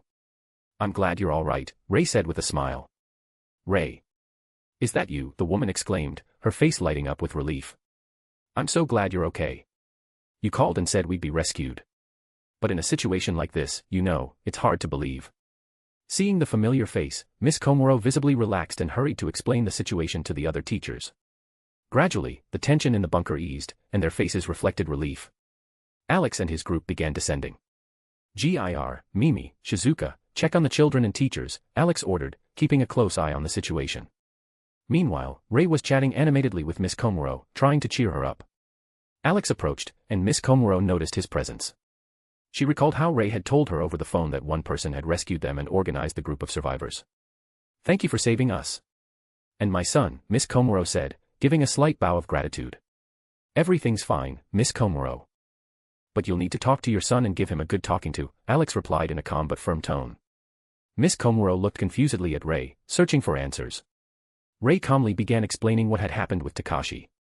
The woman sighed heavily, promising to talk to her son when the opportunity arose. Meanwhile, Alex was watching the children. Their attention was completely captivated by Gir, Mimi, and Stitch, who were entertaining the little ones, distracting them from the unsettling reality. While the trio kept them occupied, Shizuka was inspecting the children for any injuries or signs of infection. Alex quickly assessed the situation. The children looked exhausted and scared, some showed obvious signs of dehydration, and others were extremely fatigued. Rebecca, not wasting any time, went upstairs to bring the bus. How are they doing? Alex asked, sitting next to Shizuka, who was carefully examining one of the little ones. Most of the children only have scratches, but some are already showing signs of tetanus, Shizuka frowned. They're hungry, dehydrated, and very weak. We need to get tetanus medication and fluids as soon as possible. As soon as we get them to a safe place, I'll gather a team, and we'll head to the hospital for everything we need, Alex replied softly, gently patting Shizuka on the head to calm her down a bit. Once Shizuka finished her examination, Alex asked everyone to get ready to leave. He and the girls went outside first to check the situation. After ensuring everything was calm, Alex gave the signal, and the children began to carefully leave the bunker. Don't be afraid. We'll protect you, Gir confidently assured them, with Mimi and Stitch supporting him. These words gave the children courage, and, sticking close to one another, they began to exit. Alex kept a close eye on every child until they were all on the bus, which Rebecca had already brought. Once the children and teachers were settled, Alex sternly said, "Close your eyes and don't look out the windows until we reach a safe place." After that, he turned to Rebecca. "I'll drive the bus, and you can take the van with the others. After we drop off the kids, we'll head straight to the hospital." "No problem. I've always wondered what a hospital looks like during a zombie apocalypse," Rebecca smirked, giving a thumbs up. Alex chuckled, shook his head, and waited for the girls to settle into the van. Rebecca peeked out the window, waved, signaling they were ready. Starting the engine, Alex drove behind them. Gir, Mimi, and Stitch stayed with him to keep an eye on the children. During the ride, Mimi turned on a cartoon, completely distracting the little ones. Alex occasionally glanced in the rearview mirror to make sure everything was okay. Upon reaching the base, Alex parked the bus and began leading the children out. Kiriko greeted them at the gate. "Kiriko, I'm glad you're alive too," Miss Komuro said, recognizing her familiar face. "Namio, I'm so relieved you're okay," Kiriko replied, hugging her friend. Once everyone was inside, Alex asked for food to be brought for the children. He watched them, noticing how few were left for such a large school. Thoughts of the others' possible fate weighed heavily on him, but he pushed them away, focusing on the present. At that moment, Takashi appeared, drawn by the noise. When he saw his mother, he froze and then rushed to her. Namio, unable to hold back her emotions, hugged her son, who was barely holding back tears. Alex watched them with a slight sense of hope. Perhaps this moment would help Takashi come to his senses and stop acting like a foolish teenager. To be continued. Another day and another chapter. You can suggest characters that you want to see in this arc. The main thing is that they fit into this arc. I will be glad to hear your wishes. Enjoy reading. Chapter 206, Chapter 206, Unexpected Events Following One After Another. When Alex's group returned with the children from the school, the barricade builders noticed the commotion and came over to find out what had happened. What struck Alex most was that among the rescued children was the child of one of the men. The man hugged his daughter tightly, tears streaming down his face. Alex felt mixed emotions. On one hand, as a logical thinker, he understood that this man now had a reason to live and strive for his daughter's safety. On the other hand, his kind nature rejoiced at the reunion of a father with his child in such a grim world. The same thing happened with Takashi. After reuniting with the mother he had believed lost, the boy, who had previously looked like a depressed teenager, hugged her and wept openly. Alex actively helped settle the children, with Rebecca just as involved. When the children were taken care of, those responsible for cooking started distributing food to help them recover. Earlier, when Ray mentioned that there were food supplies stored in the bunker, Alex had hoped there would be enough. However, reality turned out differently, and he was relieved he had decided to evacuate the children early. Here's the list of medications we urgently need, Shizuka said, handing Alex a piece of paper.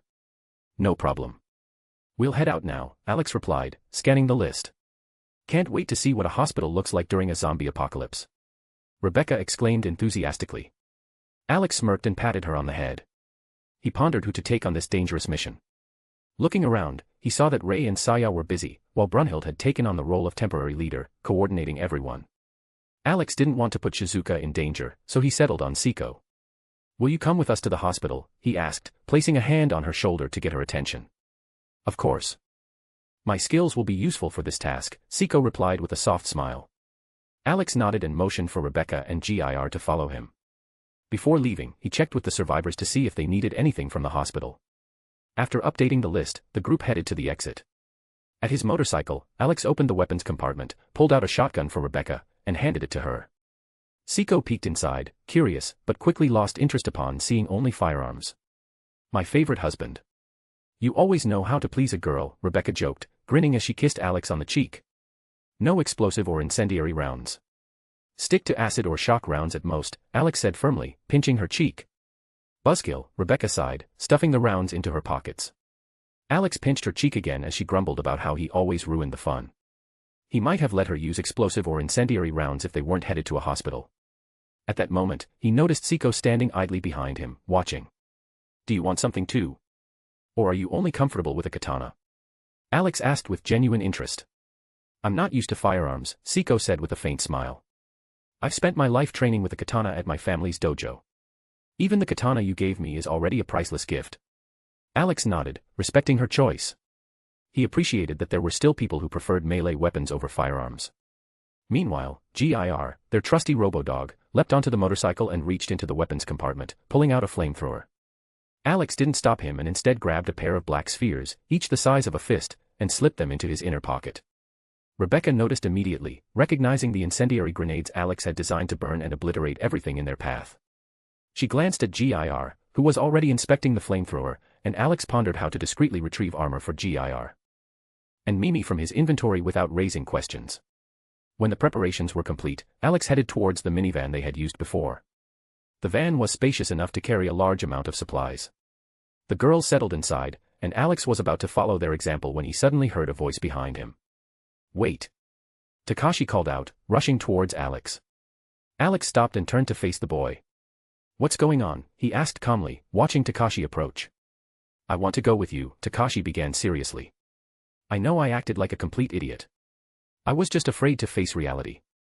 At school, I had to kill a friend who had turned into a zombie and watch my former classmates tear each other apart.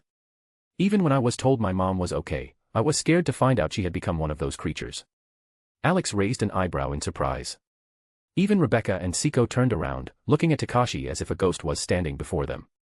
Alex, however, noted to himself that mothers always had a profound impact on their children. He was glad that Mrs. Komuro had helped her son pull himself together. "Sorry, Takashi, but we're heading to a pretty dangerous place," Alex explained calmly. "There could be too many of the dead. Siko and Rebecca are experienced enough to handle confined spaces. If you want to help, it's better to practice shooting with Kuta. This guy might seem harmless, but he's had military training. You can see his comrades trust him, and he frequently goes on expeditions. Once you learn, I'll take you with me or send you with other groups." Takashi looked a little disappointed but nodded, understanding that Alex was right. A spark of determination lit up in his eyes. "Thanks for saving my mom again," he said with a faint smile. "Anytime, kid," Alex replied, giving him a friendly tap on the head. Takashi shook his head and walked back to talk to his mother and find Kuta. Meanwhile, Alex, ignoring Takashi's gratitude, got into the vehicle. He started the engine and headed toward the hospital for the supplies. As he drove through the iron gates, he waved at the people on the street, signaling that he was leaving. Turning on the music, Alex quietly hummed the melody, sinking into his thoughts. He pondered what to do next. If they finished quickly at the hospital, they might try to stop by the police station in search of weapons and ammo. If worst came to worst, he could simply retrieve whatever they needed from his inventory and come up with some story, claiming it was their find. "Alex, sorry to interrupt your thoughts," Flock's voice echoed in his head. "But why did that guy thank you for saving his mother again? As far as I remember, that was the only time." Alex paused for a moment. His thoughts returned to Takashi's last words. He tried to reconstruct the chain of events, but the more he thought, the more uneasy he became. Something was definitely off. Especially recalling how Mimi had looked at Takashi strangely during their first meeting. "Shit," Alex muttered, his eyes widening with sudden realization. "Darling, what happened?" "Why are you nervous?" asked Gondal, sensing the change in his demeanor. "It could be David," Alex replied, his tone slightly stunned. "Which David?" "The one. The deceased son of your fiancée Gloria." Gairolol clarified, her voice tinged with disbelief. Alex didn't answer, he just sighed heavily. He felt a sharp urge to smoke. If Takashi really was the reincarnation of David, that complicates things. Even without words, the Valkyries already understood what was going on in Alex's mind. He rolled down the window and lit a cigarette, trying to sort out his thoughts. Now everything started to fall into place: Takashi's headache during their first meeting, his strange behavior, the gratitude for saving his mother again. Alex remembered helping David recover his memories before he crossed over to the other world. But if this was reincarnation, past memories might start surfacing due to meeting him. "Well, this is fucked up," Alex muttered, blowing out a puff of smoke. Rebecca heard his mumbling and turned to look at him. The expression on Alex's face said it all: he was irritated and tense. "What happened?" she asked, patting his thigh to get his attention. Alex flicked the cigarette out of the window and looked at Rebecca. He didn't know how to explain everything to her, especially in a way that wouldn't let Siko know too much. Rebecca noticed his thoughtful look and immediately understood that something was going on. "I think we found him," Alex quietly said, so only Rebecca could hear. "Found him?" she asked, tilting her head, looking at him in confusion. "His, Rebecca." "Luna." "Gloria," Alex replied, trying to speak in hints.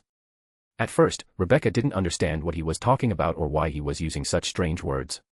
But gradually, her eyes widened as the meaning of Alex's words became clearer. She remembered the promise Alex made to Gloria, to find David's reincarnation and see how he would live in this new world. And now, it seemed, he had found him. But in one of the harshest worlds one could imagine. "Well, fuck. What are you going to do?" Rebecca asked, her voice turning serious. "I don't know yet. It looks like he's gradually recovering his memories. But first, I want to talk to him, then I'll tell Gloria," Alex replied, his smile forced. Rebecca sighed, fully understanding his state.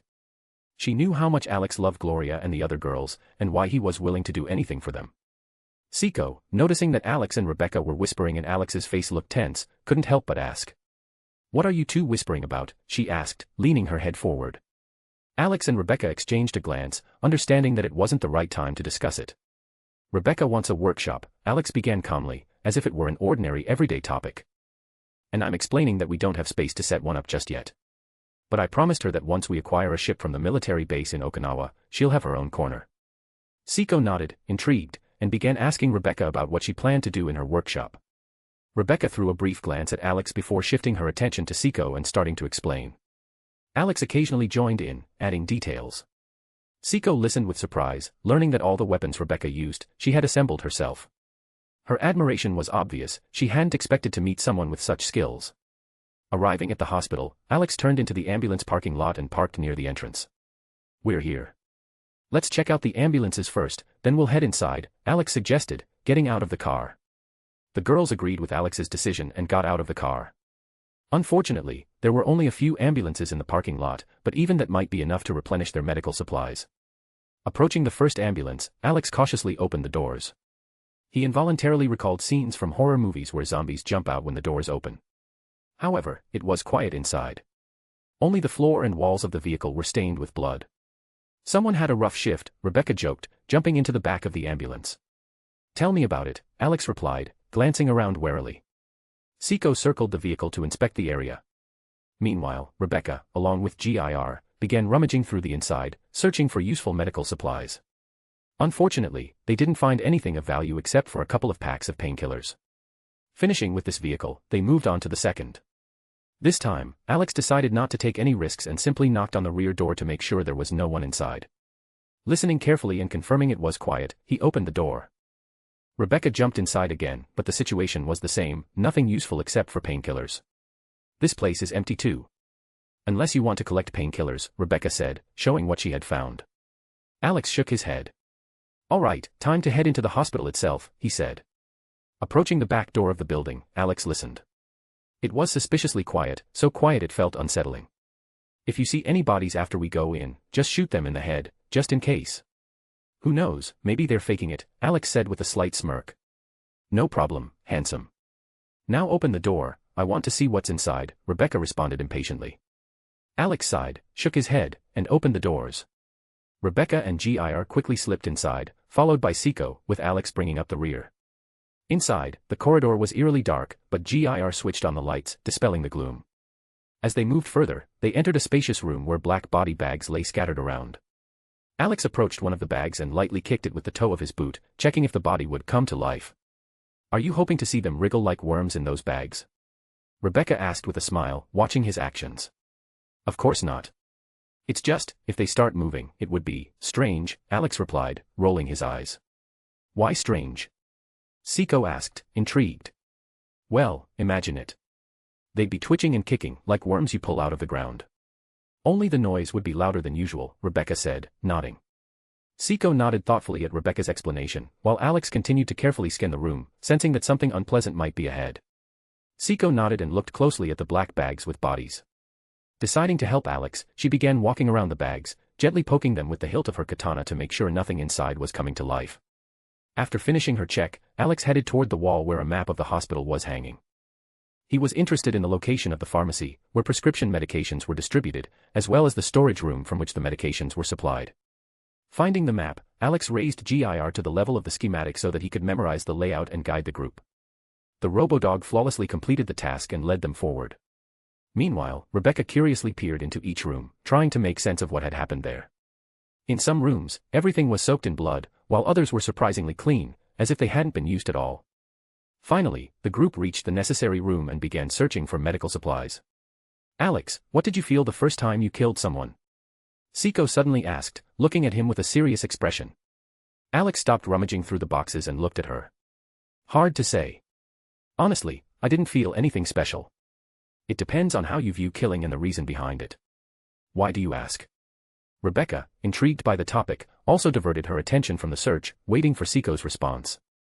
She had seen how easily Seiko dealt with zombies, not holding back her strength, as if she were a born killer. Alex guessed that the question was tied to Seiko's past, specifically to the incident when she almost beat a pervert to death. Seiko took a deep breath and began. "A couple of years ago, something happened that still haunts me. I had been training in kendo since childhood, but over time, I stopped enjoying fights with ordinary opponents. I wanted more, not just battles, but a real fight on the edge of life and death. One day, at school, they started talking about a pervert who was stalking girls. I purposely chose a path where he usually appeared. When he decided to attack me, I could no longer hold back my bloodlust. I attacked him, and when I came to my senses, I realized that he was completely crippled and would never be able to live normally again." Seiko fell silent, waiting for their reaction. "Well, you crippled a pervert. So what?" Rebecca said nonchalantly. "If I were you, I would have cut off his balls and shoved them down his throat. Then I'd grind him through a meat grinder for a snack." Alex smirked slightly, but his response was much calmer. Seiko, don't blame yourself for what you did. You stopped him, protected other girls, and prevented future crimes. Every person has their own understanding of good and evil. Some might say you acted inhumanely, others might support you. But what matters most is how you see the situation. Can you forgive yourself and move forward? Or would you rather continue blaming yourself for ridding the world of a man who wanted to do harm? Alex struck a pose reminiscent of Buddha when giving wise advice, adding a touch of seriousness to his words, though, unlike Buddha, no golden halo appeared behind him to make the situation even more serious. Seiko thought for a moment. She acknowledged that her actions had been driven by bloodlust, the desire to unleash the beast inside her. But at the same time, she realized that perhaps she had saved many others from that pervert. Rebecca, watching Alex's pose, couldn't help but laugh. You should talk to Buddha less. You're already copying his habits. Even the pose is identical. Don't insult my friend, Alex replied, pouting. He might be a little strange, but his words are always accurate. This moment of levity offered the group a brief respite from the grim atmosphere, allowing each of them to reflect on their thoughts and actions. Rebecca laughed, reminding Alex how Buddha once sought him out solely to replenish his stock of sweets that had run out. Alex found no rebuttal and, shrugging, silently returned to searching for medical supplies. Smiling at her victory, Rebecca continued her work. Seiko, lost in her thoughts, watched their interaction. Instead of condemnation, she received support and advice, which helped her relax. The girl couldn't help but smile, feeling relieved, and decided to help Alex and Rebecca so they could finish their search faster. Meanwhile, GIR stood at the counter, keeping a vigilant eye on the surroundings. Well, we've almost found everything. How about checking the rest of the hospital? Maybe we'll come across something useful. Rebecca suggested with noticeable enthusiasm. Alex glanced at Seiko, waiting for her opinion. I'm fine with it, she replied with a light smile.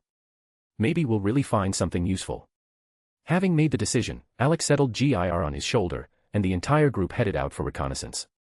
They climbed to the second floor and began searching the rooms, sifting through forgotten items in search of something valuable.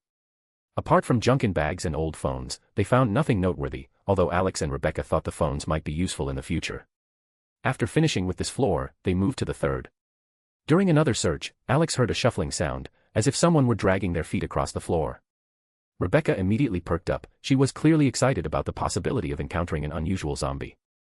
Seiko, in turn, unsheathed her katana and took a combat stance. A figure appeared from a distant room, a thin, twisted zombie in hospital clothes, with a metal neck brace. The creature stared at them, and its mouth began to stretch, as though about to tear open. Damn it. Get in the room. Alex ordered, grabbing the girls and pulling them back into the room. Rebecca didn't have time to protest when the air was torn by the deafening scream of the zombie, shattering glass throughout the floor. The girls' ears felt as though they were blocked, and it seemed like blood would start pouring from them.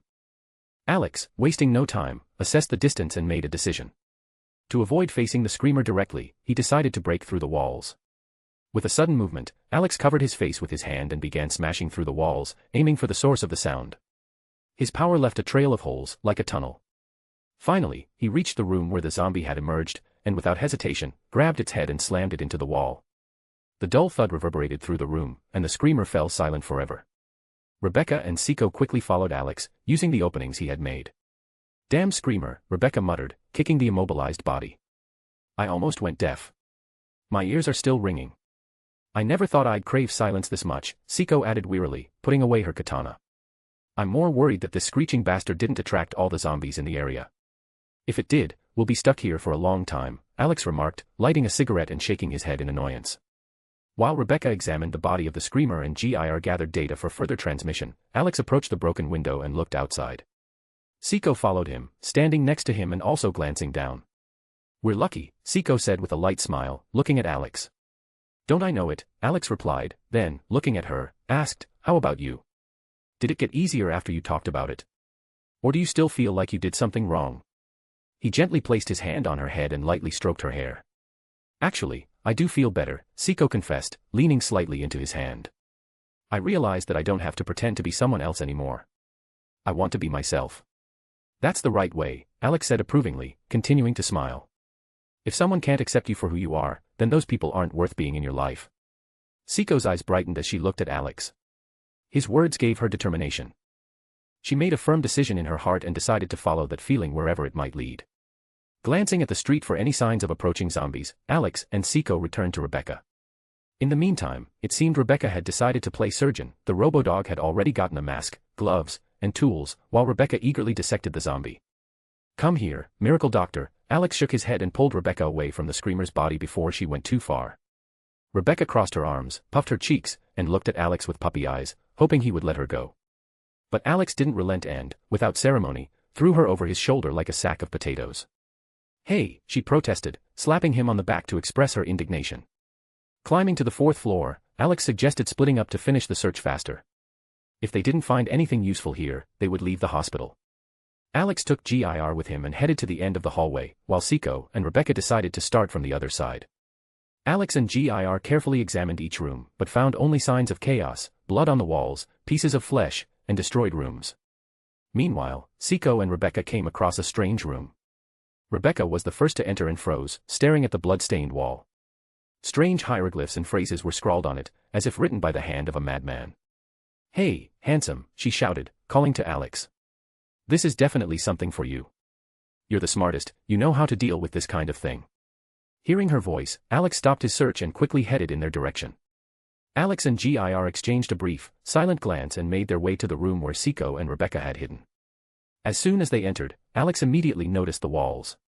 What he saw made his face darken. He recognized the hieroglyphs instantly. Written in blood on the wall was, "I see him. I see him. I see the light." Below was an unfinished phrase that confirmed Alex's worst fears: "Convergence will come and we will be made whole." Am I the only one who thinks this was the place where some psycho was kept, who escaped during the apocalypse? Rebecca said doubtfully, frowning and raising an eyebrow. "Unfortunately, it's not that simple," sighed Alex, rubbing his temples. "The situation is much worse than it seems at first glance." "You know something, don't you?" Seiko looked at him closely. "You've got that look on your face like you'd rather not have seen this." "Yes, I do, but now is not the time to explain everything." Alex turned away from the wall, his voice becoming more serious. "If we find more of these inscriptions, I'll tell you everything. But for now, we need to leave this place. Everything here needs to be destroyed." Rebecca immediately understood where Alex was going with this. She remembered the one time he decided to burn a place to the ground. It had been when he was investigating the Arasaka cases and their connection to the avatar of Nyan Nyan in Night City. As soon as GIR heard the words about fire, he got excited. His mechanical paw immediately reached for the flamethrower, which he aimed at the wall. "Hold on, cleaner," Alex squinted, stopping him. "You'll have plenty of time to get rid of the heresy. For now, take photos of all this madness." GIR disappointedly lowered the flamethrower, kicked the nearest shard in frustration, but complied. After finishing with the photos, he approached Rebecca and wrapped his paw around her leg, seeking comfort. "Oh, my poor baby," Rebecca laughed and bent down to stroke his green furred head. Meanwhile, Alex took a black sphere from his pocket and dropped it on the floor. "We need to hurry," he warned, looking at the girls. "This thing has a rather destructive nature." Seiko, not understanding exactly what he meant, hurried to follow the others. GIR followed, tapping his flamethrower as he walked. When they stepped outside, Alex stopped and looked back. A few seconds later, the 4th floor of the hospital erupted in bright flames. The explosion shattered windows, and fiery tongues shot out, seemingly consuming the remnants of madness hidden inside. As always, dramatic, Rebecca smirked, watching the flames. To be continued. Chapter 207, Chapter 207, Purge the Heretics. Alex and the girls stood by the van, watching the bright flames bursting from the windows of the hospital's 4th floor. The fire seemed to consume the remnants of the darkness that had lurked within. Alex lit a cigarette, his tired gaze fixed on the result of his work. Troubling thoughts swirled in his mind. The writings on the walls and the recognizable obelisk symbols from Dead Space painted a bleak picture. "Damn," he muttered, exhaling a thin stream of smoke. "This is exactly what we didn't need." The situation was becoming increasingly complicated. Alex's thoughts lingered on how the corporation behind the virus might have learned to control mutations. Only one entity capable of such a feat came to mind, making his head ache. He sighed involuntarily from the exhaustion. "Hey, handsome, I hate to interrupt your philosophical musings, but it looks like your little show's drawn in some fans," Rebecca said with a smirk, nodding toward the distance. Alex and Seiko turned in unison. A large horde of zombies was slowly approaching. Alex smirked and, with a corner of his mouth lifted, considered whether he should use them to relieve some stress. Rebecca immediately raised her shotgun, ready to fire. GIR aimed his flamethrower at the undead, while Seiko unsheathed her katana. Alex placed a hand on Rebecca's shotgun barrel, stopping her. "Hey," she pouted, looking up at him. "Why can't I shoot?" "Seiko, didn't you mention you've been into kendo since childhood?" Alex asked, turning to her. Yes, she replied with curiosity. You want to see what I can do? Or maybe you'd like to see a sword style from the Sengoku period, he asked, a spark of excitement in his eyes. Siko raised an eyebrow in surprise but nodded. She was intrigued by what he might show her. Alex grinned and, taking her katana, headed toward the zombies. Rebecca, pouting, leaned against the van and rested the shotgun on her shoulder, while Siko closely observed Alex's every move. She noticed red lightning crackling around him, dancing across his body, and held her breath. Alex stopped in front of the zombies, taking a runner's stance. One hand rested on the katana's hilt, the other on the scabbard. Taking a deep breath, he exhaled a cloud of vapor. Thunder breathing, first form. Thunderclap and flash, 16-fold. As he spoke, Alex vanished from his spot. The ground beneath his feet cracked, and the lightning left a dazzling trail behind him. Siko, trying not to blink, followed his every move, while Rebecca yawned nonchalantly, thinking he was dragging it out. Moments later, Alex appeared behind the zombies. Silence hung in the air until the walkers' heads began falling one by one. Just as he finished his first strike, Alex raised the blade for another attack. Sun breathing, dragon sun halo dance. Alex swung the katana, its blade instantly engulfed in flames, forming a fiery dragon that followed its path. The flames seemed alive, consuming everything in their way. Siko watched with wide eyes, afraid to miss even a second of the display. Each step Alex took resembled a graceful dance, his strikes precise and lethal. The fiery dragon, like an extension of his soul, tore through the horde, reducing them to ashes. Siko had never seen anything like it. Alex's swordsmanship was unique, almost mystical, and it awakened in her a thirst for knowledge, a desire to improve. Her eyes sparkled with admiration as she memorized every detail. When Alex finished, he slowly sheathed the katana. Behind him lay heaps of dismembered corpses, some still smoldering, releasing the acrid scent of burning flesh into the air. Alex approached the girls with a satisfied smile, and Gir raised a mechanical finger in approval.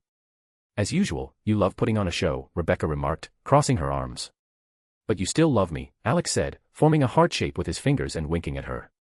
Not just love, I adore you, she retorted sarcastically, though her tone carried a warm undertone. Alex chuckled quietly, then turned his attention to Siko, who was still staring in awe at the aftermath of the carnage. Her gaze spoke volumes. Alex knew that fiery look of inspiration and curiosity all too well. He had seen it before, in the eyes of samurai who witnessed his skill during his time in Valhalla. Walking over to Siko, he gently placed a hand on her shoulder and gave her a slight shake, snapping her out of her stupor. So, what do you think? Want to learn? He asked with a wide grin. Siko, still somewhat in shock, finally shifted her gaze to Alex. Her blue eyes met his mischievous, vibrant irises. You'd really teach me? Isn't that an ancient sword style? She asked, her voice trembling with a mix of excitement and amazement. Why not? The key is breathing correctly, the rest will come naturally, Alex replied in his usual casual tone. Siko blushed slightly at his nonchalant answer, but her enthusiasm didn't waver. At that moment, Rebecca snorted, rolled her eyes, and gave Alex a kick to the shin. Hey! What was that for? Alex looked at her, raising an eyebrow in confusion. Did you forget what Brynhildr said? If swordsmen hear you talk so casually about this, they'll hunt you to the ends of the earth. Rebecca reminded him with a smirk. Not my fault they spend years mastering their craft while I just need a glance to figure it out, Alex shrugged, rolling his eyes. Rebecca snorted again but didn't push the argument further. Siko, meanwhile, couldn't hide her delight. The chance to learn such a unique style felt like a gift from the heavens. Rebecca couldn't help but laugh as she recalled how Alex had once explained his technique to samurai. She vividly remembered their sour expressions as they walked away, shoulders slumped, realizing their years of training hadn't made them his equal. Noticing their exchange, Siko caught on to an interesting detail. Alex possessed an incredible ability she simply couldn't ignore. Are you saying you learned those moves just by watching them? She asked, her voice filled with both surprise and disbelief. Pretty much. It's hard to explain, but I can replicate any style I've seen even once, Alex answered with a shrug. Siko paused for a moment, her expression thoughtful, before a realization lit up her face. Now I get why Brynhildr forbade you from sharing that with other swordsmen. I've spent my whole life training in my family's dojo, and now I want to hit you too, she said with a playful smile. Alex smirked, feigning dramatic despair. He clutched his chest as if struck by an arrow and cried out. I thought we were starting to build something special, and now you already want to hit me. Oh, you've wounded my poor heart. What am I to do? Rebecca, comfort me, save my battered soul. With that, Alex staggered toward Rebecca, dramatically rubbing his forehead as if barely holding on. Rebecca, struggling to keep a straight face, decided to play along. She wrapped an arm around Alex's head and, stroking his hair, cooed. There, my poor boy. Come here, your wife will comfort you. That bad girl broke your heart, but don't worry, I'll heal you with my love. For a moment, Seiko froze, unsure how to respond to the theatrical display. Then she noticed the corners of Alex's mouth twitching as he tried to suppress a laugh, while Rebecca barely concealed her amusement. Realizing it was all a joke, Seiko couldn't hold back her laughter and covered her mouth with her hand, her melodious giggles filling the air. And then Alex and Rebecca couldn't hold it any longer. Their laughter echoed through the deserted hospital parking lot, where the ambulances were parked, adding an unusual accent to the grim atmosphere of the zombie apocalypse. "All right," Alex said, wiping the tears from his eyes. "I think we have time to swing by the police station. Maybe we'll get lucky and find some weapons there." "I'm not opposed," Rebecca nodded. "Until we can arm everyone, it's the best option." She glanced at Seiko. "What do you think? Didn't you say there might be a group of people holed up there, using the chaos to stockpile weapons?" Seiko asked, clearly not opposed but still cautious. "There are 3 of us, not counting GIR, Rebecca answered calmly, stretching her arms behind her head. "If anyone's there, they're amateurs who picked up weapons for the first time when all this started. We can handle it." Seiko looked at the confident faces of her companions and nodded, deciding to trust their optimism. Alex nodded silently, agreeing with Rebecca's words. Going to the police station with a large group would indeed be dangerous, one stray bullet, and someone could get hurt. But with just the 4 of them, the task became much simpler. Seiko, understanding Rebecca's logic, decided not to add anything. They settled into the van. Alex started the engine and drove toward the nearest police station. During the drive, he asked GIR to pull up the surveillance camera footage from around the station. Handing the phone to Rebecca, he suggested she analyze the situation. Interested in what was going on, Seiko leaned forward from the back seat and, resting on Rebecca's chair, began reviewing the footage with her. Alex didn't even need to look at the screen to know what they saw. The expressions on Rebecca and Seiko's faces spoke volumes. Anger and disgust were clear, leaving no room for doubt. When they arrived at the station, Alex parked the van in a quiet alley where there were no zombies. Cracking the window to smoke a cigarette, he turned to Rebecca. "So, what's the situation? Are there a lot of them?" he asked, blowing the smoke out the side. "How many exactly? I can't say," Rebecca replied, irritation in her voice. "But one thing's clear, those bastards are dragging people in there. I checked footage from other cameras, they're using them as human shields while they scavenge supplies." "Apocalypse, what can you do?" Alex said, blowing another puff of smoke. "People are dying anyway, and these monsters are just making it worse. I wouldn't be surprised if nationalist groups start popping up soon, closing borders and killing any outsiders. If there are survivors in there, we need to rescue them, and deal with the scum." He looked at Rebecca, his expression deadly serious. "It's clear as day." Alex stepped out of the van and cautiously peeked around the corner. He scanned the street, filled with wandering corpses colliding with one another. His gaze fell on the police station. The main entrance was reinforced, clearly to keep the zombies from getting inside. Sniper rifles were visible in some of the windows. These people had clearly broken into the armory. Returning to the van, Alex thought about how best to infiltrate the station. "What's going on?" Seiko asked, stretching as if she was about to peek outside, but Alex gently stopped her. "There are snipers in the windows. They've got serious weapons, so they've broken into the armory," he explained, exhaling smoke upward. "If I'd known we were coming here, I would have brought my rifle," Rebecca said, slinging her shotgun over her shoulder. "What's the plan?" "Storm the place like usual." Alex thought for a moment. He and Rebecca could easily dodge the shots, but he wasn't so sure about Seiko. Fighting zombies was one thing, but facing snipers was entirely different. His gaze unintentionally shifted to GIR, who was standing off to the side, lazily chewing on popcorn. "GIR, want to punish the heretics?" Alex asked, smiling. "Purge heretics," GIR replied, raising his chainsaw sword. "Perfect. You'll get to have some fun," Alex said, patting him on the head. Rebecca smirked, seeing how Alex and GIR were gearing up. Seiko, though not entirely understanding Alex's plan, noticed his confidence and readied herself for the upcoming operation. GIR's eyes lit up with a bright red glow, almost as if signaling his excitement for the upcoming fun. Alex crouched in front of the robodog to explain the mission details. Every little thing was discussed, what to do, and what to avoid. GIR nodded like a veteran used to such work. Seiko looked at Alex, puzzled, not understanding why he decided to send the robodog alone into a place where the enemies might have firearms. After finishing the instructions, Alex waved his hand, giving GIR the signal to proceed. The robodog raised his chainsaw sword above his head and sprinted toward the police station with short but swift steps. "Why did you send him alone? Isn't that dangerous?" Seiko asked with a hint of worry. It's not about danger, Rebecca replied with a smirk, leaning on the van. Remember when Alex said GIR became his assistant? Well, when we were clearing out places swarming with scum, we always sent him in first. He takes care of part of the work.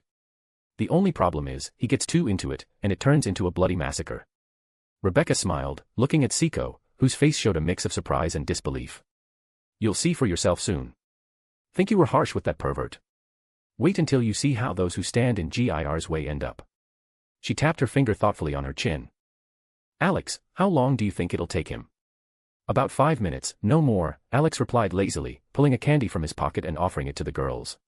Rebecca grabbed the treat without ceremony, while Siko happily accepted the candy from Alex's hand, listening attentively to the sounds around them.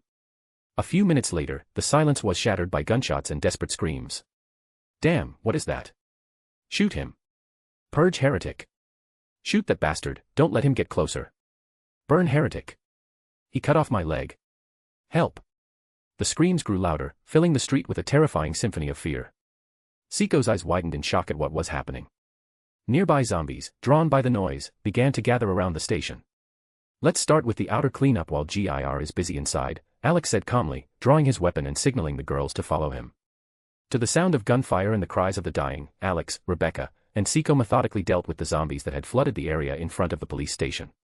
Siko still couldn't quite understand what was going on inside, but the screams were filled with such despair that it felt like something beyond just a typical fight. When there were no more zombies left outside, the group approached the reinforced entrance. Alex paused, listening to the dying sounds from within. The last scream shattered the air and immediately fell silent. Without hesitation, Rebecca kicked through the metal plate that served as a barricade. I still don't understand how you guys can be so strong, Siko blurted out. The answer is simpler than you think, my dear Siko, Alex smirked. Have you heard the theory that a person can't use their full physical potential because the body can't handle that kind of strain? Well, my body can. And Rebecca's situation is even simpler, her muscles are much denser than regular people's. Despite being small and cute, she has more than enough strength. Siko gave Alex a skeptical look, realizing that he was clearly dodging a straightforward answer. Siko nodded, contemplating Alex's words. Perhaps there was some truth to it. She glanced at Rebecca again, trying to understand how such immense strength could be contained in such a petite body. Alex's explanation about their abilities had clarified things for her, but she couldn't help but wonder about Alex himself. His ability to mimic everything he saw clearly had something to do with his body.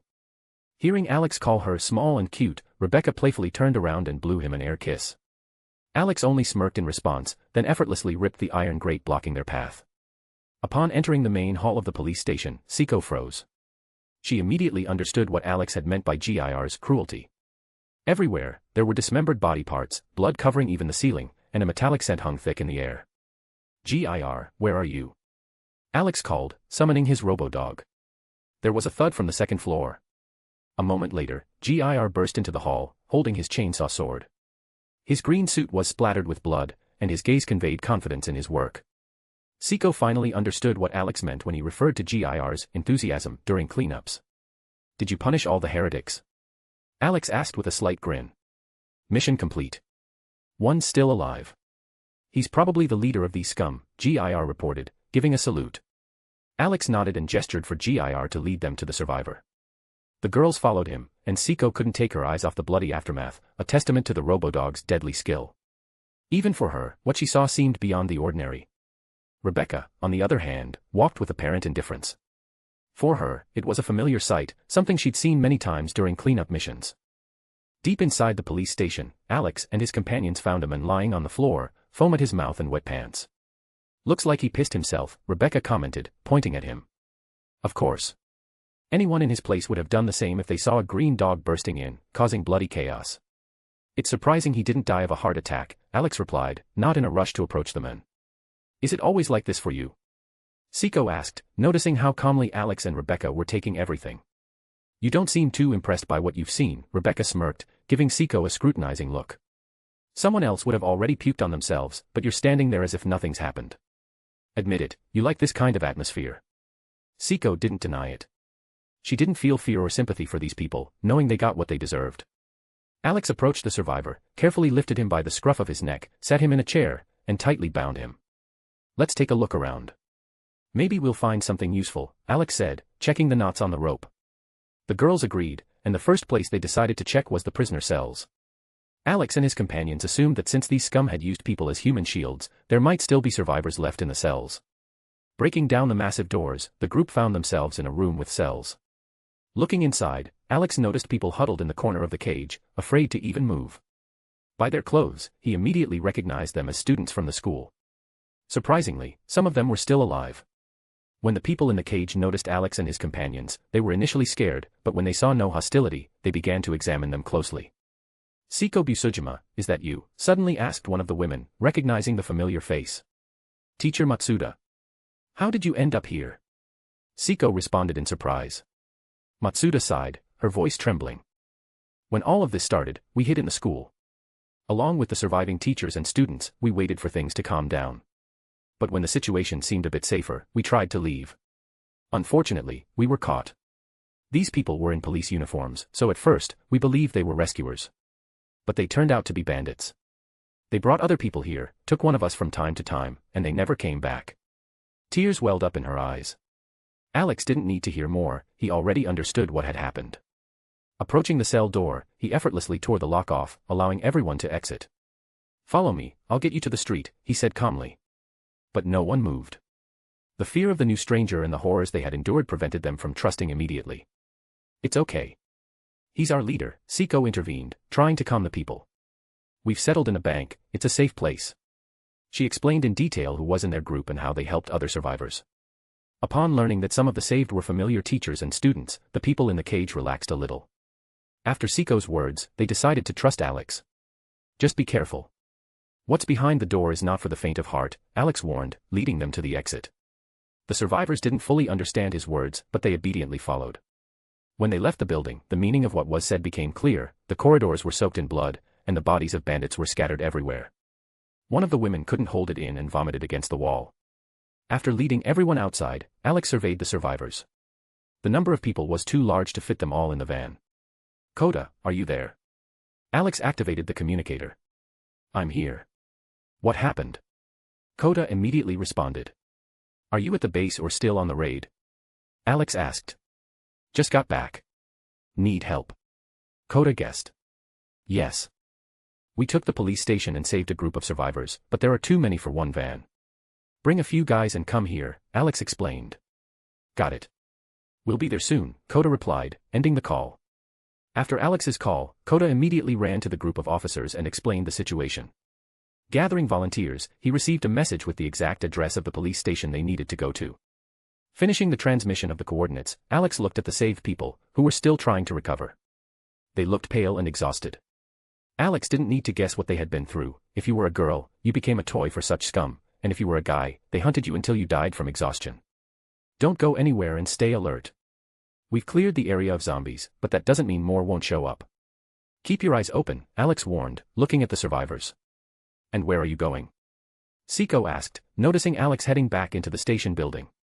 "I'm going to collect weapons and ammo until Kota gets here," he replied, waving his hand, and disappeared behind the doors with GIR inside. Alex and GIR began collecting weapons and ammo from the bandits' bodies. Finding a carrying bag, they started filling it with all the essentials. Alex also didn't forget to cast a sleeping spell on the bandit leader to make sure he wouldn't wake up too soon. During their search, they stumbled upon a room where all the weapons were stored. Apparently, these idiots thought it was more convenient to keep everything in one place rather than distribute it to warehouses. There was enough weaponry, but not enough ammunition. Alex used magic to create some ammo, being careful not to overdo it to avoid raising suspicion. After packing the bags, they exited the building. Outside, Kota and his team were already waiting, helping the survivors board the bus. Kota was talking to teacher Matsuda. From their conversation, Alex realized that, at some point in the past, the teacher had stood up for Kota, protecting him from bullies. "I see you hit the jackpot," Kota remarked, looking at the bags of weapons, barely holding back his saliva. "Wipe the drool and grab the bags," Alex replied, placing the load on the ground. "I can't help it when I see this much weaponry," Kota mumbled, embarrassed. "Behave yourself, or your officer ladies will start getting jealous." "And a jealous girl? That's scary, she might twist your balls," Alex smirked. How did you know? Is it that obvious?" Kota instantly started sweating. "Only a blind man wouldn't notice how you two are whispering." "Remember my advice, young Padawan," Alex joked, placing a hand on his shoulder. I'll keep that in mind." "Thanks for the guidance, Master," Kota said, beginning to nod his head quickly like a chicken. Once all the survivors and weapons were loaded onto the bus, Kota waved, signaling that they would head out. Alex nodded, saying he would catch up with them. Left behind were Alex, Rebecca, Seiko, and Gir. Alex pondered whether it would be better to interrogate the leader of the scum or just burn the station down. Lighting a cigarette, he weighed the options. Who cares? The zombies will get to him anyway. Alex shrugged it off. Hey, you sweet villain, Rebecca grabbed his arm, shaking it. Instead of a quick death, you leave him to the zombies to tear him apart. For such a scumbag, that's the most fitting punishment, Seiko supported him. Alex just shrugged and headed toward the van. Along the way, he thought about how he'd need to find cold weapons for the survivors. Firearms were effective, of course, but they attracted zombies. Plus, the newbies didn't know how to use them, and training would take time. Climbing into the van, Alex started the engine and headed back to the bank. He still had to deal with the problem of Takashi. To be continued. Chapter 208, Meeting Again in Another World. The road to the bank was relatively calm, aside from groups of zombies occasionally jumping into the path like participants in some destructive flash mob. Each time, they threw themselves under the wheels as if their sole purpose was to destroy the van's front bumper. After yet another encounter with these kamikazes, the bumper looked significantly dented. Alex considered that it might be time to start collecting spare parts to upgrade the vehicle. If they were lucky, maybe on one of their next runs, they could find a couple of military Humvees. However, his thoughts about vehicles were quickly replaced by memories of the hospital. The strange symbols he had seen on the walls resembled the markings on the markers from the game Dead Space. I wonder if there's an entire markers here or just fragments of it. Alex pondered, gripping the steering wheel tightly. It was possible that some villainous corporation had somehow found these fragments. Or maybe it was the work of Nyarlathotep's avatar, who had decided to set off this zombie apocalypse. His thoughts wandered further. What if the zombies turn into necromorphs, or some zombie necromorph hybrid? Ridiculous, he muttered, smirking. That doesn't even sound plausible. Necromorphs are already dead. But the mere possibility made him uneasy. Necromorphs were far more dangerous than any zombie. They were faster, smarter, and far more lethal. Alex realized that sooner or later, he would need to arm people with weapons capable of taking down such monsters. And why do problems appear faster than you can solve them? He grumbled with a weary sigh. The cigarette clamped between his teeth smoldered as he thought. He also needed to talk to Takashi, who might be the reincarnation of David. If that were the case, Alex would have to call home to explain everything to Gloria. However, what worried him more was the looming threat of a massive zombie horde heading toward the city. He needed to prepare Saya to persuade her parents to return home before it was too late. But that stubborn old man, Soichiro, will probably refuse. Alex thought, imagining how the conversation would go. He knew Soichiro was a stubborn man who wouldn't want to leave his home or force the survivors he had sheltered to do anything. If Soichiro had started fortifying his mansion from the very first day of the apocalypse, they might have been able to withstand the horde's onslaught. But in its current state, those walls were no more than cardboard against a tide of undead. Adding to the problem, panic among the survivors would only create more chaos, hindering any attempts to take action. Even if Soichiro refused to leave, Alex planned to explain everything to Saya and suggest kidnapping Yuriko if she decided to stay with her husband and ignore her daughter's pleas. You look tired. Something on your mind?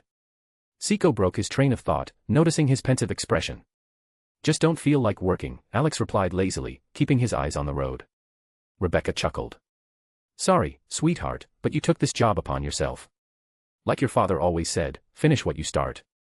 Don't remind me of that, he sighed heavily. Rebecca only laughed, her cheerful giggle lightening the mood a bit. Seiko looked at Alex curiously. Is he always like this? When he doesn't want to do something, yes, Rebecca replied, waving her hand dismissively. He'll grumble for a bit, but he'll get it done. So don't worry. I'm right here, you know. Literally right here, driving, and I can hear you, Alex muttered, his eye twitching slightly. Rebecca burst out laughing even louder, and Seiko smiled, starting to feel more comfortable with this strange but endearing group. Seeing Alex's expression, the girls couldn't hold back their laughter, which only made his eye twitch even more. But oddly enough, their laughter helped him shake off the extra thoughts. Deciding to take a methodical approach, he recalled an old strategy of his: do everything step by step and plan ahead. Planning had always helped him avoid unexpected events and unnecessary losses caused by carelessness or a lack of information. Alex realized it was time to pull out his blueprint board and notebook again to start planning his actions in greater detail. Upon reaching the bank, Alex drove through the massive iron gates and carefully parked the van inside the premises. Stepping out, he noticed Kota standing with a group of officers, animatedly discussing weapons. Alex shook his head, mentally noting that Kota seemed to have forgotten an important rule: don't attract unnecessary attention unless you want your girlfriend to get jealous. Sooner or later, karma will catch up with him if he doesn't rethink his behavior, Alex thought with a smirk, pushing the irrelevant thoughts aside. Calling over a few people standing nearby, he assigned them the task of unloading the medical supplies. Grabbing a couple of bags himself, Alex headed toward Shizuka to hand over the supplies and check if anything else was needed. Looks like we have everything we need for now. I think you've earned a little break, Shizuka said, winking at him. In that case, I'll be in the observation room, Alex replied, playfully poking her nose. Oh, just go already, Shizuka said, blushing as she waved him off. Laughing, Alex made his way toward the rest area. On the way, he encountered Brunhild, who had temporarily taken charge of the group of survivors, coordinating their efforts. When Alex inquired about their progress, she gave him a concise update, mentioning the ongoing training and reminding him about the need to procure melee weapons for the survivors' defense. Alex nodded, mentally adding it to his to-do list, and continued on. Inside, he found Saya seated at a desk, her eyes fixed on the surveillance monitors, occasionally jotting notes in a notebook. In the corner, Alice was happily entertaining a group of troublemakers, while GIR, fresh from another mission, was already immersed in video games with Mimi and Stitch. Not spotting Ray or Kiriko, Alex assumed they were busy with their own tasks. Grabbing a chair, Alex dragged it over and sat beside Saya. Absorbed in her work, she didn't notice his presence until he spoke. Notice anything interesting? Alex asked, breaking her concentration. Nothing too unusual, except for some odd behavior from certain groups of zombies. They've been drawn toward Ray's house since the explosion there yesterday, Saya replied, rubbing the bridge of her nose, clearly fatigued. How odd. Alex leaned closer to the desk, intrigued. Saya shot him a brief glance before responding. She stopped massaging her nose and adjusted her glasses, shifting her focus to her notes. Alex, leaning closer, noticed her detailed documentation of the zombies' behavior. Her precise notes and analytical approach earned his approval, and a small smile tugged at his lips. Flipping to one of the pages, she pointed out an area that she found particularly strange. Look here, Saya said, turning the monitor toward Alex. If you pay attention, you'll see the zombies aren't mindlessly bumping into each other like before. Now they seem to avoid one another. What's more, they've started forming groups not just because of noise but as if by their own initiative. They're moving in sync, like a pack. Saya adjusted her glasses again, awaiting his reaction. Alex leaned in to examine the monitor and her notes. Sure enough, the zombies were no longer wandering aimlessly or colliding haphazardly. Instead, they were grouping up and moving with an unsettling coordination. This is something new, he thought. Though he couldn't pinpoint the reason for the changes yet, he knew it was vital to keep monitoring for further signs, large hordes forming or deliberate movement patterns. What worried him most was the possibility of an alpha zombie emerging, capable of leading the horde. Great work, excellent observation, Alex said, ruffling Saya's hair lightly. Humph. Of course, I'm a genius, she replied, flashing a proud smile. Noticing little things like this is no big deal for me. Alex laughed, recalling how last time she had been upset when he patted her head, insisting that she wasn't a child. Now, she accepted it with a light smile. She didn't know why, but she felt more joy from Alex's praise than she usually did when others complimented her. For some reason, she felt prouder of her skills now than ever before. So, what about you? Did you find anything unusual? Saya asked, looking up at Alex. Yeah, you could say that, he replied with a crooked smile. Saya immediately sensed his mood. Judging by your face, the news isn't good. What kind of new monster is it, and why does your face look like you just ate a lemon? We call it the Screamer, Alex began, rubbing the back of his neck. We ran into it at the hospital. When it screamed, windows on the entire floor shattered. The scream nearly deafened the girls, lucky I reacted in time.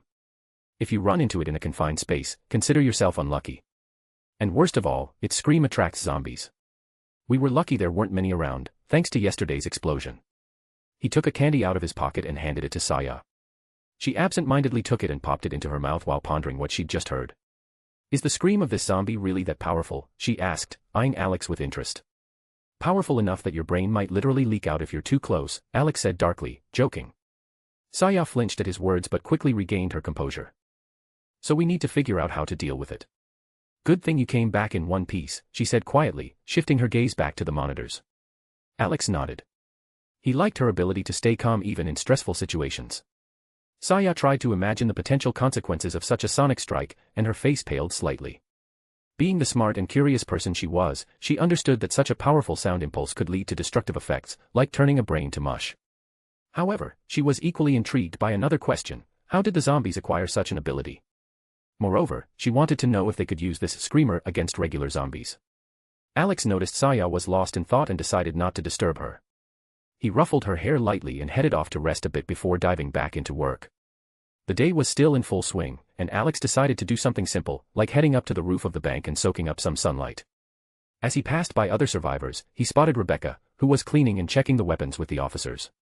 Not wanting to disturb anyone, Alex made his way to the roof and settled into a chair he had brought up earlier. I'll need to gather information on the markers, he thought, lighting a cigarette. The easiest way is to start investigating the cults that might be connected to it. The main thing is, these fanatics shouldn't start building more markers. That'll only make things worse. Thoughts about the causes and motives behind the zombie apocalypse kept bothering Alex. He understood that there was an organization behind it, possibly something similar to the Umbrella from movies and games, but with a different, more mysterious and sinister plan. Electricity was still working, which was probably part of the strategy, to give people a false sense of security, only to strike when they were most relaxed. Alex was certain that sooner or later, the instigators would reveal themselves, and by then, he would be ready to face them. When they show up, we can invite them for tea, he smirked. Even if they're just cannon fodder, there's always a way to get the answers we need. He thought about the laboratories that might still be left in the world after the apocalypse began. Perhaps many of them were already abandoned, and the staff not part of the main branch had simply been eliminated. But Alex knew that somewhere there had to be keys to unraveling what was going on. Lost in thought, he didn't notice how several hours passed by. Checking his phone, Alex realized it was already nearing evening, and he hadn't yet dealt with Takashi's situation. But first, he needed to get in touch with Rika to make sure she received his message. Dialing her number, he waited for her to answer. Has my secret admirer decided to call again? I'm flattered, came her sarcastic voice through the receiver. Hey, you noticed. Well, what else is there to do in times like these? Alex smirked. Not only did I notice, but so did everyone around me. Now there are rumors among my subordinates that I have a secret boyfriend, Rika continued, a playful tone in her voice.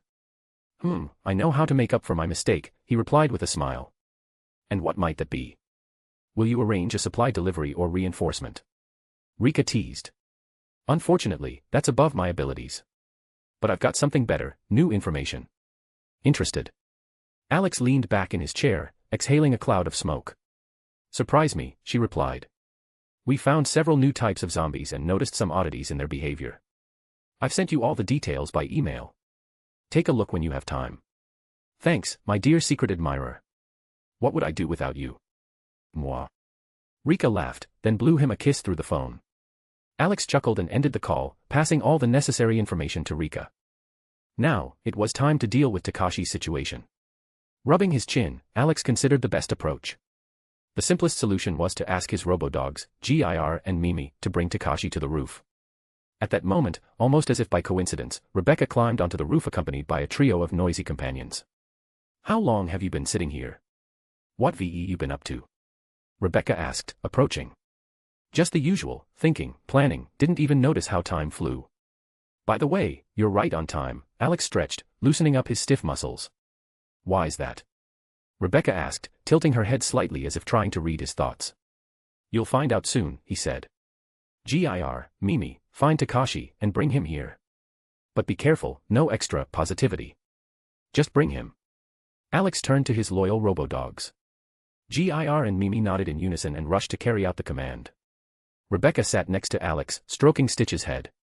Alex couldn't help but notice the parallels between the fates of Takashi and David. Both had lost their parents due to the cruelty of the world, both were left alone, and both became part of groups trying to survive. These thoughts made Alex shake his head. If Takashi was truly following David's path, then fate was clearly continuing to test him. A few minutes later, angry shouts came from the direction of the stairs. It was unmistakably Takashi, being led like a prisoner by the two robo-dogs. What the hell? Let me go. Takashi yelled, unsuccessfully trying to break free from their grips. Alex and Rebecca exchanged glances and immediately burst into laughter. It reminded them of the old days in Night City when Alex would send Gir and Mimi to fetch someone. They always carried out the task with such diligence that the abducted person looked like a victim of some savage tribe. When Gir and Mimi brought Takashi in, he was tied up and attached to a stick as though he were being prepared for a sacrifice. Alex, seeing this scene, couldn't hold back and laughed out loud. What's so funny? Why did they kidnap me? Takashi complained, glaring at everyone with irritation, intensified by his helpless appearance. Alex laughed even harder, wiping away tears from his eyes. Rebecca also laughed, holding her stomach. Stitch, who had come up to Takashi, began poking him lightly with his claw, as if checking the quality of the product. At that moment, cold sweat appeared on Takashi's forehead, and he began to seriously wonder if they were planning to feed him to this strange blue dog. "All right, you two, let him go," Alex said, trying to suppress another fit of laughter. "Otherwise, he'll think we're about to feed him to Stitch for lunch." Gir and Mimi unceremoniously dropped Takashi onto the floor, making him land awkwardly on his backside. He muttered a quiet curse as he rubbed the sore spot. Stitch, not wasting any time, approached and poked him a few more times with his claw, as if checking if he was still alive. Satisfied with his check, he returned to Rebecca and settled on her lap. Meanwhile, Mimi untied Takashi's hands and, along with Gir, hurried back to Alex, pleased with the completed mission. "Ugh," Takashi muttered, continuing to massage the sore spot. His irritation grew with every passing second. Not only had he been kidnapped, but no one had explained why it had happened. "So, why did you drag me here?" he asked, standing up and glaring angrily at Alex. "Maybe you'll say it yourself. Don't you understand why I had them bring you here, away from everyone?" Alex replied with a playful smirk. Alex already knew the answer to this question. Looking into Takashi's soul, he was finally convinced that his suspicions were correct. This guy was David. But what puzzled him was that Takashi's memories from his past life were coming back slowly, in fragments. Normally, this process would happen instantly, but with Takashi, it was different. "How should I know why you decided to put on this show?" Takashi shot back, not taking his intense gaze off Alex. "Then why did you say I saved your mother again if this is the first time we've met?" "I only saved her once." "Strange, don't you think?" Alex lit a cigarette and squinted at Takashi. Takashi froze, as if suddenly doused with ice-cold water. He tensed up, noticing how intently both Alex and Rebecca were watching him. Alex didn't rush to speak, waiting for the guy to gather his thoughts. "So, it wasn't a dream. You're the one I think you are?" Takashi asked cautiously, trying to steady his nerves. "What dream? Tell me more. What exactly did you dream about? Haven't they told you to be specific?" Alex raised an eyebrow, showing interest. I don't know how to explain it. Since we met, I've been having strange dreams, a city of the future, our conversation in some strange place. It all feels too real to just be fantasies," Takashi replied, gazing down at the floor thoughtfully. Alex rubbed his brow, contemplating what he had just heard. Now he understood that Takashi's memories were coming back through dreams, fragment by fragment. Alex considered whether he should speed up the process, but decided to put that idea aside. It was important to hear Takashi's perspective first. "And why didn't you tell me this earlier? You've been walking around looking like you've got constipation this whole time," Alex said with a hint of amusement in his voice. Takashi immediately scowled, his face darkening with indignation. The situation was made worse by Rebecca, who couldn't hold back her laughter. She was joined by the trio of troublemakers, who began poking Takashi and repeating the word constipation. "I don't have constipation." Takashi snapped angrily, glaring at all of them. "And how did you expect me to bring it up? Should I have walked up to you and said, 'Hey, I had a dream where we talked in some strange place, and I also dreamt of a city of the future'? Is that it? Why not? Instead of staying silent and thinking you're going crazy, you could have just shared," Alex replied calmly, taking another drag from his cigarette. "You think I'm crazy?" Takashi shot back, crossing his arms. "As long as you're acting like this, I'm not ruling that out," Alex said with a smirk, which completely pushed Takashi over the edge. Alex simply shook his head. At that moment, Takashi fully realized that his dreams were not just dreams, but actual memories. The person sitting before him was the one he had seen in that strange place. But this was not a person, it was a demon. Takashi's head began to hurt more as he understood that the dreams were fragments of his past life. The pain gradually intensified, but with it came increasingly clear images, the face of his mother Gloria, vivid episodes from the past, everything he once thought he had lost. "If my dreams are my memories," Takashi muttered, closing his eyes and waiting for the pain to subside a little. "Then, if you're so powerful, why don't you just end this apocalypse?" "Because if he does," Rebecca interrupted, her voice sounding irritated, "the main culprit behind all of this will just escape. Finding him later will be nearly impossible. And that bastard could very well destroy the planet to hell. None of us will survive. Use your brain, you little shit." Takashi scowled at Rebecca's sharp tone but couldn't argue. Her words, though absurd, were terrifyingly logical. He had just realized that he had reincarnated, like in those books he once read. "If I ended up in this so-called ice guy, then where are my powers and other perks?" he asked, somewhat embarrassed as he rubbed the back of his neck. "You're asking for a lot, kid," Alex smirked. "At least be grateful that you managed to remember something. And that's only because I really love Gloria and decided to visit you in that place. In other circumstances, you wouldn't have remembered anything at all." But since there's a fragment of the power I used in the past within you, the memories have slowly come back. Alex poked Takashi with his cigarette, almost as if emphasizing his words. Why this world? Takashi sighed, looking around the room. You said there are countless worlds. I could have ended up anywhere, but instead, I went from one hole to another. Listen, David, Alex said, slightly tilting his head and exhaling smoke. I don't control this. It's not my job. It's just luck of the draw. The name David sounded like thunder on a clear day. Takashi froze, then noticed the genuine regret flash across Alex's face. Alex truly couldn't choose where souls went. I've just got terrible luck, Takashi muttered, lowering his head. Images of Night City started to surface in his memory, the city where cyberpsychosis and murder were commonplace. And now, he found himself in a world filled with zombies. If I could file a complaint, I would, he thought, but quickly realized he had no idea where to file it. The only option left was to accept it. By the way, how's Mom? Takashi asked after a pause, feeling a bit awkward. Is she okay? You said you'd take care of her. Is she happy? She's perfectly fine, Alex replied with a slight smile. She lives with the goddesses under one roof, hanging out with them. You could say she's having the best time of her life right now. I'm glad to hear that, Takashi smiled, though his face showed a mix of relief and regret.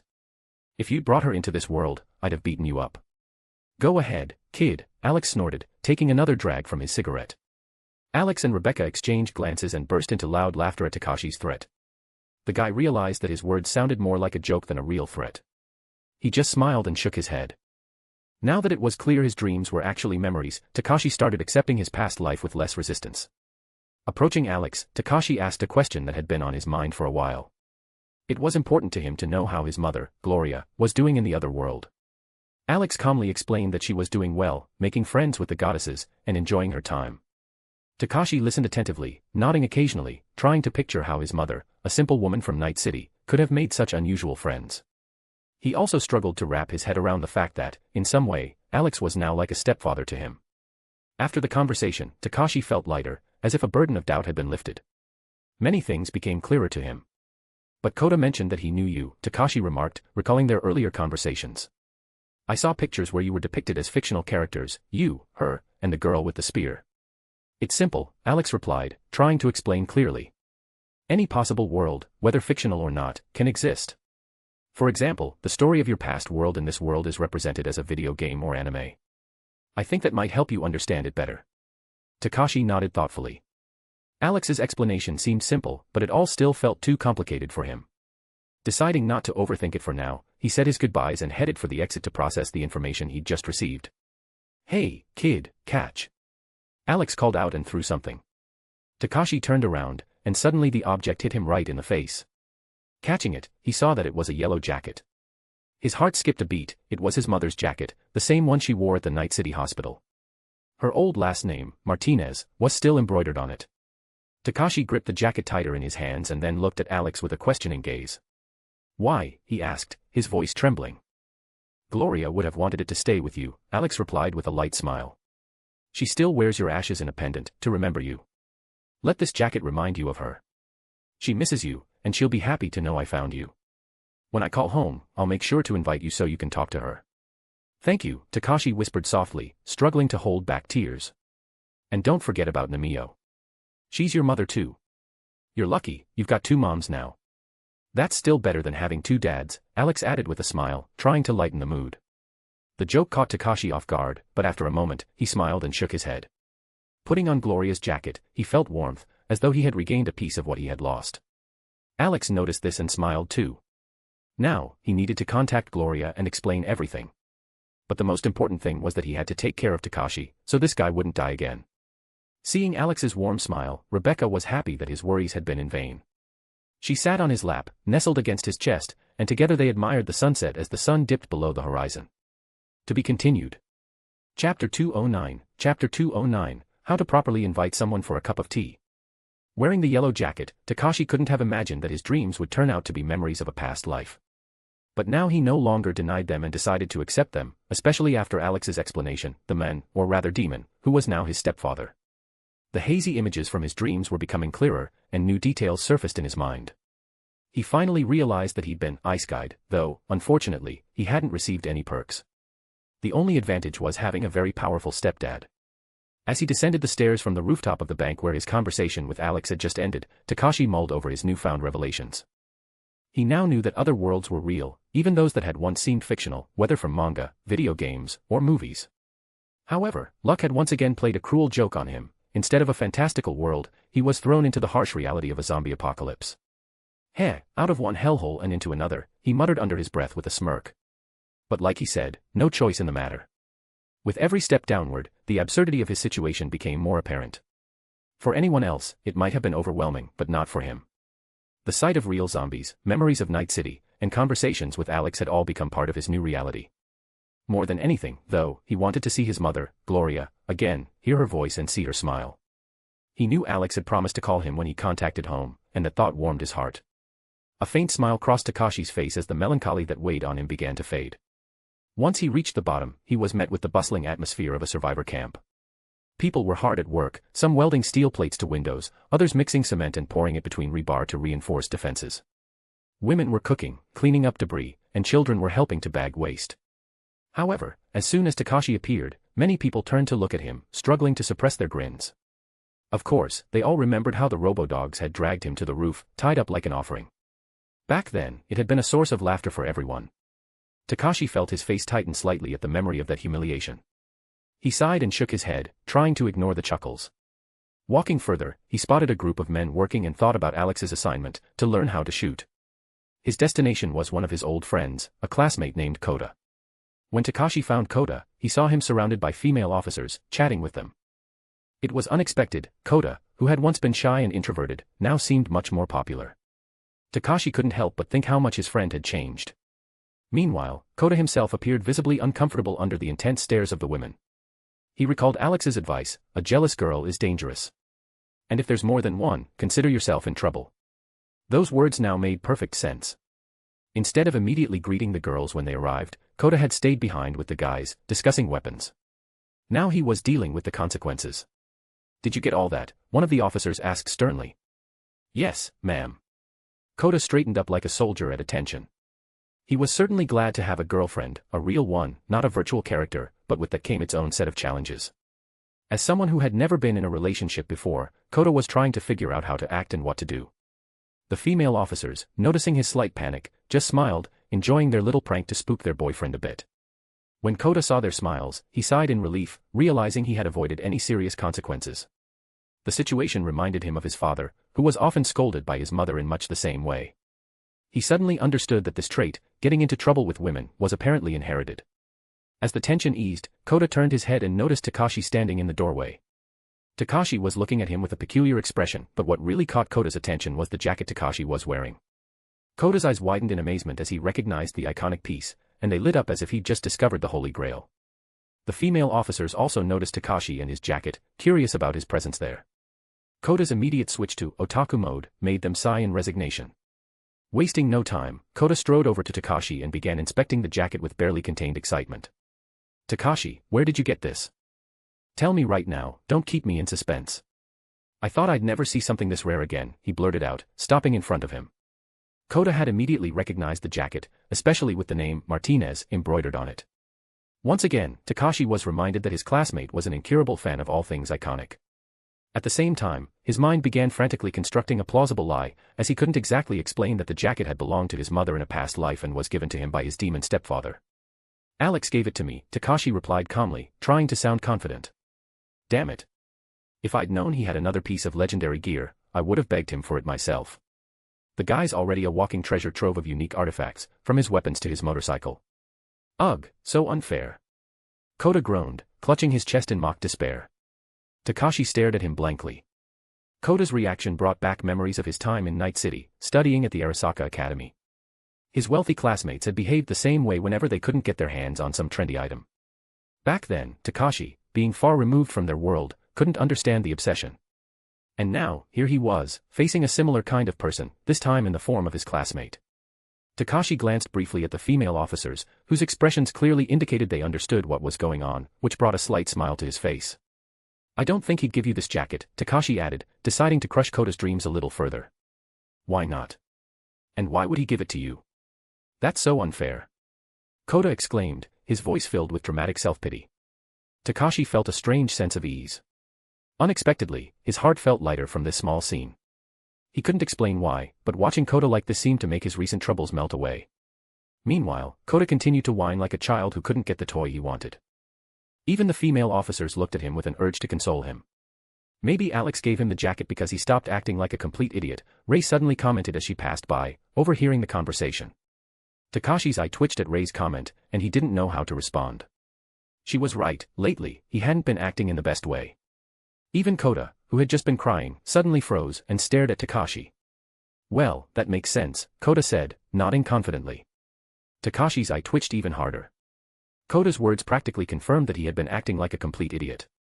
Rei, noticing his reaction, only smiled wider as Takashi's face began to show signs of irritation, the black lines of annoyance becoming more visible.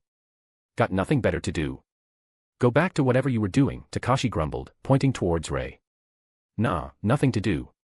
I just finished my training and now I'm looking for Alex. He's not in the observation room, so I'm checking all possible places, she replied carelessly, shrugging her shoulders. He's on the roof with the girl with green braids and his 3 pets, Takashi said curtly. Okay, thanks, Rei tossed over her shoulder as she made her way toward the exit leading to the roof. Takashi watched her go, feeling a vague sense of confusion. He used to like Rei, but now he wasn't so sure. Especially considering even an idiot could notice her growing interest in Alex. He sighed heavily, deciding to push those thoughts aside and focus on the present. When he turned back, he found Kota had finally calmed down but was still staring at his jacket in awe, practically drooling. Hey, are you with us? Takashi asked, snapping his fingers in front of Kota's face to get his attention. Huh? Yeah, I'm here. So what do you need? You didn't come just to flaunt that amazing jacket and torment my soul, did you? Kota said, wiping the drool from the corners of his mouth. I came to ask you to teach me how to shoot. You know how things are right now. I think skills like using firearms wouldn't hurt, Takashi explained, trying to ignore the irritation caused by Kota's words. You've come to the right place, young Padawan. This master will teach you everything you need to survive in a world where zombies run rampant. Kota declared, instantly switching to teacher mode. For a moment, Takashi regretted asking Kota for help instead of the girl with the green braids, who might have taught him without all the fanfare and drama. But it was too late to back out now. Kota grabbed his hand and enthusiastically dragged him somewhere, with an energy that even anime fans could envy. The female officers, who had also become curious, followed them to see how the lesson would go and how well Takashi would handle shooting for the first time. As Kota dragged him along, Takashi couldn't help but wonder how it had come to this. His classmate was now going to teach him how to shoot. While Takashi was sorting out his own issues, Rei, following his directions, made her way to the roof. Her gaze fell on Alex and Rebecca, who were basking in the setting sun. Nearby, the trio of troublemakers, Gir, Mimi, and Stitch, were happily playing video games. Rei decided to play a prank and sneak up on Alex to scare him and Rebecca. But, as if Alex had eyes in the back of his head, he turned his head and smiled at her. Realizing she had been spotted, Rei smiled awkwardly and, deciding not to miss the chance to rest, joined them. She was grateful that Alex and Saya had thought ahead when setting up the windmill, making sure there were comfortable chairs for observing the process. Settling into one of them, Rei leaned back and closed her eyes, enjoying the silence and warmth of the setting sun. Her thoughts inevitably drifted back to her training with Brunhild. Now she understood what she had meant when she called herself a strict teacher. Rei had never been so exhausted, even when she first joined the spear section at the academy. Rebecca and Alex also remained silent, enjoying the peaceful moment. When Rei opened her eyes, she looked at Alex's profile. His serene smile struck her as unusual, especially compared to the tense expressions of the past few days. Deciding not to burden herself with unnecessary thoughts, Rei returned to her rest. After a while, Siko came up to the roof. Sensing the peaceful atmosphere, she decided to join them. Taking a chair, she sat on the opposite side of Alex, sharing this rare moment of calm with the others. Later, Shizuka joined them, looking exhausted after examining the children and administering IVs and injections. The group had grown with new survivors, rescued by Alex and his team from the police station. Despite the joy of reuniting with surviving colleagues, Shizuka was drained. Upon hearing Alex was on the roof, she decided to go up there. I see you're done. Are you tired? Alex asked without turning around. Very. Who would have thought examining so many patients would be so exhausting? I'm glad I didn't go work at the hospital. It would have been even harder, Shizuka replied, walking closer. But you managed. You were the one who wanted to be the group's doctor. If it gets tough next time, ask Gir or Mimi for help. They'll manage, even if you need to perform brain surgery, Alex said with a light smile. Shizuka was about to nod but paused, wondering why brain surgery might be necessary in such a situation. Her gaze fell on the two robo-dogs, Gir and Mimi, who were eagerly playing video games nearby. Noticing her look, they both raised their thumbs in unison, showing they were ready to tackle any task. The girls, not understanding why Alex thought it necessary to train robo-dogs for such complex medical procedures, exchanged confused glances. Alex just quietly laughed at their expressions and said nothing further. Gradually, the conversation became livelier, and everyone began discussing different topics. After some time, Saya came up to the roof, deciding to give her eyes a rest after observing zombie behavior.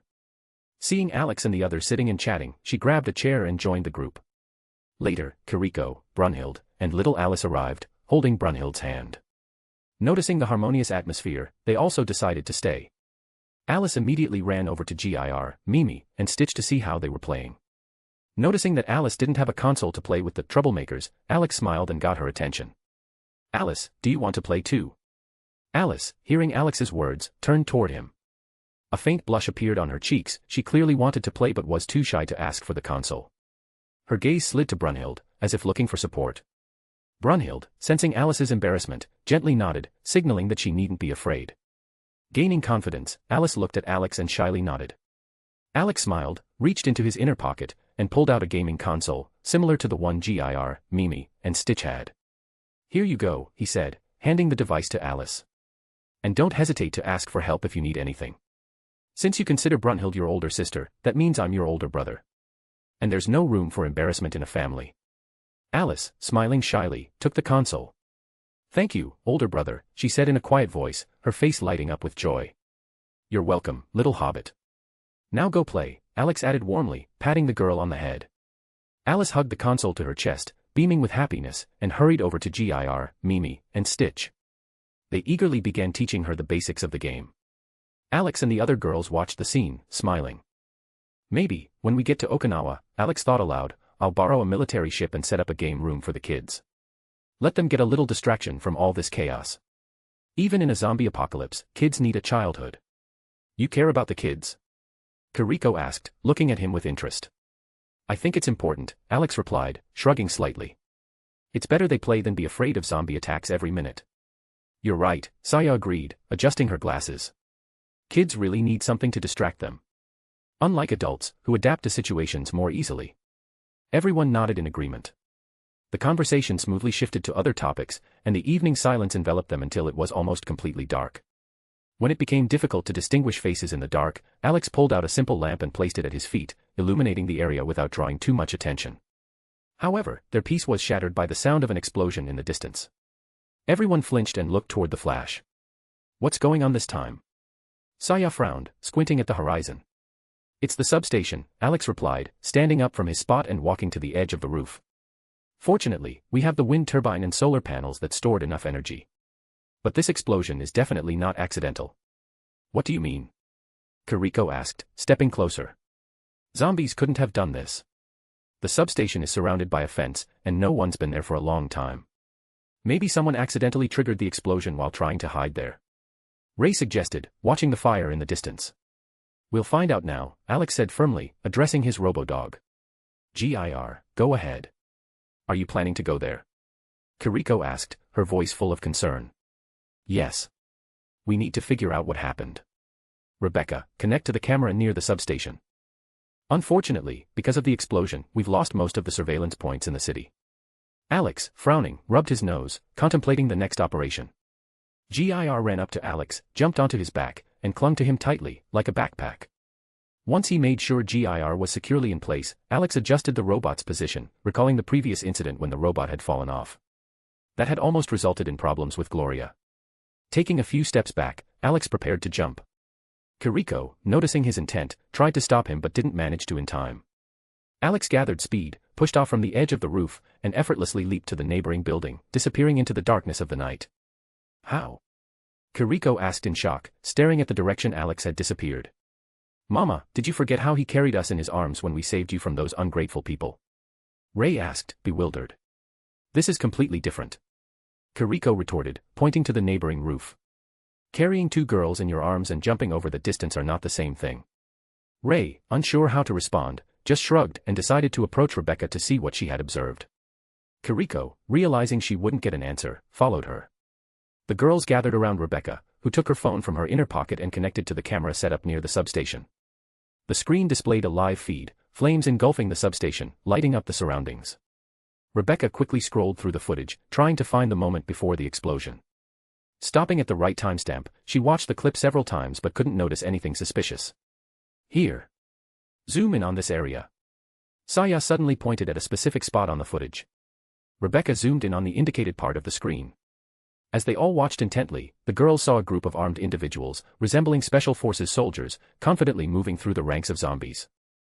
What was most shocking, the zombies didn't react to these people at all. In fact, they seemed to part, trying to stay away from them. How is that possible?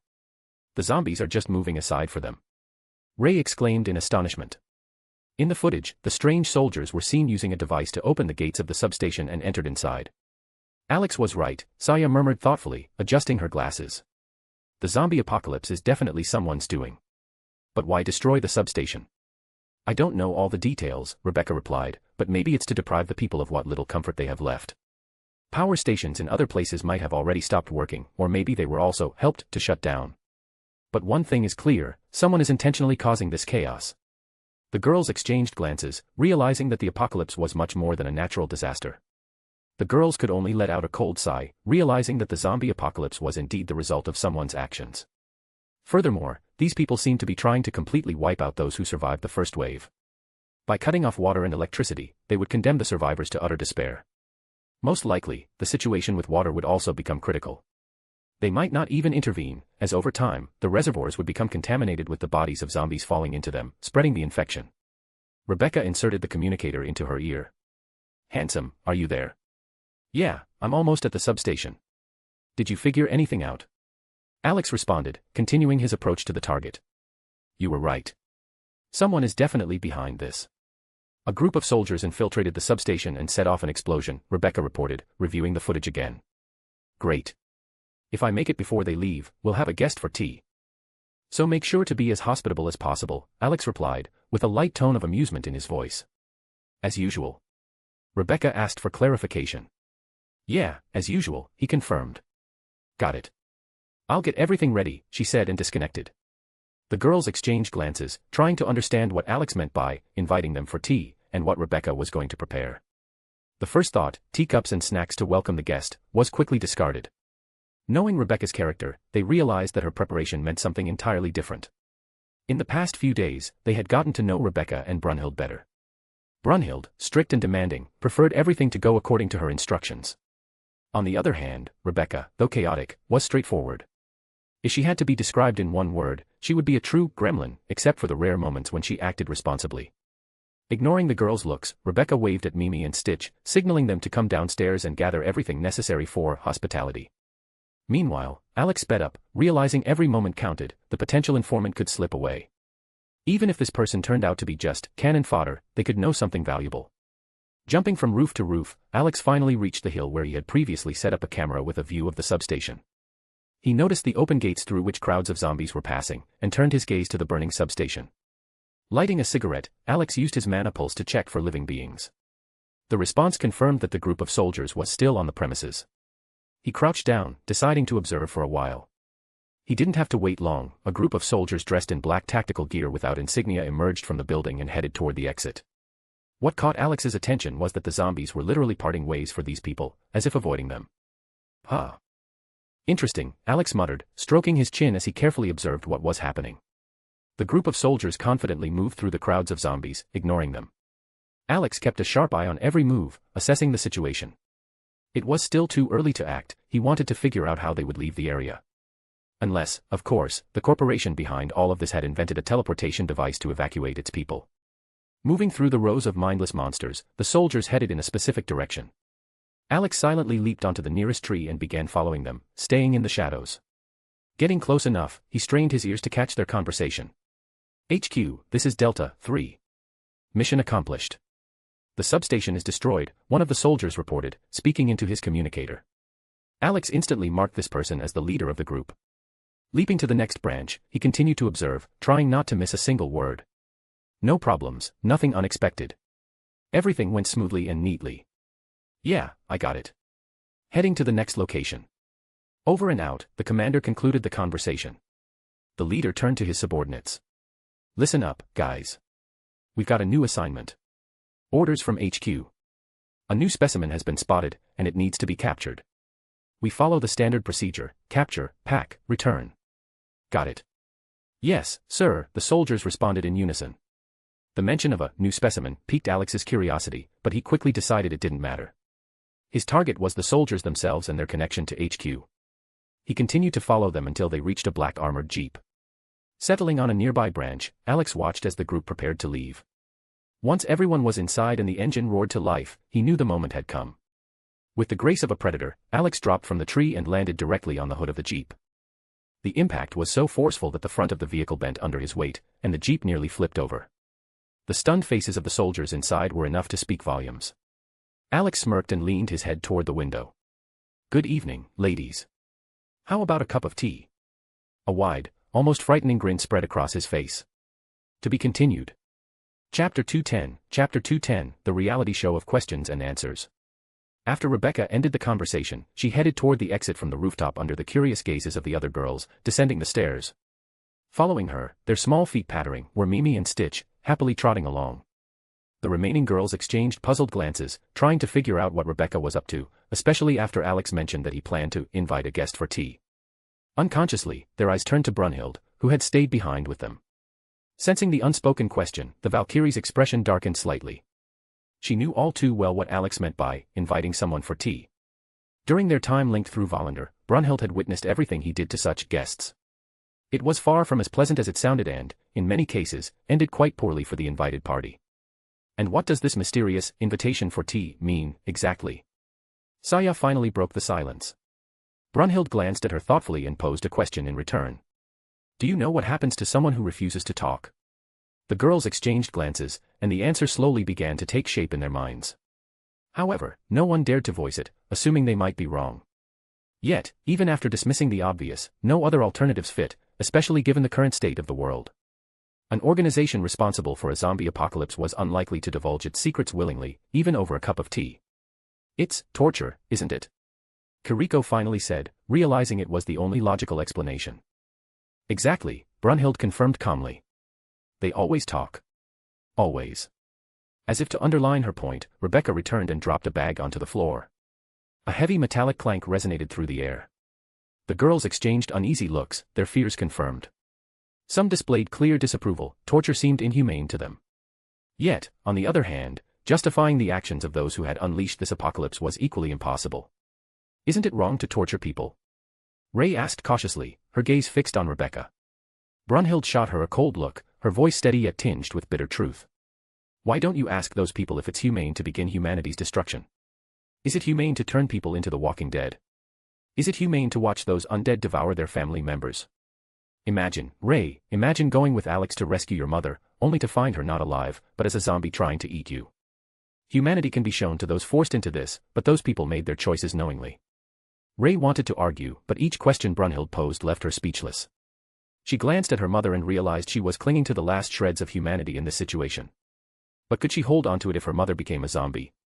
Kiriko, noticing her daughter's inner turmoil, gently placed a supportive hand on her shoulder. As a former police officer, she had always been ready to protect the weak, but even she found torture a contentious issue. Yet this was far from a normal situation.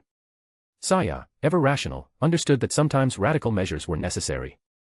She reasoned that handing over someone like this to ordinary people for judgment would likely result in something far worse. Siko, silently observing the discussion, believed that the world now belonged to the strong, and the weak could no longer survive. Hey, why the long faces? Rebecca suddenly chimed in, waving her phone. Instead of philosophizing, why don't we just watch Alex invite those guys for tea? Her words snapped everyone back to reality, pushing aside the weighty moral considerations. After all, what was happening now could potentially alter their fate. At Rebecca's suggestion, the girls exchanged glances and decided to set their thoughts aside for the moment. Their attention turned to the phone she placed in the center. Rebecca had skillfully connected a live feed from GIR's visor, allowing them to watch Alex's actions in real time. By the time the image appeared, Alex was already following the trail of a group of armed soldiers who were cautiously making their way through the forest toward their vehicle. Why is the camera shaking like that? Ray asked, confused. He's probably jumping through the trees, Saya answered, adjusting her glasses. On the screen, the soldiers reached the armored jeep. Alex, frozen on a branch nearby, was watching them. The girls were curious as to why he hadn't done anything yet. The answer came quickly. As soon as the engine started, Alex leaped off the branch, landing directly on the hood. The metal bent under his weight, as if he weighed a ton. Meanwhile, inside the Jeep, the soldiers, unaware they were being watched, were preparing to leave. But the sudden landing of the guest nearly flipped the vehicle. Holding onto the straps, the soldiers saw a person with rainbow-colored eyes and a wide, almost frightening smile. "Good evening, girls. How about a cup of tea?" Alex said, leaning closer to the windshield. There was a moment of silence. The soldiers exchanged confused glances, their minds struggling to process what they were seeing.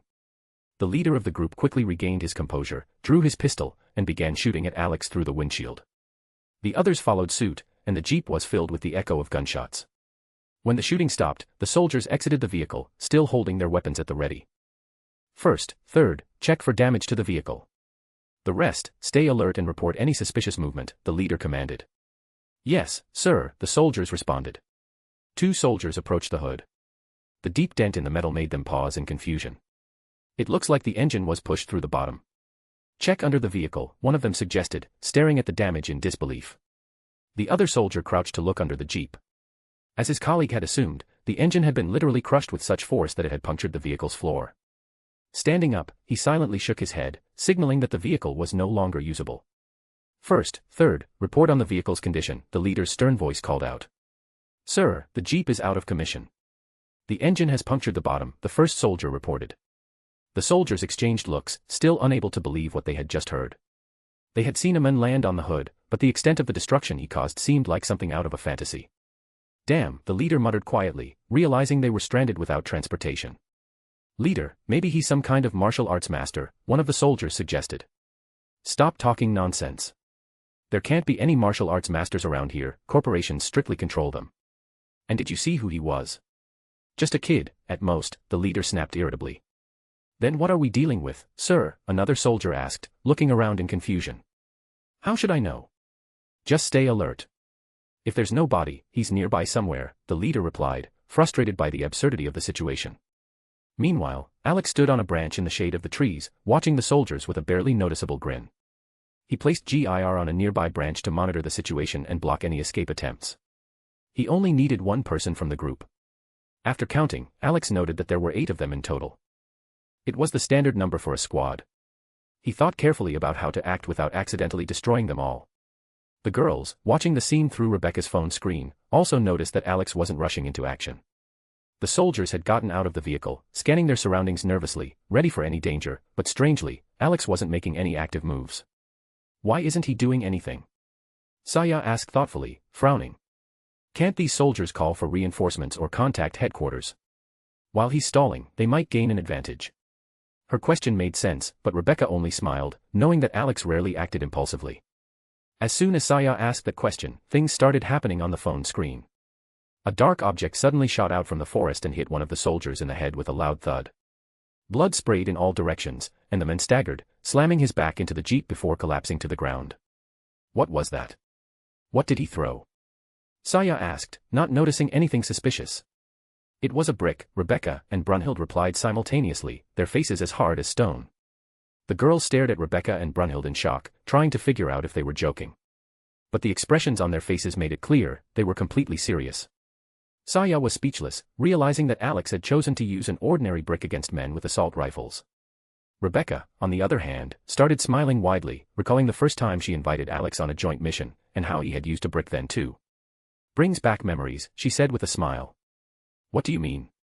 Siko asked with interest. "When I first invited him on a job, we needed to take out a couple of scumbags involved in human trafficking. So, Alex went into a shootout, with a brick," Rebecca laughed, clearly enjoying the memory. The girls exchanged glances, and Rebecca's words helped them understand Alex a little better. However, they also remembered his incredible strength and skills, which made using a brick in a shootout less strange, especially for Siko, who knew how expertly he handled bladed weapons. Meanwhile, the soldiers surrounding the Jeep heard a dull thud and the sound of a body hitting the ground. Turning around, they saw their comrade lying on the ground with blood pouring from his head. The leader immediately signaled to one of the soldiers to check the fallen man. The soldier approached, bent over the body, and checked for a pulse. Seeing the excessive blood, he had already lost hope, and his fears were confirmed, there was no pulse. Straightening up, he looked at the leader and shook his head. "One dead," he reported shortly. The leader nodded, signaling to return to their positions. As he stood up, the soldier noticed a bloodied brick lying next to his fallen comrade. Picking it up, he couldn't help but wonder, how is it even possible to throw a brick with such force and remain unnoticed? "Sir, it looks like he was killed with a brick," he said, showing the find. "Could we be dealing with a martial arts master after all?" another soldier timidly suggested. "Throwing a brick with such force, and in such a way that no one notices. This can't be the work of an ordinary person. Unless he's a mutant or a zombie." "Shut up and do your job," the leader interrupted irritably. "Whether he's a master or not, a bullet to the head will turn him into an ordinary corpse. He can't hide forever." The soldier swallowed nervously and began to scan the area, realizing that the hunt for this mysterious adversary had only just begun. Alex, standing in the shadow of the forest, didn't know whether to laugh or cry at being called a martial arts master. Chuckling to himself, he decided to keep entertaining the soldiers. Although, he regretted not bringing more bricks with him to launch a real artillery attack. Looking around for an appropriate object, his gaze landed on a branch lying nearby. A sly smile spread across Alex's face, as if a light bulb had gone off in his head. He picked up the branch, holding it like a spear, and aimed at one of the soldiers, the most nervous one, probably the newcomer, who was unlikely to have useful information. Throwing the branch with precision that could have unnerved even an experienced archer, Alex hit the soldier, pinning him to the jeep. The dull thud caught the attention of the others. "Help!" The soldier rasped, blood spilling from his mouth, his eyes wide with panic. The other soldiers, seeing what had happened to their comrade, began to feel primal fear. The enemy was invisible, and there were no signs of his presence. The silence and uncertainty only intensified the tension. Unable to stand the silent terror, one of the soldiers turned to the forest. "Stop hiding, bastard! Come out," he yelled, starting to shoot wildly in the direction where he thought the branch had come from. The others joined in. The squad leader didn't have time to remind them to keep calm before the forest filled with the deafening sound of gunfire. The soldiers kept shooting until they had to reload their rifles. "After that, he's definitely not getting away," one of them commented, breathing heavily. "I wasn't hiding," came Alex's calm voice from behind them. They all whipped around. Alex was crouching on the roof of the jeep, a cigarette between his teeth, watching them with obvious amusement. "Fire! Kill him," one of the soldiers shouted. They immediately opened fire, their flashlights illuminating Alex's silhouette. The bullets ricocheted off the jeep's metal with a loud bang, and when their magazines emptied, the shooting stopped. The soldiers froze, trying to see if their opponent was still on the roof. "Do you think we got him?" one of the soldiers in the back rows asked uncertainly. "Nah, I don't think so," came the familiar voice right next to them. The soldier slowly turned his head and saw Alex standing right next to him. A predator smile played on his face, and his eyes, filled with carefree boldness, seemed to pierce through to his soul. "Hey, cutie. Didn't expect this, huh?" Alex said with a playful grin. The soldier froze, unable to move, feeling like prey caught in the claws of an unrelenting predator. The soldier tried to warn his comrades and opened his mouth to scream. But before he could make a sound, Alex abruptly shoved his hand into the soldier's mouth, grabbing his lower jaw. The soldier felt the powerful grip and immediately reached for his pistol. However, Alex didn't give him a chance, he yanked the jaw down with one sharp motion. The soldiers had followed the movement, slamming into the ground with a dull thud. The sound of broken bones echoed through the silence of the night forest. The last thing the soldier felt before his consciousness faded was a sharp pain in his spine and the unbearable crunch of his own bones. The other soldiers turned at the sound and froze, seeing Alex standing next to their comrade, looking at them impassively.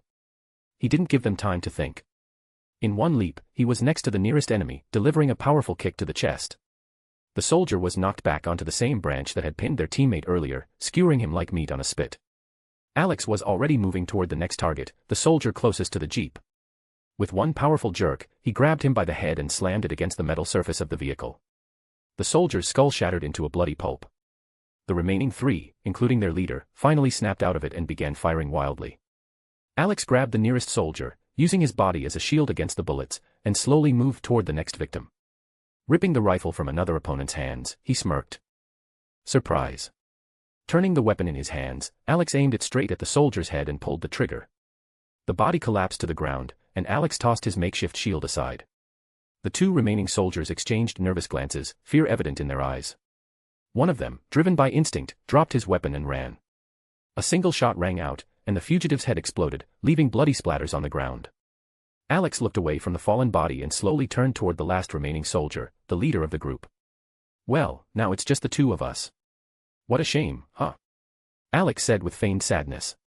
Who would have thought your mission would turn into such a fiasco? Poor soldiers. Who knew working for an evil corporation would end with you feeding worms? The leader held a gun aimed at Alex, his hands trembling slightly. Who the hell are you, and what do you want? Who am I? That doesn't matter. What matters is that I'm inviting you, for a cup of tea, Alex added with mock cheerfulness. Go to hell, the leader snarled, firing at Alex. But the figure disappeared again. The leader started to panic, frantically scanning for any sign of movement. Suddenly, he felt a hand grip the back of his head. This wasn't a request, Alex whispered in his ear. I'm insisting. With a sharp motion, he slammed the leader's head into the ground, knocking him unconscious. Glancing at the fallen body, Alex lit a cigarette. He knew that the noise from the gunshots would soon attract zombies, which roamed these areas. GIR, he waved his hand. The robo-dog, sitting on a nearby branch, immediately jumped down and rushed over to its owner. Alex activated the communicator. Becca, I'm done. I'll bring our guest soon. We saw everything, Rebecca replied. So hurry up before the fans show up. You saw everything? Well, how awkward, Alex sighed dramatically. Stop dramatizing. So you killed a couple of idiots, big deal, Rebecca laughed. It's still better than any movie they could have watched. Alex smirked, put out the cigarette, and hoisted the lifeless body of the leader, heading back. Alex wasn't sure how to react to his thoughts. He realized that after dealing so brutally with the soldiers, the girls might start seeing him differently. Or maybe it would be fine, and they would just accept it as part of his nature. After all, he'd mentioned before that he used to be a mercenary. That should have prepared them to accept his actions more calmly. Besides, they had witnessed zombies tearing people apart, classmates, acquaintances, even random passers-by. Compared to that, his methods might seem less horrifying. Shaking off those thoughts, Alex lifted GIR by the head and placed it on his shoulder. Grabbing the unconscious leader by the scruff of the neck, he prepared to leave. But before he could take a step, a distinctive shrill cry echoed from above. A zombie hunter, which had been hiding in the tree, was now pouncing. In an instant, Alex drew his revolver and with a precise shot blew the monster's head apart. The hunter's skull exploded, but the body continued its trajectory, crashing to the ground. Alex stepped aside, dodging the falling corpse, which hit the ground with a dull thud. The sounds of approaching zombies left no time for hesitation. Leaping to a nearby branch, Alex moved toward the bank, carefully scanning the area. Below, he noticed a couple more hunters and one zombie that resembled the suicide bomber from Dead Island. Alex assumed the soldiers had likely wanted to capture this creature for experiments. But how did they plan to deal with a creature that exploded if a living person was nearby? And after the zombie exploded, its bones scattered like shrapnel. GIR, take pictures, he ordered. The robo-dog nodded, its camera capturing the new threat. Once done, GIR patted Alex on the head, signaling that everything was ready. Alex pulled a small object from his pocket and threw it toward the suicide bomber. The explosion was instantaneous, the zombie's bones scattered like shrapnel, hitting the other nearby undead. Without wasting time, Alex continued his journey, jumping from branch to branch until he reached the city.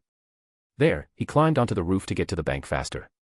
Finally, the light on the roof of the bank gleamed in the distance, illuminating the silhouettes of the girls waiting for him. With one last jump, Alex landed on the roof. Yo, I'm back, he said, raising his free hand. Saya, walking towards him, immediately began her interrogation. Are you sure you were a mercenary? How can you take out a squad of armed people using bricks and branches? If you know how, anything's possible, Alex smiled and gave a thumbs up.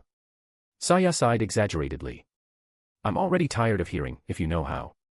Can you explain something properly for once? Hey, that's how it is.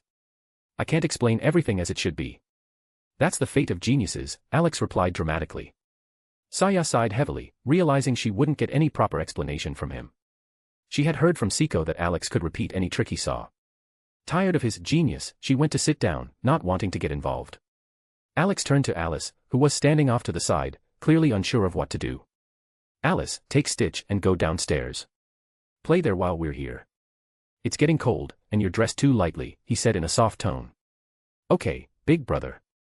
But don't take too long, since you said it's cold outside, she replied with a smile. Alice grabbed Stitch by the paw and led him downstairs. Alex nodded at Stitch, as if giving a silent order to look after his sister.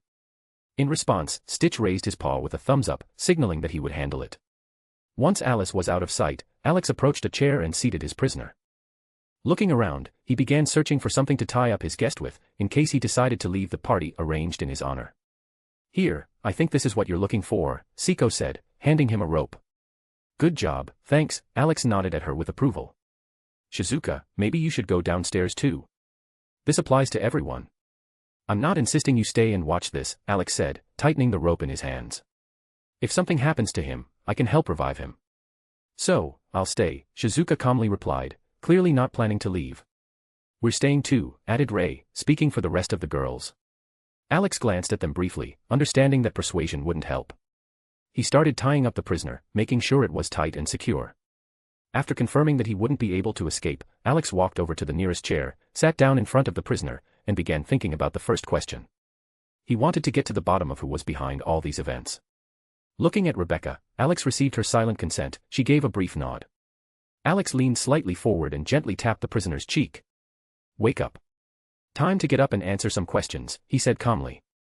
The leader, feeling the sting on his cheek, slowly opened his eyes. He tried to rise, but realized he was tightly bound. Memories of the last moments before losing consciousness began to surface in his mind. As he scanned his surroundings, he noticed the girls and strange creatures, one green, the other pink. His gaze returned to Alex, whose calm yet cold stare seemed to burn through him. What the? The leader began, but he didn't finish his sentence before receiving a second slap. Here, I speak, Alex said, his tone firm. The game is simple, I ask, you answer. If you understand, nod. And don't even think about trying to escape. It will be the worst decision of your life, trust me, the fate awaiting you at the hands of zombies will seem like paradise compared to what's coming for you. The leader hastily nodded, feeling the memories of his people's deaths growing clearer and more painful. Excellent, Alex smiled with satisfaction. But understand this, if you choose to remain silent, it will hurt. And don't think we can't bring you back to life if you decide to die. Allow me to introduce my assistants, Dr. Gir and Nurse Mimi. They will be happy to provide you with medical assistance if you decide to leave us due to a heart attack. The leader cast a skeptical glance in the direction Alex indicated and met the eyes of the two strange creatures. They had already dressed in medical attire. Gir wore a lab coat, while Mimi had donned a nurse's cap. Even the girls were slightly taken aback by how Gir and Mimi had seamlessly changed outfits. But they decided to ignore it, knowing that these two robo-dogs were a bit eccentric. Now, attention. Alex said, as if he were the host of a TV show. He pulled a microphone from his pocket and aimed it at the prisoner. First question, who are you, and who do you work for? The girls exchanged glances, noticing that Alex now resembled a reality show host more than ever. His mannerisms, his eccentric gestures, it all reminded them of the two robo-dogs. It was clear where Gir and Mimi got their theatrical tendencies from. Meanwhile, Joseph saw the microphone aimed directly at his face and realized he was dealing with a madman. But he knew from experience that such people were the most dangerous. My name is Joseph Mason. I am a member of a special unit from the Live Corporation. Our task is to follow the commands from headquarters, he answered calmly, understanding that lying would be useless. I see. Then, the next question, Alex once again pointed the microphone at the prisoner. Why did you destroy the substation? And why did the corporation cause this apocalypse by releasing the zombie virus to the public? I don't know, Joseph maintained his composure. I follow orders. The last person who asked too many questions disappeared, and no one ever saw him again. In our line of work, the less you ask, the longer you live. Alex stared into his eyes, evaluating each word. Joseph's face revealed no deceit, and even the girls, who were closely observing the interrogation, began to believe that he was telling the truth. Brunhild, known for her sharp mind and experience in exposing lies, confirmed this with a silent nod. Alex thoughtfully tapped his finger against his chin, contemplating his next question. Meanwhile, Joseph clumsily attempted to free himself from the ropes. His efforts did not go unnoticed by Rebecca. Hey, idiot, she snapped, stepping closer. Didn't they tell you to sit still, or are you deaf? Without waiting for a response, Rebecca punched Joseph in the face. The blow was so forceful that Joseph immediately stopped trying to free himself. His plan to take one of the girls hostage crumbled the moment he felt what seemed like a sledgehammer hit his face. Blood began to trickle from the corner of his mouth. Alex, watching him, merely shook his head. Another idiot who doesn't understand where he's ended up, he muttered under his breath. Then he remembered the question he wanted to ask and pulled his phone from his pocket. Scrolling through the gallery, Alex found the photos that Gir had taken in the hospital. The pictures showed strange symbols from the marker. Attention, new question. Have you ever seen these symbols? Alex turned the phone's screen toward the prisoner. Joseph looked at the photos. For a moment, his face showed no expression, but then something changed. The symbols seemed familiar yet entirely foreign to him. No, he began, but suddenly fell silent. His eyes widened unnaturally, and his face froze in a strange grimace. Alex tensed, noticing this, and watched Joseph intently. What the? Alex whispered, watching as the prisoner suddenly dropped his head, as if he had lost consciousness. The girls also stared at Joseph, puzzled. His reaction was strange and unexpected. Instead of being scared or angry, he simply passed out. Alex frowned, trying to understand what had caused such a reaction. People usually react differently to the marker. He muttered, looking at the still unconscious prisoner. To be continued. Chapter 211, Make Us Whole. Alex stared in bewilderment at Joseph, who had suddenly lost consciousness after seeing the hieroglyphs from the markers.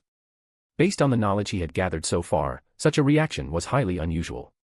People exposed to the markers typically exhibited one of two behaviors: they either went into a frenzy, spouting incoherent, almost cult-like ramblings, or they gradually descended into madness, eventually transitioning to the first state. However, Joseph didn't fit into either category. His sudden fainting broke all known patterns. Even the girls looked stunned as they watched his motionless body. Only Rebecca and Seiko knew what Alex had shown him. But now, curiosity gnawed at them both. Why was Joseph's reaction so strange? Alex stroked his chin, deep in thought. He was now almost certain that the Live Corporation, which Joseph worked for, was somehow connected to the markers. But another question troubled him: what role did Nyan's avatar play in all of this? He had some theories, but for now, he chose not to delve too deeply. Can anyone explain what just happened? And why did he pass out right after you showed him that photo? Saya's voice broke through his musings. Alex shifted his gaze to her, pausing for a moment. That's a tough question you're asking, my dear Saya, he replied with a smile. Saya's cheeks flushed slightly. She quickly cleared her throat to mask her embarrassment, but Alex couldn't help noticing her reaction, smirking faintly. And why is that such a tough question? Kiriko interjected, seeing that Saya wasn't quite ready to continue. It's simple, Alex spread his arms. I don't know most of the answers myself to properly explain what just happened. The girls exchanged glances before staring at him, clearly dissatisfied with his response. Rebecca and Brunhild narrowed their eyes, knowing full well that Alex knew much more than he was letting on. They'd tested this theory many times. Rebecca, in particular, recalled the expression on his face when they first stumbled upon those hieroglyphs in the hospital. Back then, Alex had looked as if he wanted nothing to do with whatever was written on the walls. Seiko hadn't missed that moment either. You know something, Saya insisted, her voice firm as she gathered her thoughts. I mean, you must have some information about that photo you showed the soldier. Alex shrugged, maintaining his composure. Not much, to be honest. But think about it, history is full of mentions of strange objects of unknown origin. You find it across different cultures, legends, and myths. You're suggesting that these symbols are connected to some ancient artifact? Or maybe something extraterrestrial? Ray asked, seeking clarity. Seems likely, Alex nodded. This language is completely unfamiliar to me, and I know a lot of languages. So, it's logical to assume that the Live Corporation has somehow acquired an object that doesn't belong to Earth. He spread his hands as if to emphasize the obviousness of his conclusion. The girls exchanged tense looks. The mystery surrounding the markers was only growing more complex. Alex, observing their reactions, thought to himself that there were still many questions left unanswered ahead of them. Rebecca, however, had a different train of thought.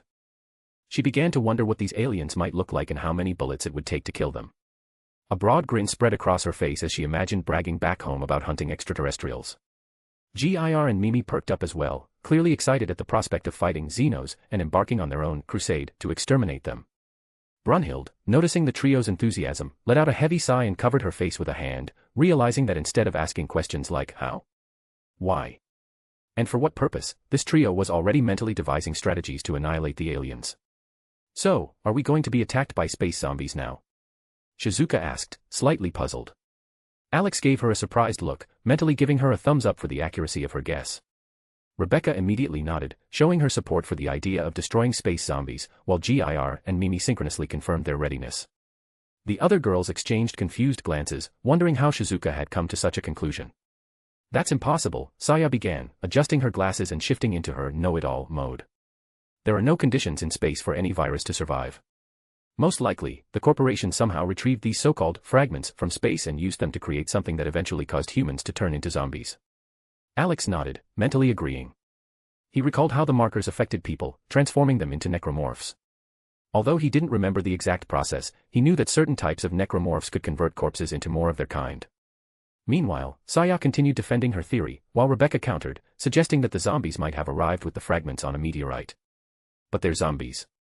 They don't need to survive, they're already dead, Shizuka said thoughtfully, as if reasoning aloud. Saya opened her mouth to argue but immediately closed it, placing a hand on her chin as she sank into deep thought. Rebecca smirked, feeling victorious in the debate. Saya noticed her expression, and a vein on her forehead began to pulse nervously. Alex watched the entire exchange with a faint smile, but Shizuka's words sparked an intriguing thought. He concluded that the corporation might indeed have obtained necromorphs through a meteorite, thanks to Nyan's avatar, and then used them for experiments. Ultimately, this could have led to the creation of a zombie apocalypse, where the infected mutated into various forms. Alex also recalled encountering zombies from 2 different worlds and suspected there would be more in the future. However, he understood that sooner or later, there would be a leak from Live Corporation's laboratories. Necromorphs would escape, that was inevitable, especially given that this world harbored a being that craved chaos. That being wouldn't even have to lift a finger, as the scientists running the experiments were bound to mess something up, making the situation even worse. Girls, enough arguing.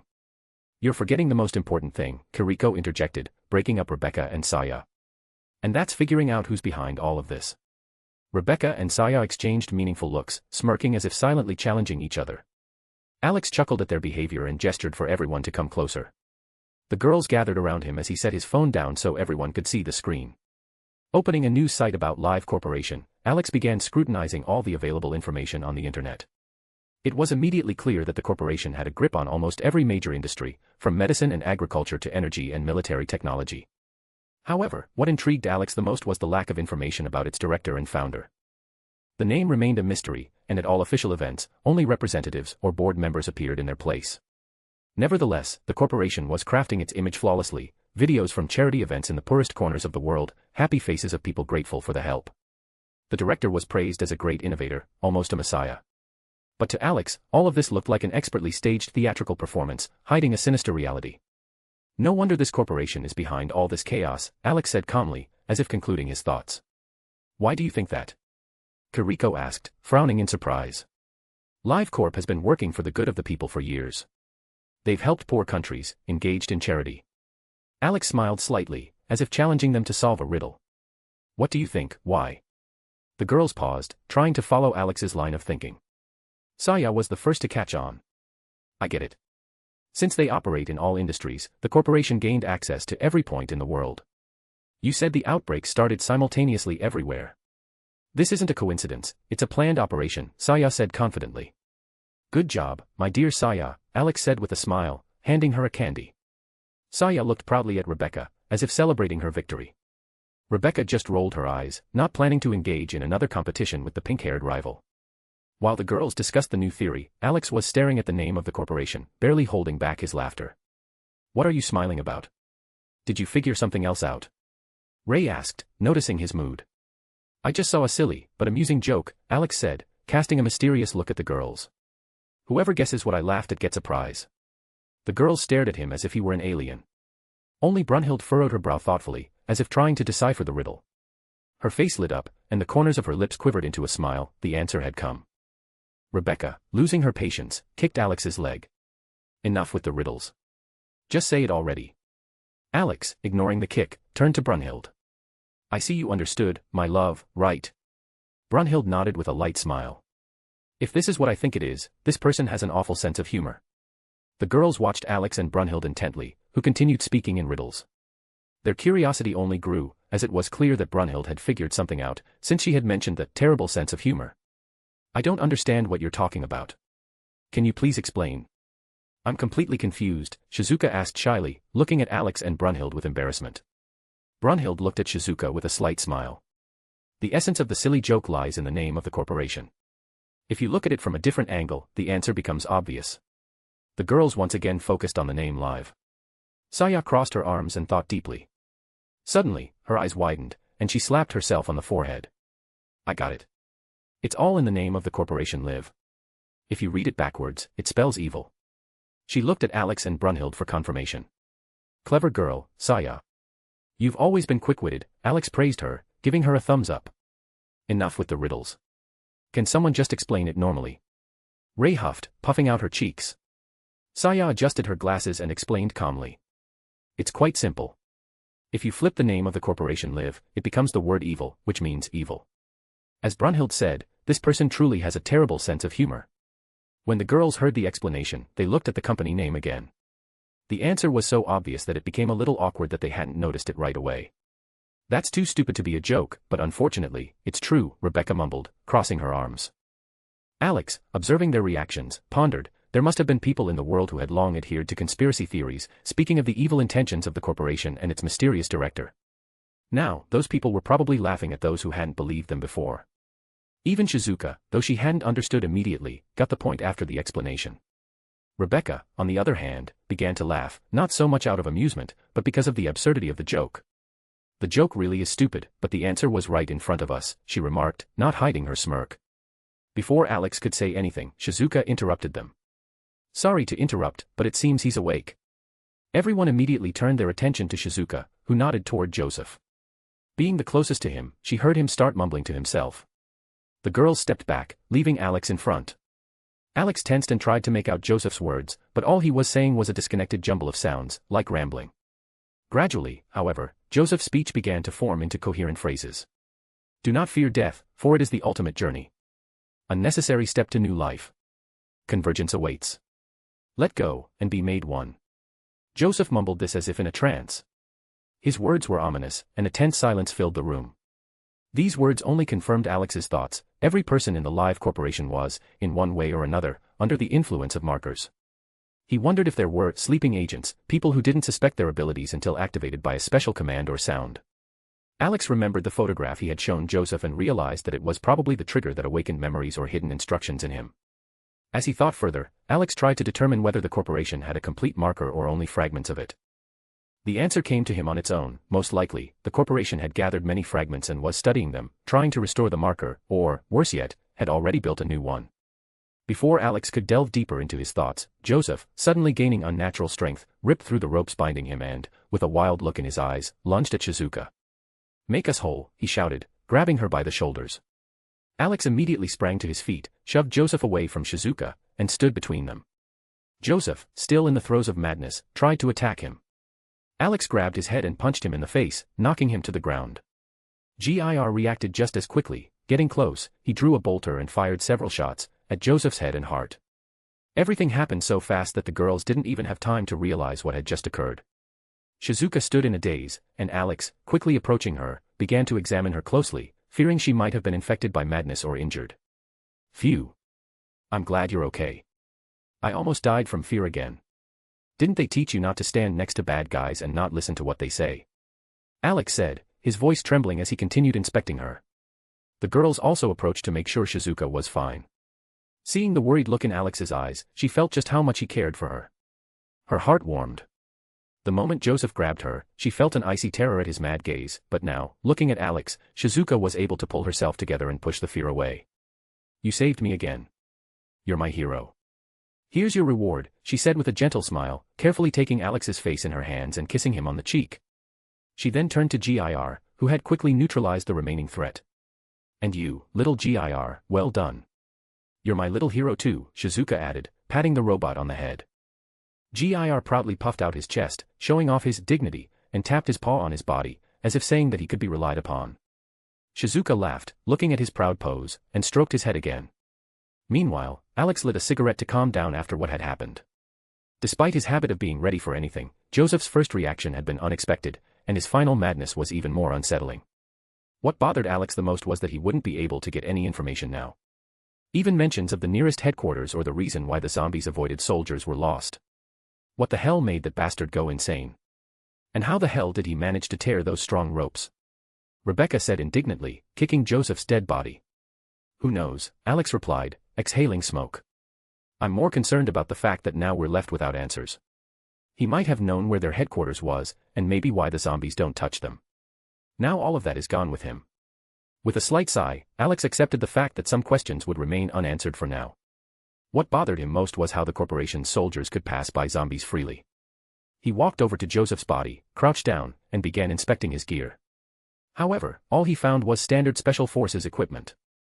Alex was losing hope of finding anything unusual, but a theory crossed his mind: perhaps the zombies perceive soldiers infected by the influence of the markers as one of their own. But even that seemed far-fetched. Besides, he didn't want to perform an autopsy in front of everyone. Why are you inspecting him? Hoping to find something useful. Or some item that makes them invisible to zombies? Saya asked, sitting down next to him. Unfortunately, I didn't find anything like that. We're left empty-handed, Alex replied with frustration, standing up. He glanced at the girls, who had now surrounded Shizuka. She was trying to convince them that she was fine and had just been a little scared. Alex sighed, grabbed Joseph's corpse by the leg, and began dragging it. A body on the roof, where he usually rests and reflects, was definitely not something he needed. The girls watched as Alex moved the body, while Gir and Mimi armed themselves with mops and cleaning supplies to clean up the blood. The three of them worked so seamlessly together that the girls couldn't help but think, seems like this is a regular thing for them. After dragging the body to the edge of the roof, Alex decided to run an experiment. Would the zombies attack Joseph's body, or would they ignore it? He tossed the body down, directly into a crowd of zombies, and froze, watching. As soon as the body hit the ground, the zombies immediately swarmed it, tearing it apart.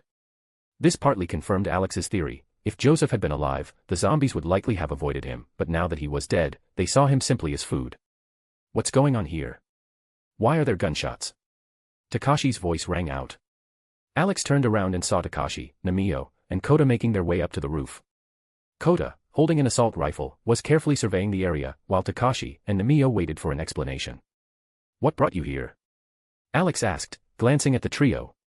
The lights flickered, and everyone got curious about what happened. When we came to ask your opinion, we heard gunshots and decided to check it out, Kota replied, lowering his weapon. Well, a lot has happened recently. Alex said with a crooked smile. For example, the substation blew up. And that's not all. His words sounded light, but the tension and exhaustion were still palpable. Kota nodded, but after a couple of seconds, realized he was talking about the substation explosion. Alex decided to explain the situation without going into too many details to avoid causing panic among the other survivors. He briefly stated that a group of soldiers had infiltrated the substation and blown it up. The gunshots they had heard earlier happened because a captured soldier tried to attack during interrogation, and he had to be dealt with. Kota sighed heavily, realizing that these unknowns were going to cause them even more problems. Namio, being the kind and caring woman she was, approached the girls to make sure they were all right. Alex glanced at her briefly, noting that Namio reminded him of Gloria with her genuine kindness. Meanwhile, Takashi and Kota approached Alex, intending to have a conversation with him. So, what brought you here, Takashi? Alex asked, glancing at the young man, who was still wearing the yellow jacket Alex had given him. Kota said I needed my personal weapon so I could practice more and get used to it, Takashi replied, scratching the back of his head awkwardly. Kota nodded, confirming his friend's words. Takashi, upon hearing the advice, immediately thought of Alex, knowing that Alex surely had both the weapons and useful tips to offer. Alex squinted, assessing the young man from head to toe, wondering what he could give him. The first thing that came to mind was a pistol and a shotgun, a reliable combination for a beginner. I think I can find a couple of weapons that will suit you. But you'll have to wait a bit until I get them back. In the meantime, practice more, Alex said with a nod. And if it's not a secret, what exactly are you going to give me? Takashi asked, a hint of uncertainty in his voice, remembering that Alex was indirectly his stepfather. A shotgun and a pistol, Alex explained. In a zombie apocalypse, those are the most versatile options. Kota, you'll need to teach him how to handle them properly before he gets his hands on them. Wait a second. You want to give him something from your arsenal? Kota said, surprised. Is he really going to get a legendary item again? I already saw that your Robodog has a bolter and chain sword from that legendary universe. Maybe you'll give me something like that. Please.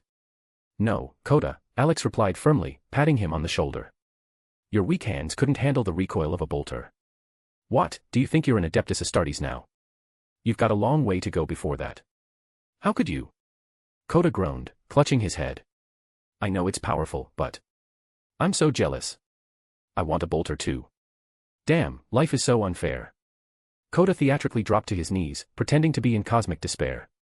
Alex just smirked, watching the scene unfold, and then lit a cigarette, sinking back into his thoughts. Alex looked at Kota and could only sigh as he watched the chubby guy. Takashi, standing nearby, kept glancing from Kota to Alex. From all their banter, Takashi only understood one thing: the conversation was about weapons. Everything else sounded like a jumble of words to him. Kota, with tears streaming down his face, looked like a child who didn't get the gift he wanted for Christmas. Instead of a toy, he was given books, and it seemed to have shattered his heart. Alex didn't know whether to laugh or feel sad at such a reaction. He understood how hurt Kota was, but Alex could just go and borrow the desired weapon from the owner. Unfortunately, Kota didn't have that skill set.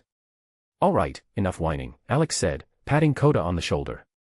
If I find something suitable, I'll definitely make you happy. But only if you behave yourself. I promise. I'll be a good boy. Kota jumped up, standing straight like a soldier at attention. Alex laughed, slapped Kota on the shoulder again, and exchanged a few more words with him and Takashi before heading toward the girls. Reminding them that it was time to go back downstairs, he began mentally running through plans for the next day. The recent attack on the substation only confirmed his suspicions. The group of soldiers who had managed to avoid an encounter with the zombies clearly knew how to bypass or even control them. Alex had no doubt that soon, an entire horde of infected could arrive from Tokyo. This could only mean one thing: they needed to urgently reinforce their transportation. Additionally, they had to prepare for a trip to the Takagi estate to retrieve Sai's parents. When the group descended, Alex, along with the girls, entered the observation room, which was being used as a bedroom. Inside, he was greeted by a familiar sight: most of the screens were black. This meant they had lost a significant number of their eyes in the city, except for the cameras installed at key points. Alex briefly considered obtaining a new power source that could supply energy to the whole city. However, it seemed pointless. Soon, they were planning to leave this place anyway. Lying down on the mattress, Alex closed his eyes, pushing aside unnecessary thoughts. Tomorrow promised to be busy. They needed to secure transportation, visit auto shops for parts, and possibly check out stores that might have heavy machinery parts. Alex was also considering installing something like a snowplow at the front of the vehicle, similar to those on trains, so they could plow through zombie hordes. He also thought about checking the depot. Maybe they would find something useful there. With these thoughts in mind, Alex fell asleep, contemplating the plan for tomorrow. To be continued. Chapter 212, Chapter 212, Achievement Unlocked. Upon waking up in the morning, Alex once again felt the soft, pleasant pressure on his face. He didn't have to guess for long about the source of this sensation, or rather, who it was coming from. Last night, Shizuka had been restless, plagued by nightmares. To ease her worries, Alex had used a calming spell, and soon her face was lit with a peaceful smile. Carefully freeing himself from her embrace, Alex glanced around the room. All the girls were present, none had left the shelter. Siko, noticing Alex was awake, approached him with a cup of hot coffee. This time, his usual morning, slightly grumpy expression didn't faze her. "Good morning," she said simply, handing him the cup. Alex took the coffee and sipped it, feeling the warm liquid gradually awaken his mind. Plans for the day began forming in his head, finding parts to modify the bus and ensuring a safe evacuation of the survivors to the port. Lost in thought, he suddenly heard the sound of a phone ringing. The sharp noise drew the attention of all the girls. Even Shizuka, who had been peacefully sleeping, stirred awake with a disgruntled groan. Alex took out his phone, glanced at the screen, and let out a heavy sigh. "What's wrong?"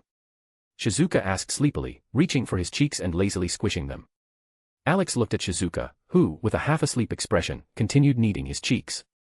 The other girls also waited, curious and concerned, for him to explain the reason for his frustration. "As I suspected, we're out of luck," Alex finally said, gently moving Shizuka's hands away from his face. "What do you mean? What happened?" Kiriko asked immediately, her voice growing serious. "Remember how I said a horde from Tokyo could move in our direction at any moment?" Alex clarified. The girls nodded silently, recalling his warning. The realization hit them quickly: if Alex was bringing this up, it meant his fears had been confirmed. In that instant, any lingering drowsiness vanished, replaced by a sense of unease. "You're saying a zombie horde is headed our way?" Siko asked in a serious tone. "Unfortunately, yes. But we do have something that will make things easier," Alex replied. "I tasked GIR with tracking the zombies' movements via satellite. Based on the data, we have at least 2 days, maybe 3, before they reach us." "Is that good news?" Kiriko asked cautiously. "Partially," Alex said grimly. "We've reinforced the bank's foundation, so random zombies aren't likely to break in. But the bad news is that the horde will likely move further into the city, heading for the residential areas." A tense silence fell over the room. The girls exchanged glances, fully grasping the scale of the threat. Time was running out, and every minute was now precious. Hearing Alex's estimated timeline, the girls nodded in silent acknowledgement, aware that 3 days was an incredibly short period. However, their thoughts quickly shifted to something more pressing. Alex's comment about the horde heading deeper into the city took on a frightening significance. All eyes turned to Saya, whose face had paled at the realization. Saya clenched her fists, anxiety for her parents overwhelming her. She knew that the horde, driven by an insatiable hunger, would inevitably head where the most life could be found. Her attempts to remain calm were futile, her fear only grew. "My parents. We have to do something. I can't leave them to their fate." Saya cried out, her voice trembling, her eyes glistening with tears.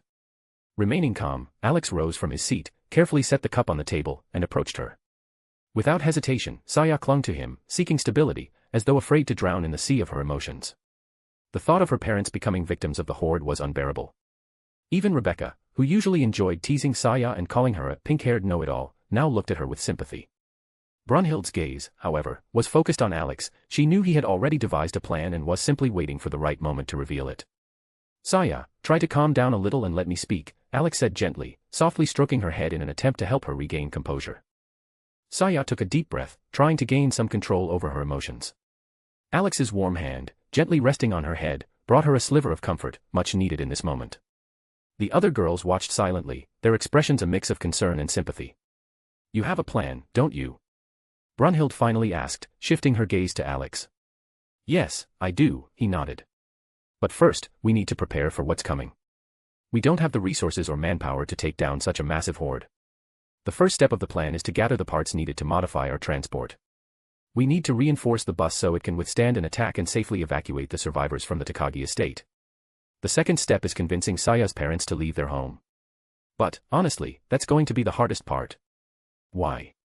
Saya lifted her head, her voice tense. Because I've already reviewed the dossier on your father, Soichiro. That old man is incredibly stubborn. He'll never leave the house he considers the family's legacy. Saya lowered her head sadly. You're right, he'll never leave. For him, that house is a sacred symbol. He's always told me how deep our family's roots run, how the mansion has been home to countless generations. He won't abandon it, even if the whole world falls apart. Alex let out a heavy sigh. He couldn't understand why people clung to things that had lost their meaning in an apocalypse. To him, a home was where the family was, not a building, no matter how much it symbolized family history. And what are you planning to do? Are you going to resort to your tricks again? Rebecca asked, tilting her head slightly and watching him intently. I have a few ideas, Alex replied calmly, a glint of confidence in his eyes. But to pull them off, we'll need everyone to do their part. Rebecca, like Alex, couldn't understand why people were so attached to homes passed down through generations. She had spent a long time without a place to call home. It was only after meeting Alex and living with him that she truly understood the meaning of family and the warmth of a home. Before that, she had lived with Pilar and considered that place her home, but Alex had shown her that a home wasn't just walls, it was the people who cared for you. Saya, listen. I'll try to talk to your father and convince him to come with us. If he refuses, there's nothing more I can do, Alex said calmly, making it clear he wasn't about to force the stubborn old man to change his mind. I understand. I already know how hard it'll be to convince him, even without you saying it. But what I'm most worried about is my mom. I'm afraid she'll stay with him and end up dying too, Saya said sadly, lifting her eyes to Alex as if seeking support from him. Your mom will be easier to convince. You can talk to her, explain the situation. And if she refuses, we have one last option, Alex said, stroking Saya's head to calm her down. And what's that option? Ray asked curiously, furrowing her brows. He'll just kidnap her, Rebecca and Brunhild answered in unison. Everyone present stared in shock at the girls. Even Saya, startled, let go of Alex to look at them. Seeing that Rebecca and Brunhild's faces remained completely serious, the girls realized, this was no joke. They turned their gaze to Alex, who tried to maintain an innocent expression, but his efforts looked unconvincing. Watching him, it became clear that this plan was not new to Alex. His calm face and the slight sigh only confirmed that he had resorted to similar methods before. However, no one dared to ask him how many times he had already kidnapped women for their own safety. Alex tried to keep the most neutral expression on his face, so as not to give himself away. He didn't know how to explain that he had already done this a couple of times back in Orario, and that, in the end, those women had joined his family. He didn't know why, but he had a strange tendency to kidnap women. All he could think about was that it was probably because of his Demon King nature. I'll try to talk to her. If it doesn't work, we'll do it your way. Although I'm against kidnapping my mother, I'm not going to leave her to the mercy of zombies, Saya quietly said, having calmed down a bit. Alex nodded with a small smile and affectionately tousled her hair. After breakfast, he and the girls went to the main hall, where the survivors had gathered for the morning meeting. Standing before the group, Alex began to speak. We need to talk. A horde of zombies is heading our way. These words triggered a wave of panic, but Alex quickly quelled it, reminding everyone that the fortifications of the base had been made for a reason and would provide them with good protection. His confidence had a calming effect, and the people began to settle down. Next, he started giving out assignments. Check all the barricades and make sure they're strong. Those going for supplies, don't waste energy or ammunition on zombies found in buildings or basements. Just burn them along with the building. Time is of the essence. Alex paused to grab everyone's attention. Remember, new types of zombies are appearing every day.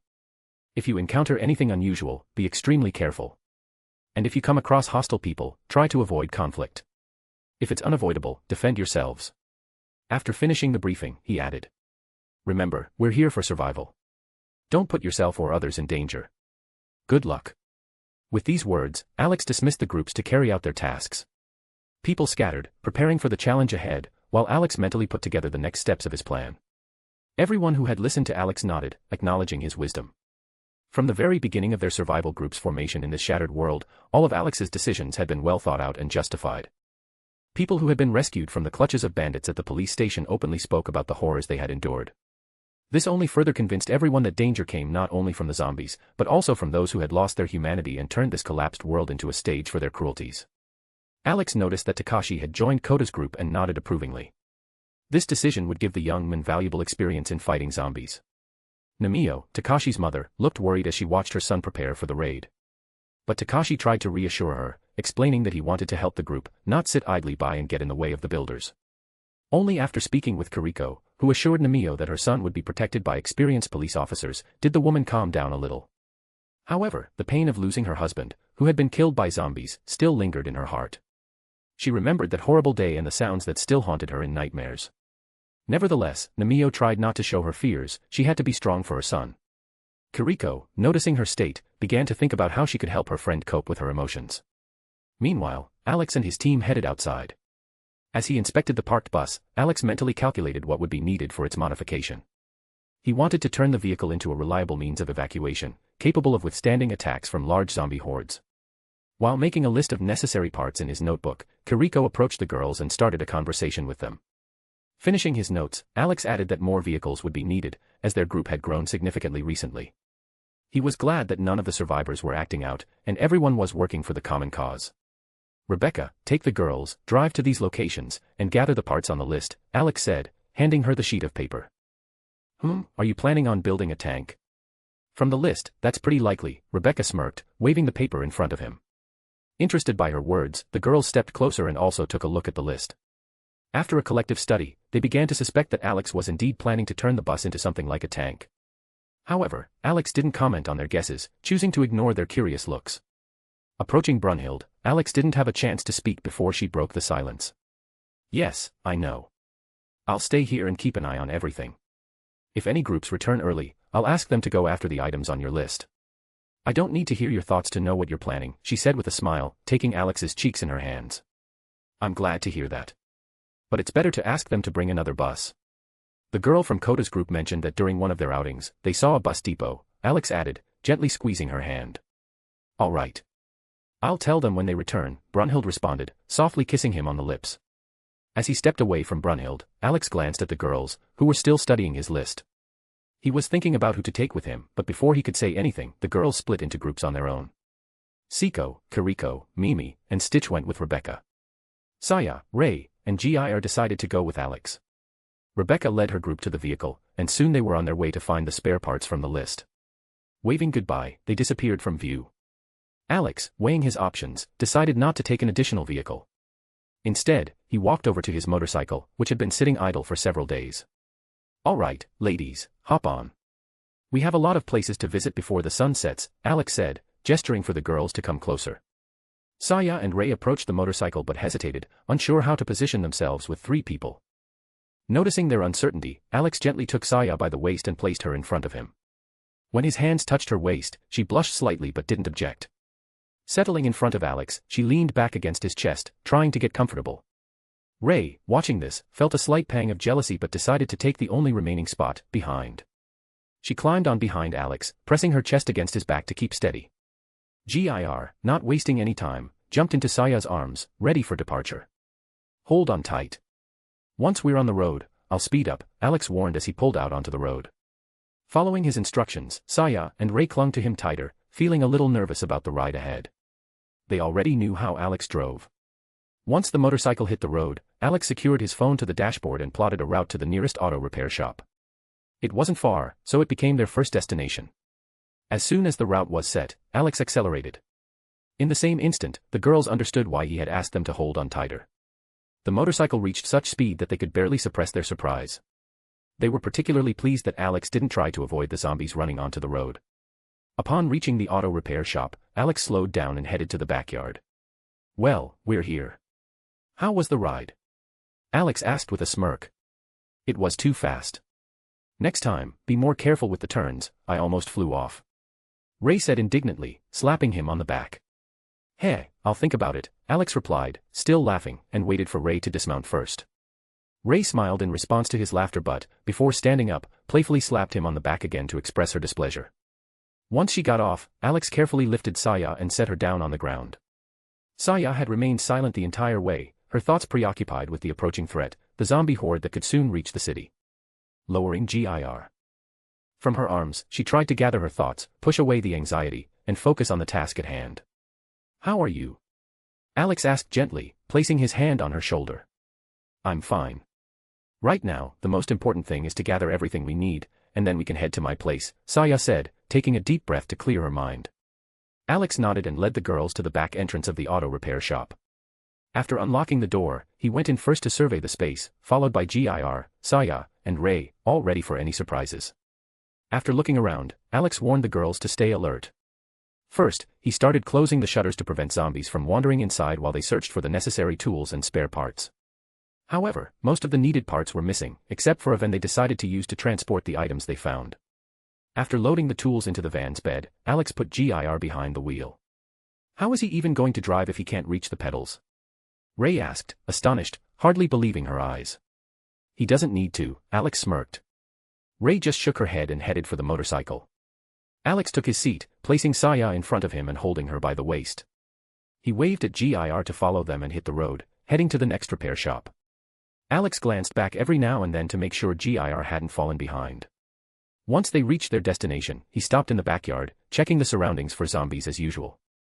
GIR parked nearby, jumped out of the van, and immediately ran to open the van doors to start unloading the parts. When everything seemed calm, they headed for the building to enter through the back entrance. As Alex opened the door, he noticed it wasn't locked. As soon as he entered, a flying object nearly hit Saya in the head. Alex reacted lightning fast, catching it midair and looking at his find with surprise. "A nail," he muttered, raising his gaze. In front of them stood a zombie with a nail gun in its hands, shaking it from side to side. "Did that zombie just shoot a nail gun?" Saya said, clutching her chest in shock. "Surprising, huh? Even zombies shoot more accurately than some in our group," Alex smirked. Ray snorted in laughter, but when she noticed Saya's gaze, she turned away, trying to hold it in. Without wasting time, Alex threw the caught nail back at the zombie, hitting it square in the head. The body collapsed with a loud thud, which attracted the attention of the other zombies. "Stay sharp," Alex called, nodding at the girls. They quickly got to work clearing the area. There were surprisingly many zombies, as if they had been drawn to this place. "There are definitely more than there should be," Saya remarked, wiping sweat from her brow. "It feels like every zombie in the area decided to gather right here," Ray added tiredly, sitting down on a chair. "Why are you complaining? GIR has killed more than you, and he's not whining," Alex chuckled, pointing at the robo-dog. At that moment, GIR was sitting in a chair, chewing popcorn. The girls looked at him, then at Alex, with expressions that clearly said, "Are you serious? He's a robot, he doesn't get tired. Your comparisons are irrelevant," Saya exclaimed, pointing at him. Alex just shrugged, enjoying the moment. Alex simply smiled and continued searching for spare parts. In his mind, he noted that if he couldn't find everything he needed, he would just create the missing parts with magic while the others were asleep. Ray and Saya took a breath and joined the search. Meanwhile, GIR, the tireless helper, ran between the workshop and the van, carefully placing everything he found. After gathering a few more needed parts, Alex and the girls exited the auto shop. Before continuing their journey, Alex leaned against the bike and lit a cigarette, thinking about where to go next. Hopes for other auto shops were practically gone. He understood that what they were looking for was unlikely to be found in such places. Ray and Saya sat on the motorcycle, waiting for Alex to finish smoking. Meanwhile, Saya sank into her thoughts, reflecting on the recent zombie horde. She couldn't shake the feeling that it wasn't just a coincidence. As she began analyzing the events, the pieces of the puzzle started falling into place. "I think I understand," Saya said thoughtfully. Alex looked up from his phone and gazed at her with interest. Even Ray, who had been silent until then, paid attention to her friend. "What did you figure out?" Alex asked, tucking his phone into his pocket. "Why the horde came now and headed towards us. Not yesterday, not in a few days, but right after the substation was blown up, Saya answered, looking Alex in the eyes. And why is that? Ray chimed in, clearly intrigued. The substation could have boosted the defenses, like how we used the electric fence to protect ourselves from the zombies. Considering that those people can move among the zombies unnoticed, they are probably able to direct the hordes to specific locations. I think that after you destroyed their squad, they assumed someone in the area knew too much. To eliminate the threat, they sent the zombies to the city. If no one survives, no one can tell what happened. Of course, this is just my theory. Maybe it's something simpler, Saya explained her reasoning. Alex pondered for a moment and then nodded. You might be partially right. But if they wanted to eliminate everyone, they would have just dropped a bomb or set off an EMP so that no one would have a chance to pass on any information. I think this is an experiment. They're testing how many zombies they can control at once. Saya nodded, considering his words.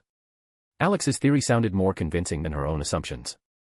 After discussing a few more details, the group decided to head to the last location, the depot. If they didn't find everything they needed there, Alex would use magic to create the parts, covering up the illusion of hard work and pretending he went out alone at night to collect the rest, lucky enough to stumble upon a couple of useful things to avoid raising suspicion. Where to next? Ray asked, peeking over his shoulder. To the depot. If we don't find anything there, we'll figure it out as we go, Alex replied, starting the motorcycle engine. Ray nodded and settled back onto the motorcycle.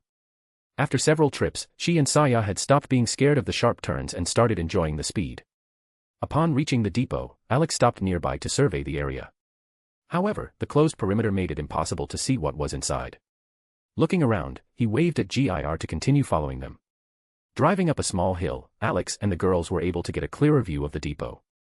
The area turned out to be vast, clearly too large for a small squad of 4 people. So, what are we going to do? Saya asked, standing on the seat to get a better look at what was going on. This place is too big for the 4 of us to search. And splitting up is definitely a bad idea in a situation like this. Alex, holding her leg so she wouldn't fall, also assessed the situation. The only logical place to search for a snowplow was the depot or perhaps a heavy machinery shop, but that option seemed even less promising. How's the situation? Alex asked, looking up to hear the report. Don't look, idiot. Saya snapped, smacking him on the head and holding her skirt down with her other hand. All right. God, what could I have possibly missed? Alex replied with a smirk, lowering his gaze. Saya gave him a stern look, still slightly blushing, but continued, the area is huge, and there are tons of zombies here. It feels like a train full of infected arrived here at the start of all this.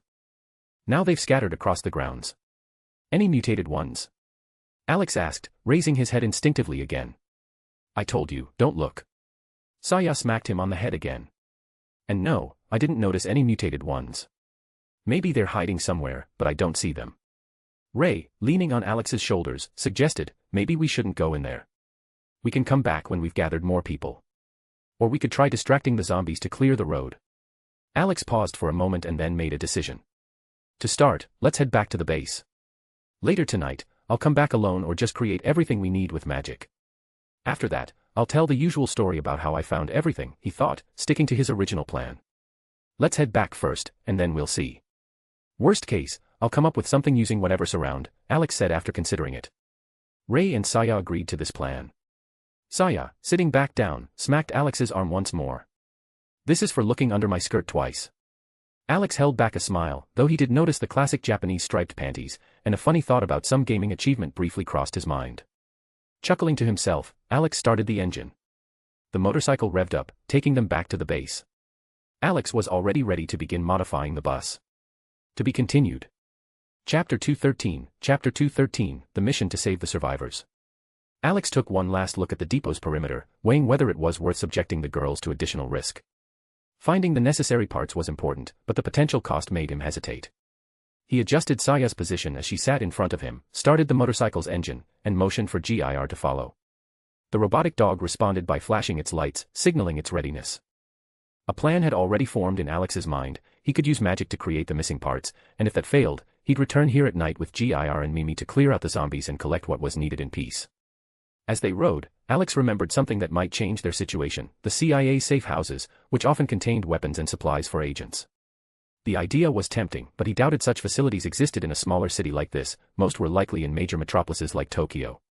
He decided to ask GIR to investigate. If such a safe house existed nearby, obtaining weapons would become significantly easier. Saya, despite still being flustered after Alex had accidentally glimpsed under her skirt a few times, leaned against him during the ride.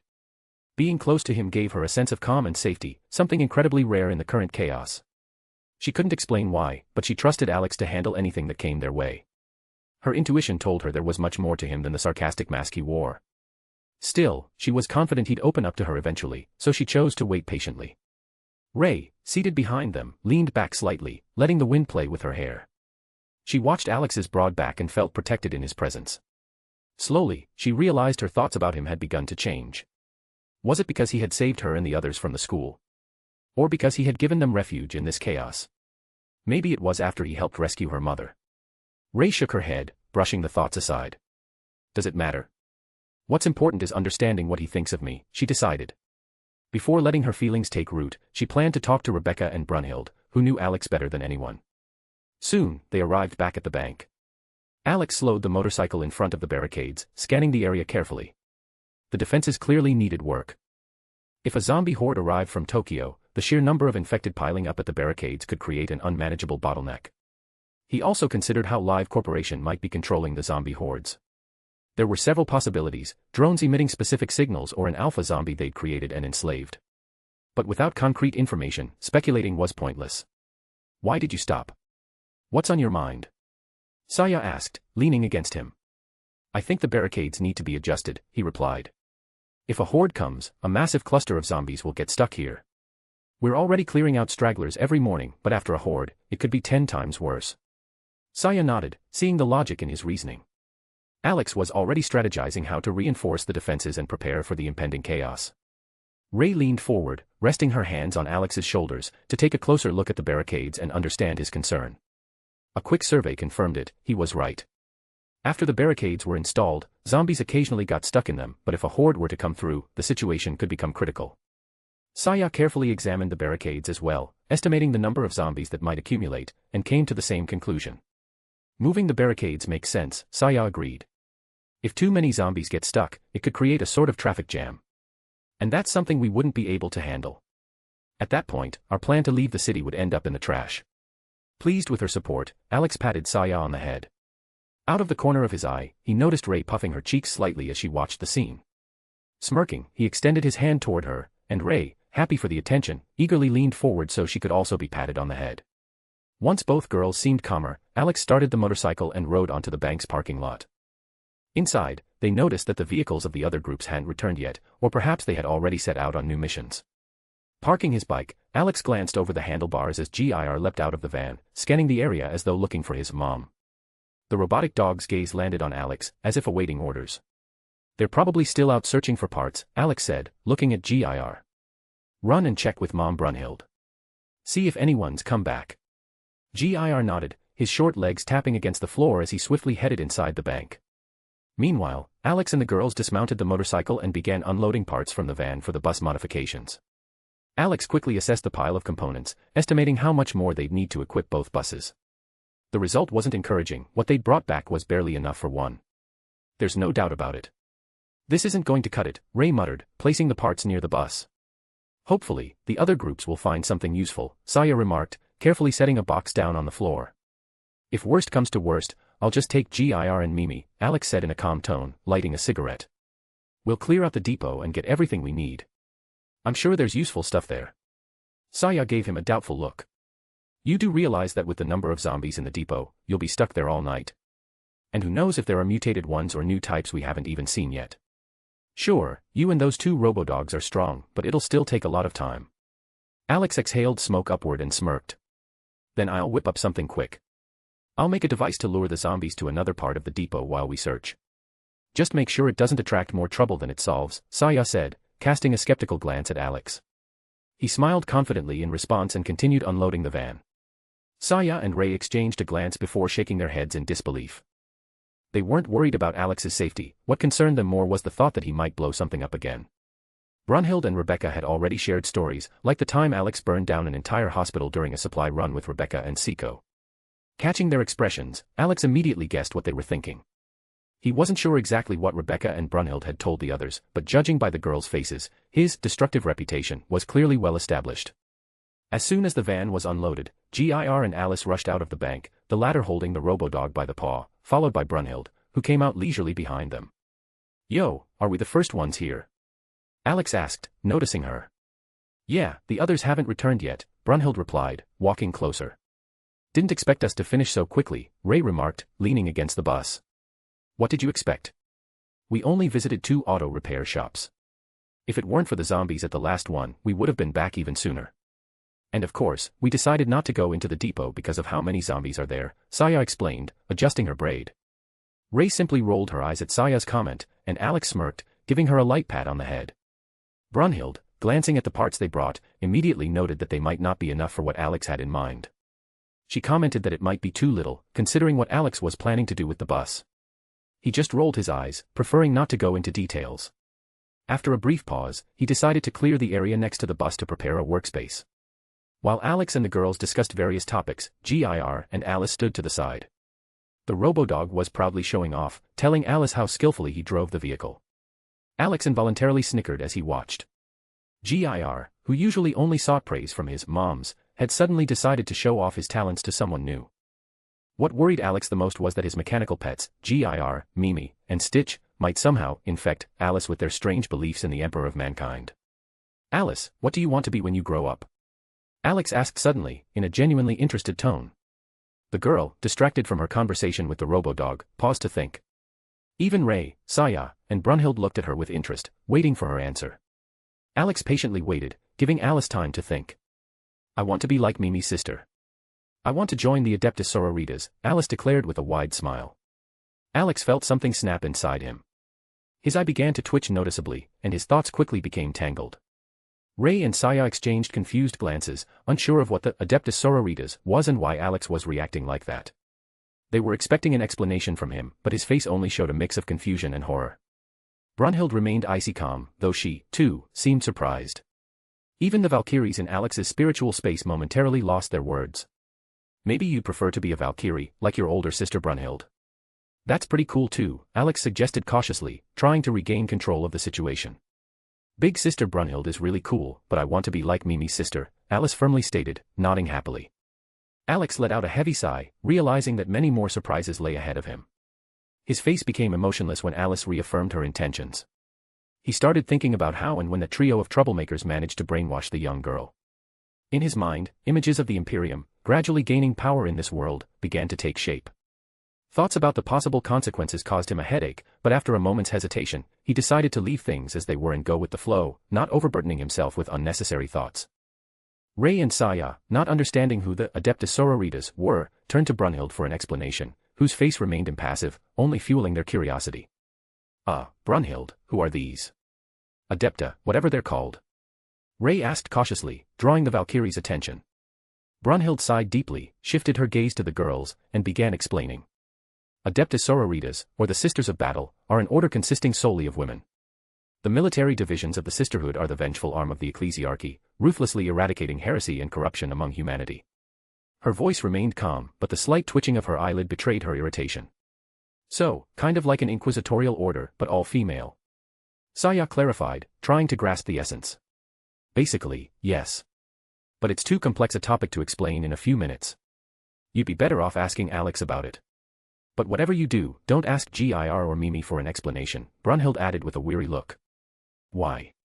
If Alice wants to be like Mimi and even calls her sister, then Mimi is probably the reason for her choice," Ray wondered. "Because they'll follow you around and quote the codex to the last comma." "It'll drag on indefinitely," Alex interjected, approaching the girls. Ray and Saya stared at Alex in confusion. However, he didn't want to continue the conversation and preferred to leave things as they were. He thought that if followers of the Imperium appeared within the group over time, it would only make his task easier. Though the early years of the Imperium were a time of flourishing, in its current state, it resembled a mechanism mired in corruption and weakness. Unable to get answers from Alex, Saya and Ray turned their hopes back to Brunhild. But the Valkyrie, too, wasn't eager to delve deeper into the subject. She remembered all too well what she had seen in Alex's memories about the Imperium and its customs. After finishing his cigarette, Alex approached GIR and patted the robo-dog on the head to get his attention. Together, they began clearing the area next to the bus, moving the parked cars. Ray and Saya joined them, cleaning up small debris and anything else in the way. Once the area was cleared, Alex stopped, surveyed the site, and figured there would be enough room even for a second bus. With that, they temporarily stopped their work. But at that moment, his communicator beeped. Zombieland Corporation. Are you being bothered by zombies? Then we'll kill it again, Alex said as he answered the call. Ray and Saya, helping to clear the area, overheard Alex answering the call. The girls exchanged glances and smiled, shaking their heads, used to his peculiar sense of humor. On the other side of the line, Coda hesitated slightly, not expecting such a formal greeting. Well, it's not that zombies are really bothering us. It's just that there's a problem here that needs help. Coda's embarrassed voice came through the communicator. What happened that made you decide to call? Alex asked, raising an eyebrow, his voice becoming more attentive. During a raid, we were passing by the academy we once escaped from. We saw a student calling for help. My group wanted to intervene, but as soon as we got closer, some people opened fire on us. The shooting attracted zombies, and now we're trapped in a nearby building. We could handle the undead, but it'll take time, and during that time, those people might do something to the students, Coda explained, trying to stay calm. Got it. Where are you now? Alex asked shortly, already planning his next move. We're in the building across from the academy. We're holding out, but we can't last long, Coda replied, sounding slightly relieved. All right, I'll be there soon. Hold tight. Talk soon, Alex said, ending the call. He turned to the girls, and they immediately stared at him, waiting for an explanation. Alex briefly explained what happened, and the girls quickly volunteered to help. I'll handle it myself, he cut them off. Killing people is not the same as dealing with zombies. Saya and Ray frowned, feeling like their opinion was being ignored again, but they didn't argue. Alex gently patted them on the head and turned away, considering whether to bring GIR with him. Weighing the pros and cons, he decided that the Robodog would be more useful here, assisting the girls. Approaching his motorcycle, Alex opened the built-in weapons compartment and pulled out a strange-looking stick. With a swift motion, he activated the mechanism, and the stick transformed into a massive double-headed power axe. Seeing the weapon, GIR jumped up and down, ran over to Alex, and tugged at his pant leg. Is that for me? GIR asked in a slightly childlike voice. No, GIR, it's mine. You'll get your axe later, Alex replied with a smile. GIR huffed in mock offense and dramatically kicked Alex in the leg. Alex just laughed, closed the compartment, and, checking the map on his phone, headed for the exit. Reaching the wall, Alex sprinted, pushed off it, and leaped onto the roof of the neighboring building. He ran across the rooftops, then stopped across from the academy to take a look. The windows were boarded up, so it was hard to tell what was going on inside. He then looked down and noticed the building that Coda had mentioned, surrounded by zombies. Leaping off the building and onto the street, Alex let out a slight whistle to attract the attention of the zombies. Hearing the noise, the zombies turned toward him and immediately began to shuffle in his direction. Alex activated the power axe, thinking that these zombies would make for excellent targets to test the weapon. When the fastest-moving zombie reached Alex swung the axe and split the zombie in two. Shaking the blood off the axe, Alex didn't wait for the other zombies to approach. He decided to strike first. Alex began walking slowly toward the zombies, chopping down each one that came too close. With every step, Alex moved forward, killing several zombies at a time. Behind him, only the bodies of the cleaved zombies remained. Planting the axe in the last zombie, Alex gave his hand a slight shake, and the zombie's body fell to the ground. Stepping on the zombie's head, Alex looked around for more zombies, but he had already killed all the ones in the area. Alex glanced back and saw the slaughter he had left behind. Smiling, he lit a cigarette and walked toward the building where Coda and his group were holed up. Good day. Delivery from Zombieland Corporation for Hirano. Please open the door, I need your signature, Alex said with a smirk, knocking on the door. On the other side, there was the sound of things being moved. Alex immediately understood that Coda's group had managed to barricade themselves before his arrival. After a few seconds, the sound stopped, and the door slowly creaked open. The first to step out was Takashi, his face a mix of annoyance and exhaustion, as if he had just heard the least funny joke of his life. Your jokes suck, he muttered, stopping in the doorway. You suck too, but I'm not complaining, Alex replied with a smirk before giving him a light shove. Now move, before I give you a kick for speed. Takashi grumbled, rubbing the back of his head, but obediently stepped out. The rest of the group began emerging from the building, cautiously looking around. Coda was the last to appear, immediately noticing the power axe in Alex's hand. Seriously, he exclaimed, running up to Alex and grabbing his arm. How many more weapons do you have like that? Come on, give me one, please. His enthusiasm was quickly shut down by a female officer, who decisively grabbed Coda by the ear. Stop begging for weapons from people and get over here, she said sternly, pulling him to the side. Ow, Myrna, that hurts. I won't do it again. Kota groaned, trying to wriggle free. But I just wanted a power weapon from the Warhammer universe. No, you have enough already, the second officer chimed in, grabbing him by the other ear. Alex watched the comedy with interest. Ignoring the bickering, the guys stepped outside and looked around. Their attention was immediately drawn to the scene of the massacre Alex had left behind. The road was littered with piles of chopped-up zombies, and Alex stood nearby, completely clean, without a single blood stain on his clothes. Takashi looked at the scene and sighed, once again amazed by Alex's power. He remembered their meeting in another reality, where souls go after death, and once again wondered what else Alex was capable of. I see you had some fun, Takashi remarked, walking over to Alex, who was smiling as Kota received a scolding. They're just zombies. What's so fun about that? Alex shrugged. If I were killing them with a bit more finesse, then it could be entertaining. But since you needed help, I had to act quickly. Takashi involuntarily shuddered. In his mind, he pictured Alex enjoying the elegant act of killing zombies. However, he decided to push those thoughts aside, reminding himself that since his mother, Gloria, liked Alex, he couldn't be all that bad. And right then, Takashi's mind formed a new image of who Alex really was. Takashi still didn't know that Alex had hacked an entire Arasaka building just for fun, or that he had stolen all the information from Arasaka, including the kidnapping of Hanako Arasaka from her private apartment. Meanwhile, Alex, tired of watching the bickering with Kota, turned to Officer Samura. Tell me more about what you encountered. Kota only explained briefly, you heard screams, came to help, got shot at, and then zombies showed up. Samura nodded and began to speak in more detail. That's right. We were passing through this area looking for supplies when Takashi heard a noise coming from the academy. We stopped to figure out what was happening and saw a student in the window calling for help. We decided to get closer, but as soon as we crossed the territory, they started shooting at us. While we were trying to figure out what was going on, zombies were drawn to the sound of the gunfire. We had to retreat and barricade ourselves in this building to wait for help. Alex thoughtfully rubbed his chin after listening to the story. I see. So it's not just zombies, but also armed people. Interesting. All right, we'll figure it out. He scanned the gathered group with a look and headed toward the academy, already planning his next steps. Alex nodded, glanced at the academy thoughtfully, and lightly tapped the ground with the toe of his boot. He focused, sending a pulse of mana toward the building to get a precise sense of what was happening inside.